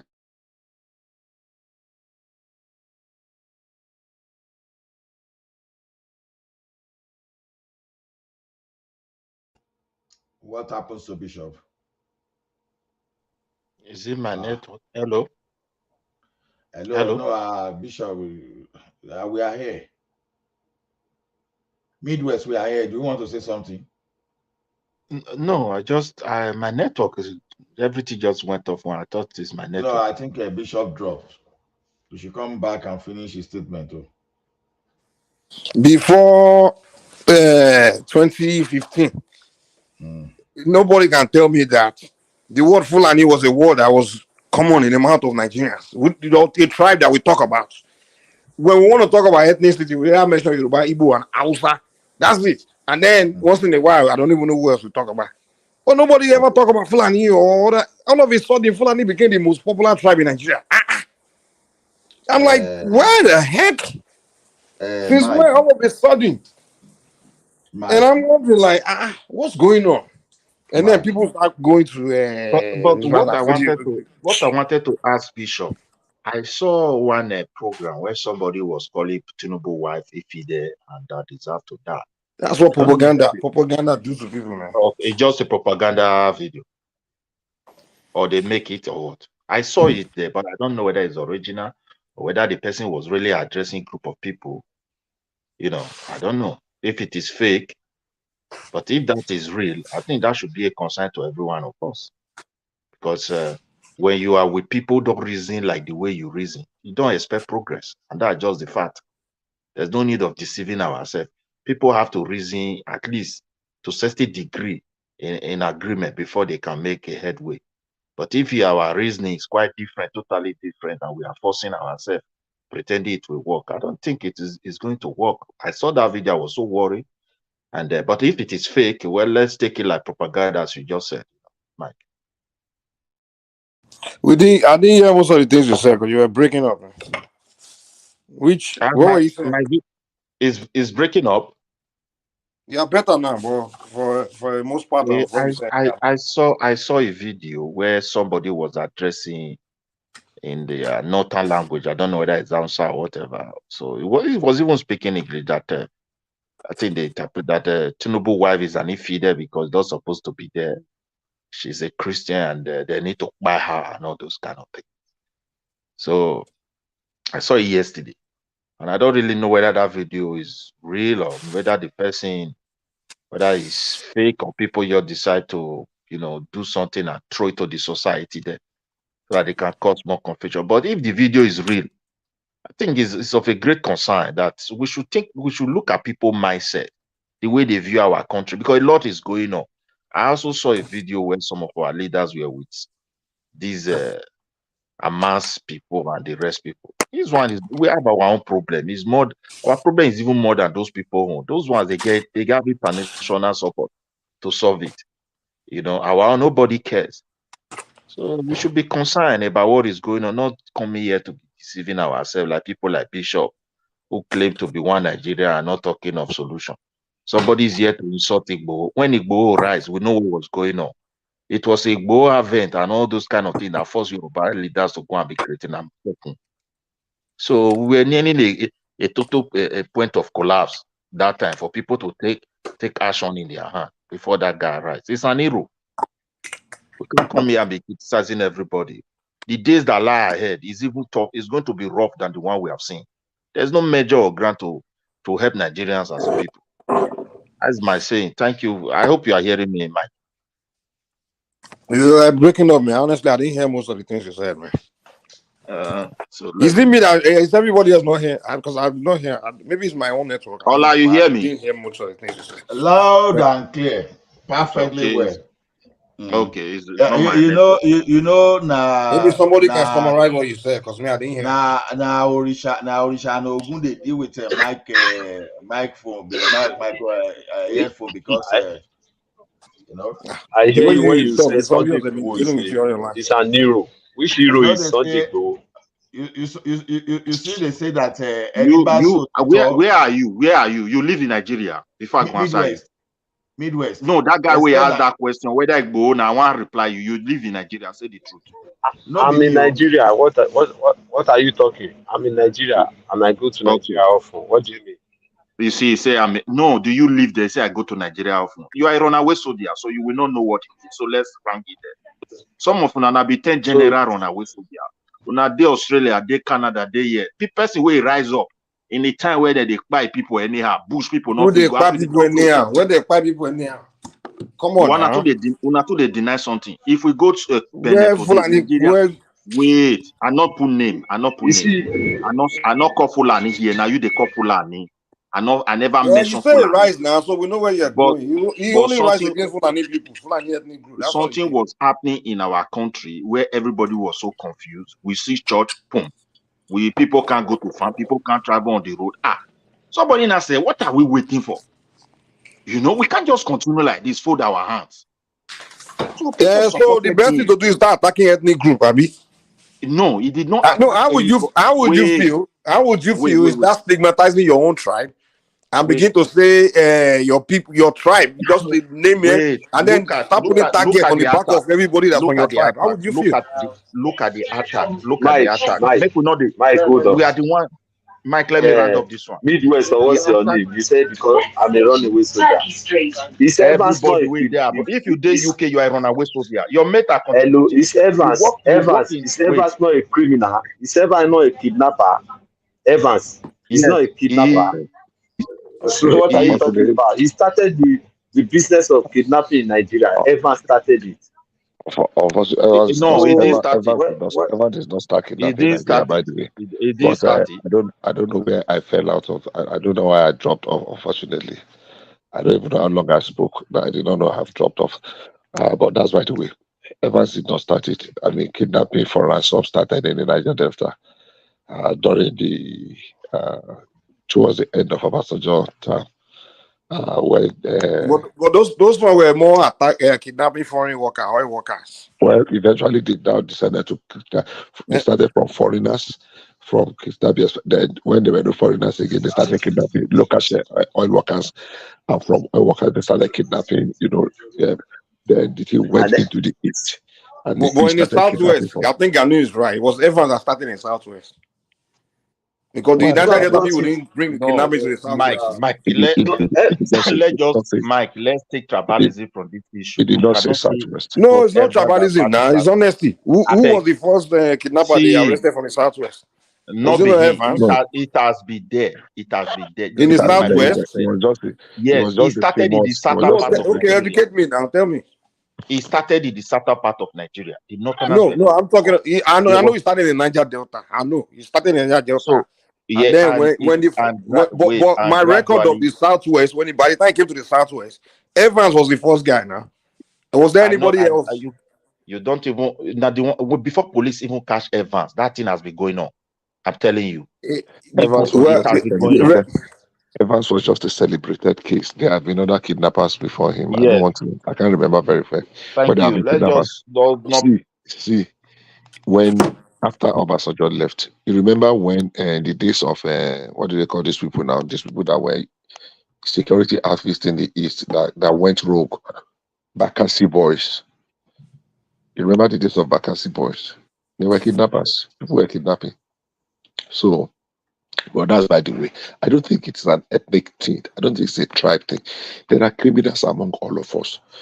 Whether it is in Yoruba land, whether it is in Ijo land, whether it is in Efik, whether it is in name it, in Beni, in Ijo, in Isakiri. There are criminals among all because it is in human nature to commit crime. And it has always been like that. Bishop, you know what's funny? Funny? I believe this position, like it's among all of us. You see, when Midwest here was saying the Fulanis, when Gani was telling, he said, it's Fulanis. Now, then people will not say it's Evans. Now, it's not saying no do tribalism. But so when you were saying Fulanis, so that wasn't tribalism, I mean. Mike, you try to listen to me. You didn't allow me even to round up what I was saying. Listen, the problem that we have in our country is this. Why did Fulani become so famous? It's because their brother was the president of the country. The way he was handling this case from the beginning, it's like people were so confused because the method was like these guys they treat them with soft glove, and they were trying to come out with solution again that brought more confusion. Like Huga, they came out with laws of amendment that they want to control the waterway, and once anything is federal, we understand what that becomes. It's like the indigenous people is completely kicked out. You see them appointing people. And these people, they are appointed, whatever they do, they are not responsible. You don't persecute them. They lie. If they are good, they do good. If they do bad, they just go away with it. So the way the police were arresting some of these people, the case, they don't even understand the way it flies. And there come a time where you see security agents themselves, they were also becoming, saying some people among them are even involved within the military apparatus. So a lot were going on. As a result of that, many Nigerians are convinced that this is the well planned something for them to come and execute. But nevertheless, their name has been known. And really, when they arrest people, you see them with dagger, you see them with something to buy people. And when you look at their faces, they are Fulanis. Maybe they are not Nigerian owned, but they are from somewhere. You look at faces and no, they even interview them and they will tell them. So occasionally they confirm that they are not Nigerian. Occasionally they confirm that they were not Nigerian Fulani, but they are Fulani. So this is how the whole thing became so fair. As we speak today. But the thing is, stories. See, by the way, but if you said we should not call it, whether we call it Fulani bandit, we call it Nigeria bandit, but we can agree here that there is a problem, and this is an issue that the government have to solve. Today, look at the current administration. It's like something that is stuck. But crisis, the economic crisis cannot wait for anybody. Either you solve it, keep growing, and that's just the fact. If we have people in IDP camp confined by the Nigeria government in Cameroon, we have people in IDP camp within the country. We have people in IDP camp in Benin Republic, and they are all Nigerians. And when you look at the occupations of these people in IDP camp, their major occupation is farming because they were rural people. After all, these people have never really attacked major city where there is other, occupation. Apart from recently when they started knocking in people's houses in Abuja and be picking people inside. This IDP camp you are talking about, you say IDP camp, where and where? We have IDP camp in Edo. We have IDP camp in Edo State, and I think we have it in so many states across Nigeria. We can't deny that. So Edo people are in IDP camp as we're talking? Not. Please excuse me. You let me land my point. Maybe other person can still help me. When you go across Nigeria, I'm trying to understand what you're saying now. Yes, they are majorly people who migrated from the northern part. The government was trying to create a space for them to. Most of these people they displaced, and they were trying to help them. They have to create a place for from Boko Haram, like northeast. Okay, so let me, Mike. Wait now, and these people contribution has totally been cut off. Now they are all playing out in the current administration. We don't know whether we have shortage of food or whether we have enough. It's money people don't have because there is. I keep saying we don't have data. There is no methodology. It's not even in existence to say Nigeria have data related to agricultural produce, what they consume, employment rate or economic growth. We don't have it. These people put figure there, they announce it because people are ignorance of the methodology to achieve these things. So they will keep on doing it. We don't know. Nobody knows. Maybe we have enough, maybe we don't have. So, but I think even from a layman point of view, if we agree that these people were farmers, definitely it's going to have a huge effect on our agricultural produce. And that's just what I want to say. We don't even know what lie ahead because we don't know who are in charge. Okay. That's my contribution. Say, Mike, please permit me to say something, or Thomas. The fact of the matter is this. I can tell you for free. The origin, Fulanis were actually the first victim of criminality. And I will tell you how. There is something they call cattle rustling. Cattle rustling is the act of stealing cows from herders. How do they do it? Some people go and monitor the route some herders used to go. And you can see some 2-3 children, maybe 12, 13 years old, or you see a family, husband and wife, and 2 children, maybe 10 and 11. They are going with their cow, with all of their things on one of the cows. And Nigerians will go and wheelie them. They will monitor them till one bush because they go to that. My brother, who are those Nigerians? My people don't escort. No. My people don't escort cattle. No, let me finish. I don't think South Africa escort cattle. You did not listen to me.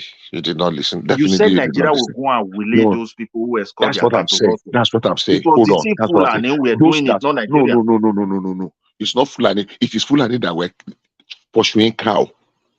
Other people, including Igbo, including Yoruba, including other tribes in the Middle Belt, we wheelie them, buy those people, as people used to use the language, and carry their cow and ferry it to the south.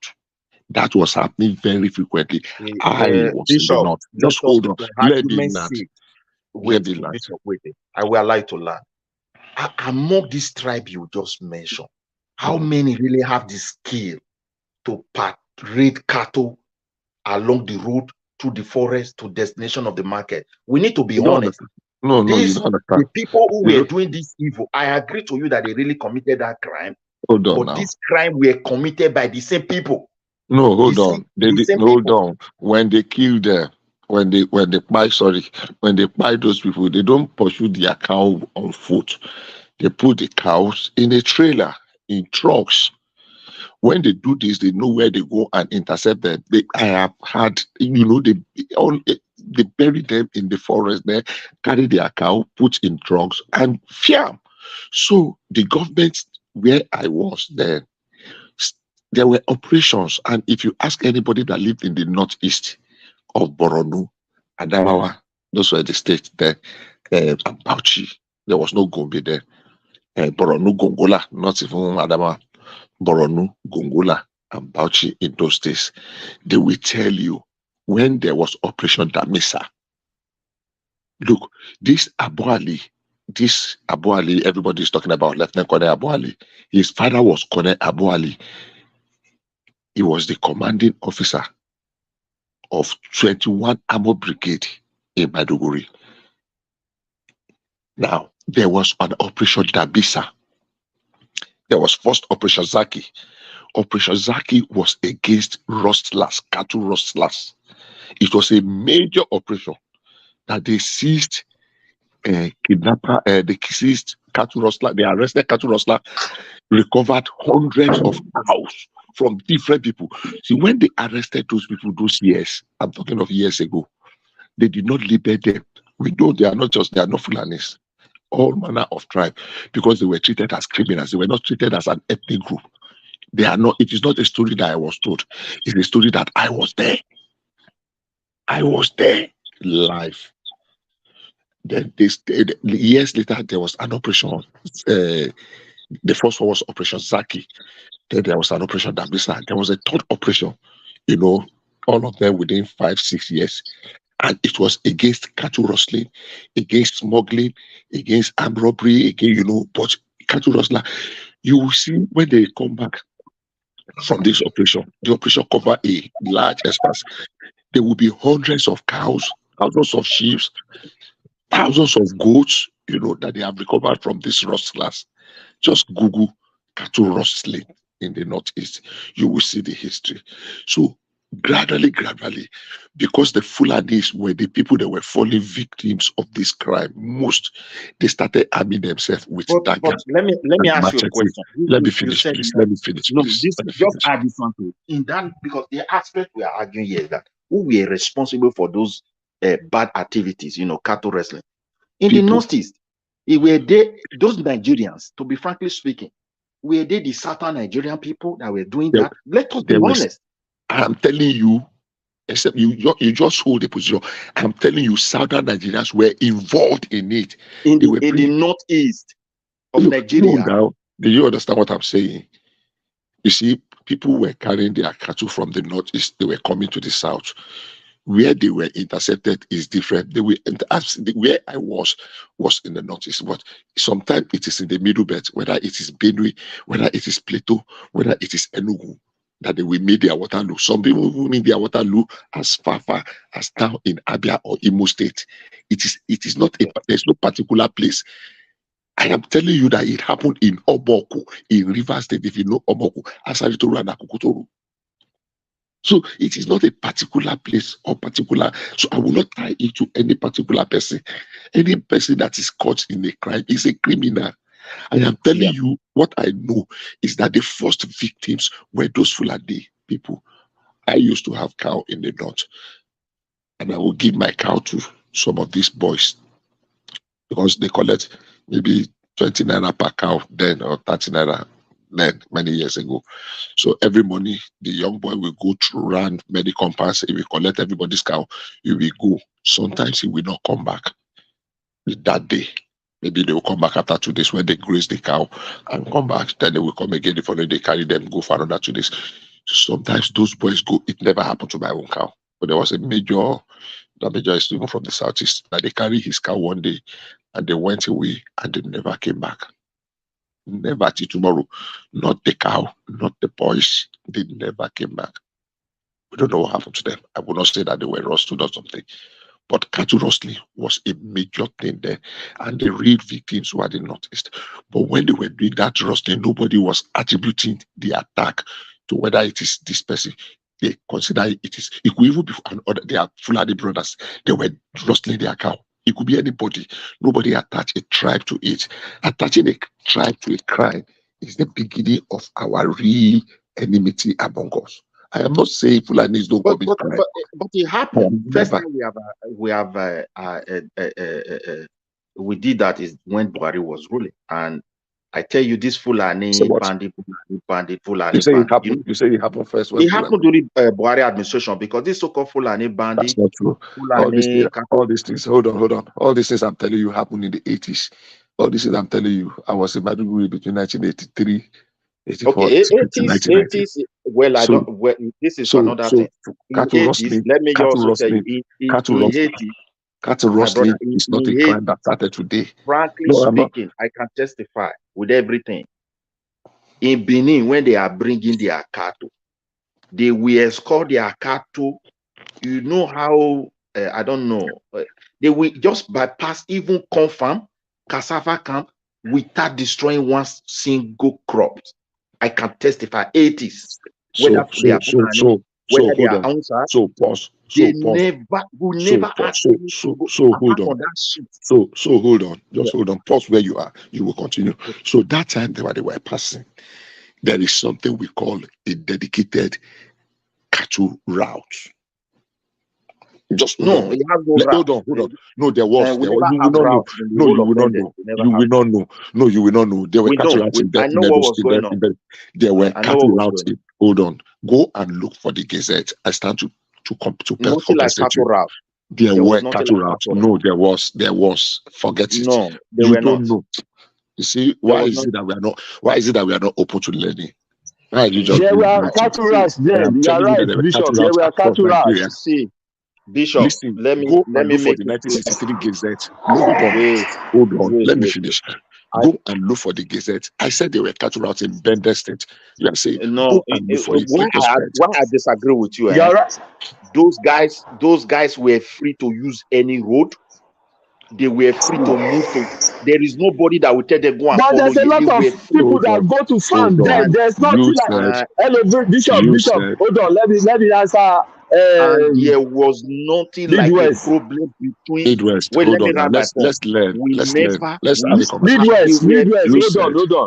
Hold on, Bishop. Bishop, please hold on. There was farm. People are going to farm then. There was nothing like enemy between Fulani herdsmen and the farmers then. You understand? In 80s when you are talking. You know that time, in that time yes. we don't even have Fulani herdsmen. What we just have is but we have the cattle areas. They were known as an Hausa, and they use any of the road. We fight with them then. Are we fighting then? Are we fighting then? Wait now. Guys, let's have a conversation. I was talking. Yes. Let me quickly round up this one. Why did you not let me round up what I was saying when you interrupted me? And that's not fair. Now you said that they were driving their cattle and they were not interfering with farm. Just wait, let me finish. Yes. That they were not interfering with farm. And farmers were doing their own cattle. And I was not telling you that. Yes, thank you for that information. Because there were cattle routes. You now intercepted and said, no, there were no cattle routes. And I'm telling you, there were cattle routes in Bender State. We never have cattle routes. There were. So let's leave that one aside. You will confirm that there were. Now, what happened afterwards was that development, I'm not supporting cattle routes. It has been outdated because development and population growth has taken over those cattle routes. Even though by law they were gazetted, it was supposed to be a pre-start, but you cannot ask everybody that has built house those routes because it was a federal law. Go and check it. In 1960s, there were dedicated cattle routes. You cannot tell me that there will be cattle routes in all over the country and there will be no cattle routes. In 1976, when Obasanjo brought the land use decree, somebody is having a serious feedback, please. Thomas, can you mute that person, please? Okay, thank you. So in 1976, when Obasanjo came with land, those things were distorted and when states now took control of which I support. I think we have outlived the issue of cattle routes. We cannot sustain it anymore. What everybody practices in everywhere in the world today is cattle ranching. So we cannot go the cattle route way anymore. But to come and argue that there were no cattle routes in 1980 in Bender State, go and recheck your facts. So that Okay, is let me number one. let me let me tell Finish. you why Let me why land. I Let me told land. you. Let me land Yeah, that, please. There were cattle routes in Bender State. Please go and check your facts.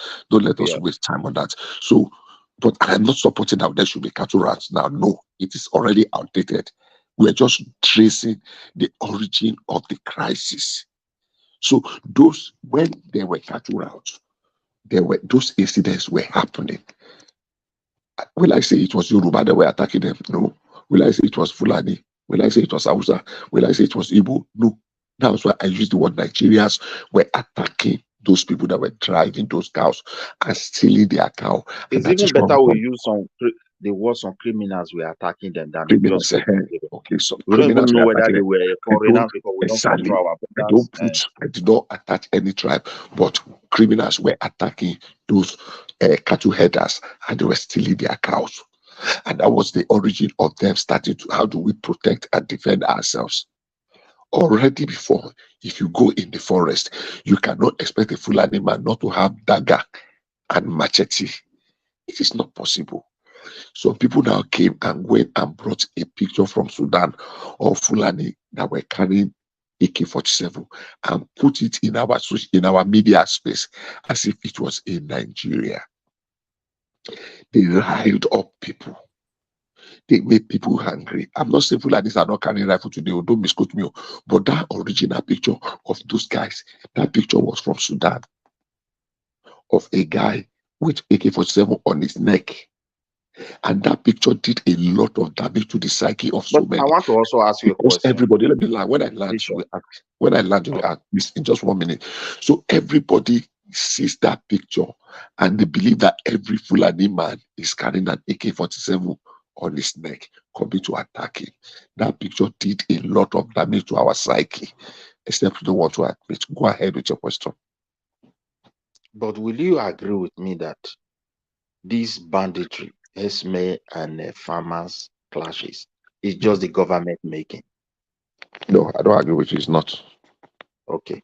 But do you also agree now that this thing is having a huge effect on our food bank as a country? Of course, it will. Every crime that displaces people, every time that stops people from going to their work, everything, it was. Look, just recently, Elon Musk moved his major investment from California and New York. He relocated them to somewhere else. Why were Apple stores closing down? Because in California, because of the numerous attacks they were facing. It has an economic impact because a lot of people are going to lose their job. In the city I am, there is a major automobile manufacturing company that is relocating now because wages and a lot of factors. So anything that displaces people, that displaces business, definitely has an effect. Negative effect, impact. It happens. So I will be foolish to say it doesn't. Look, when I was in the north, I know how they used to load carrot in the season of carrot. Even in Maiduguri, that is a desert. I know how they used to load dry fish. If I tell people today that we were producing more dry fish, more fish in the north, in Boronu, than we were producing in the south, many people will say, you are lying, shut up. But that's a fact. No, they will argue it blindly. Even in Mali itself, you can't If even you see believe the kind of fish that was they are. coming out from Mongo, no. Yeah. If you see the kind of fish, if you know the cartons, the trailers of fish that are coming from Gondor to south, people think it's the south because we have river that have fish. It's a lie. I lived there for years, almost a decade in the north. That's 10 years. So the fish that were coming, so they were loading it. A lot of them cannot. That Lake Chad, one of the crises was that the size that Lake Chad was 50 years ago, it has reduced by almost 2/3. So it keeps shrinking. So the fishing activity has reduced. A lot of people have been displaced. Even people that can water their cow and their goats, they have been displaced because the lake has been reducing. because of the climate change, which has effect on it. It has contributed to it, so it has displaced people. So any activity, whether it is man-made or natural, that make people to lose their means of livelihood, we displace people. More people we have to move to look for where I can make Okay, better life. Bishop, I also saw one video because we were not here when I was asking that question concerning this. Someone was addressing a conference, and he's from Northern Part. Call it Tinubu wife and if he there that deserve to be by and a lot of very bad words. That he was. I think the video surfaced that yesterday or the first day. I don't know whether it's real or whether it's Unfortunately, fake. I've read it. I did not see it. I saw the video, but I did not watch it. But I've read the comments. That is a criminal act. So if they want to take it up, let them take it up. We have had people that said similar things. I'm a Christian. I saw Uyidepo saying on the pulpit, if you see any Fulani man, kill him. Because he said, has played his blood. So Yeah, but that's a criminal. I understand because why I'm a little bit worried about my country because after all, we as a Nigerian, if we say we know what is going on in our country, we are just lying. A lot of activities is good. Even the president himself, the way it is, the way I'm saying it, to even control the country is becoming so complex because so many things has been allowed just to be taking place on their own without any single control for so many years. So people are now used to it. They see it like entitlement, and there's no way they can change it. Because when those kind of statements is spew out in a very, very Islamist or fundamentalist region of our country, I think psychologically it will affect those young people that they have been watching for years, and that is not good for a country. Don't let us get sentimental about what that man said. It is one non-entity, one idiot. He's not speaking for anybody. It's like me taking some of the things some of our people have said in the South. Some very provocative things, and begin to use it to generalize. That idiot that said it is not speaking for anybody. So for me, let me tell you one short story. Many years ago, I know, in our place, they used to say, if you put leaf in your mouth, you will attract the wrath of the deaf, right? Deaf man, if you see a deaf man and you put leaf in your mouth, that the deaf will be angry. I know one Dr. Adeshino, who was a lecturer, one of my teachers back in the days, way back. And we had some deaf students that we were co-learning. And he get angry. And then after they say, look, why are you angry? It was telling the deaf student. He said, why are you angry? He said, is it not goat that eats grass? I said, yes. If you see anybody that puts goat leaf in his mouth, try to mock you. Say that person is actually hungry. What you will do is they go and uproot a whole grass, not just a leaf now. Uproot the thing, go and give him to eat because he's actually hungry. You don't need to get angry. And that was what it did. So the thing became, even though we know that it was a common thing that if you put leaf in your mouth, deaf will get angry. But when that man said that thing, which I witnessed many years ago, some deaf, so when they see you put leaf in your mouth, they just begin to laugh at you. You understand what I'm saying? So now, the truth of the matter is this. When people like this say things and we take it too seriously, if security agencies can verify and can do their work, let them do their work. When they do their work, let nobody put ethnic or religion. Because you cannot use let me learn 1 second. You cannot use ethnic and religion. You cannot hide behind ethnic and religion to be perpetrating criminality. So we should divide criminality from anything. So if the guy has committed a crime, let the security agencies or the security apparatus, let them do their work. As far as I'm concerned, it's not bigger than the law. That's me. Yeah. See the problem we have in Nigeria, man. Frankly speaking, ethnicity is there, religion is there. It's just that occasionally we love to turn blind eyes. But as time goes on, when it becomes a bigger problem, we'll be looking for whom to blame. I think there was one young girl in the northern part of Nigeria. I can't remember everything details. I think they just, for honor killing, they buy this girl. Those guys that did it up to today, they have never been persecuted. Okay. I think there's another one they arrested. That one is like they just accuse her of, blasphemy. It's still inside it today. I saw it on news. I agree with you 100%. I agree with you 100%. But I would also tell you, when people burn people in Lagos, they were burning policemen and they were lynching. We saw video of those guys. None of them have been arrested during ESAS. That's one. We saw when people were lynching some two brothers in Onitsha, where about a month or 2 months ago, that they bunched them, that they said they were doing something. We saw the video of the people that did it. None of them have been arrested.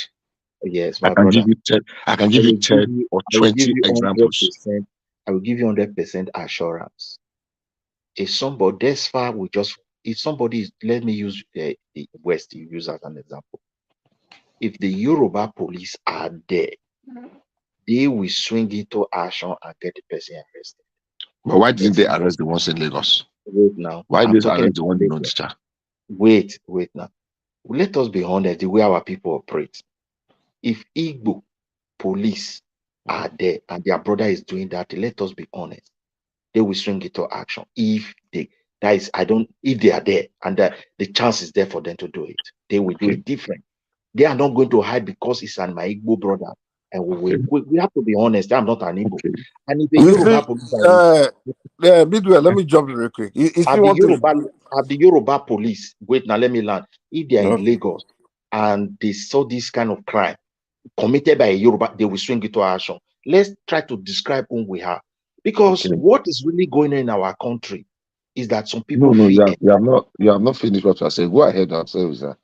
Because the examples you gave to me is exactly what I said. You gave me what happened in the north, and we saw that guy, and you are saying they are not prosecuting him, we don't know what happened. And I gave you an example that it happened in Lagos. They are not prosecuting those guys. We saw them on video. They arrested them.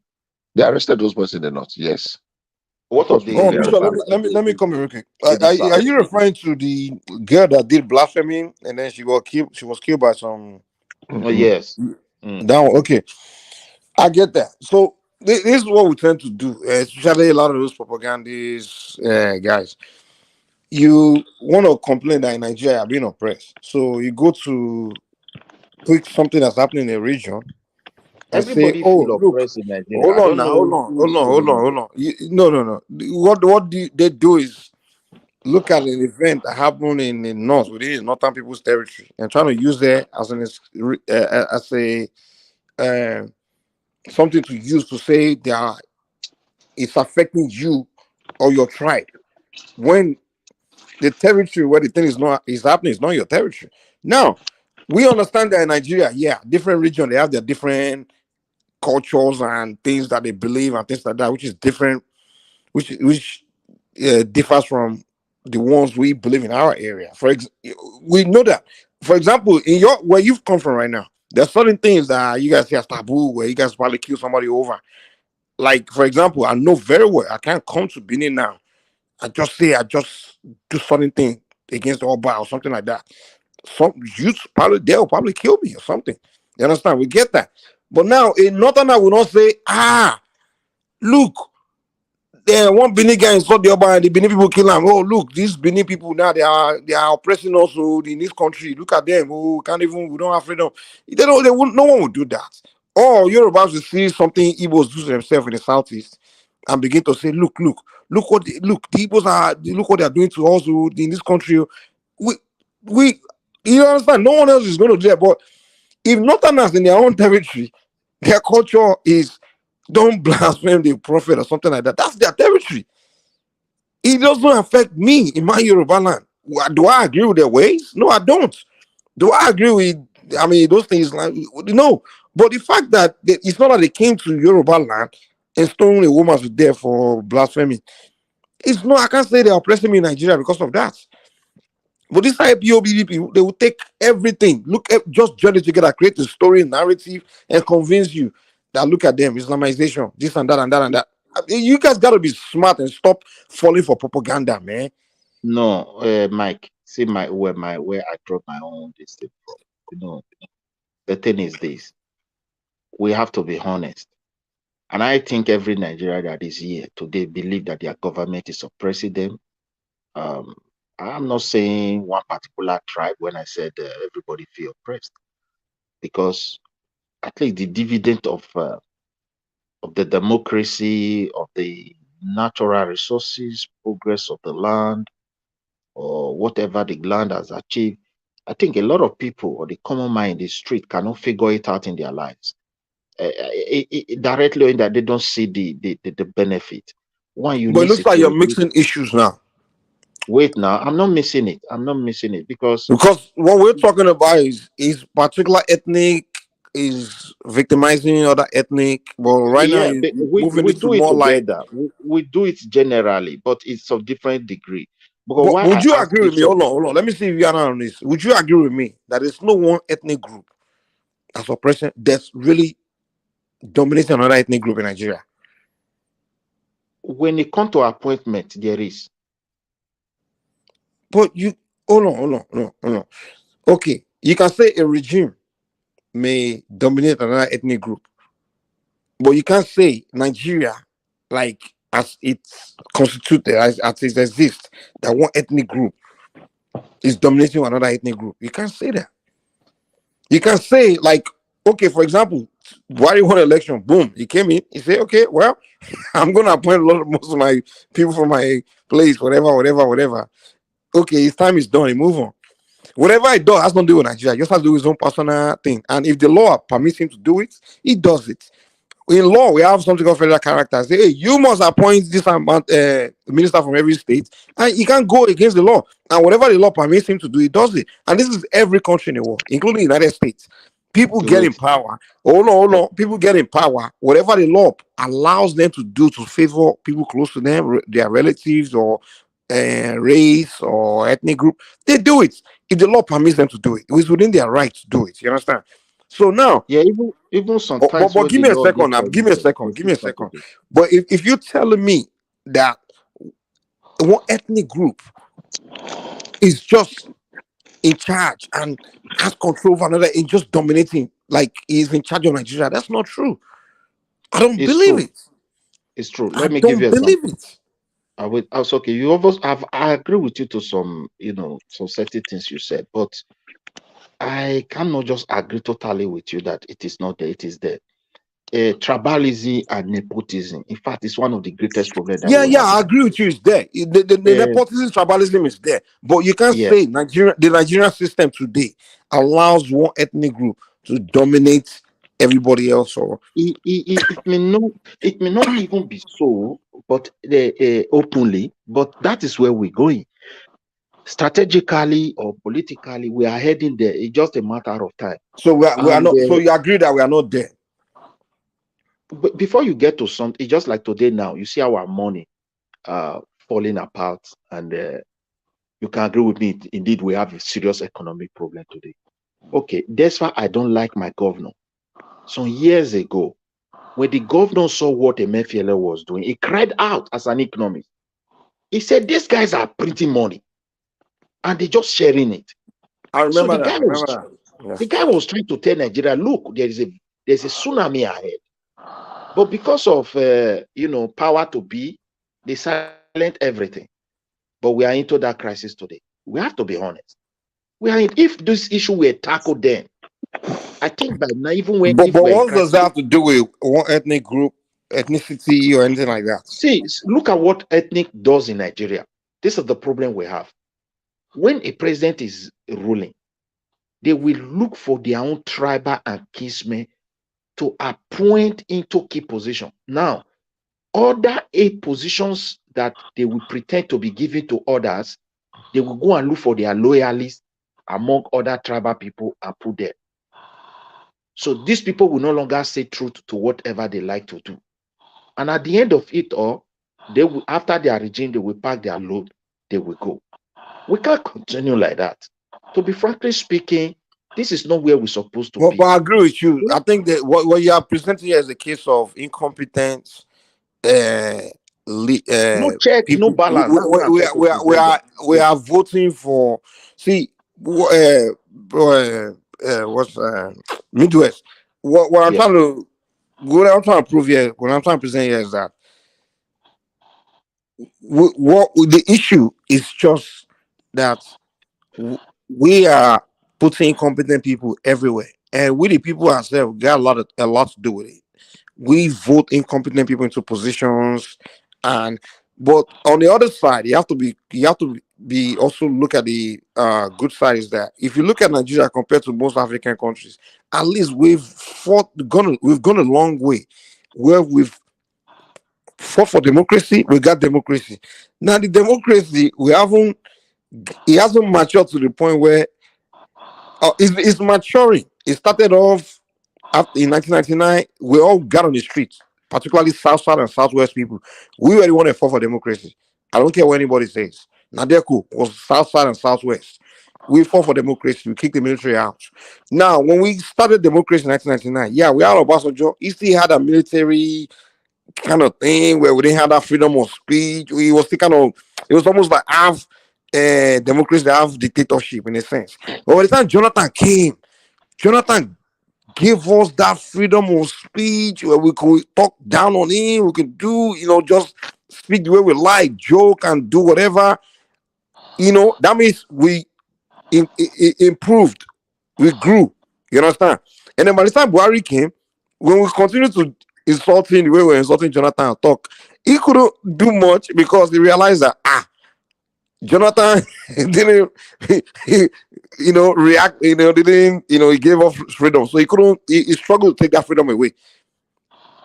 Though they kind of push him to the limit where you have to arrest him, but he struggled to really, so we are growing. Now Tinubu is dead, insult him every day. The guy is like, if I start arresting people, they will tell us that during Buhari and Jonathan time, they didn't arrest us like this. So the democracy is growing. The only thing is that the only thing we haven't learned is the people who haven't figured how to vote the best candidates and not fall for the politics.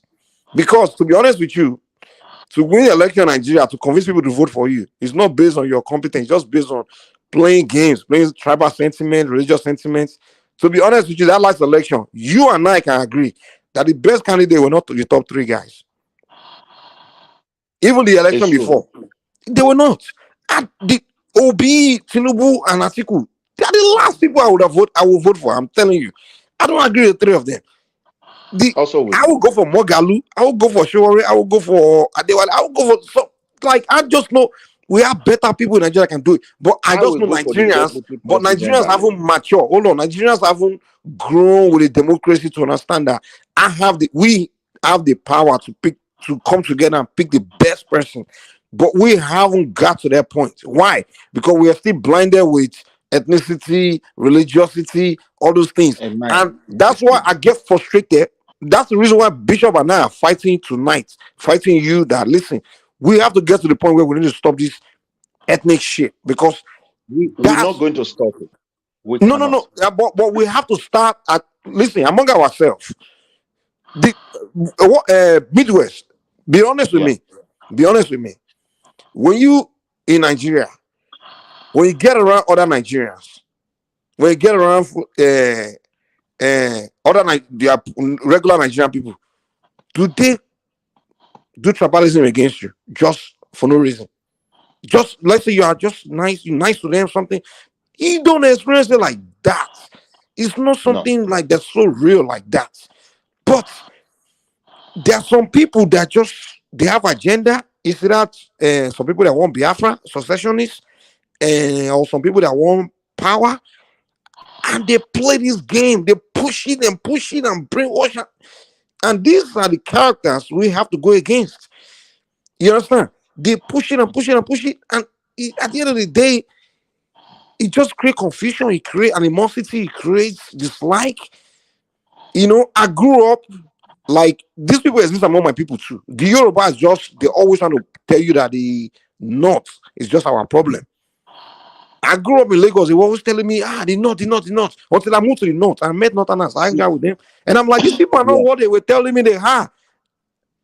The average Northerner doesn't care. If you're nice to him, we're nice to you. Yeah, see, Mike, you see where the problem really lies. Every country in the world, they were once upon a time having the same problem we're having today. And we have to figure out how they were able to overcome it and then now see themselves as one. Now, the real problem that we actually have, if when we started this democracy, the military did not write constitution for us, or they create a clause in that constitution that said, now you people must go to a place and debate how you're going to figure out how to govern this country, I think we would have been able to lay foundation for this democracy to work. Now that writing that constitution on our behalf and call it the people was a fraud, and it's a criminal act anyway. Midwest, let me be fair. Let me be fair with you. Let me be fair with you.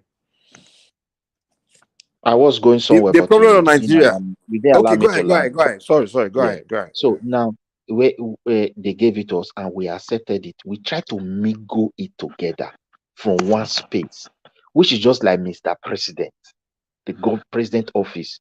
Now, with the way they design Nigeria is like they write for the people to think, they write for the people to manage themselves directly. It has been taken, but they pretend to present someone before you indirectly that you still belong, and that is why this ethnicity is getting worse every day. That is why. Because hold on, you were out for a second. I didn't hear you. I didn't hear what you said for like a few seconds. Me? Yeah, continue. But I didn't hear you for a few seconds. You were out. Okay. Now, governing Nigeria from federal just to the bottom is a very big problem.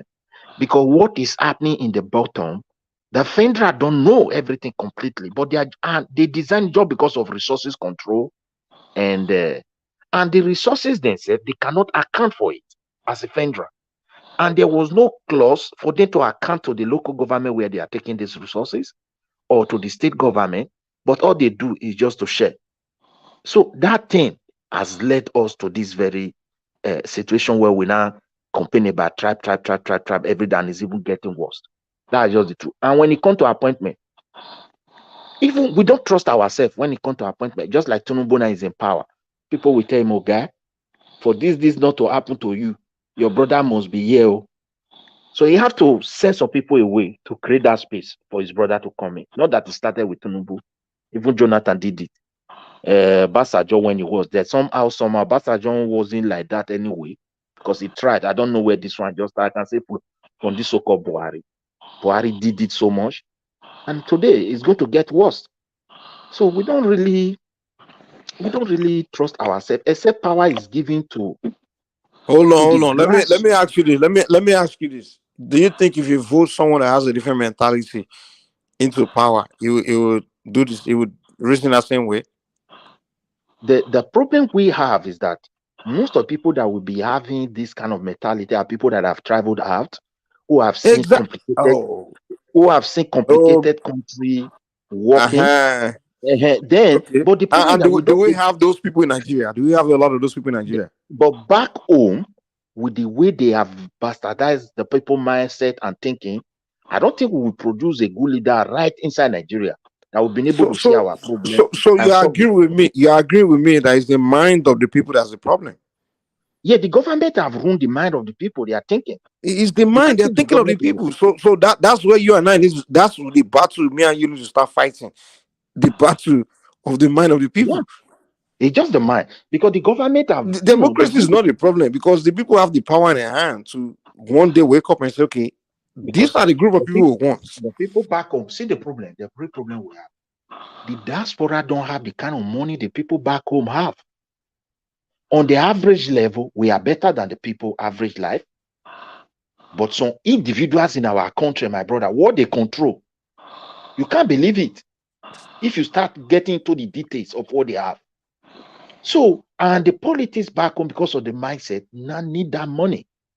And there is no way someone can crawl in that really have the brain to say, we're going to change it. Okay. And we're going to do it like that. Except the diaspora really have to just create their own political party outside the country. We look beyond Hausa, we look beyond Igbo, we look beyond Benin, Yoruba. We are able to launch it and start influencing the people back home. That may go a long way. But if we come to this, yeah. Permit me to just come in very quickly, please. I want to go to sleep. Okay. Now, you said something. I want to correct that notion. Many times we recycle what other people have said, and we keep recycling it, and it's gradually, attaining a life of its own. You made a reference to 1999 Constitution now, and you said the military wrote it, and because people like Femi Falana that should know better have said it. Go back and check who are the people that wrote that constitution. I am in no way say it's a perfect constitution. There is never a perfect constitution anywhere in the world. America has had more than 20 amendments to their constitution.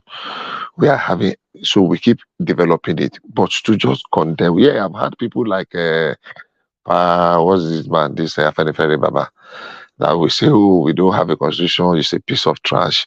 It is not the military that wrote it. Yeah, it was written under the military. One of the best constitutions we've had so far was 1979 constitution. It was still under the military that it was written. And the people that wrote the 1998 Constituent Assembly Constitution were not the military. It was Nigerians like you and I that were selected to that Constituent Assembly. Was it superintended by the military? Yes.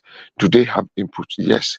But to now say it was like they just gathered in the barrack and the military just sat down and they were writing like you were writing decree, that is what some of our elite have made us to believe. That is far from the truth. I can look for the members of the Constituent Assembly in 1979. If you see one military man there, come and tell me.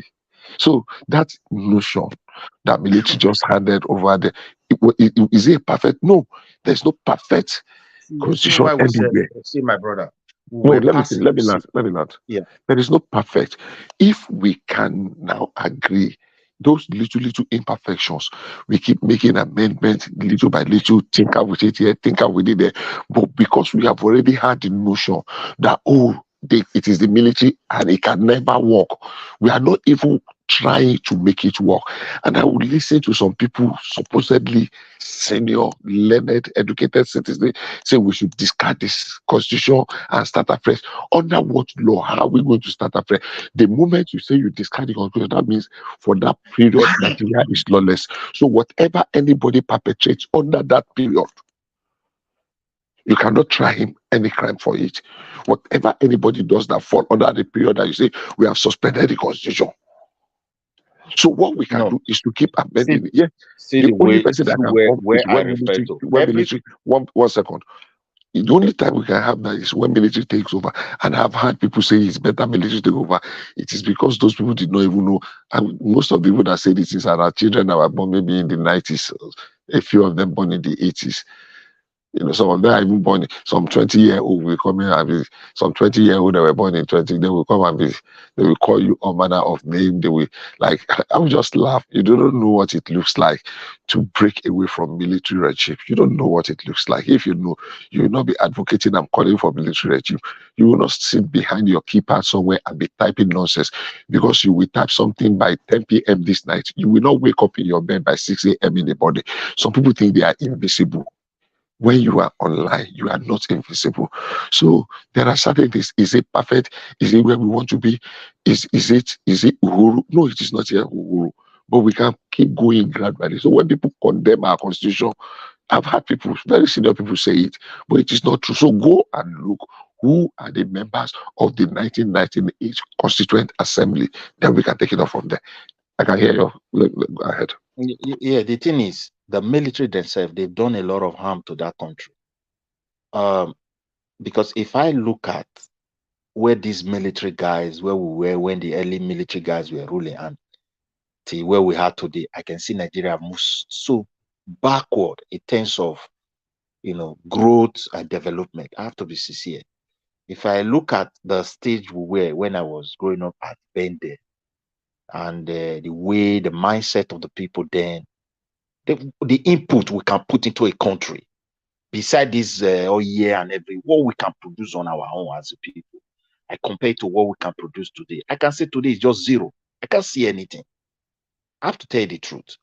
And when I mean product, I mean not just like someone coming out with a love degree from universities and all those kind of things. That's not what I'm talking about.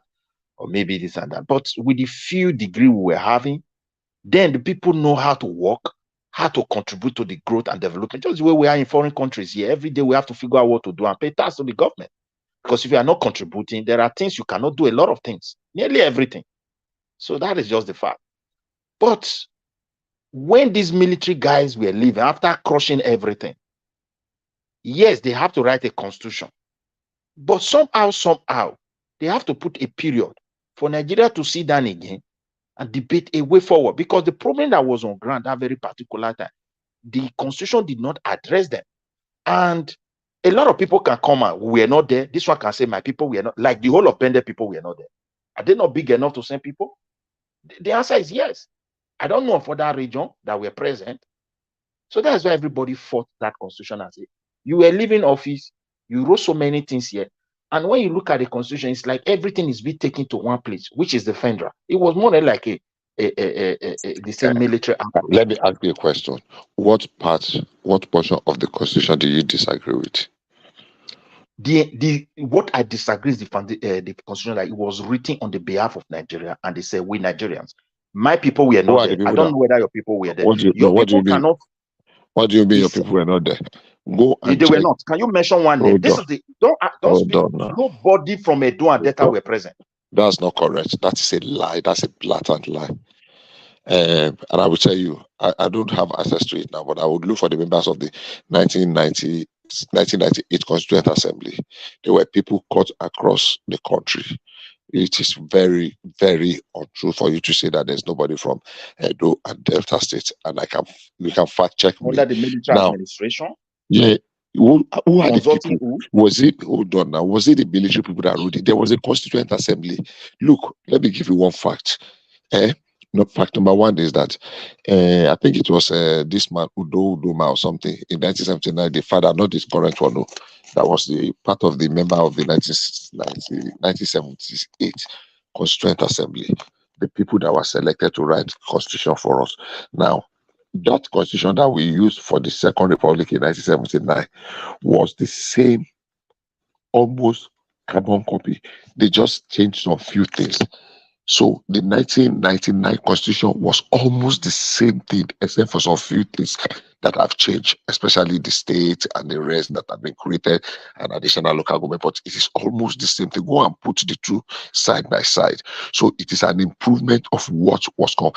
The only major difference in our constitution is between 1963 and 1978. Now, the difference is that because we moved from parliament, what do you call it now? System of government to presidential system of government that Obasanjo imported because of his friend Jimmy Carter. He imported that from America, So we changed from parliamentarian to presidential system where we started using the American system of government. That was the major change between 1963 and 1979. But 1979 to 1999 constitution is almost the same thing, and it was Nigerians that wrote them. So it will be very funny and completely misleading for you to say. I'm talking about this 99. That's what I'm saying now. Hold on now. I'm saying that 99 and 79 and 99 is almost the same thing, just a little bit of thinking. And it will be very funny and ridiculous to say, okay, the other people wrote it, there were nobody from Bender State. That is not true. That is not true. I can't remember the name, but I can find out the name. People that wrote it were from across Nigeria. We have to be sincere. Apart from that, what's his name? Obasanjo administration, when he picked Obemudia as a military administrator, after that regime, the progress of the Bende was like, it was unenviable to the rest of Nigeria. The people went and formed Wazobia. From that regime to date, apart from we entered that democracy, where Babangida said, okay, he want to hand over power, no indigenous person from that very particular place were allowed to be a governor under military administration. So that was when they started crippling the structure of that place. Our own history is quite different, just that people don't want to go into it. Apart from that, what is it called? That 70-something Obasanjo administration, from there on, indigenous people never outright. I remember when they brought Mike Enyenga to Edo. I don't know that administration again. They should be Babangida. All the schools built within that Edo and Delta, 60% were closed. Teachers go home. Ekboma University almost closed down because these people don't even know why people were going to school. We went through a very terrible situation. And then when Babangida said he want to hand over power, but on the federal level, they favor people. I cannot say they did not, favor people on the federal level that are within that space. But when they want to hand over power, we now elected the democratic governor. That was after Ubemudia. Then we now have indigenous person. Can you imagine the gap? And within these periods, the structure has totally been bastardized.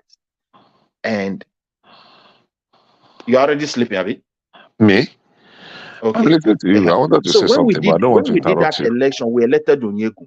Before we know it, we elected Abiola, and Babangida said, no, everything must cancel this and that.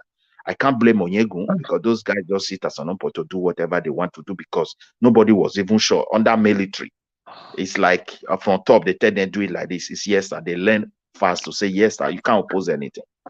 So before we know it, another military regime took over and they keep ruling. So we went through a lot and it affects us negatively, psychologically, and even derail the progress of that very particular era up to date. Now, what I'm trying to complain about is this. If the federal government have the power by constitution to manage the resources for wherever place they find it across the country, I think there should be clause for the federal government to account to the people, where people have right to demand and say, this has happened. How much did you make? How many liters did you take? How many quantity kg do you take from our resources? We want to know. Now, the people should also be having right to say there was a kind of chemical pollution here because they have my gold. You must pay for it. All these things were taken away. Today, we don't even know who is in charge because a lot is going on. Now, they gave us a state governor. The state governor they also gave to us, we pretend to be telling us federal is bad. And the money brought to Midwest people, please. It's way far. Your approach is maybe different from my approach. I'm not saying your approach is wrong, but if we say we are making reference to what people have done to us, military, they did not do this. For 25 years running, we have been electing our own governors by ourselves. What have they done? If people did the reason why let me you have spoken extensively. I've listened to you. Let me finish. When I land my thoughts, you will talk. What have they done now? If people misrule you for 10 years or 20 years or 30 years, and you have had the opportunity of ruling yourself for another 25 years, and you have not turned the fortune around, stop blaming the people that ruled you 50 or 30 years ago. Let us look what are the people that are ruling us now. Has there been any difference in? No, the people that is ruling us is not different from the military. Even their words and the military. Because the military themselves. 30 years ago. See, let me put this one before you. The military themselves designed the system for them to fail. I see no reason why a governor of a state can never be questioned.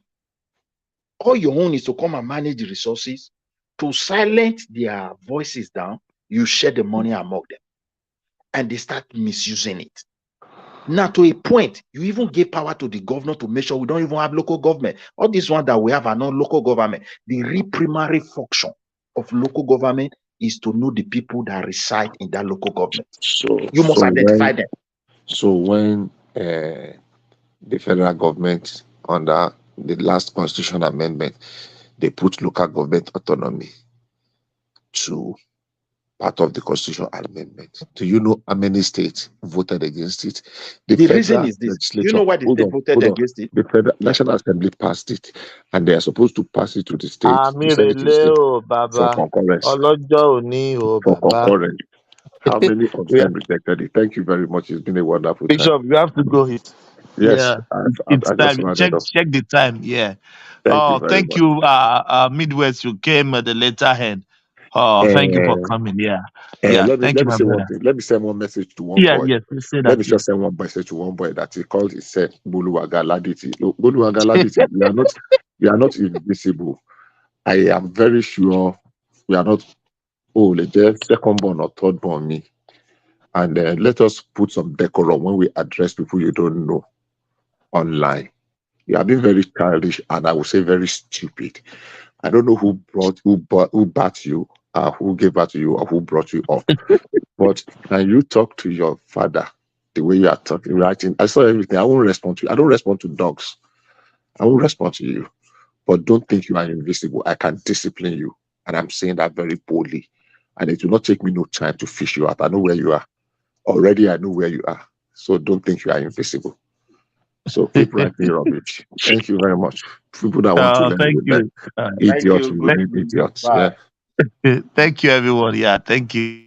Thank you. We've come to another crescendo today. It said it said the small word is what is okay for the wise. Do you hear that? So be careful, eh? Stop writing rubbish on internet. Mr. Thomas, I saw you eating. Oh. You're enjoying. Oh. Thank you, guys. Yeah, God bless you all. Thank you. Happy weekend, though. Thomas. Yeah. Put Boluaga on a leash. Otherwise, I will No, really no. do it. I didn't even pay attention. I could have Put him on a deleted leash. or Put him on yes, a yeah. leash. Deleted. Just I could put have him deleted on a all leash. his message. Boluaga, I'm He sending or you she. your father. You just mentioned my father now. I know that's way too far for you, but No, like I don't said, say anything, Mr. Bishop. Don't Just say anything. You know I said, internet people now. like I It said, could no, I be know, 7 but years. you can put him on the leash because if he pushed me, I will fish him out and I will deal with him. I'll put him on the leash. I'll put him on the Just leash. put him Yeah. on the leash completely. Otherwise, I will fish him out and I will deal with him. And it will not be funny. That's the No truth. problem. I I'll know put where him on he is the in leash. Ibadan already. He's in Ibadan. It will not take me 48 hours to fish him out, and I will deal with him very seriously. He's a very foolish, irritating non-entity. Thank you. Good night. Yeah. Thank you. Good night, everyone. To our listeners, the comment section, everyone, contributed this evening. Yeah. God bless you all. Yeah. Namaste. Namaste. Namaste. We are already in the money now. It must be by capacity and commitment. This is a job that requires physical and mental energy. And we must get it right. And that is what we're asking. The church must be at the forefront. Our children cannot continue like this. There's no offense. They're committed by being Nigerians. Nigerians are the best you can get in the world. And we have the energy to change this world. All we lack is that we have criminals who have hijacked this country, stealing everything away, and we are keeping quiet. Please, the church, wake up. Take back your country. God bless you.